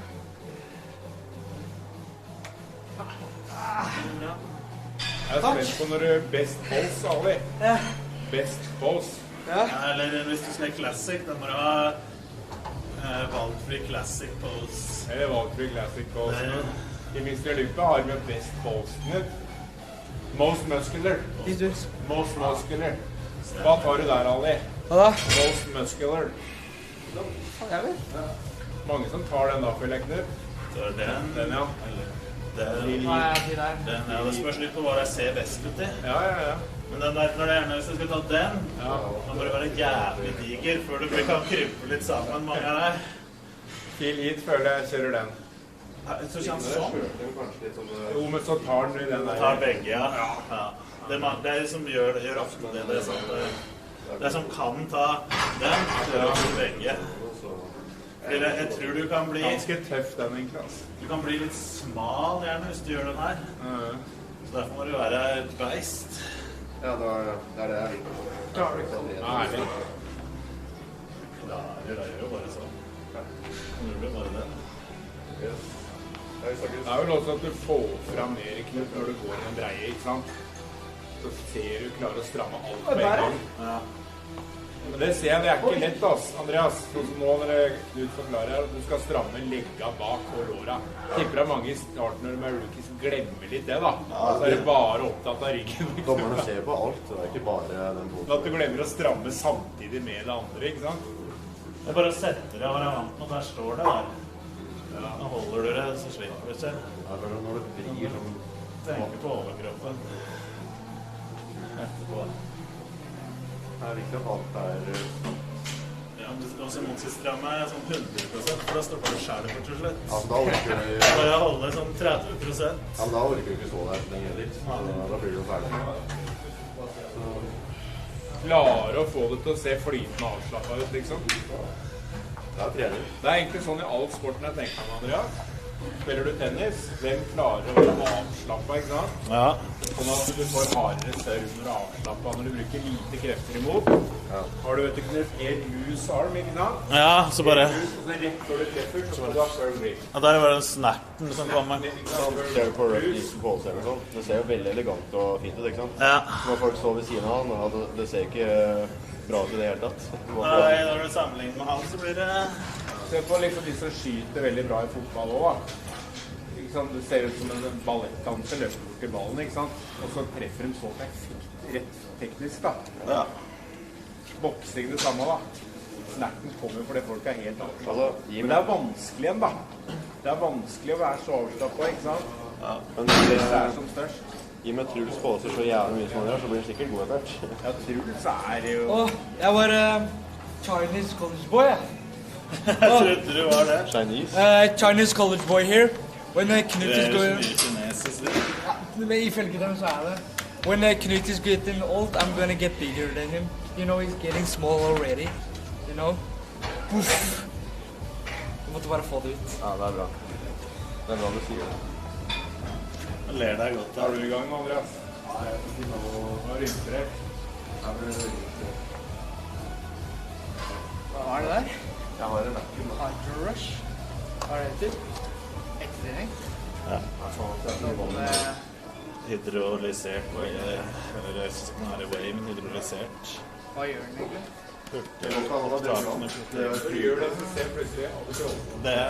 Ja, du tar det, og så tar du hva med tar du? Bare karbohydrater, rett. Hva tar du før da? Nå tok jeg litt. Det har ikke noe på lista. Vi bare ta... Men altså, nei, det er ingenting der. Det er ikke noe pre-workout, men jeg tok litt pre-workout. Men du drikker bare vanlig vann for trening også? Nei, så er det en scoop med den, og ekstra...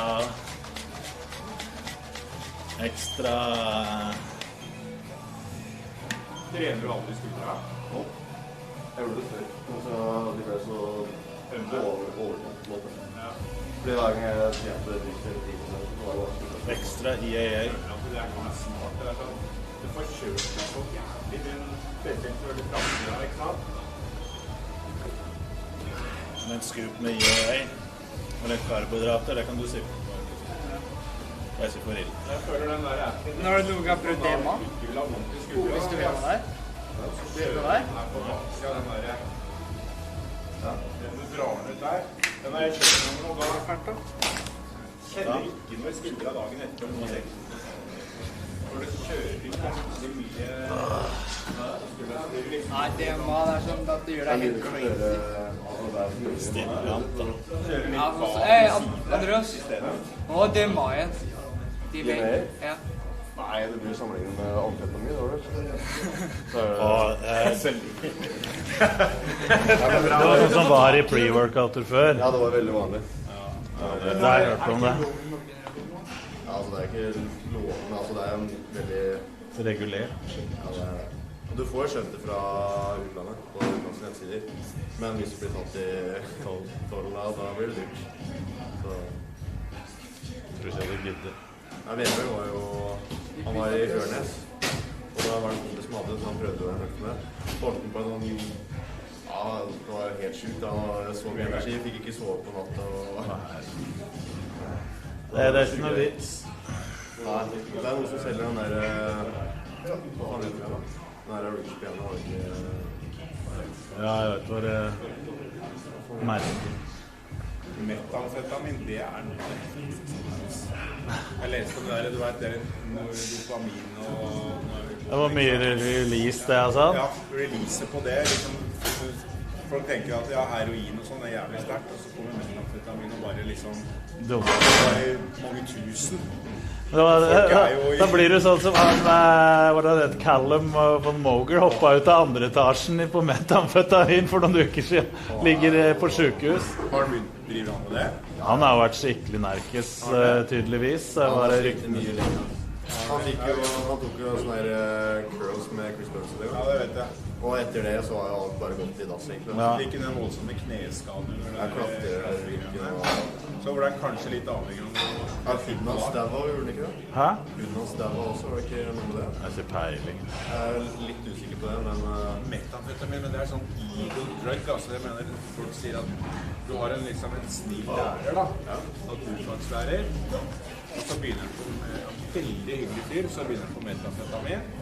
Så kjører han liksom på stjert motorsykkel naken og drar på hjulet.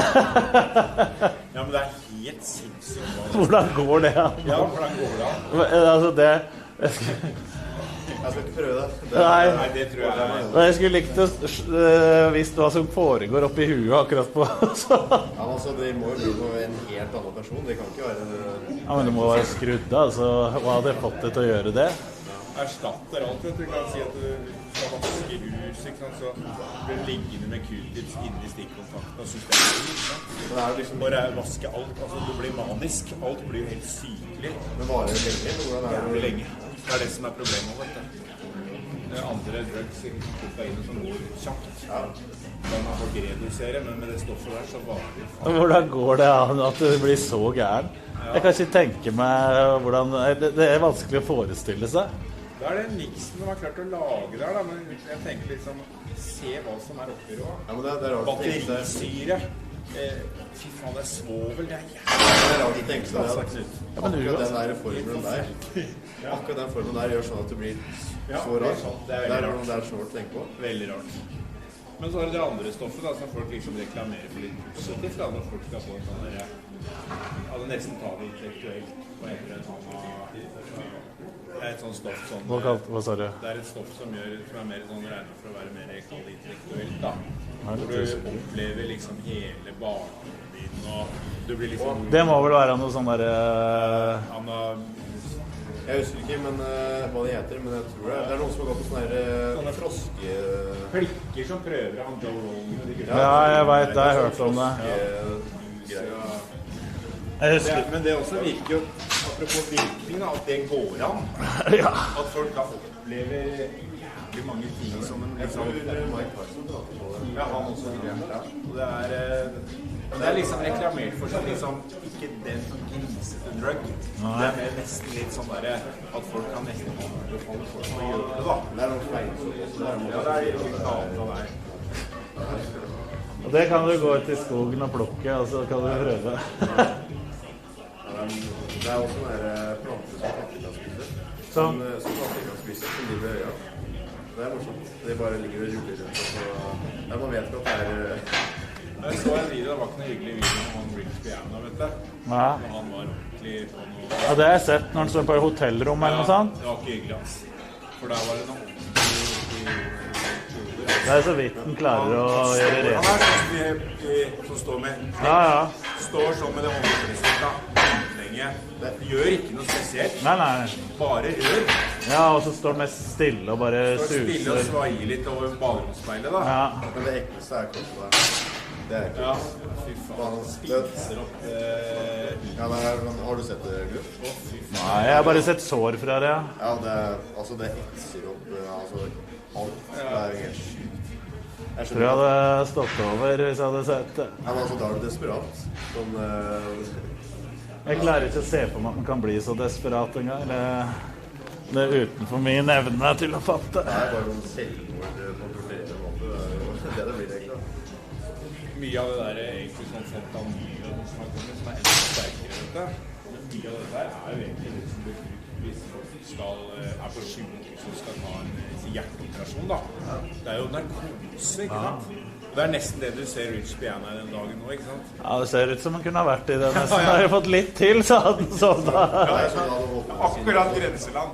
Hadde ådemedisiner og også masse greier. Ja, amfetamin og greier. Jeg får komme hjem i hvert fall. Du kan få ha en god kveld. Like måte. Ha det.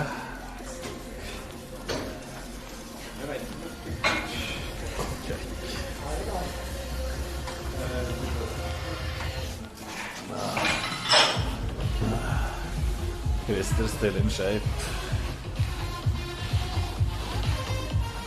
Det ser ut som du har klart å holde igjen litt på hvis det blir for alt for ille. Jeg skal holde meg her. Det ikke så mye fett, det mye vann. Ja, men det begrenset. Jeg gikk med... Jeg ble betydelig mer vannet enn det der. Ja, så kort. Nei, men jeg holdt igjen med hele veien. Sånn på første uka var litt, og så dro jeg mer igjen. Du gikk opp 15 kilo fort, da. Eller i hvert fall 10. 124 nå, så det 10 kilo. Det liksom ikke vits å dra på for mye. Nei. Når vi har et jævla god uansett å spise sunt, og så blir det samme. Du får pump, og det jo ingen tvil om. Bare ikke. Ja. Jeg skal prøve å kjøre på litt seriøst. Bruke ulebanen til noe fornuftig. Så det blir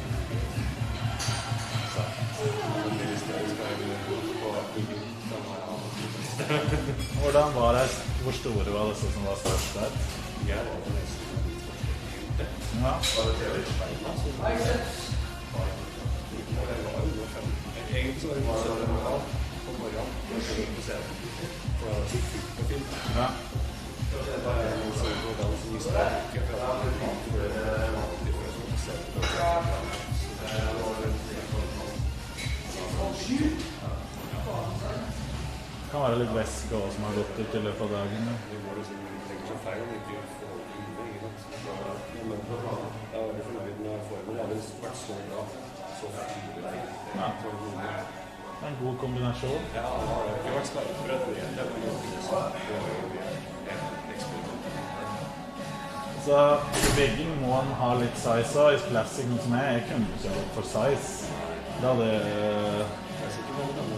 du der må du være i form, og for det alle blir det.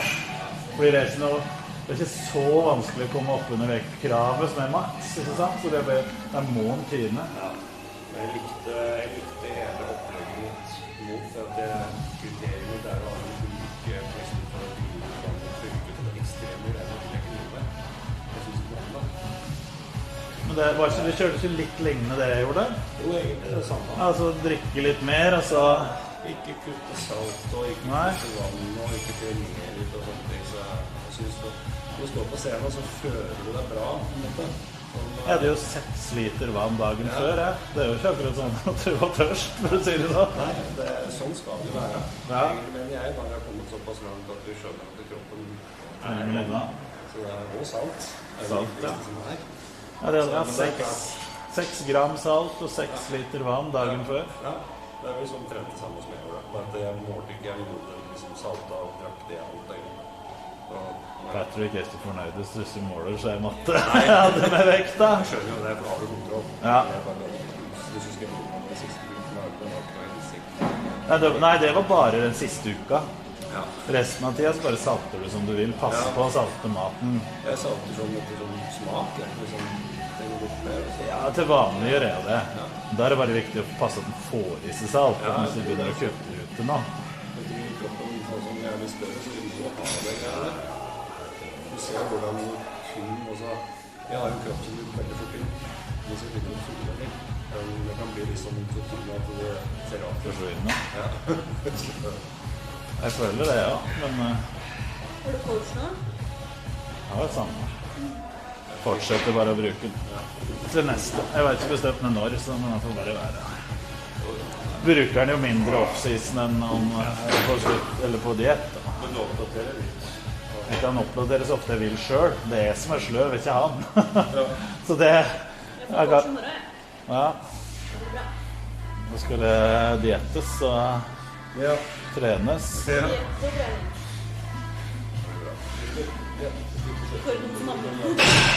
Han har vært og slåss. Ser dette? Hæ? Singel og slåss. Det er saker.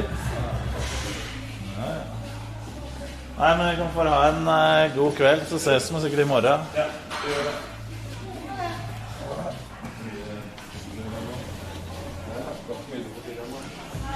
Jeg hadde blue eye. Christer Jabroni hadde blue eye.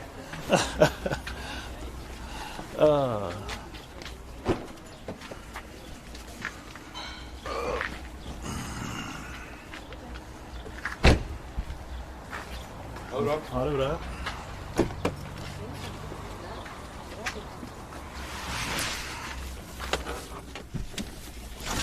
He has been been fighting some drunken boxing.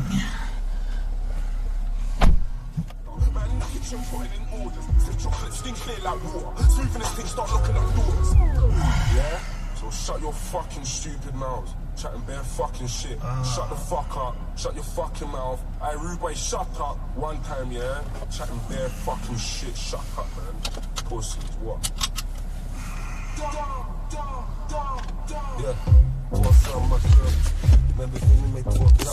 There was a lot of talking. True. Drunken boxing kung fu now. Hedmark drunken boxing.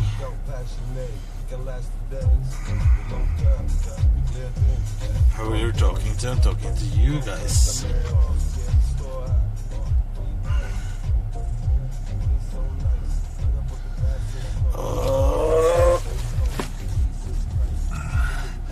Everett, you have to talk with Boris when we're there.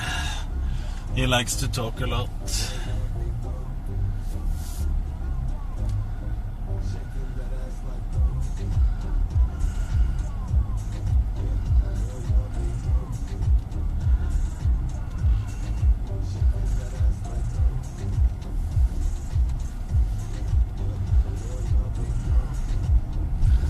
If I had to defend myself, that would be... I would just be fucking annoyed.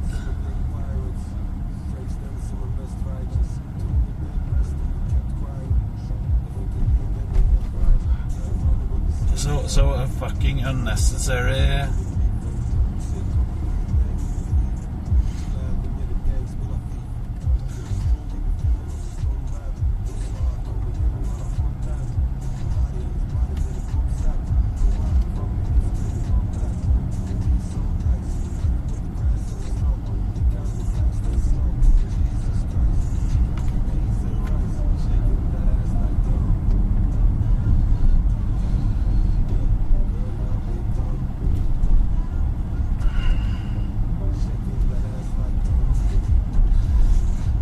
Carry a shank.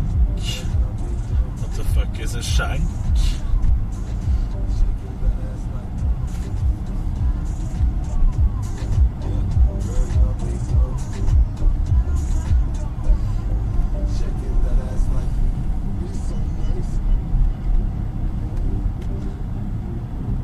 It's a knife.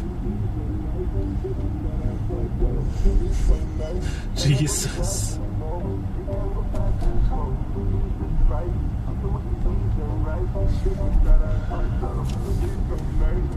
It sounded British, 3 London.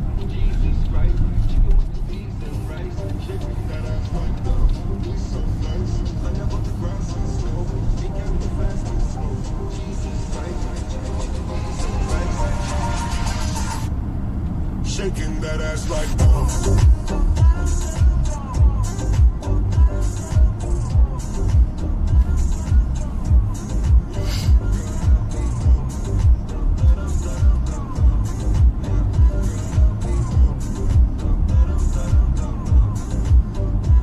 It's scary seeing that I'm looking at chat while driving.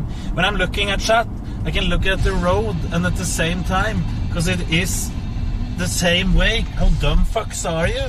I've explained this multiple times. Now I'm looking at the road. Now I'm looking at the road. Now I'm looking at the road. What do you think?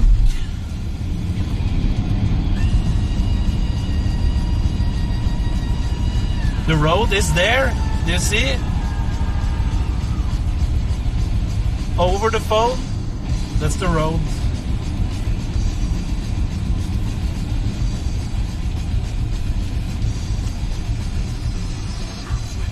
Never drove a car, no.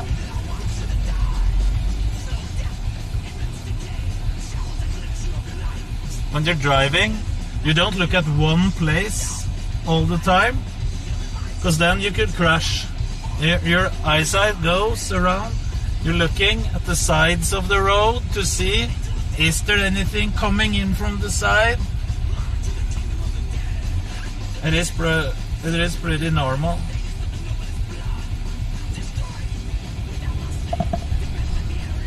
Often you're looking at your GPS. That is normal as well.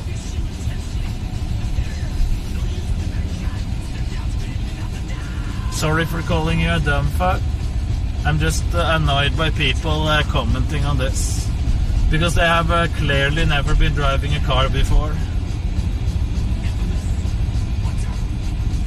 A lot of them.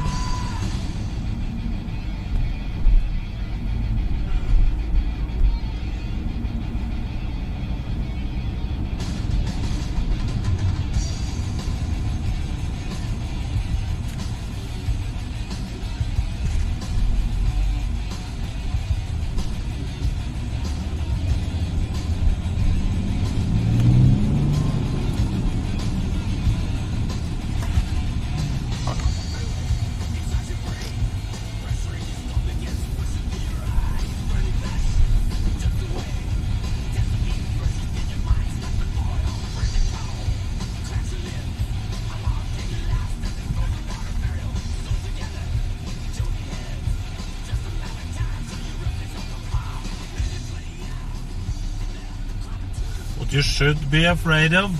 I'll show you what you should be afraid of or get nervous for.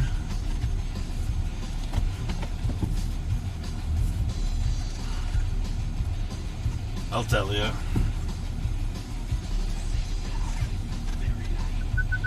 What you should get nervous for, if you see people sitting with their phone typing.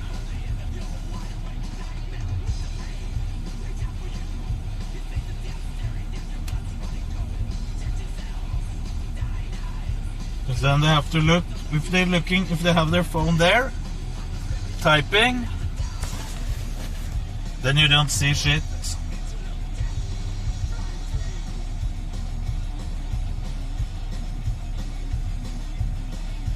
If you have your phone up here, you can't type, or there.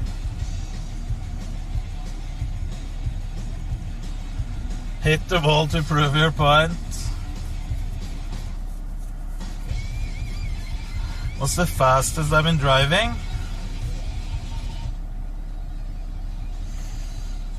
295 kilometers an hour on the speedometer.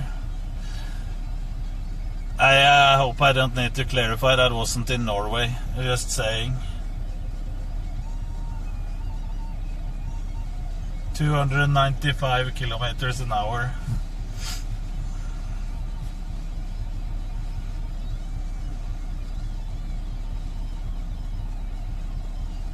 In what?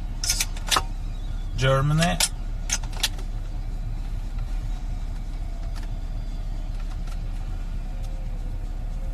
It was in Hamar.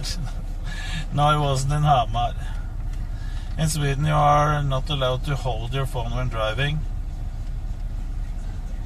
I mean, I'm not exactly sure what the rules are in Norway. You're not allowed to type on your phone or call. But I'm not sure if it would be any difference if you took, let's say, you took your phone, if you take this one and do this, or if you take your phone and do this. I'm not sure if that's any difference. You're allowed to touch stuff, but you're not allowed to text or call.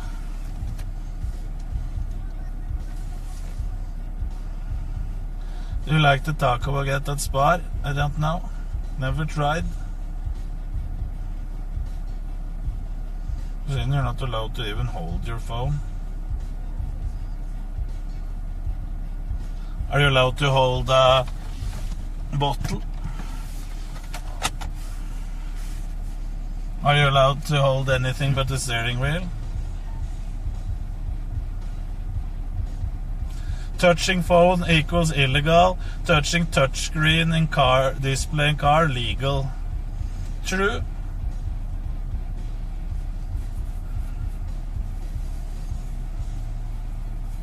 I get why it isn't allowed to sit and text when you're driving, and that you can't sit here with your phone holding it,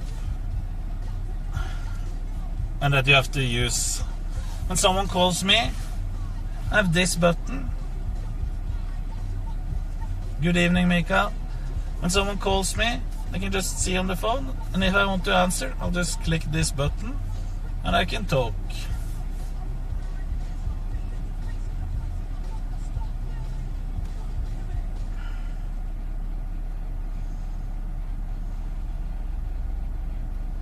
Are you allowed to call 911 as a driver if you see an accident? If you see an accident, you have to stop anyway. It's not legal to drive past an accident without stopping if it isn't anyone else that has stopped. Of course.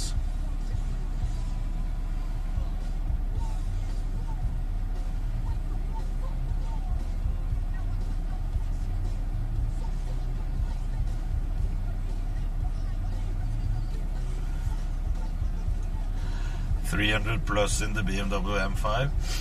If I ever go to Germany or a track that allows 300 kilometers an hour and the car even goes that fast, let's do that. Fat Matt, thank you for 3 months.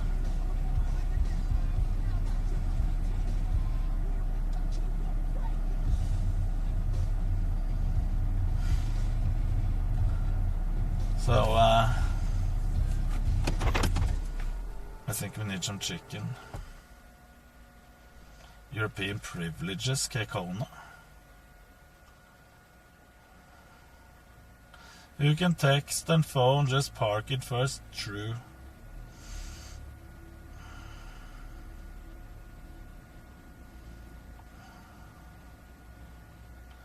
When are you planning to get the M5? It depends on when it comes, if it comes, when it's ready. Chicken clut.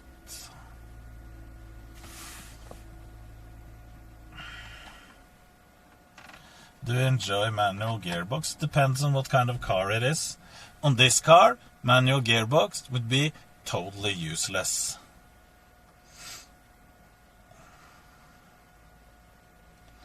It all depends on what kind of car it is. The only place manual gearbox would be fun is like it's when it's a kind of race car. You're just driving a fucking normal car, you're sitting in traffic. Gearbox, manual gearbox is a waste. But like the Porsche we were driving, that was perfect with manual gearbox. Because you could probably do some drifting.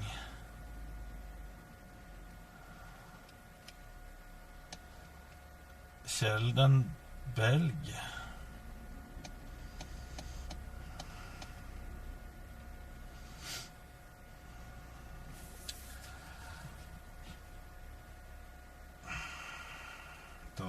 Koblingsgirkasse. Manual gearbox isn't fun on a regular car. Just saying.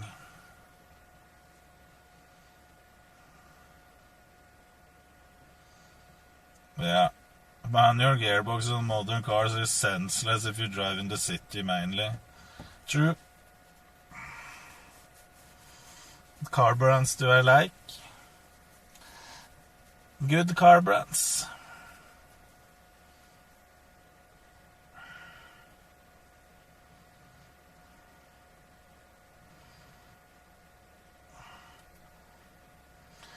Buy a Ford truck. Nah, look there we have. I swear, I see this Porsche driving. Everyone has this Porsche these days. This is more people have that car than Golf these days.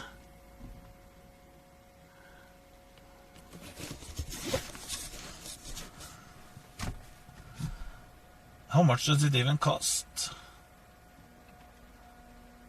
Ferrari or BMW? You can't compare Ferrari and BMW. Taycan is sexy. The front is ugly compared to the Audi RS e-tron RS GT, which is the same car. RS GT looks way better. I'm saying it.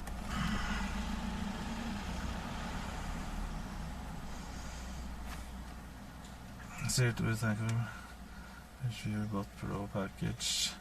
Just here.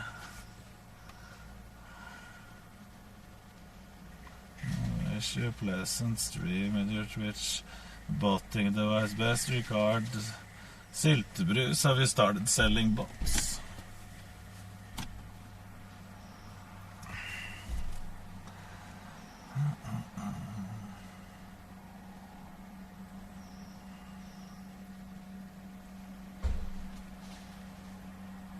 Missing the good morning, Tana. Electric motor only for girl adult toy.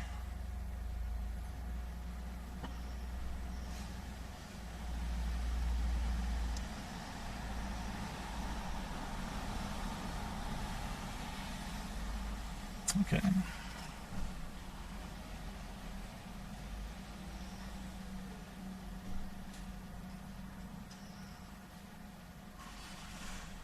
Oh no. Oh no, our clip is now third.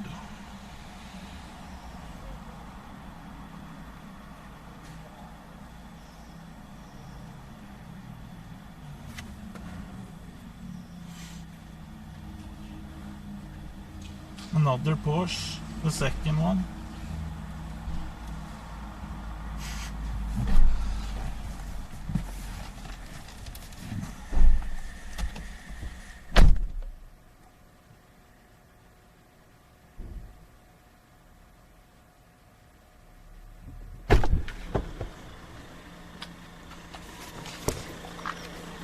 Old man can't read, lords.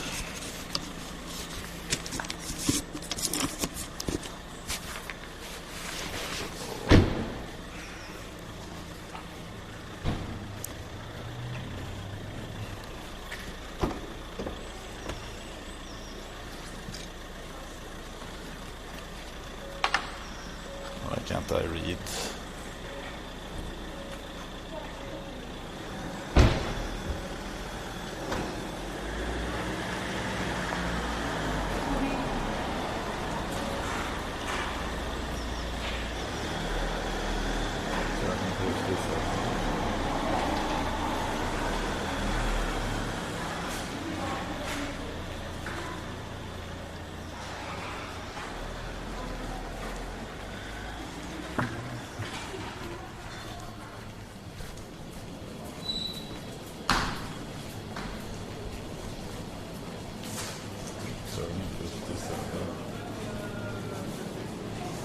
I got a car on sale again. It isn't.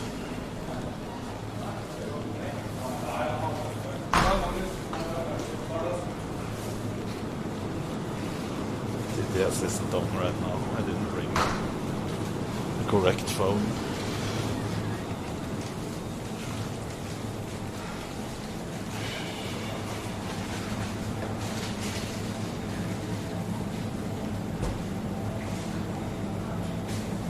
Chicken.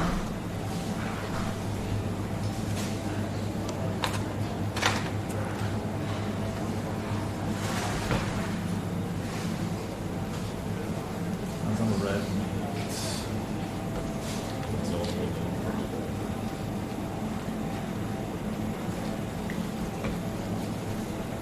I think I have everything else. Eggs.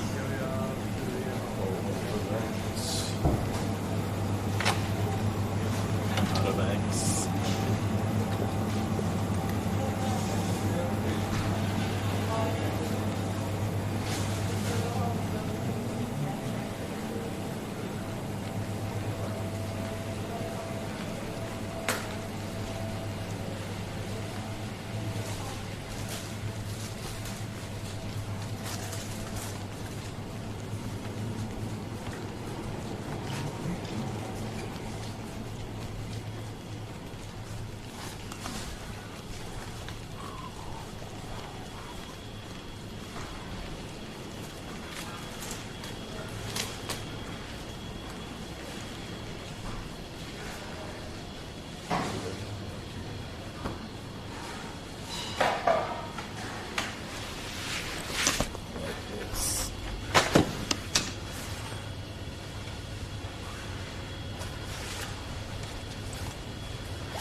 Thank you for hello.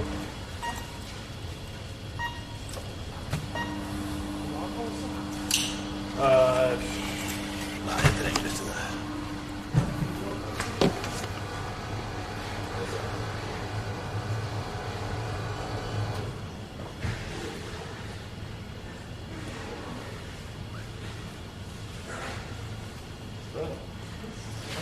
Nei, takk. Ha det bra.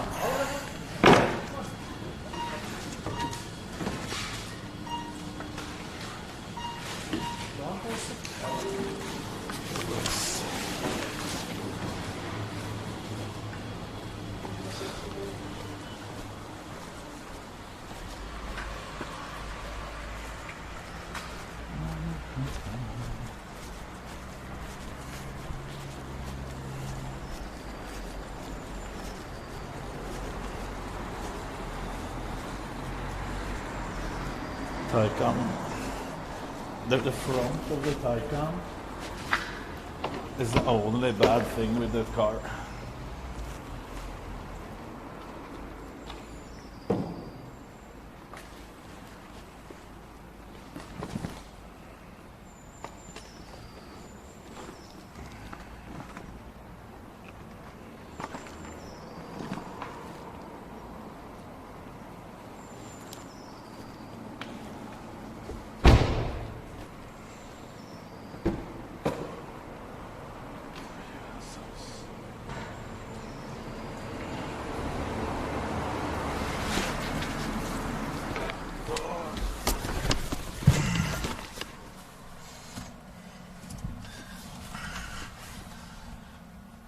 Nice hair in the back.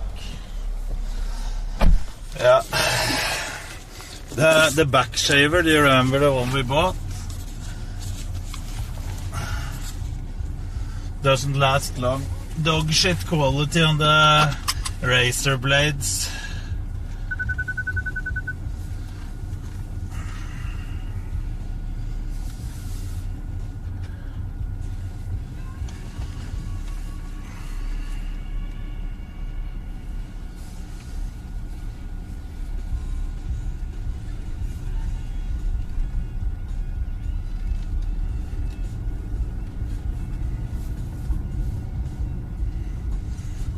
You're back on stream.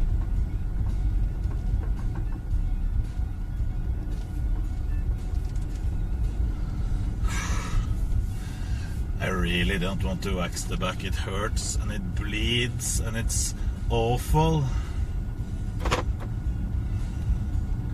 And it doesn't even last that long.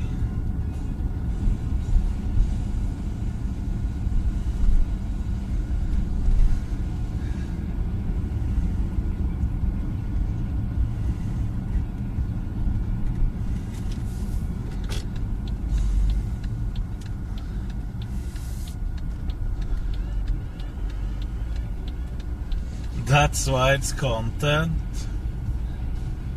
The thing is, if we could just have one big one that you can just rip it all off. So it could have taken 10 seconds to rip it off even. 20 seconds. But it takes those rip, and it takes so much time.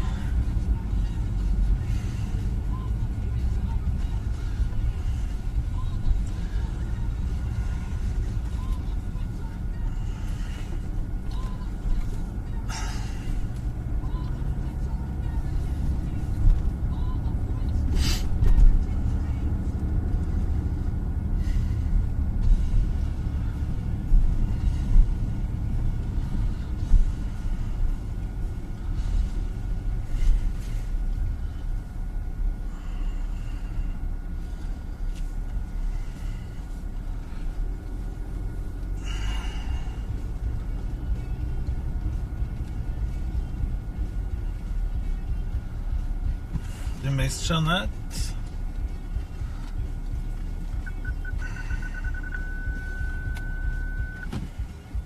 You would need a truck to pull that much off. That might be true. You missed Jeanette. Comment on her Instagram and say that. Where are you?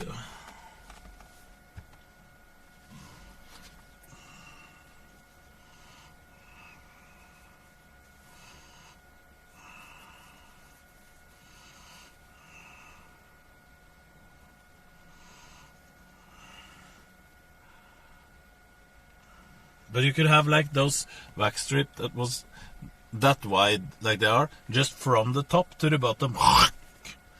And then that's just finished. That would have worked. That would creep her out. Maybe a different comment though. Text her on Insta.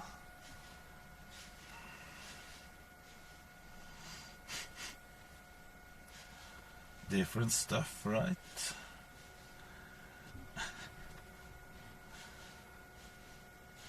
They need to milk the cost of it.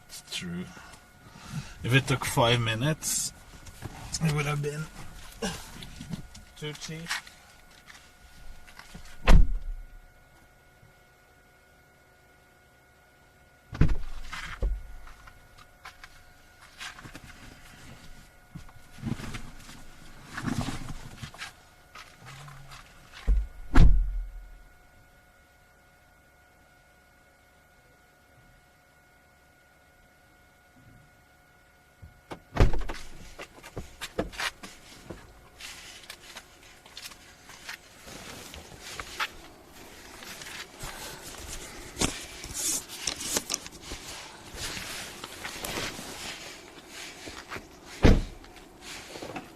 Maybe my neighbor could sell me a BMW M5 CS.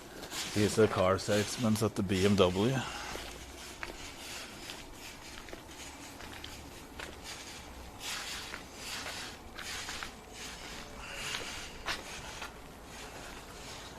Maybe I could ask him. Tell him I need a M5 CS.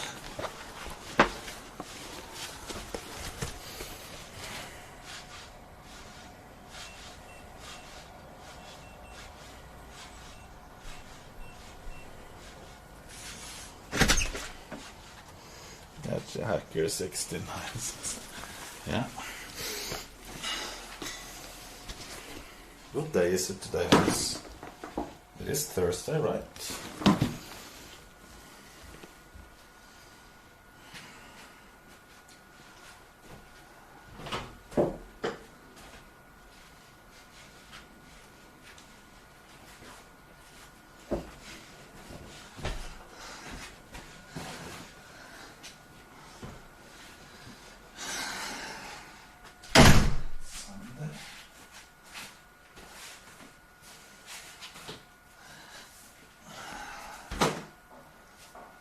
Today's Thursday. Because it was Wednesday. The day off yesterday. I remember now.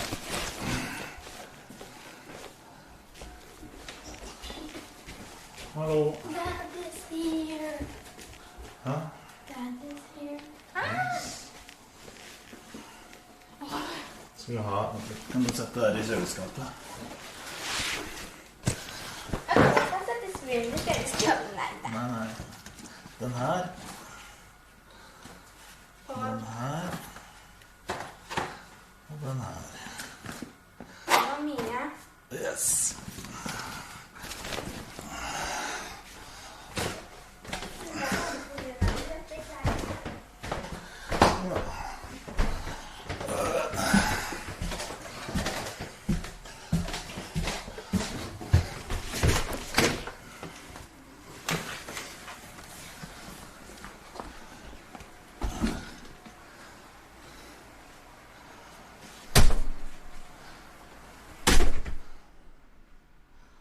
Candy for the evening. Back in the cave and it's a fucking mess. We need to clean, boys.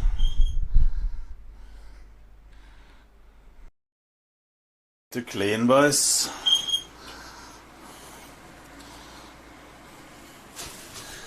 All of this.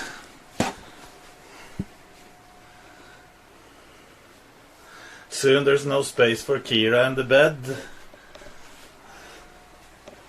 We and there more supplements.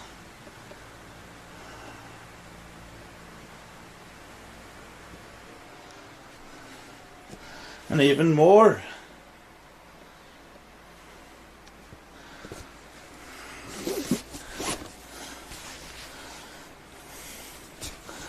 True man cave. This isn't a man cave.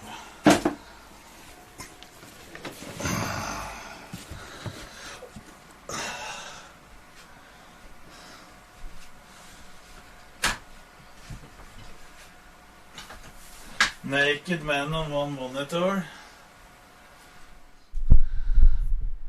No, it isn't Asmongold 2.0. Oh, because it isn't fucking 10 days McDonald's lying around.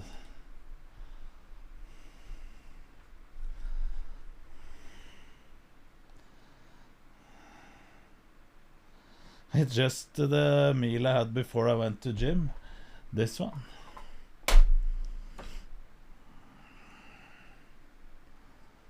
Fuck up posture. Who cares about the posture? Well, I can sit like this. That's eye level. Now we're sitting at the bottom.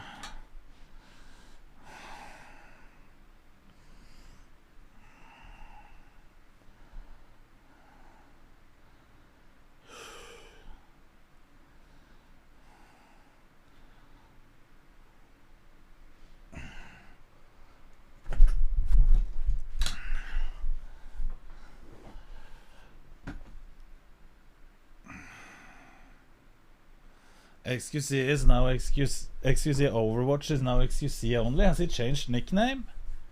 Nice. Should have done that years ago.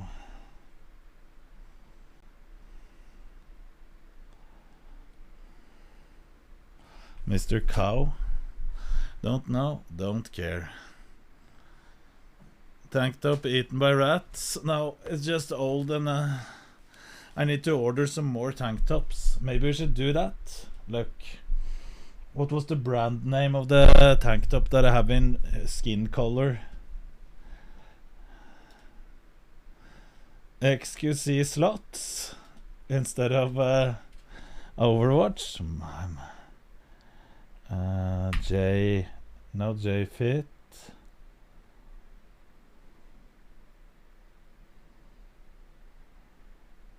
Jed North. That's a good brand. I want some of those.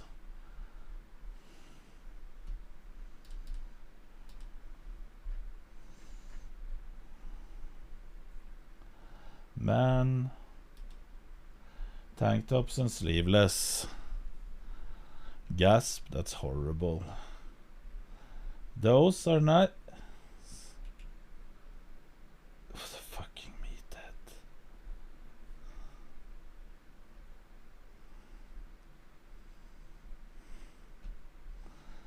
I don't want to buy the meathead shirt. What the hell is this? Whole the side is fucked. We need to look at them. That one works, that one works. Let's look at them. This. And then, look! Nice model. Meathead. Why is... I don't want to see the meathead. I don't want to buy things from meathead models. Look. No. No, I'm not buying that one. No. No.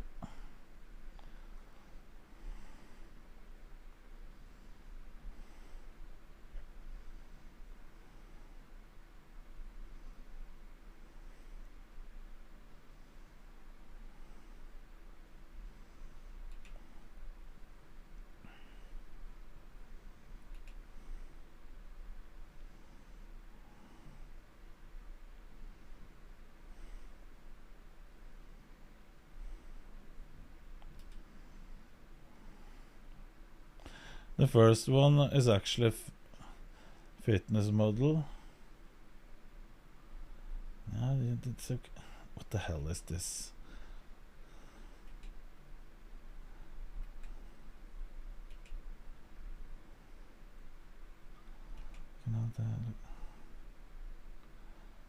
The fuck? This guy is as ugly as me. Then I at least get what I'm buying. Nepul, thank you. Yo. Remember when you're donating bits and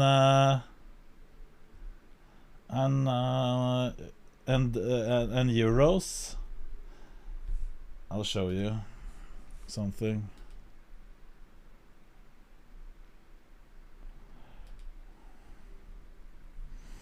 Then when you do that, and if you want different voices, give me a sec.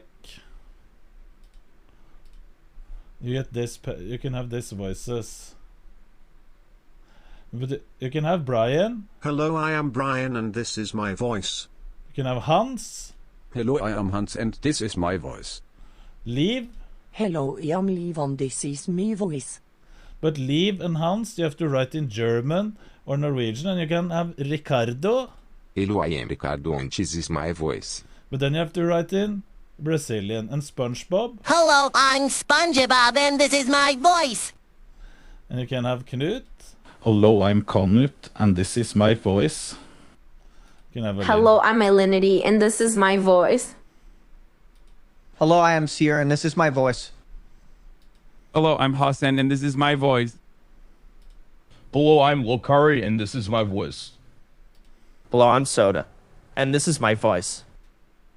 So? Hello, this is the Brian voice. You can also switch to me. Poggers.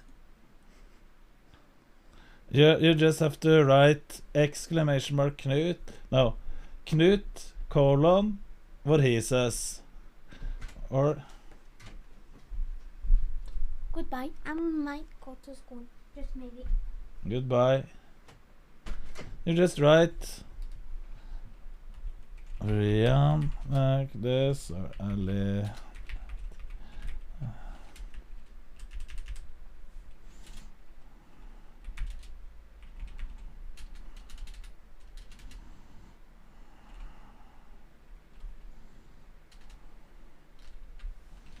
You can write this. Hello, Brian. You look really good. And then Brian. STF bitch. For example, then it would be a good TTS.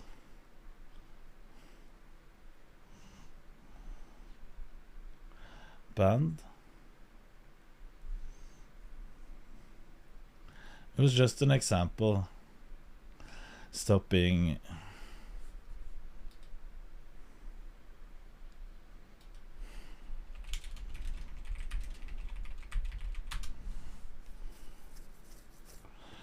It was Brian that said it, yes. Leave. Probably in Norwegian. Default voice now is this. Hello, I'm Knut, and this is my voice.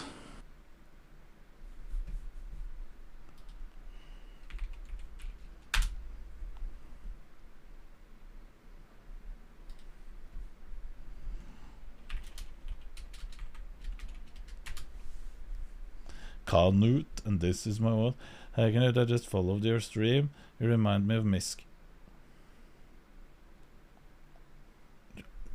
Remind you of Miskiff.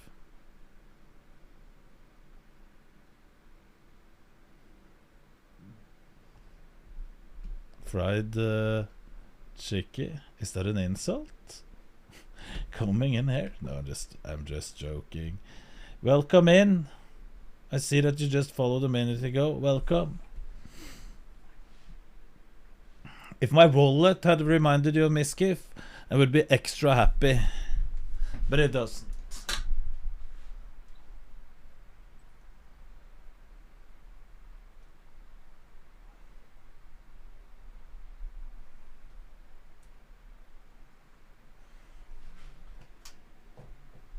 Fuck, this is too blue.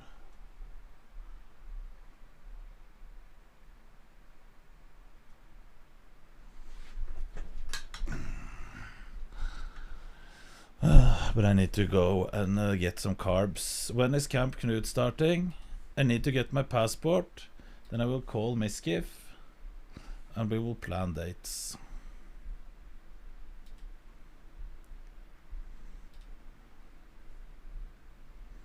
Surely Camp Knut soon. Summer? It will be the summer.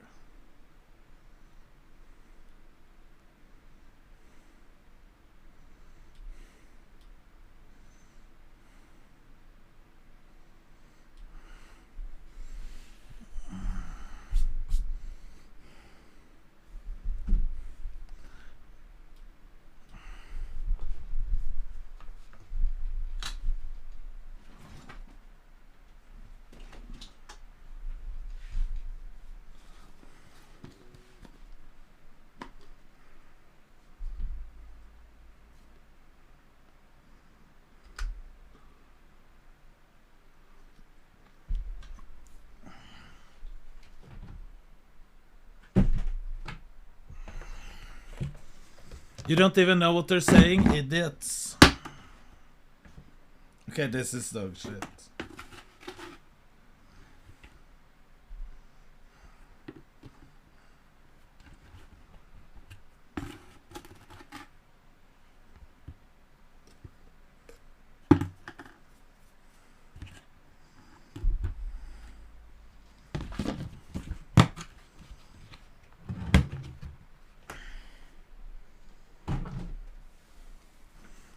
It's a meme.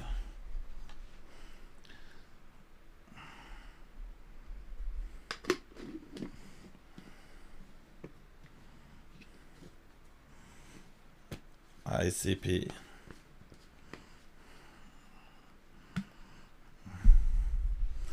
Where you got it?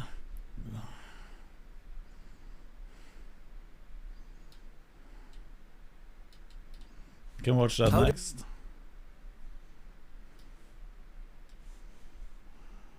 Discord, most evil business in the world.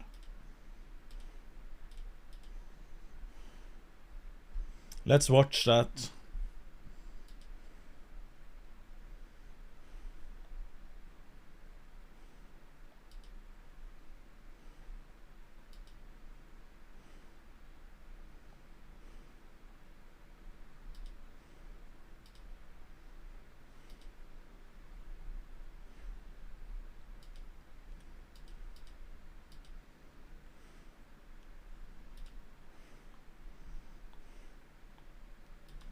What the fuck is this?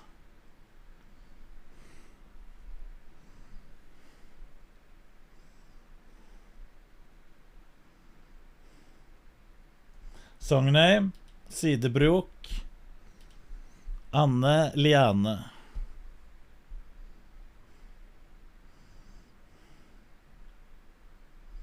Get this one? No.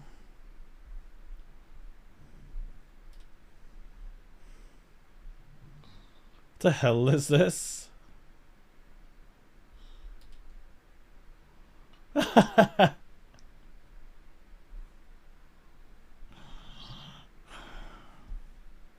Perfect shirt for Miskip at Camp Knut. True.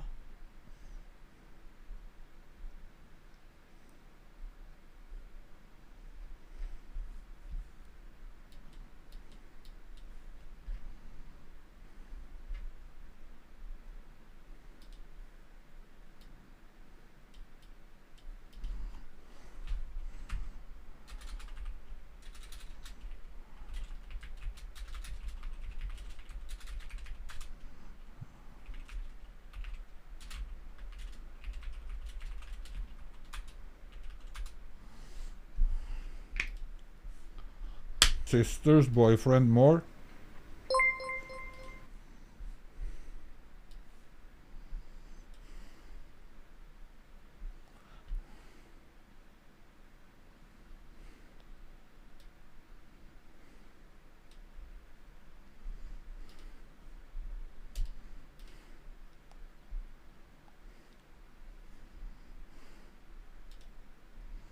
Don't post bullshit links in my chat, Mats. I'm sick of their weirdness. No. I'm fucking sick of you always have to be. It's like, this is Mats. This is Mats. Yeah, can you, I think you should help Knut with that. Oh, let's just, we have to be extra weird.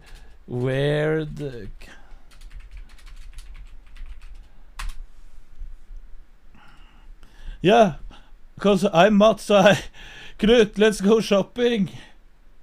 Yeah, because I like this, because this is really nice. Yeah, and this one, this is actually style of the year from Italy, because that's so fucking cool. Because I can't be normal in anything. So this is actually what I like the most. Fuck off and stop being a bullshitter, okay?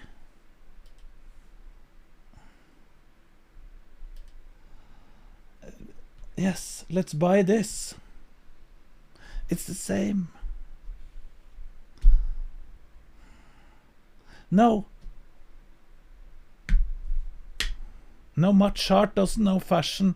Matchart know where he can go in and buy the ugliest and most expensive clothing there is. It's a trash bag for $1,000.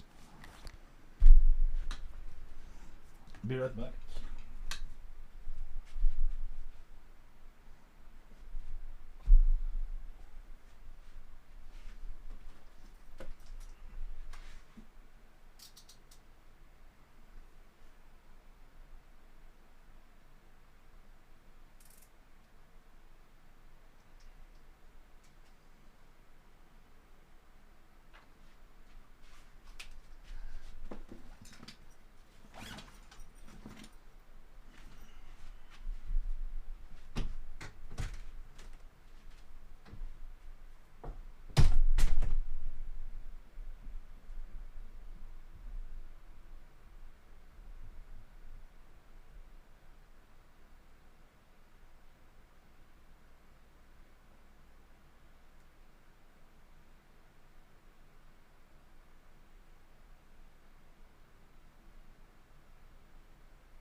Listen, boys.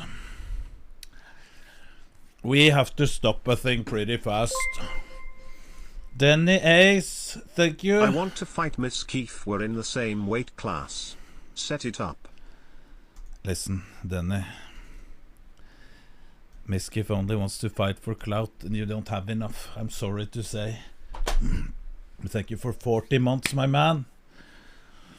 Even though this was gifted 6 months of tier 1.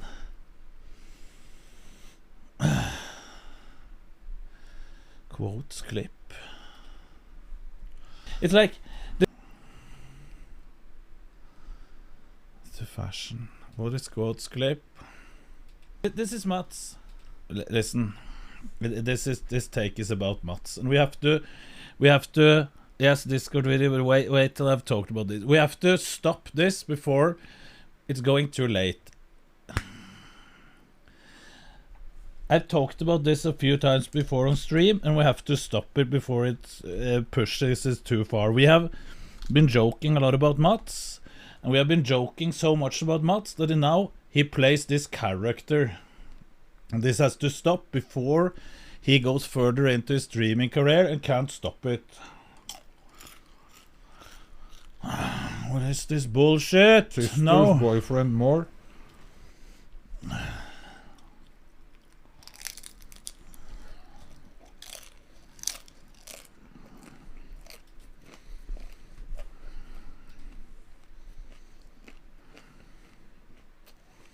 Not interested in playing your clips. Shut the fuck up. We, our community, we have pushed Mats into playing a character that he isn't, and this has to stop. The reason why we think it is a bit fun, right? And he has been exaggerating this bullshit himself. But it is a bad thing. It will ruin Mats' stream over time because he can't keep up with playing a character all the time. So it has to stop now.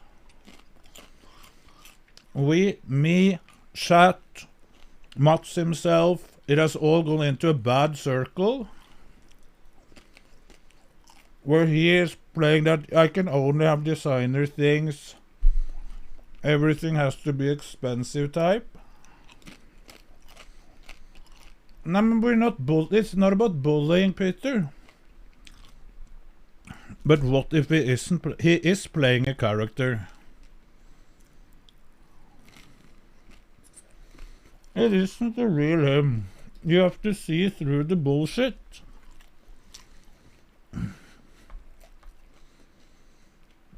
And it has to end now.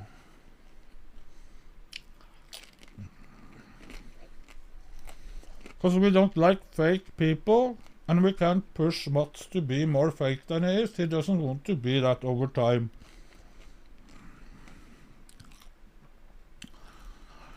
So it would be best for you and us to start ignoring him or his character. We don't need to ignore Mats. But we have to, every time he jokes about this bullshit, we have to ignore that and not pretend that he is.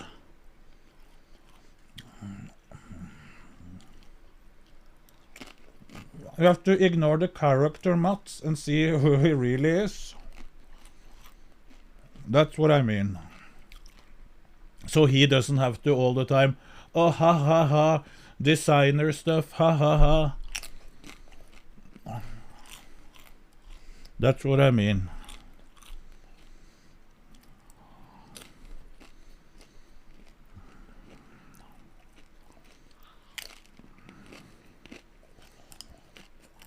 But Streetman, you are obviously playing a character. You're not pretending to be yourself and in a character. You go into character. Mats pretends that Mats himself is a character. That's two different things.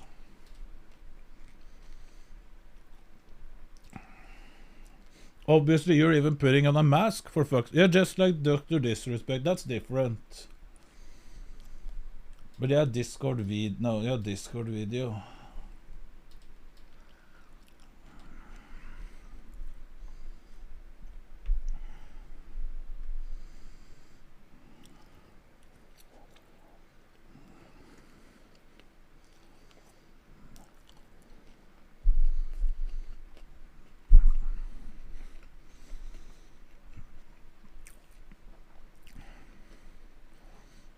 Skinwalker, I don't even know what that is. Discord, most evil business in the world.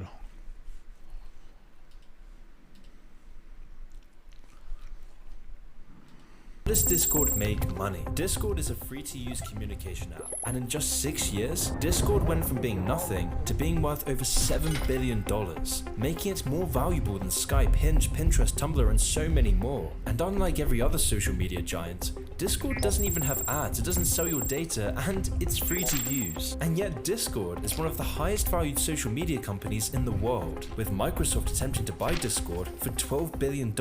But even this number wasn't enough for the Discord founders. They understood that Discord will be worth many more billions in the near future. Something doesn't make sense here. How is this possible? How can Discord be worth so much money? Well, there's a few explanations. One is that Discord has been rapidly expanding. In just 6 years, Discord has accrued over 350 million users. This sort of growth is extremely rare, and it's put Discord in a crazy position, giving Discord leverage over everyone. And not just its users, I'm talking about everyone. This became very clear on the 6th of January 2021. It was 8:17 in the morning, and in just 5.5 hours, the world would change forever. The Stop the Steal movement protested the results of the 2020 presidential election, and things would obviously be taken a little too far. 5 lives would be taken, 761 would be charged, and dozens would be imprisoned. Hatred was everywhere. America was more divided than ever. The US seemed to be on the brink of a civil war, of a revolution, and while many things were behind this, social media was one of the main catalysts. And in the following... The world didn't change at all.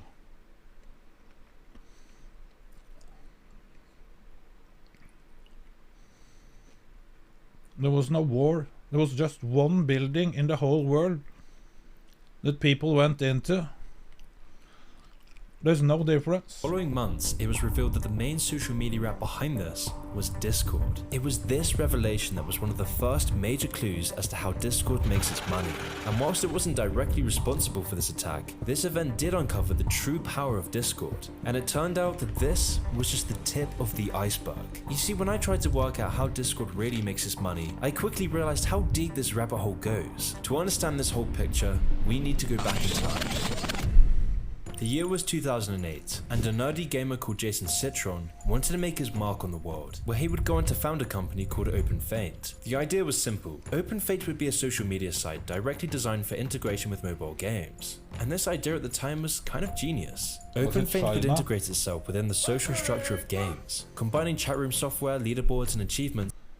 Hey, Bibi, thank you for raiding with 300.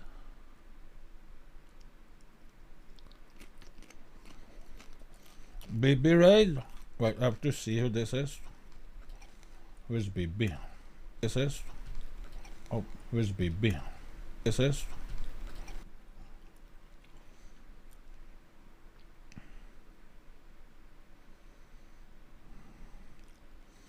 Say hi for Bibi. Hello. Korean in Sweden. Ah. Was it in Sweden? This is. Seated. I wish I knew Swedish IKEA? enough. On IKEA, of course. This is what we do in Sweden. Guys, I just saw the cutest thing ever.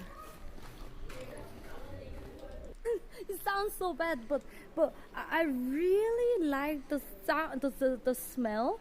But IKEA and like, snus. I didn't know it was the sewage smell. Whenever I was passing that, I don't know why, but I really thought I wanted. Baby, if you're I watching, don't know, like the water. Oh, it's a PDA. The water. you need to try snus if you're in Sweden.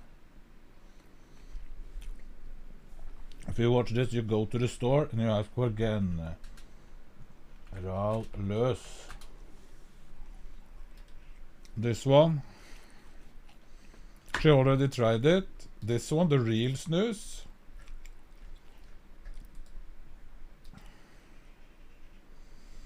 This is the snus you have to try.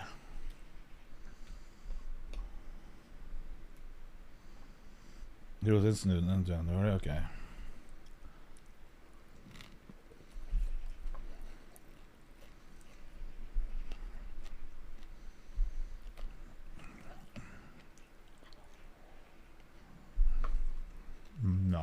Bra.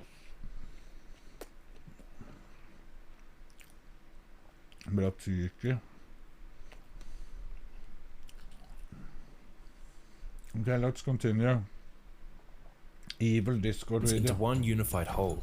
Notable games that utilize OpenFaint were Fruit Ninja, Jetpack Joyride, and Tiny Wings. And in 2011, OpenFaint would be sold to a Japanese company called Gree for the price of $104 million.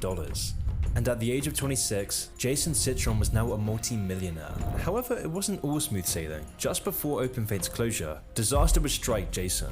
A class action lawsuit had just been filed, with OpenFaint being accused of mishandling user data, illicitly storing and selling this personal information, and for allegedly, quote, accessing, monitoring and storing the unique device identifiers for mobile devices, along with personally identifiable information, such as users' exact GPS location, internet browsing history, and Facebook and Twitter profiles. All of this without the notice or consent of the user whose private information was being sold. In fact, OpenFaint's entire business model relied on the unauthorized access to personal data to pass on to buyers for profit. We're talking about everything: your age, gender, location, contacts, games, activity. But all of this wasn't a secret. OpenFaint's employees knew this, OpenFaint's shareholders knew this, and of course Jason was behind all of this. And yet all of them put their moral reservations to the side. But very luckily for Jason, the case was dropped, with no reason given. And so Jason was now a multi-millionaire, free 26-year-old. He could do anything, but he still wanted to make his mark on the world. He wanted to influence society. He wanted to create something groundbreaking, something revolutionary. And so in 2015, he formed a new company called Discord, where he would bring back not only Monthly the idea check of an into my online favorite communication Norwegian server, ogre, best community on Twitch Nutl. Firas, thank you for 20 months and it is. centered around the gaming industry, but also some of the shady business practices that define OpenFaint. However, the app's early months were rough to say the least. Discord's voice functionality was a total disaster. Call connections between users were precarious at best, and the quality of calls was even more erratic. Yet Jason and his team were obsessed with the app. With this obsession, the team continued to improve. New management was introduced, calls became stable, and people began to take notice of Discord. And while the user base was initially small, Twitch streamers and Redditors quickly began spreading the good news of the app. Features like its user-friendliness, its utility of combining servers with voice chat features of Skype, and its apparent security made Discord a very popular choice for internet users. And by the end of 2015, Discord now had 3 million users, and then by the same time next year, Discord would go on to have 25 million users. And so as you'd expect, investors caught onto this and wanted a piece of the pie themselves. Now, investors weren't really after Discord because of its revenue figures, because Discord has never really monetized its vast user base. On the surface, Discord only makes its money through a subscription model, Nitro. Initially, Discord Nitro could be purchased for $4.99 a month, and gave its subscribers access to various customizations or upgrades such as sticker packs, high quality video sharing, and custom emojis. Or for free, like I have it.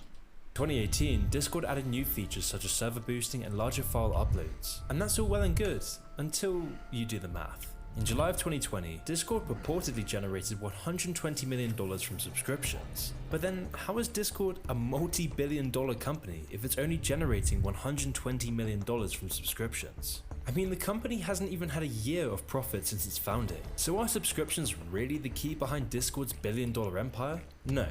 Instead, Discord's business model is by getting investments. You see, Discord has been slowly growing in the shadows, and is now set to take over the instant messaging industry. Through constant upgrades, Discord now has unrivaled value. Low latency, easy communication, great servers, no ads, no data selling, and no fee makes Discord perfect, giving millions immense value for free. And by providing better value than other messaging apps, Discord's growth is now unstoppable. With 150 million active monthly users, Discord now has 3 times Reddit's active user base, and could soon have over 500 million active users in just a couple of years. By growing its user base, Discord has grown its investments, and by inflating its value, Discord is patiently waiting for the opportunity to sell. You see, these big tech companies like Discord have a very strange business model, where they become worth billions of dollars while being unprofitable and lacking any long-term plan to make money. All that matters to these companies is the scale of their user base. And so, it's not hard to see why so many companies wanted a piece of Discord. In fact, this is why Discord has been doubling down on expanding its audience and providing as much value as possible. By investing in making the app the best it can possibly be, this then brings in more users, which then brings in more investors. More More investors means more investing into the app, which means more users and repeat. By continuing this cycle over several years, Discord is set to become $1 billion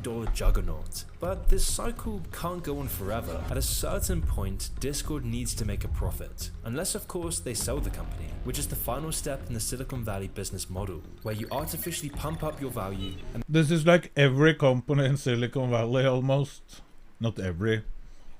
then But a sell lot the of company them. to a big tech giant. And this is exactly what happened to Discord. In 2021, this Silicon Valley dream fell into Jason's lap, with Microsoft correct. offering $12 billion for the company. Jason's vision had come to life. This was the opportunity he'd worked so hard to create. But strangely, he actually turned down this offer. Why? Well, in 2020 alone, Discord had generated $500 million from investors. Current investors seeding this round include Benchmark, Greylock Partners, Index Ventures, and Spark Capital, the same parent company behind Snapchat. Everyone was in on Discord. And this is one of the ways Discord can make so much money, by selling parts of their company and the access to data that comes with it. And this is quite sinister on its own, but the one name that stands out from the rest of these investment firms and makes the problem so much worse is Tencent. Now, it's important I give some backstory on Tencent. In January 2021, Tencent was valued at almost $1 trillion. They are a modern titan, and Tencent, like any other large company in China, is effectively a commercial branch of the CCP. But how did they come to hold such a position of power over the world's economy?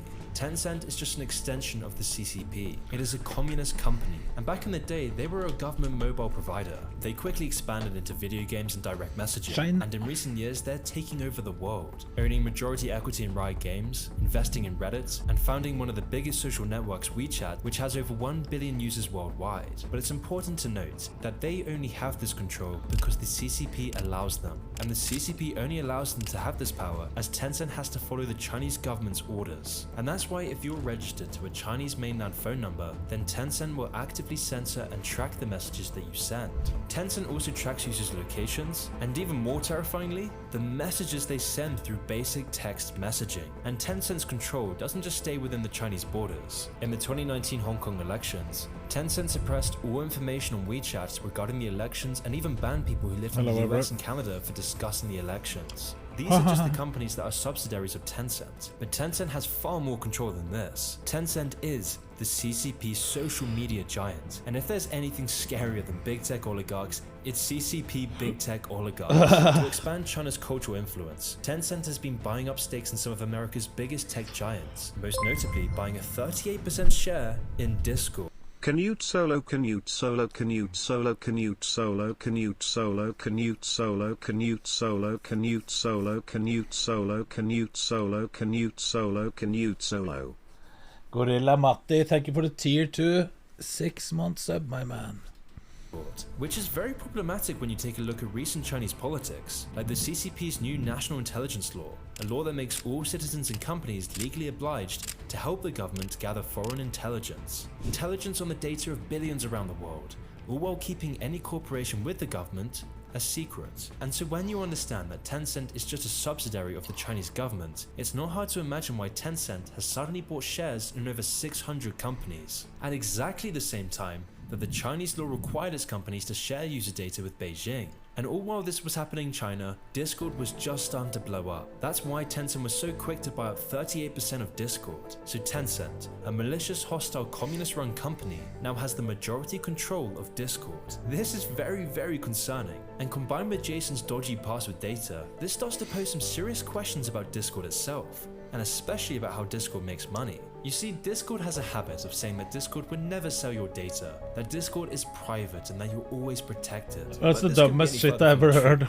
Discord always talks about its privacy policy with quotes such as, "We make money from paid subscriptions and the sale of digital and sometimes physical goods, not from selling your personal information to third parties," end quotes. But Discord isn't being completely forthcoming. You only need to scroll down a little bit to see what they're really doing with your data. Quote, "We may share information with vendors we hired to carry out specific work for us. We may also share limited information with advertising platforms to help us reach people that we think will like our products and to measure the performance of the ads shown on those platforms. We do this to help bring more users to Discord and provide the only platform required to facilitate these services. This may include information like the fact that you installed our app or registered to use Discord." Adding that, quote, "We may share information with our related companies, including parents, affiliates, subsidiaries, and other companies under common control and ownership. So taking this into consideration, it's becoming apparent who Discord really provides value to. And so it might not be a coincidence that Discord happens to be very bad with your personal information. For example, right now you might start to feel weird about having Discord and decide to delete it. But when you try to delete the app, you'll realize your account was never deleted. You were just under the illusion that it was. For 2 weeks, you'll ostensibly have a choice whether to permanently ban your account or not, and after the 2 weeks, the account will seemingly be deleted, where all your data will be wiped from its servers. Except that's not the case with Discord. Instead, all of your data is stored within Discord servers, even when you've deleted your account, always storing this very useful data.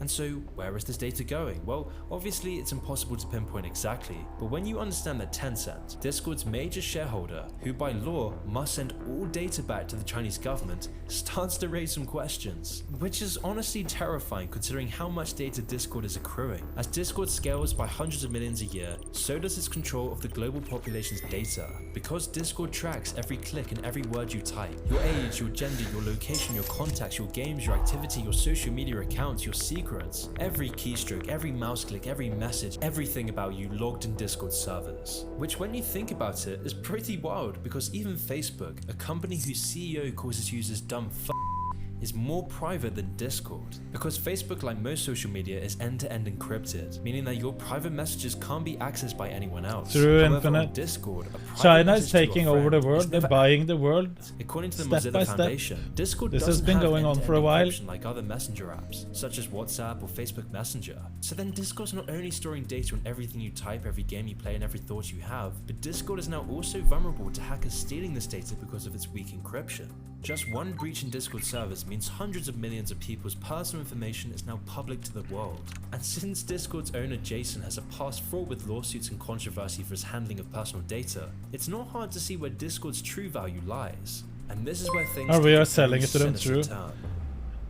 Hisenberg, thank you for So as 2 we make clear, months. Discord isn't Should be said, Norway isn't selling out its land at least. That's a good thing. There was some Chinese that wanted to buy like big land up in the north. I'll see if I can find it.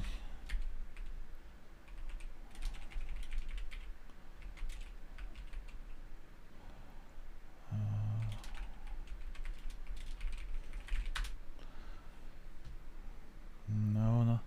Så er det noe privat område i Svalbard som er lagt ut.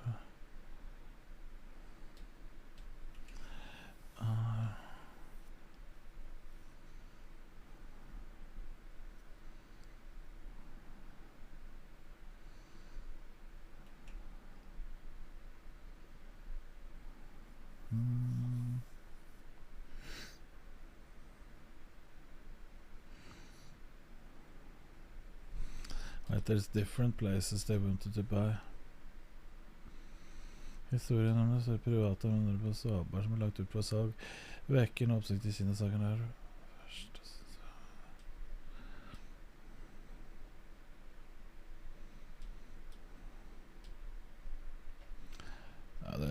I can't find the article right now, but it doesn't matter. They wanted to buy a big part of, I think it's like this area up here. Somewhere up here, not exactly sure where.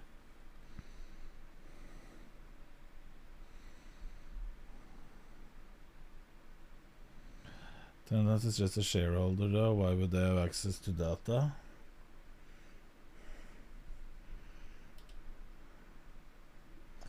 Norwegian land up for sale. Could be what China needs to access the Arctic Circle.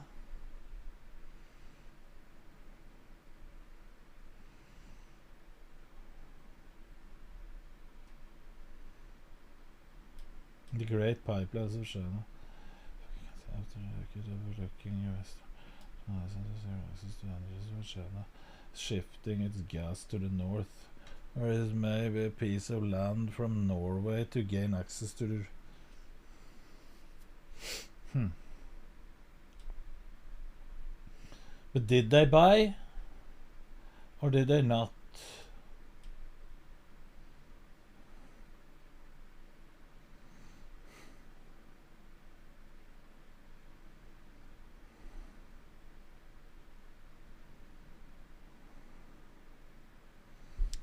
selling out the oil. Profitable. And unlike every other social media site, Discord is rejecting lucrative acquisition offers from major tech giants, which is a very risky move considering that Discord has no long-term plan and offers little room for progress or even profit. And yet, Tencent continues to invest in Discord, taking an active interest in trying to acquire the company fully. So why is Tencent so obsessed with Discord? Well, by now it should be pretty clear. Tencent One of the isn't land risking sales hundreds of were millions to connect people was blocked. together and make the Another world a better place for free. Yeah. Tencent is doing this to buy Discord's user data because Tencent is in the surveillance business. It is the biggest communist-run global surveillance system in living history, and the more data Tencent acquires, the more powerful Tencent becomes. This is Tencent's business model, and when Tencent's power increases, so does the CCP's. You see, Tencent could try to make its own social media site in the West, but instead it's far more easy to get millions of users by investing in the fastest growing social media companies with the largest user base. So of course Tencent has been leeching onto Discord's success, because the more data points they have, they can then combine this with all their other 600 investments to get an even clearer profile of the global population, making it easier to not only sell you things, but also to progress the CCP's 2049 ambition.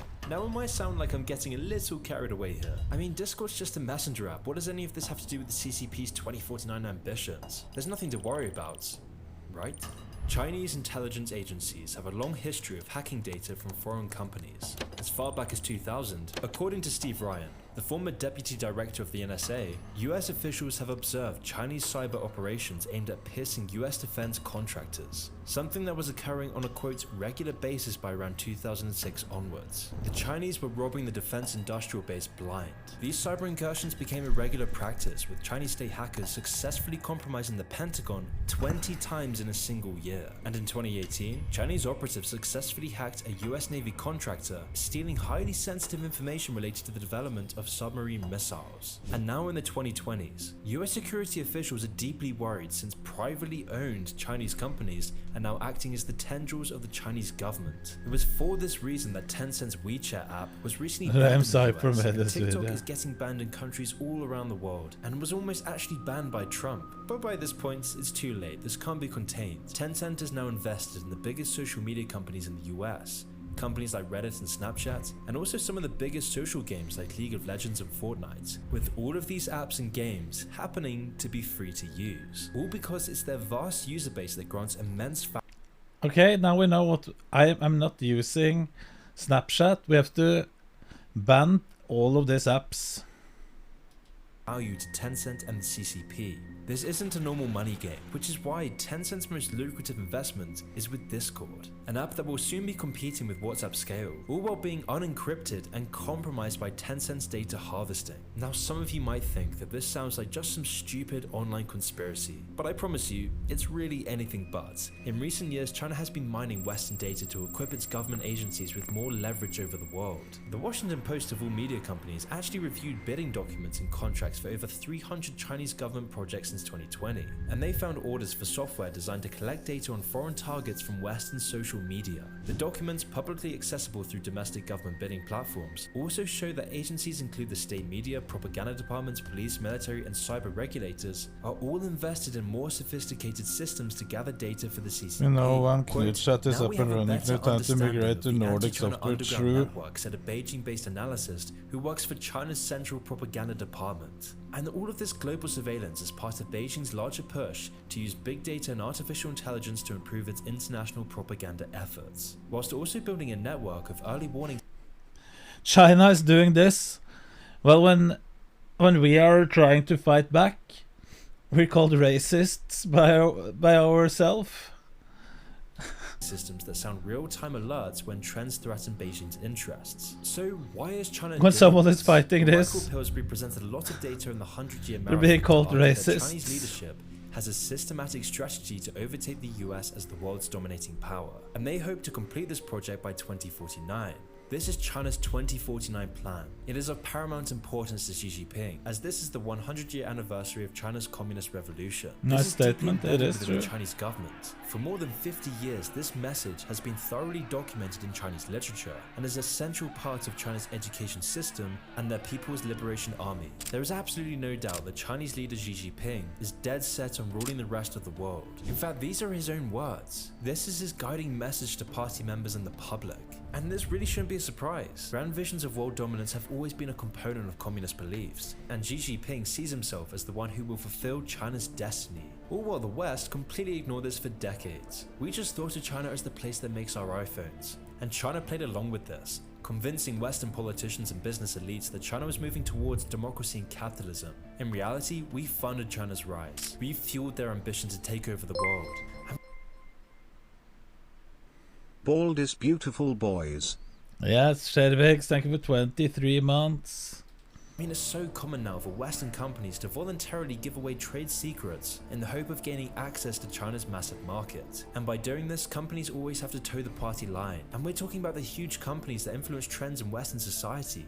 Disney, the NBA, Nike, Apple all caved to the whims of the CCP. And this whole process isn't an accident, but rather part of China's long-term strategy. A long-term strategy to influence global events for a profit, using enormous amounts of data and cutthroat business practices to dominate the West. And these effective and downright ruthless actions taken by the CCP aren't being used against China. In fact, the whole Chinese government is set up in this authoritarian capitalist model to succeed where the West fails. They have Orwellian strength and the money to fund it, which is why every major Western social media site is blocked in China. Not to mention all the addictive social games like Fortnite being banished from the country, because by doing this, China stops the West gaining any data on the Chinese population.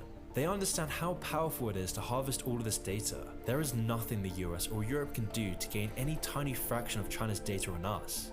Okay, but then we need to block them as well. Why are we this stupid?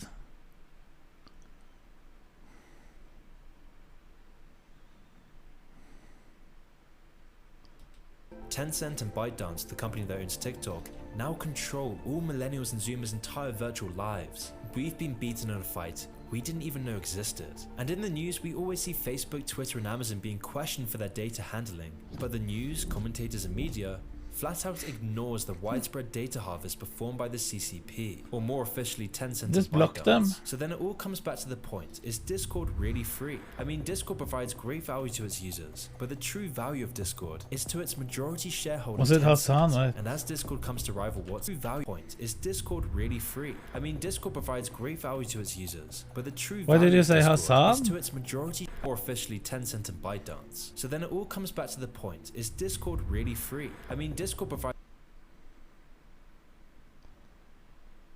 Hassan was in it. Twitter and Amazon being questioned for their data handling, but the news, commentators, and media always see Facebook, Twitter, and Amazon being questioned for their data handling, but the news, commentators, and media. Why aren't you questioning Chinese social media, Hassan? If this is real. The memeing situation is an interesting discussion to have. Media flat out ignores No, the thank widespread you. data harvest performed by the CCP, or more officially Tencent and ByteDance. So then it all comes back to the point, is Discord really free? I mean, Discord provides great value to its users, but the true value of Discord is to its majority shareholder Tencent. And as Discord comes to rival WhatsApp in the messaging industry, huge chunks of the world's data will always be under the watchful eye of the CCP, which is what made January 6 so scary, because as I mentioned at the start, Discord was revealed to be the main social media platform behind these riots. This was evidenced by the insurrection being planned on Discord for weeks. 18 publicly accessible Discord servers showed how planned the attempted coup on January 6 was. It was revealed that over 2 million Discord messages were behind this insurrection. Messages that connected supporters together, with all of them sharing the desires to see violence take place and sometimes bragging about their adventures during the storming of the Capitol grounds. Now obviously I'm not saying that Discord is directly responsible for these riots, and while the riots were concerning and said a lot about how divided we've become, there's something way more disturbing about these riots, which is that all this data collected in the build up to the riots was stored in Discord servers the entire time. Remember, this isn't just simple encrypted user data like you'd find on WhatsApp. No, we're talking about every message, every game, your location, browsing history, everything. With all of this stored, monitored, and analyzed by the My browsing history is shared publicly anyway. It's on stream every day. Chinese government. The implications of this are enormous, because as Tencent is legally required to send all this data back to the Chinese government while keeping it a secret, it means that the Chinese government very likely knew about the January 6 riots. They had all the information in advance, and might very well have used it to its advantage. And this is just one event of many. I mean, have you ever wondered how in the last year or so, China always seems to be positioned perfectly in every major event? The January 6 protests, the Ukraine war, the political division spreading across the world, inflation, the rise of TikTok. It's becoming very, very clear how much leverage China has over everyone. And this is what's so scary about Discord. Discord is a great app. It provides immense value, and it doesn't really make any money, but its growth is exponential. And just by judging how useful this app will be in the future, it's only a matter of time for Discord to rival WhatsApp, because no app competes with Discord's utility, which is the perfect news for Tencent. This gives Tencent access to untold millions data, allowing China to predict events, riots, general instability, and the attitudes of entire countries and their worldviews.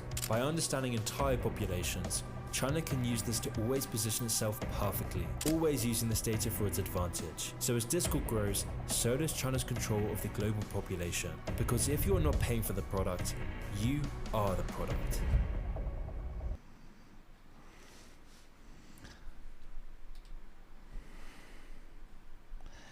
Maybe we need to get rid of this shit.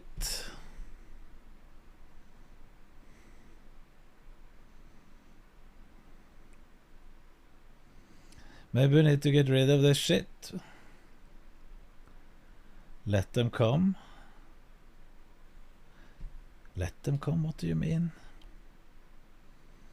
I got it if you want it. They're gonna...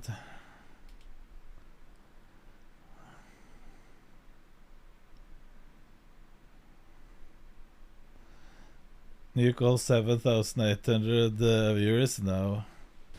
Back to Truth TeamSpeak. is bold.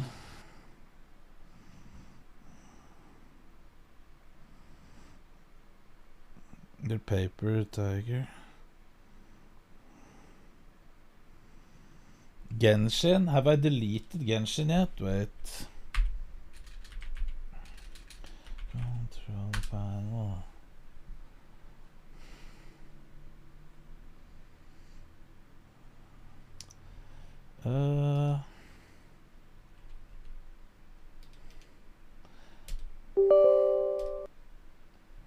Uninstall.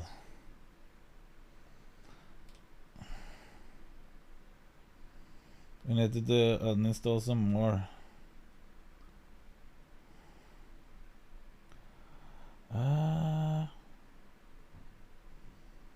WireGuard, what is that?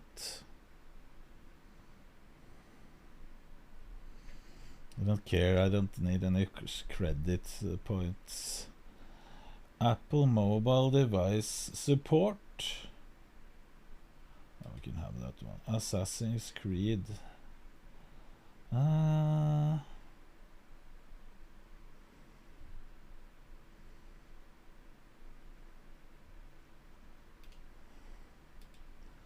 Discord.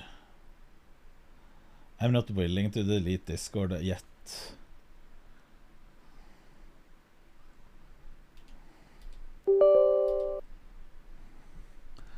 Uninstall. GNUT, what are we going to do tonight? The same thing we do every night, chat. Try to take over the world. Hiram, thank you. You can write different names. I discussed, but some of the other voices were better. Because I didn't go through everything. I was only 2/3.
Not that lean.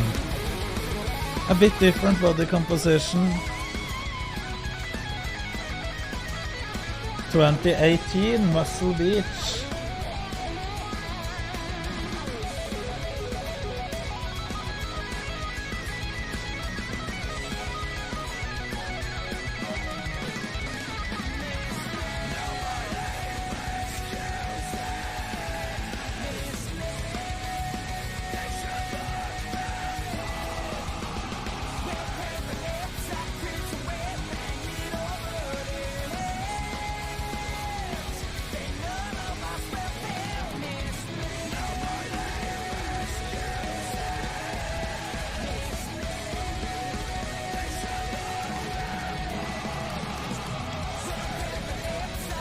Ah, yeah.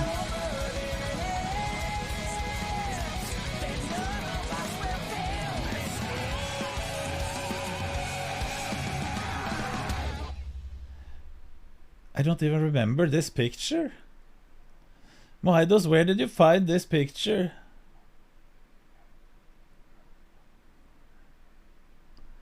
That was a nice edit.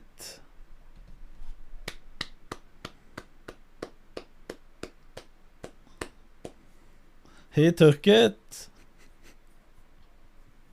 Clap for Mohidos for making this nice edit.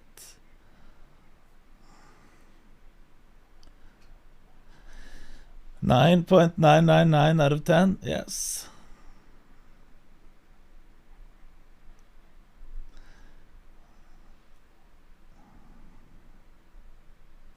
I like it. It was nice. But I haven't seen this picture before. This is backstage England.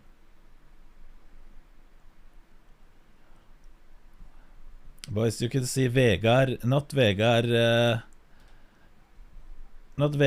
Ann, but Vegard, college boy Vegard.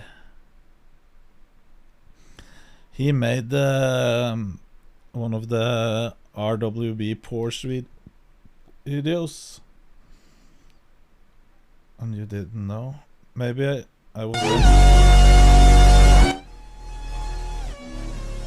Okay, he made this to send so the owner could get this video. And they won Vegard. There's two Vegard. Okay, watch.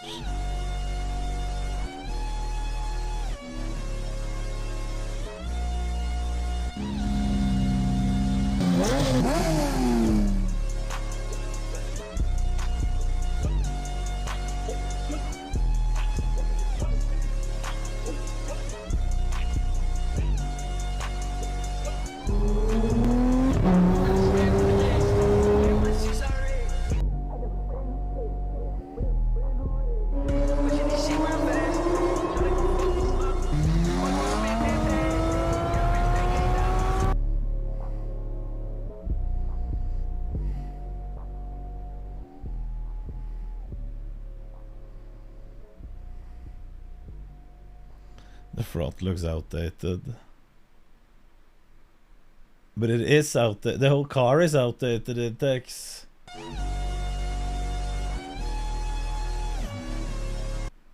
It is an old Porsche. It's an old car. This one is the best.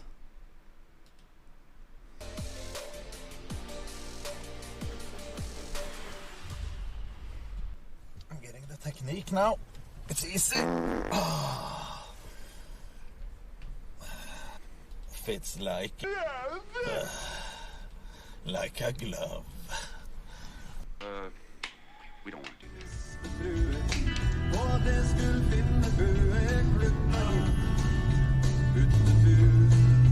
People are giving thumbs up.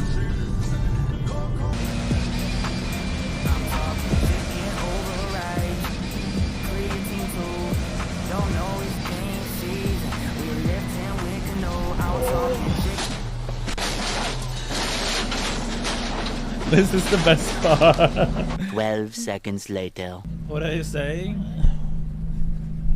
That I didn't win? Come here with your fucking loser comments, okay?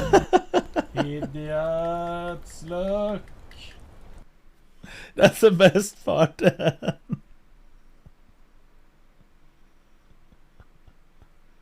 All right, Sure, and Dr. 357B. Evil. Thank you. That I didn't win.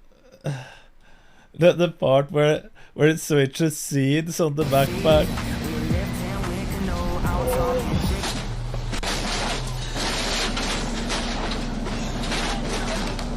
12 seconds later. What are you saying? That I didn't win? Now come here with your fucking loser comments, okay? Idiots! Check comments, there's 0 comments.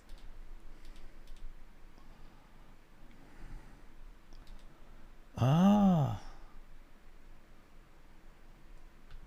So you found it here. Standing there, we need to save.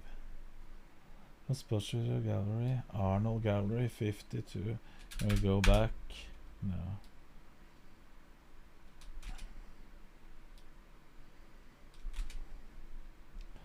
Or we could just try different numbers. 51 is probably.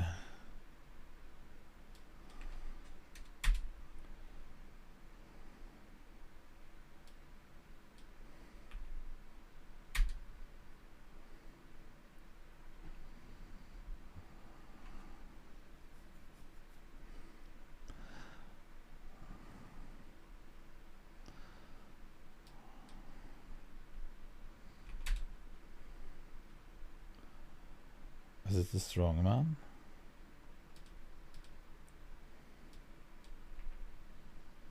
Do a message.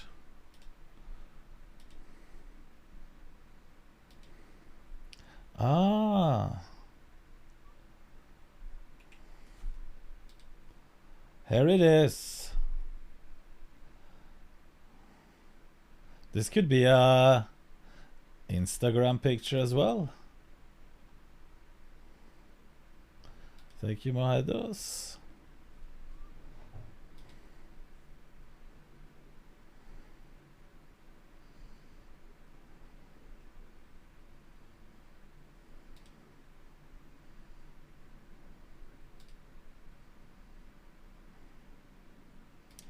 Oh, there's so many. This is the guy who got the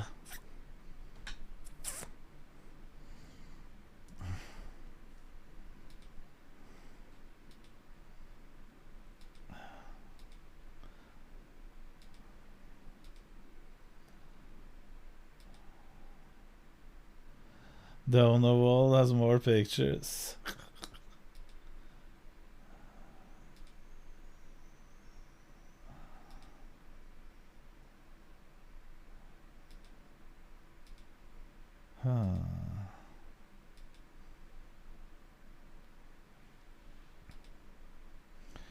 Ronnie, he's still pissed. Oh fuck.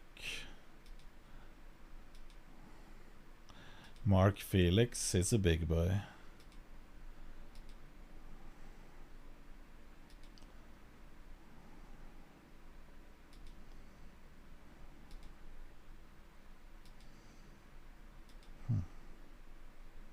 The fuck is this? Hello, Aiken.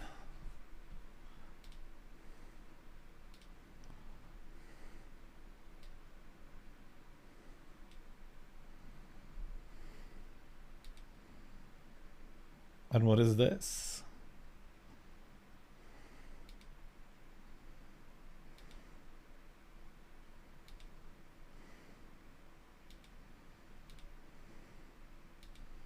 Did it start over? Yes. I need to go to the next page.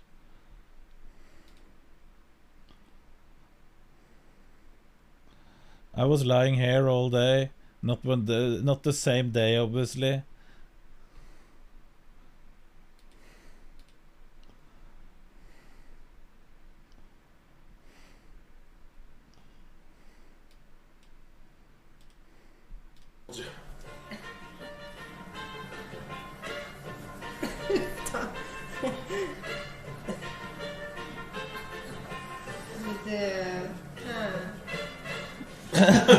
the stepping.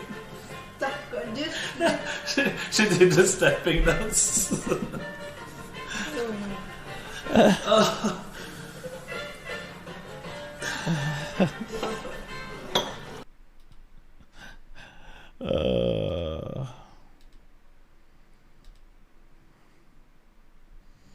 Today is the day to say it again. I'm going to shout out to Mr. Knut, your beautiful soul. Same goes for everyone in chat, because beautiful souls are always remember it. Thank you, Infinite Silver, and thank you the same. We need some man love in chat.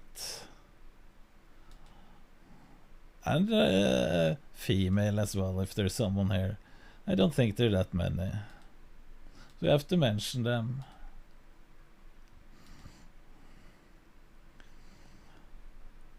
Samson, I think he can be one of the top bodybuilders in the world with a bit more development. He's still young. He looks insane. He looked even better on a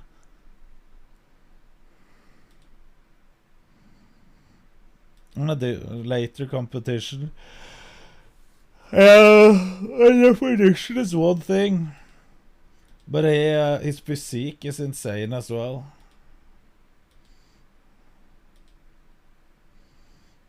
Ole Våga, our friend from Stavanger.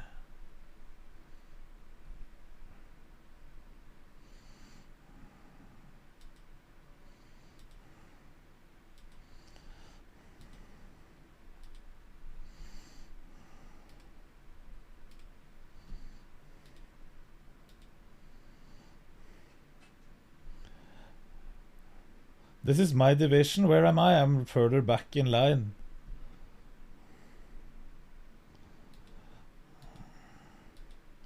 My IFBB Pro card. Pepe Hans.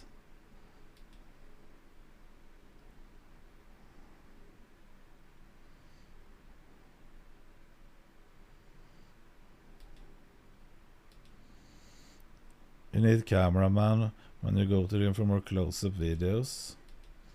Yeah.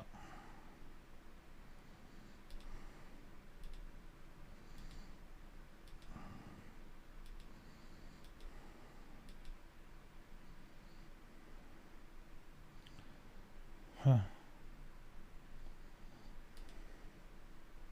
No.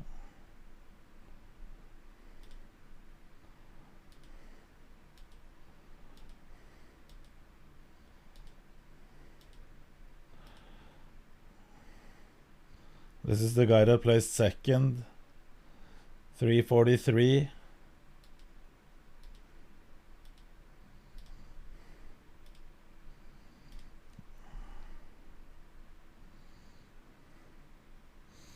You removed from every picture? No. There I am.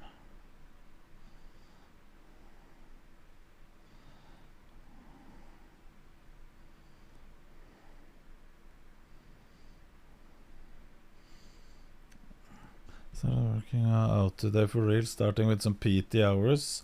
Would you recommend that I follow the Camp Knut program?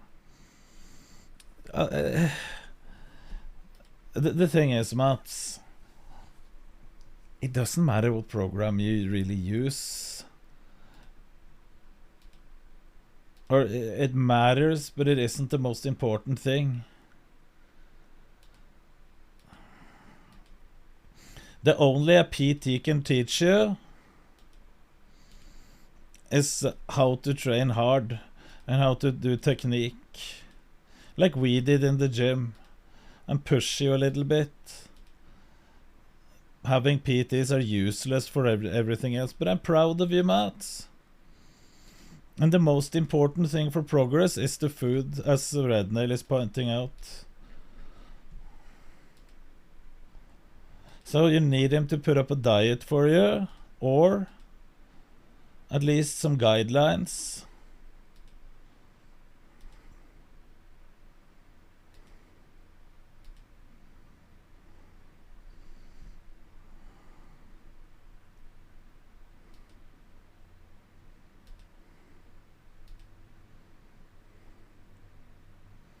Technique part.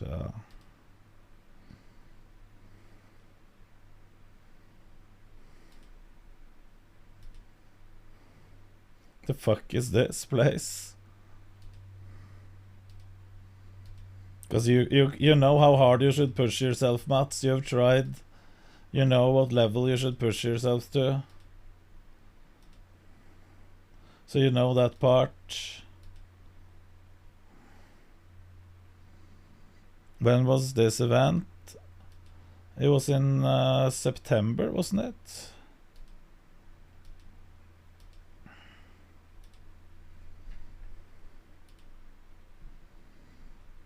To feel the pump and burn, yes.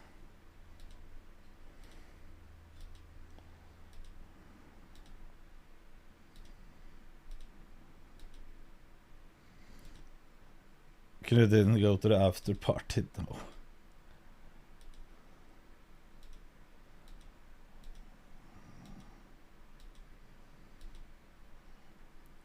Is this the after party?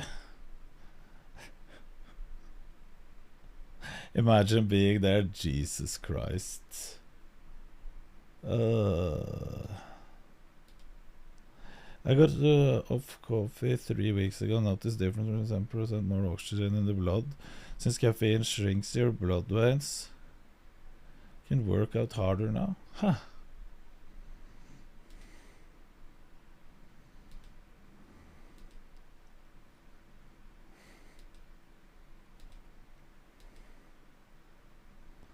Good place to network. Maybe. I don't know. Maybe. I haven't been to this. But I'll tell you one thing. If you think YouTubers and Twitchers are cringe, imagine having to deal with these people. Steelfire, thank you for 13 months. Wow, times go fast, big love.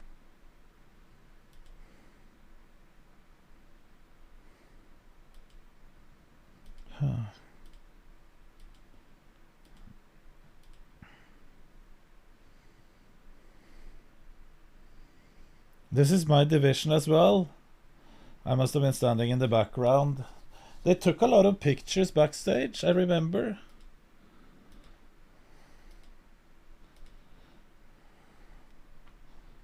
What the hell is this?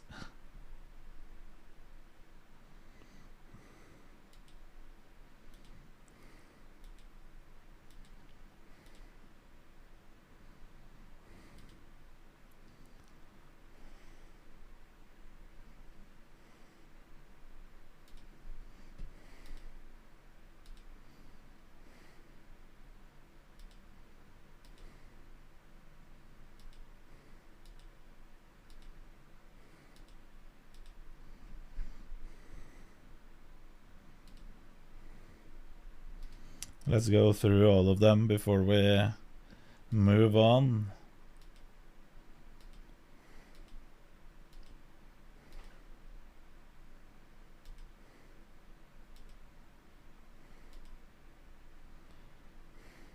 Are they spray tanning this guy? Lol.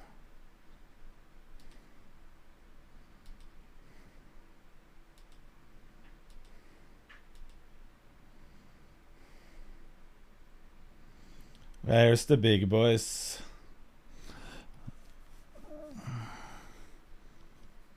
Should Rednail sell his router?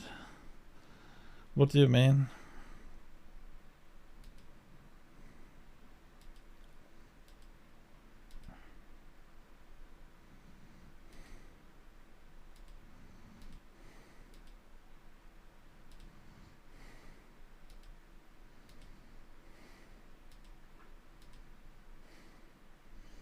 I have to save this image as well.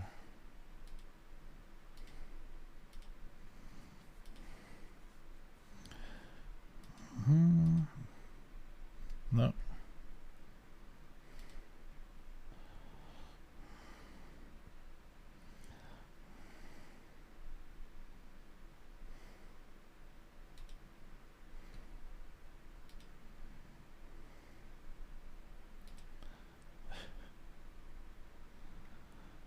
the guy that wanted to box Hafthor, he would have been crushed into pieces.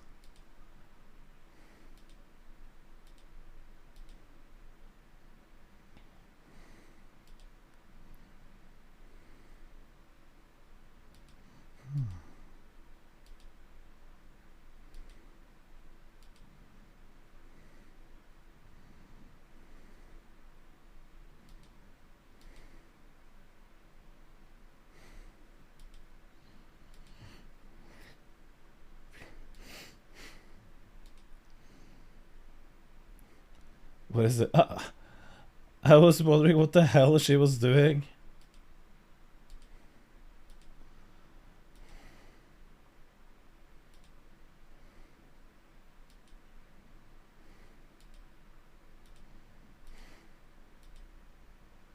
Ole again.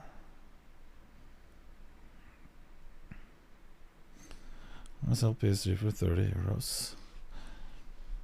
Ole looks like he carved a little bit hard. You can see upper. It looks like his stomach is full of food.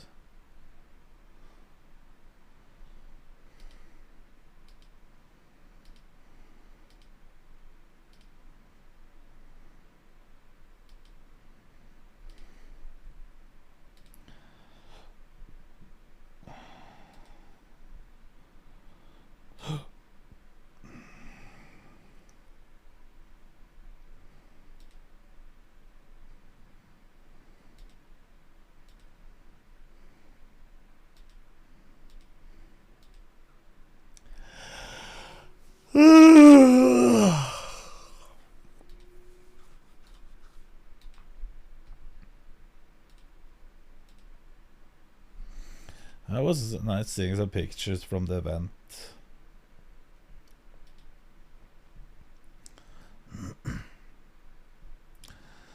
Why is this so fucking slow? There it is. Okay, let's post.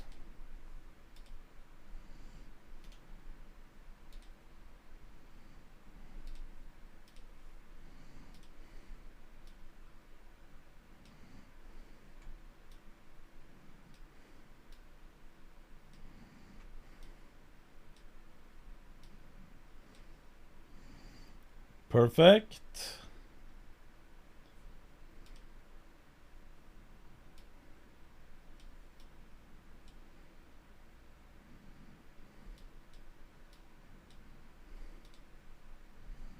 There, next. Could we make it a bit brighter? Oh, that ruin.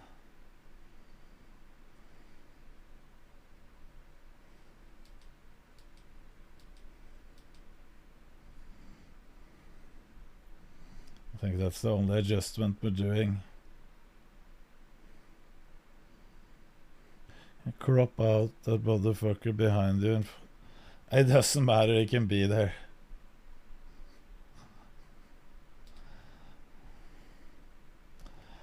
Where can I add the location?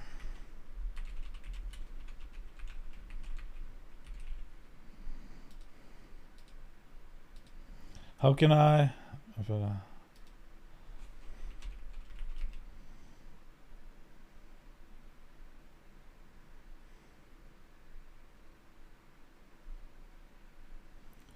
What?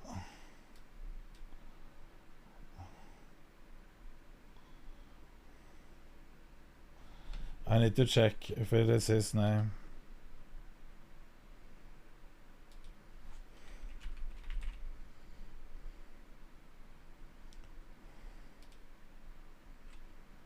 No, it's not him.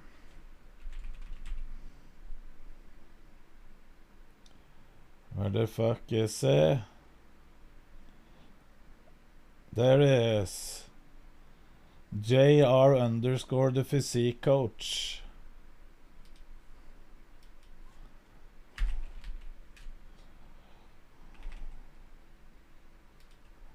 Perfect. Okay, what should we write?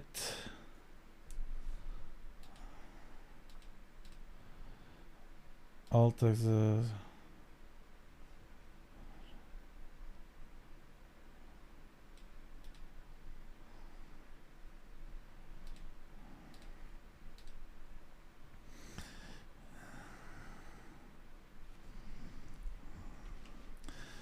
Lean killing machines. Tag the first bump picture.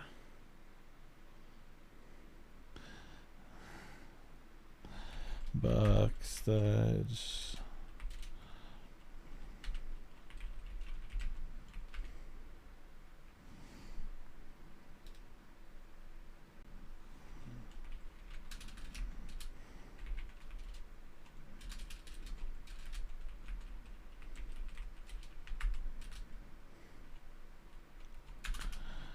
Hashtag. Hashtag.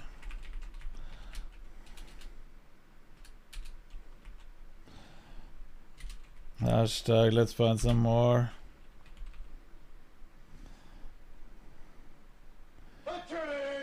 News junkie. Don't fist bump losers.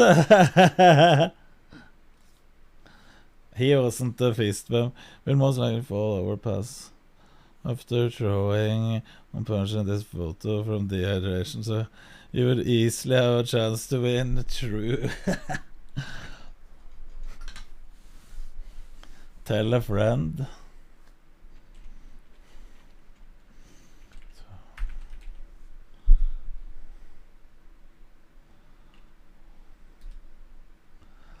I'm out, can I say it yet? What are you talking about?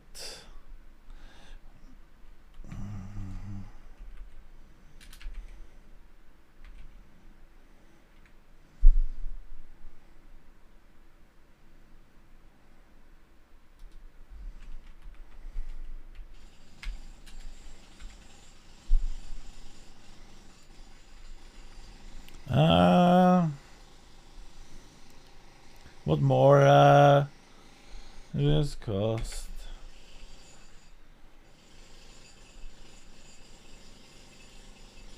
We have to tag me as cost 10.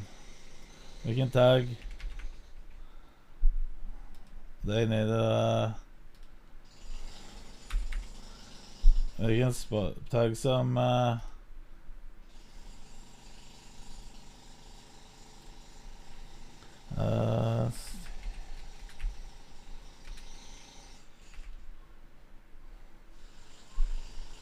do we have SteelSeries Nordic?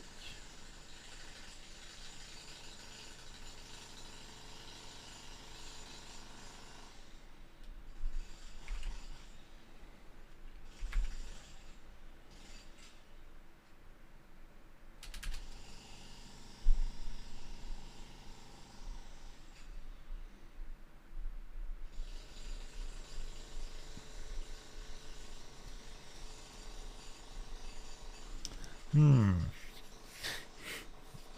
we're not tagging GG subs and neighbor working outside at 9 PM. True. What more hashtags should we use? Inspo, isn't that something? Inspiration. Oh, that's a big hashtag. That's a big hashtag. Conversion fit. No, we need big hashtag.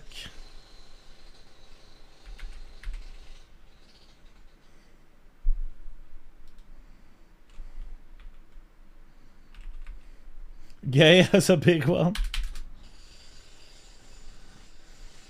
I think we're skipping that one.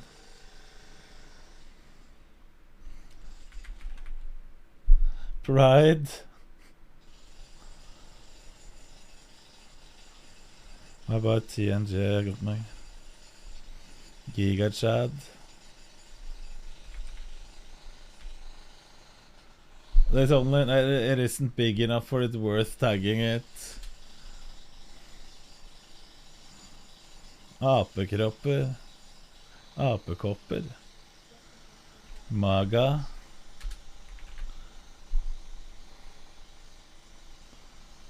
Bald men over 40.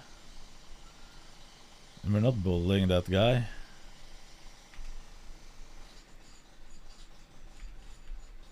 NPC is a good one.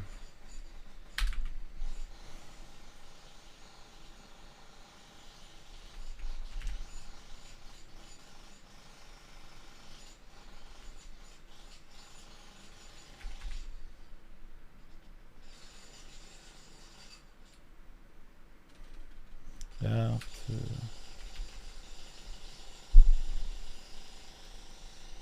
This is now share.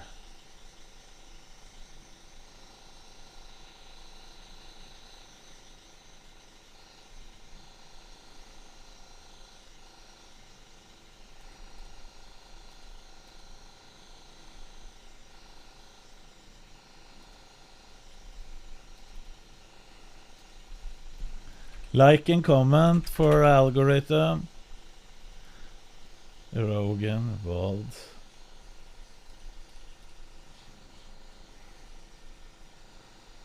Ah, yes.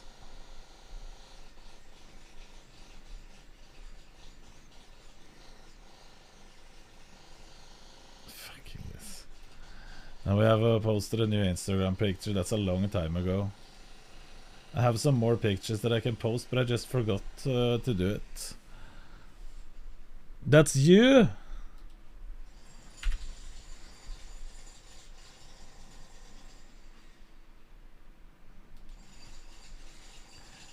What? Infinite Silver, this one is second place on LSF right now. Let's read some comments. Okay, I removed. Look. Second place on LSF.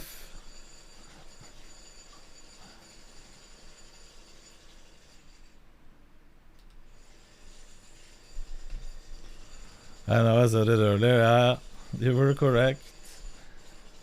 Let's see the comments. Okay, we can watch the video first.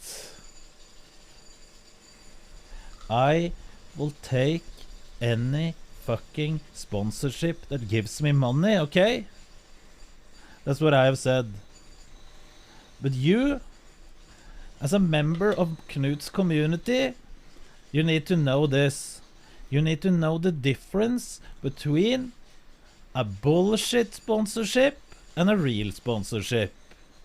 You should have the brain to understand when I'm sitting here, because I will give some hints sometimes. I will hint when you shouldn't open your wallet. For example, when you take those trash fucking mobile game sponsorships, you should download them, smile, and say, oh, that was a nice game, Knut. I will probably spend all my money on this idiotic bullshit. But you're not. Like those bullshit G Fuel sponsorship. For one, I'm all the true gaming supplement of Mad Monk. I personally don't watch streamers sponsored by Snooze. I personally only watch streamers sponsored by Snooze. I personally only watch streamers, and that was this one, because what happens if you don't snooze? Tell them. Harry Potter.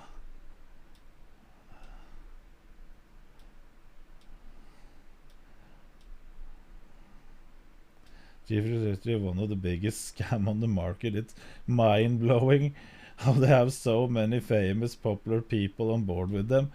Because they pay them! I don't think they're scamming on us. It's literally just for the caffeine and zero sugar with flavor. I don't think anyone goes in buying G-Fuel as a vitamin supplement. It's true. He isn't wrong. Snooze sponsorship would be great. It would be amazing. Sugar doesn't exist. That in itself is bullshit marketing naming scheme. They still use kind of sugar, but it's way... no, they don't.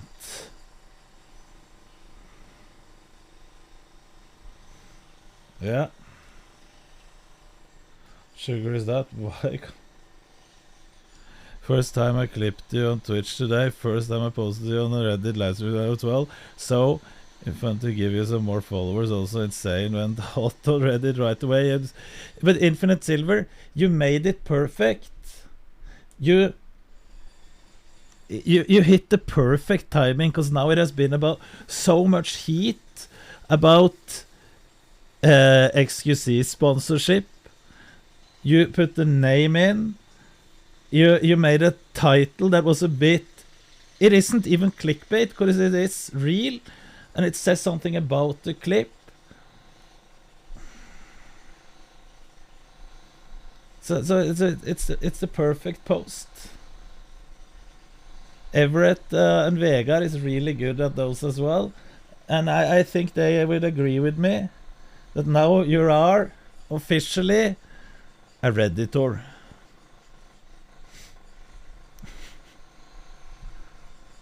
Look at the hairline.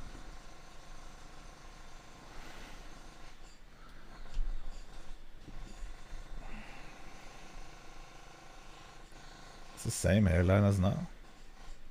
Still scuffed.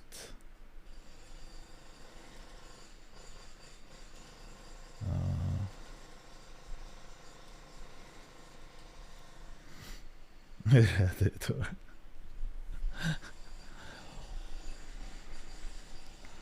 Was bald, still bald.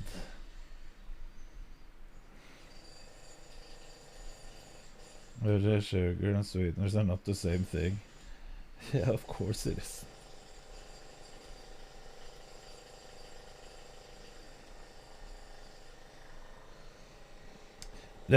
Listen.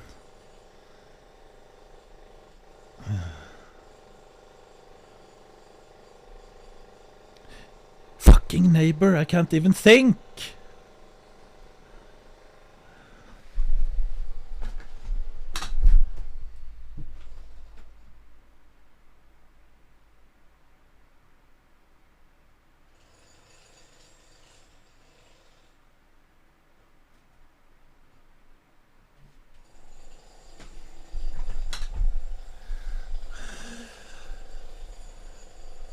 There's a neighbor down there.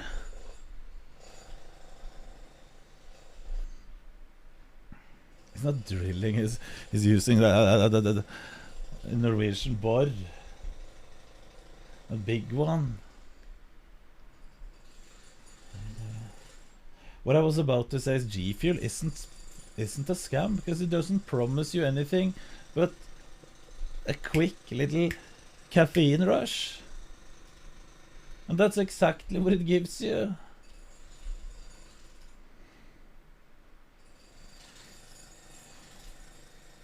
So if it's if it's giving you what it's promising, it isn't a scam. Get your jackhammer off my fucking road. It's way worse if you take off the headset. I can barely hear it if I have this one on.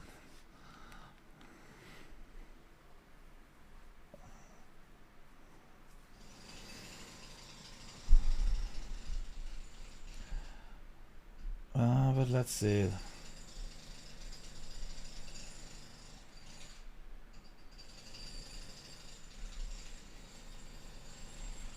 They're just talking about G Fuel in the comments.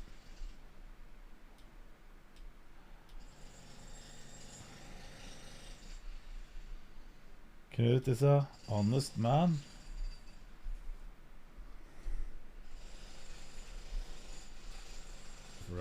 Oh, it's this one. You could sit there and just do this and see everything upgrade. And what is really the end goal in this shit?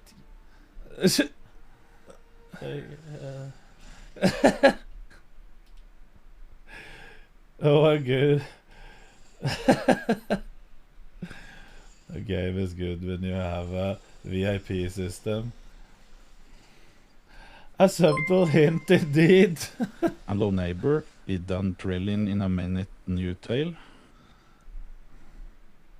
The fuck is this, Knut? Being a superhero is a trial by fire.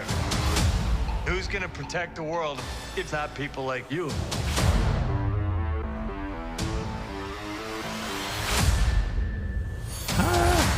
Jennifer Walters. I'm a lawyer. I have great friends. Can we get some shots, please? It's an emergency.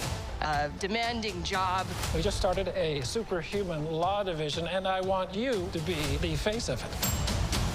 And a frustrating family. Cuz you didn't ask for this, but you still gotta deal with it. Your transformations are triggered by anger and fear. Those are like the baseline of any woman just existing. Oh. Bruce, kind of feels like if I don't transform, I'm gonna die.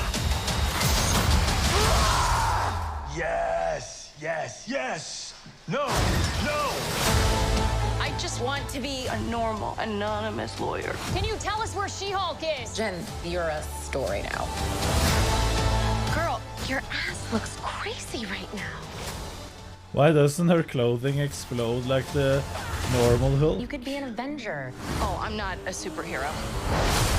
That is for billionaires and narcissists and adult orphans for some reason.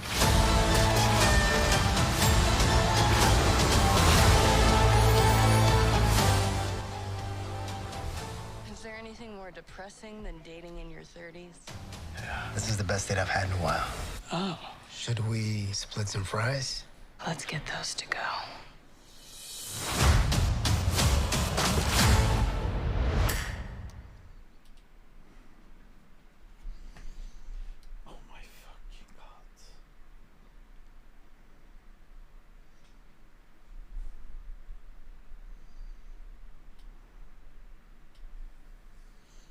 This is so fucking trash. Does even woman want this bullshit?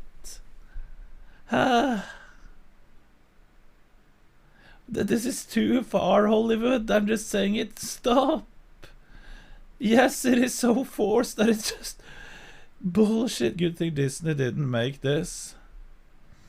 Why not? Because the Hulk is already used. The stronger Shrek, I get it now. That's why, if you want to make female superheroes, make a fucking new one.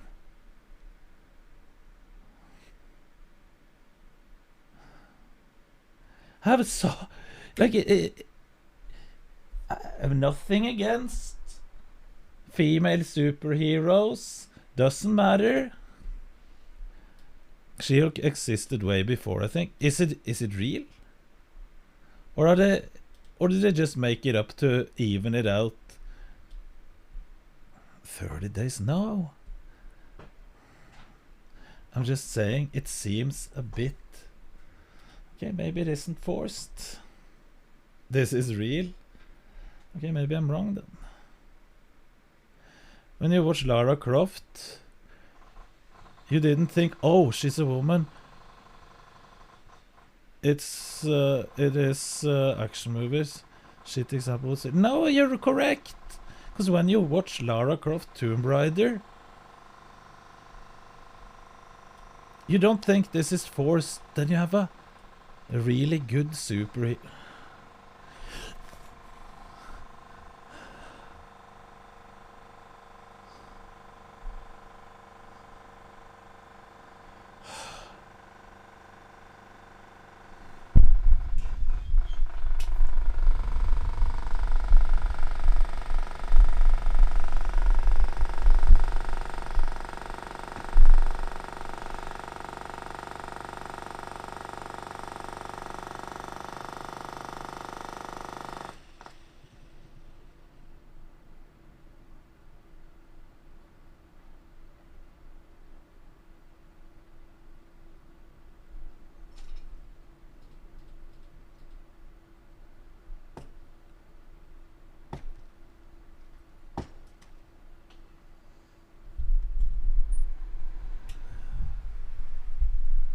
Artist badge and attribution.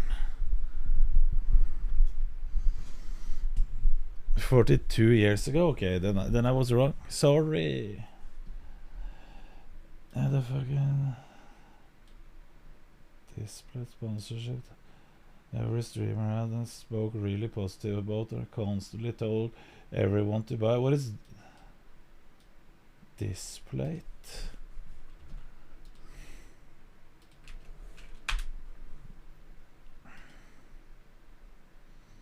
LOL.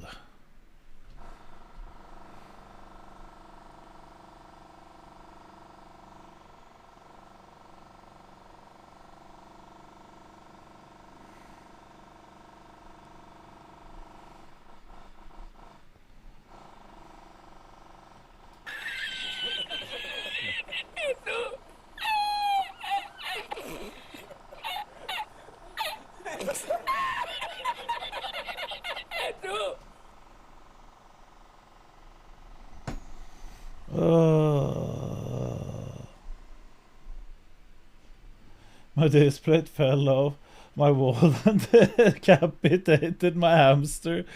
Thank you, streamer, for recommending with this product. I never liked the hamster anyway. Thank to Display for improving my life and saving my money.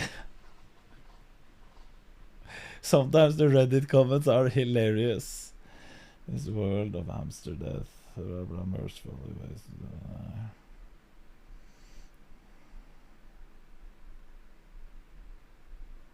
Is this plate shitty? No, but it's fucking unnecessary.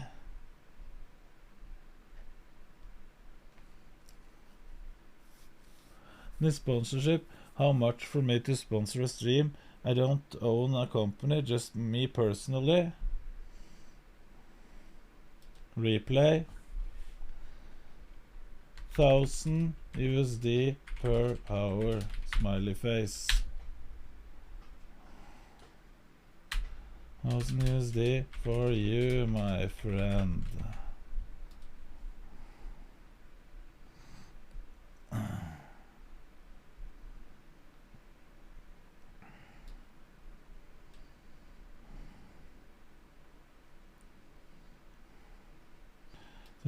Could average like 700 viewers. 1K per hour, maybe. So like 85. Go for 5 minutes. Anyone got this business email?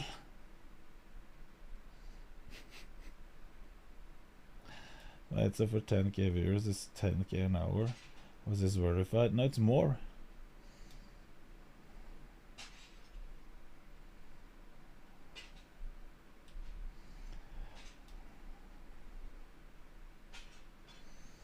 Take some sponsorship for yourself so you can make the stream better and so on. Have long time sponsors that are actually great and offer bonus. Footclip Philip 21, oh yeah. Flippen, thank you for 3 months. Not this fucking asshole has been drilling and working all day. Can you shut the fuck up? Some of us are working here. True. That people.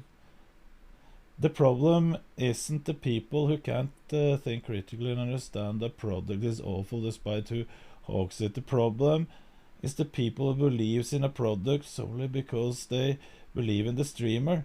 For example, there was an extremely popular nation radio personality that advertised a product that poured you gas tank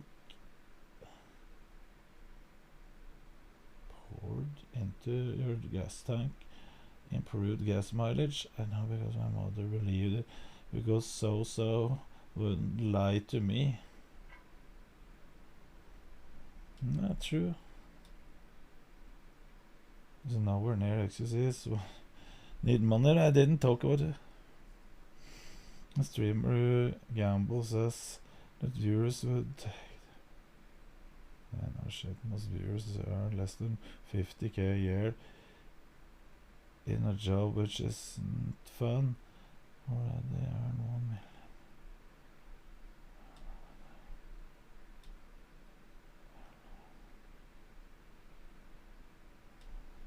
True. It's the most Chad the nerd voice I ever heard. Like it inhaled the voice, yeah. Did the TTS breathe? It did. I was in chat so you can read Reddit on your own. And we were reading these comments.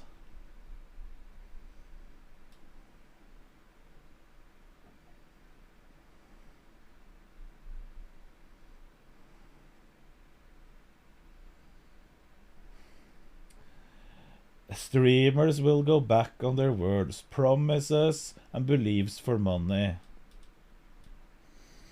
Well, they care a lot about viewer count, money, and power. To be honest, I don't care that much about power, but I care a little bit about viewer count, because viewer count equals money in this. And I've been honest before. If I didn't care about money, I couldn't be streaming. That's how easy it is. First for myself, I couldn't. And for the family, if it didn't bring in money, I couldn't defend using this much time anyway, and I would have to do something else.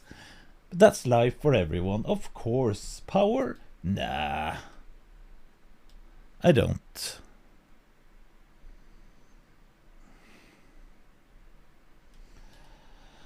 With the community because it makes them money, not out of the goodness of their heart.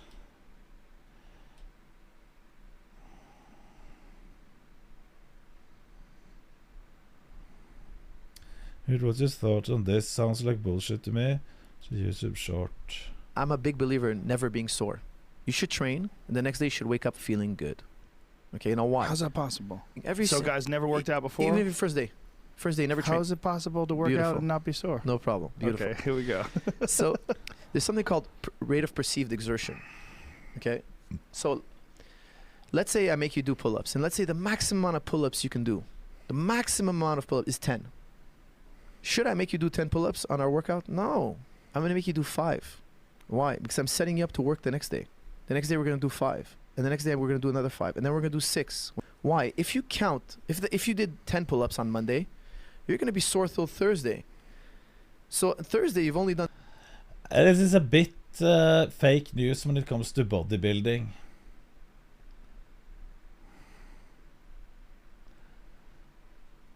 It might work in some sports where you need a way higher volume. That's not how progressive overloading works, but that is correct.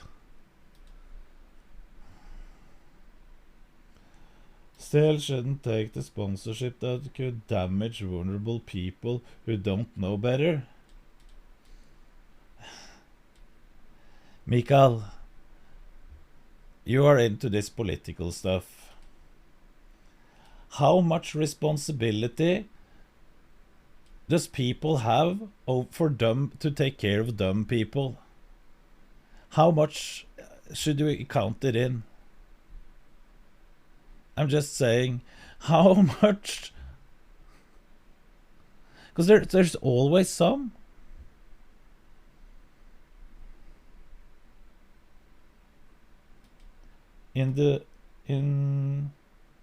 Invisible ignorance / stupidity is a thing, yes. Not everybody has the wherewithal. I don't know what this means. To understand they shouldn't do something even as an adult. No, but how much should you really? How much responsibility do we have? As I plead the fifth here, Knut. But this is a question that I've asked myself a few times.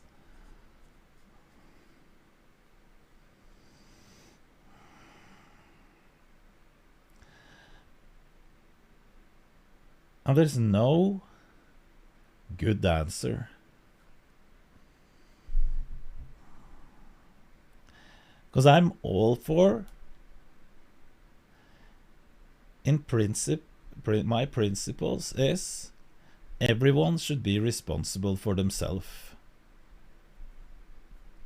Sometimes you fuck up, but then you should learn. This isn't, we're talking about gambling, we're talking in general for everything.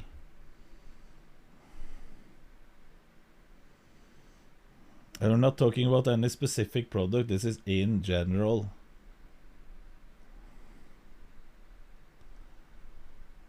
Gamble all money, be a man.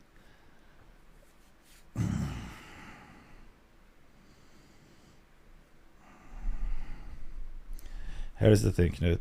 Whatever anyone says, streamer, politician, etc., if it's an adult, if it's anyone's fault, you fall for bullshit.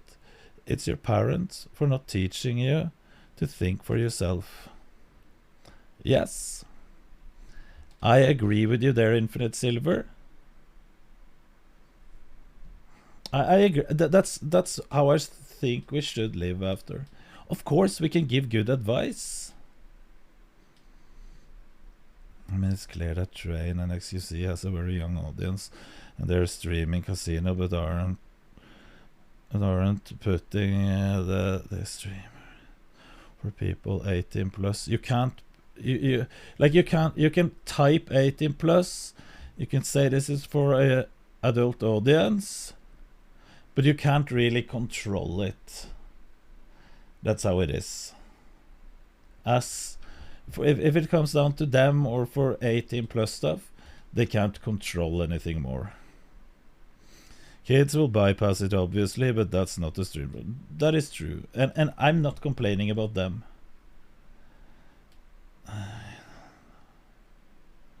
Nature has less to say, and that matters. True.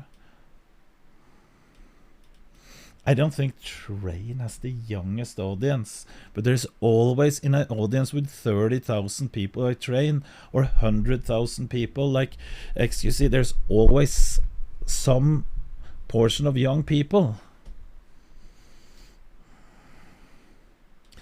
My argument isn't even kids at all, it's just the logic behind the sponsorship in this case, Knut.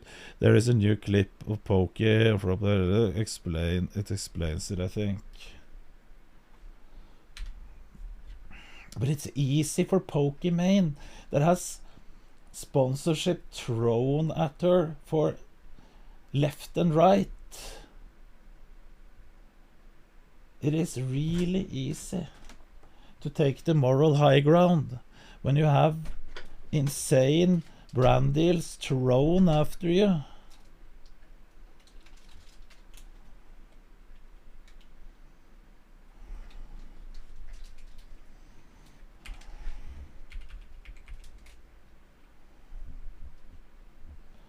Well, on people using whataboutism to defend Gamba sponsorship.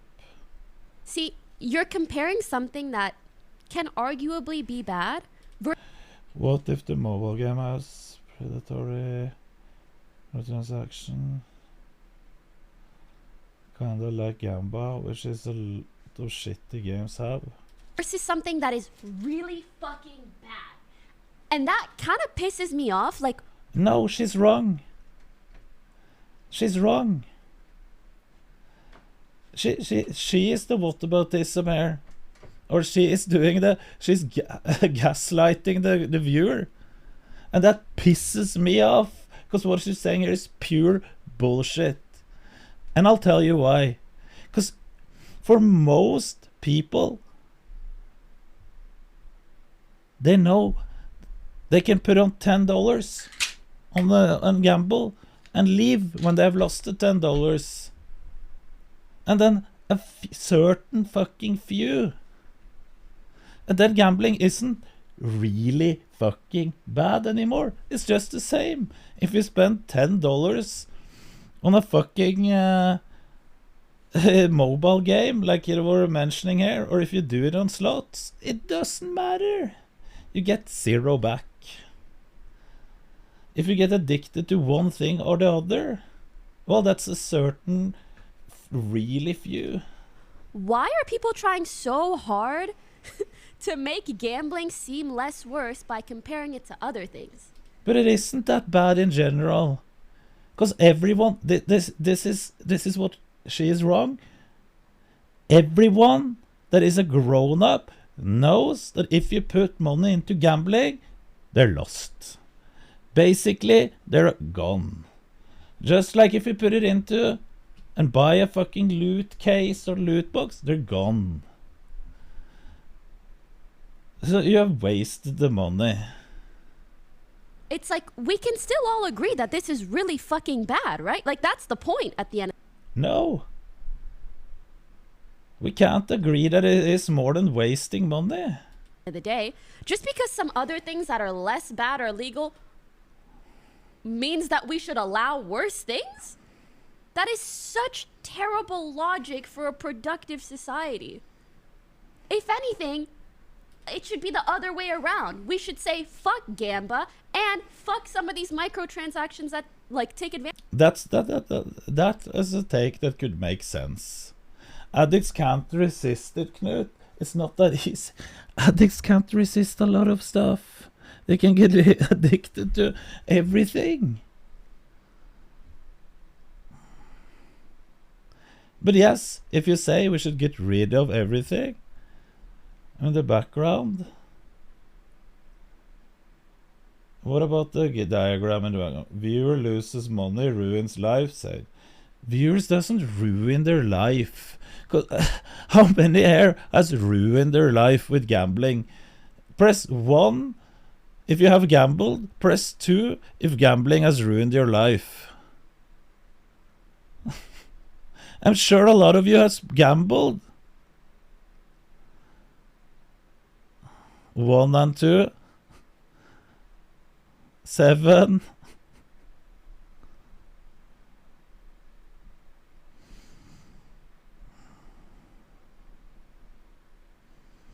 Norwegian Oil Prince are talking about losing money.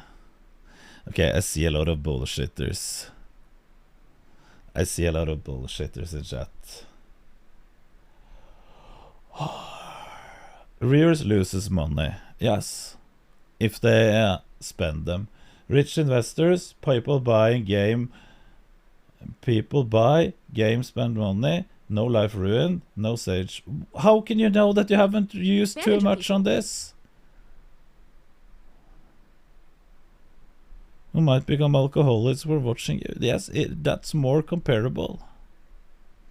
The thing here, what is stopping you from spending more money than you should on an addictive bad game? She doesn't think through her arguments. But yes, you could say that you should stop both of them. I could agree.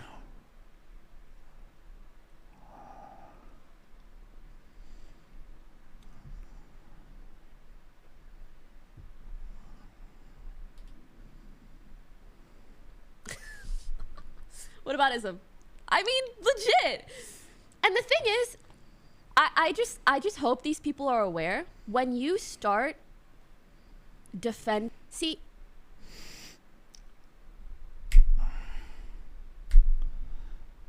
the thing is, I'm not defending gambling in any way more than what it is. It is just bullshit, and you shouldn't gamble. But this exact same thing applies here. Gambling starts as a way different. No, it doesn't. It doesn't, Crowdwood. That's where you're wrong. They are exactly the same. They're made to pull you in, to make you addicted. It is the same. There's people that have spent thousands and thousands of dollars on those games. No, I'm not on a big copium. I have promoted them both.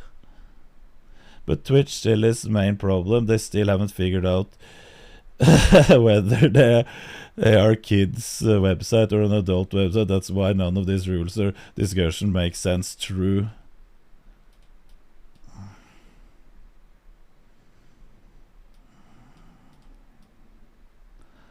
As in-game coins, yeah, that's a bit different.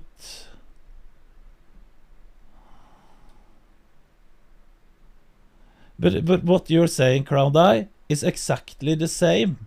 The thing is, you could have wrote mobile games has a way different psychological dynamic that's spending than no, it is the same. It is exactly the same.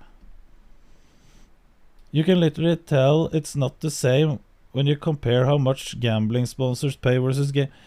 Do you know anything about how much they pay? You're coping. You stop. stop talking about bullshit things you don't know a single word about. You have no clue.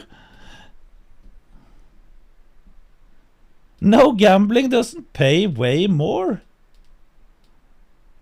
Absolutely not. That's the thing you don't know.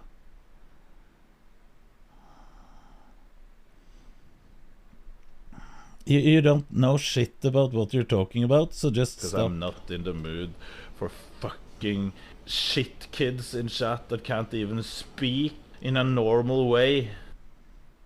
You're telling me raid would pay XQC more than stake? Okay, then I'm guessing I'm wrong. Listen, the thing is, for a big streamer as XQC, they wouldn't sponsor him for that long, but yes, they would pay him with his community the same, probably around the same amount that stake does, correct? Over a short period, or let's say a month, they would probably pay more, but they wouldn't be a long-term sponsor.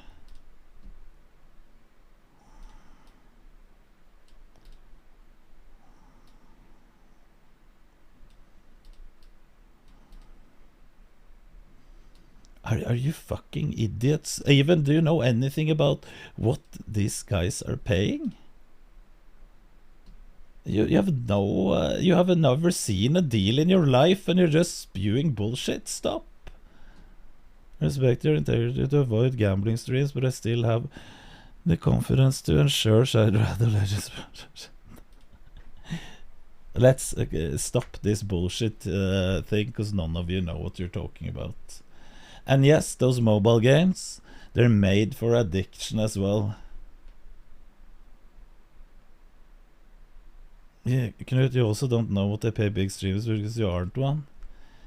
No, but I happen to know a few big streamers.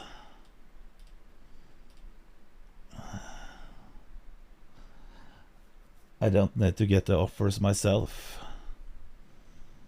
Simply everyone wants to earn money. That is correct.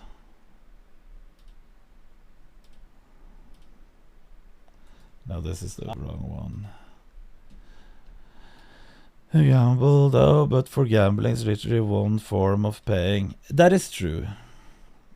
You can play the mobile game without paying, but it's made for paying. You can gamble without as well. That is actually wrong. You can sit here. Look. Fun mode.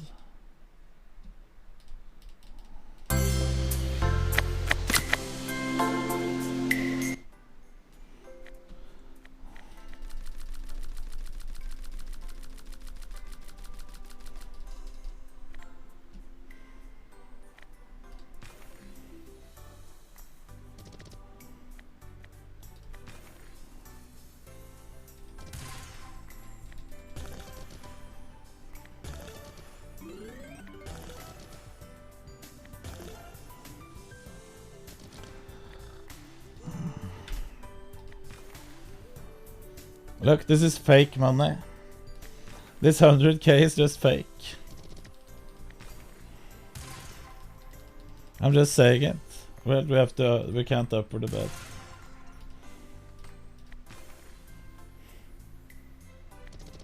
I accidentally didn't click fun mode.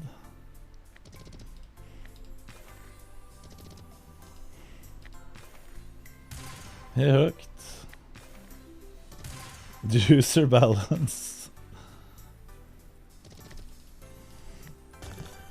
But of course, they're not made for this. That's not what I'm saying. But the mobile games are completely... You can't do shit in them. They're made so you have to pay all the time.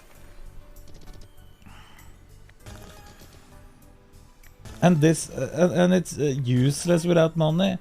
And this is as well. I'm just saying.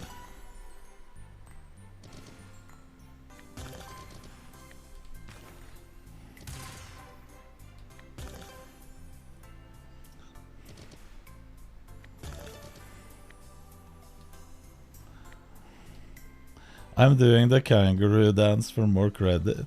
What?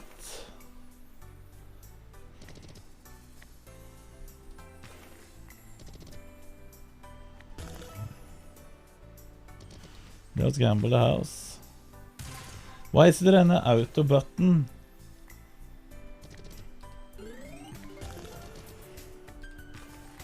The free money probably got more better odds.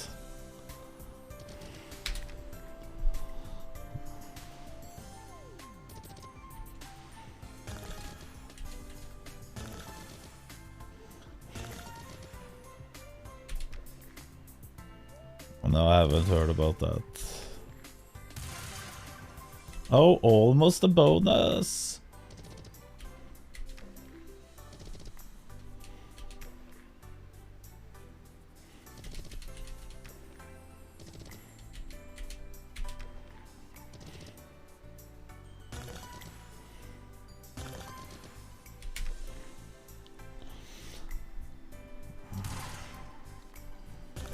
You can do, everyone can do this. You don't even need an account. It's free. You can look at this nice symbols and this fake amounts.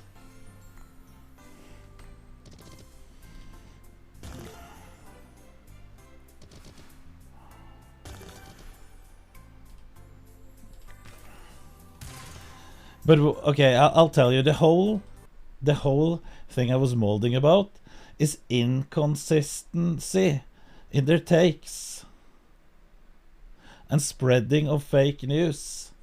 I'm not saying she is wrong, completely wrong, because she is correct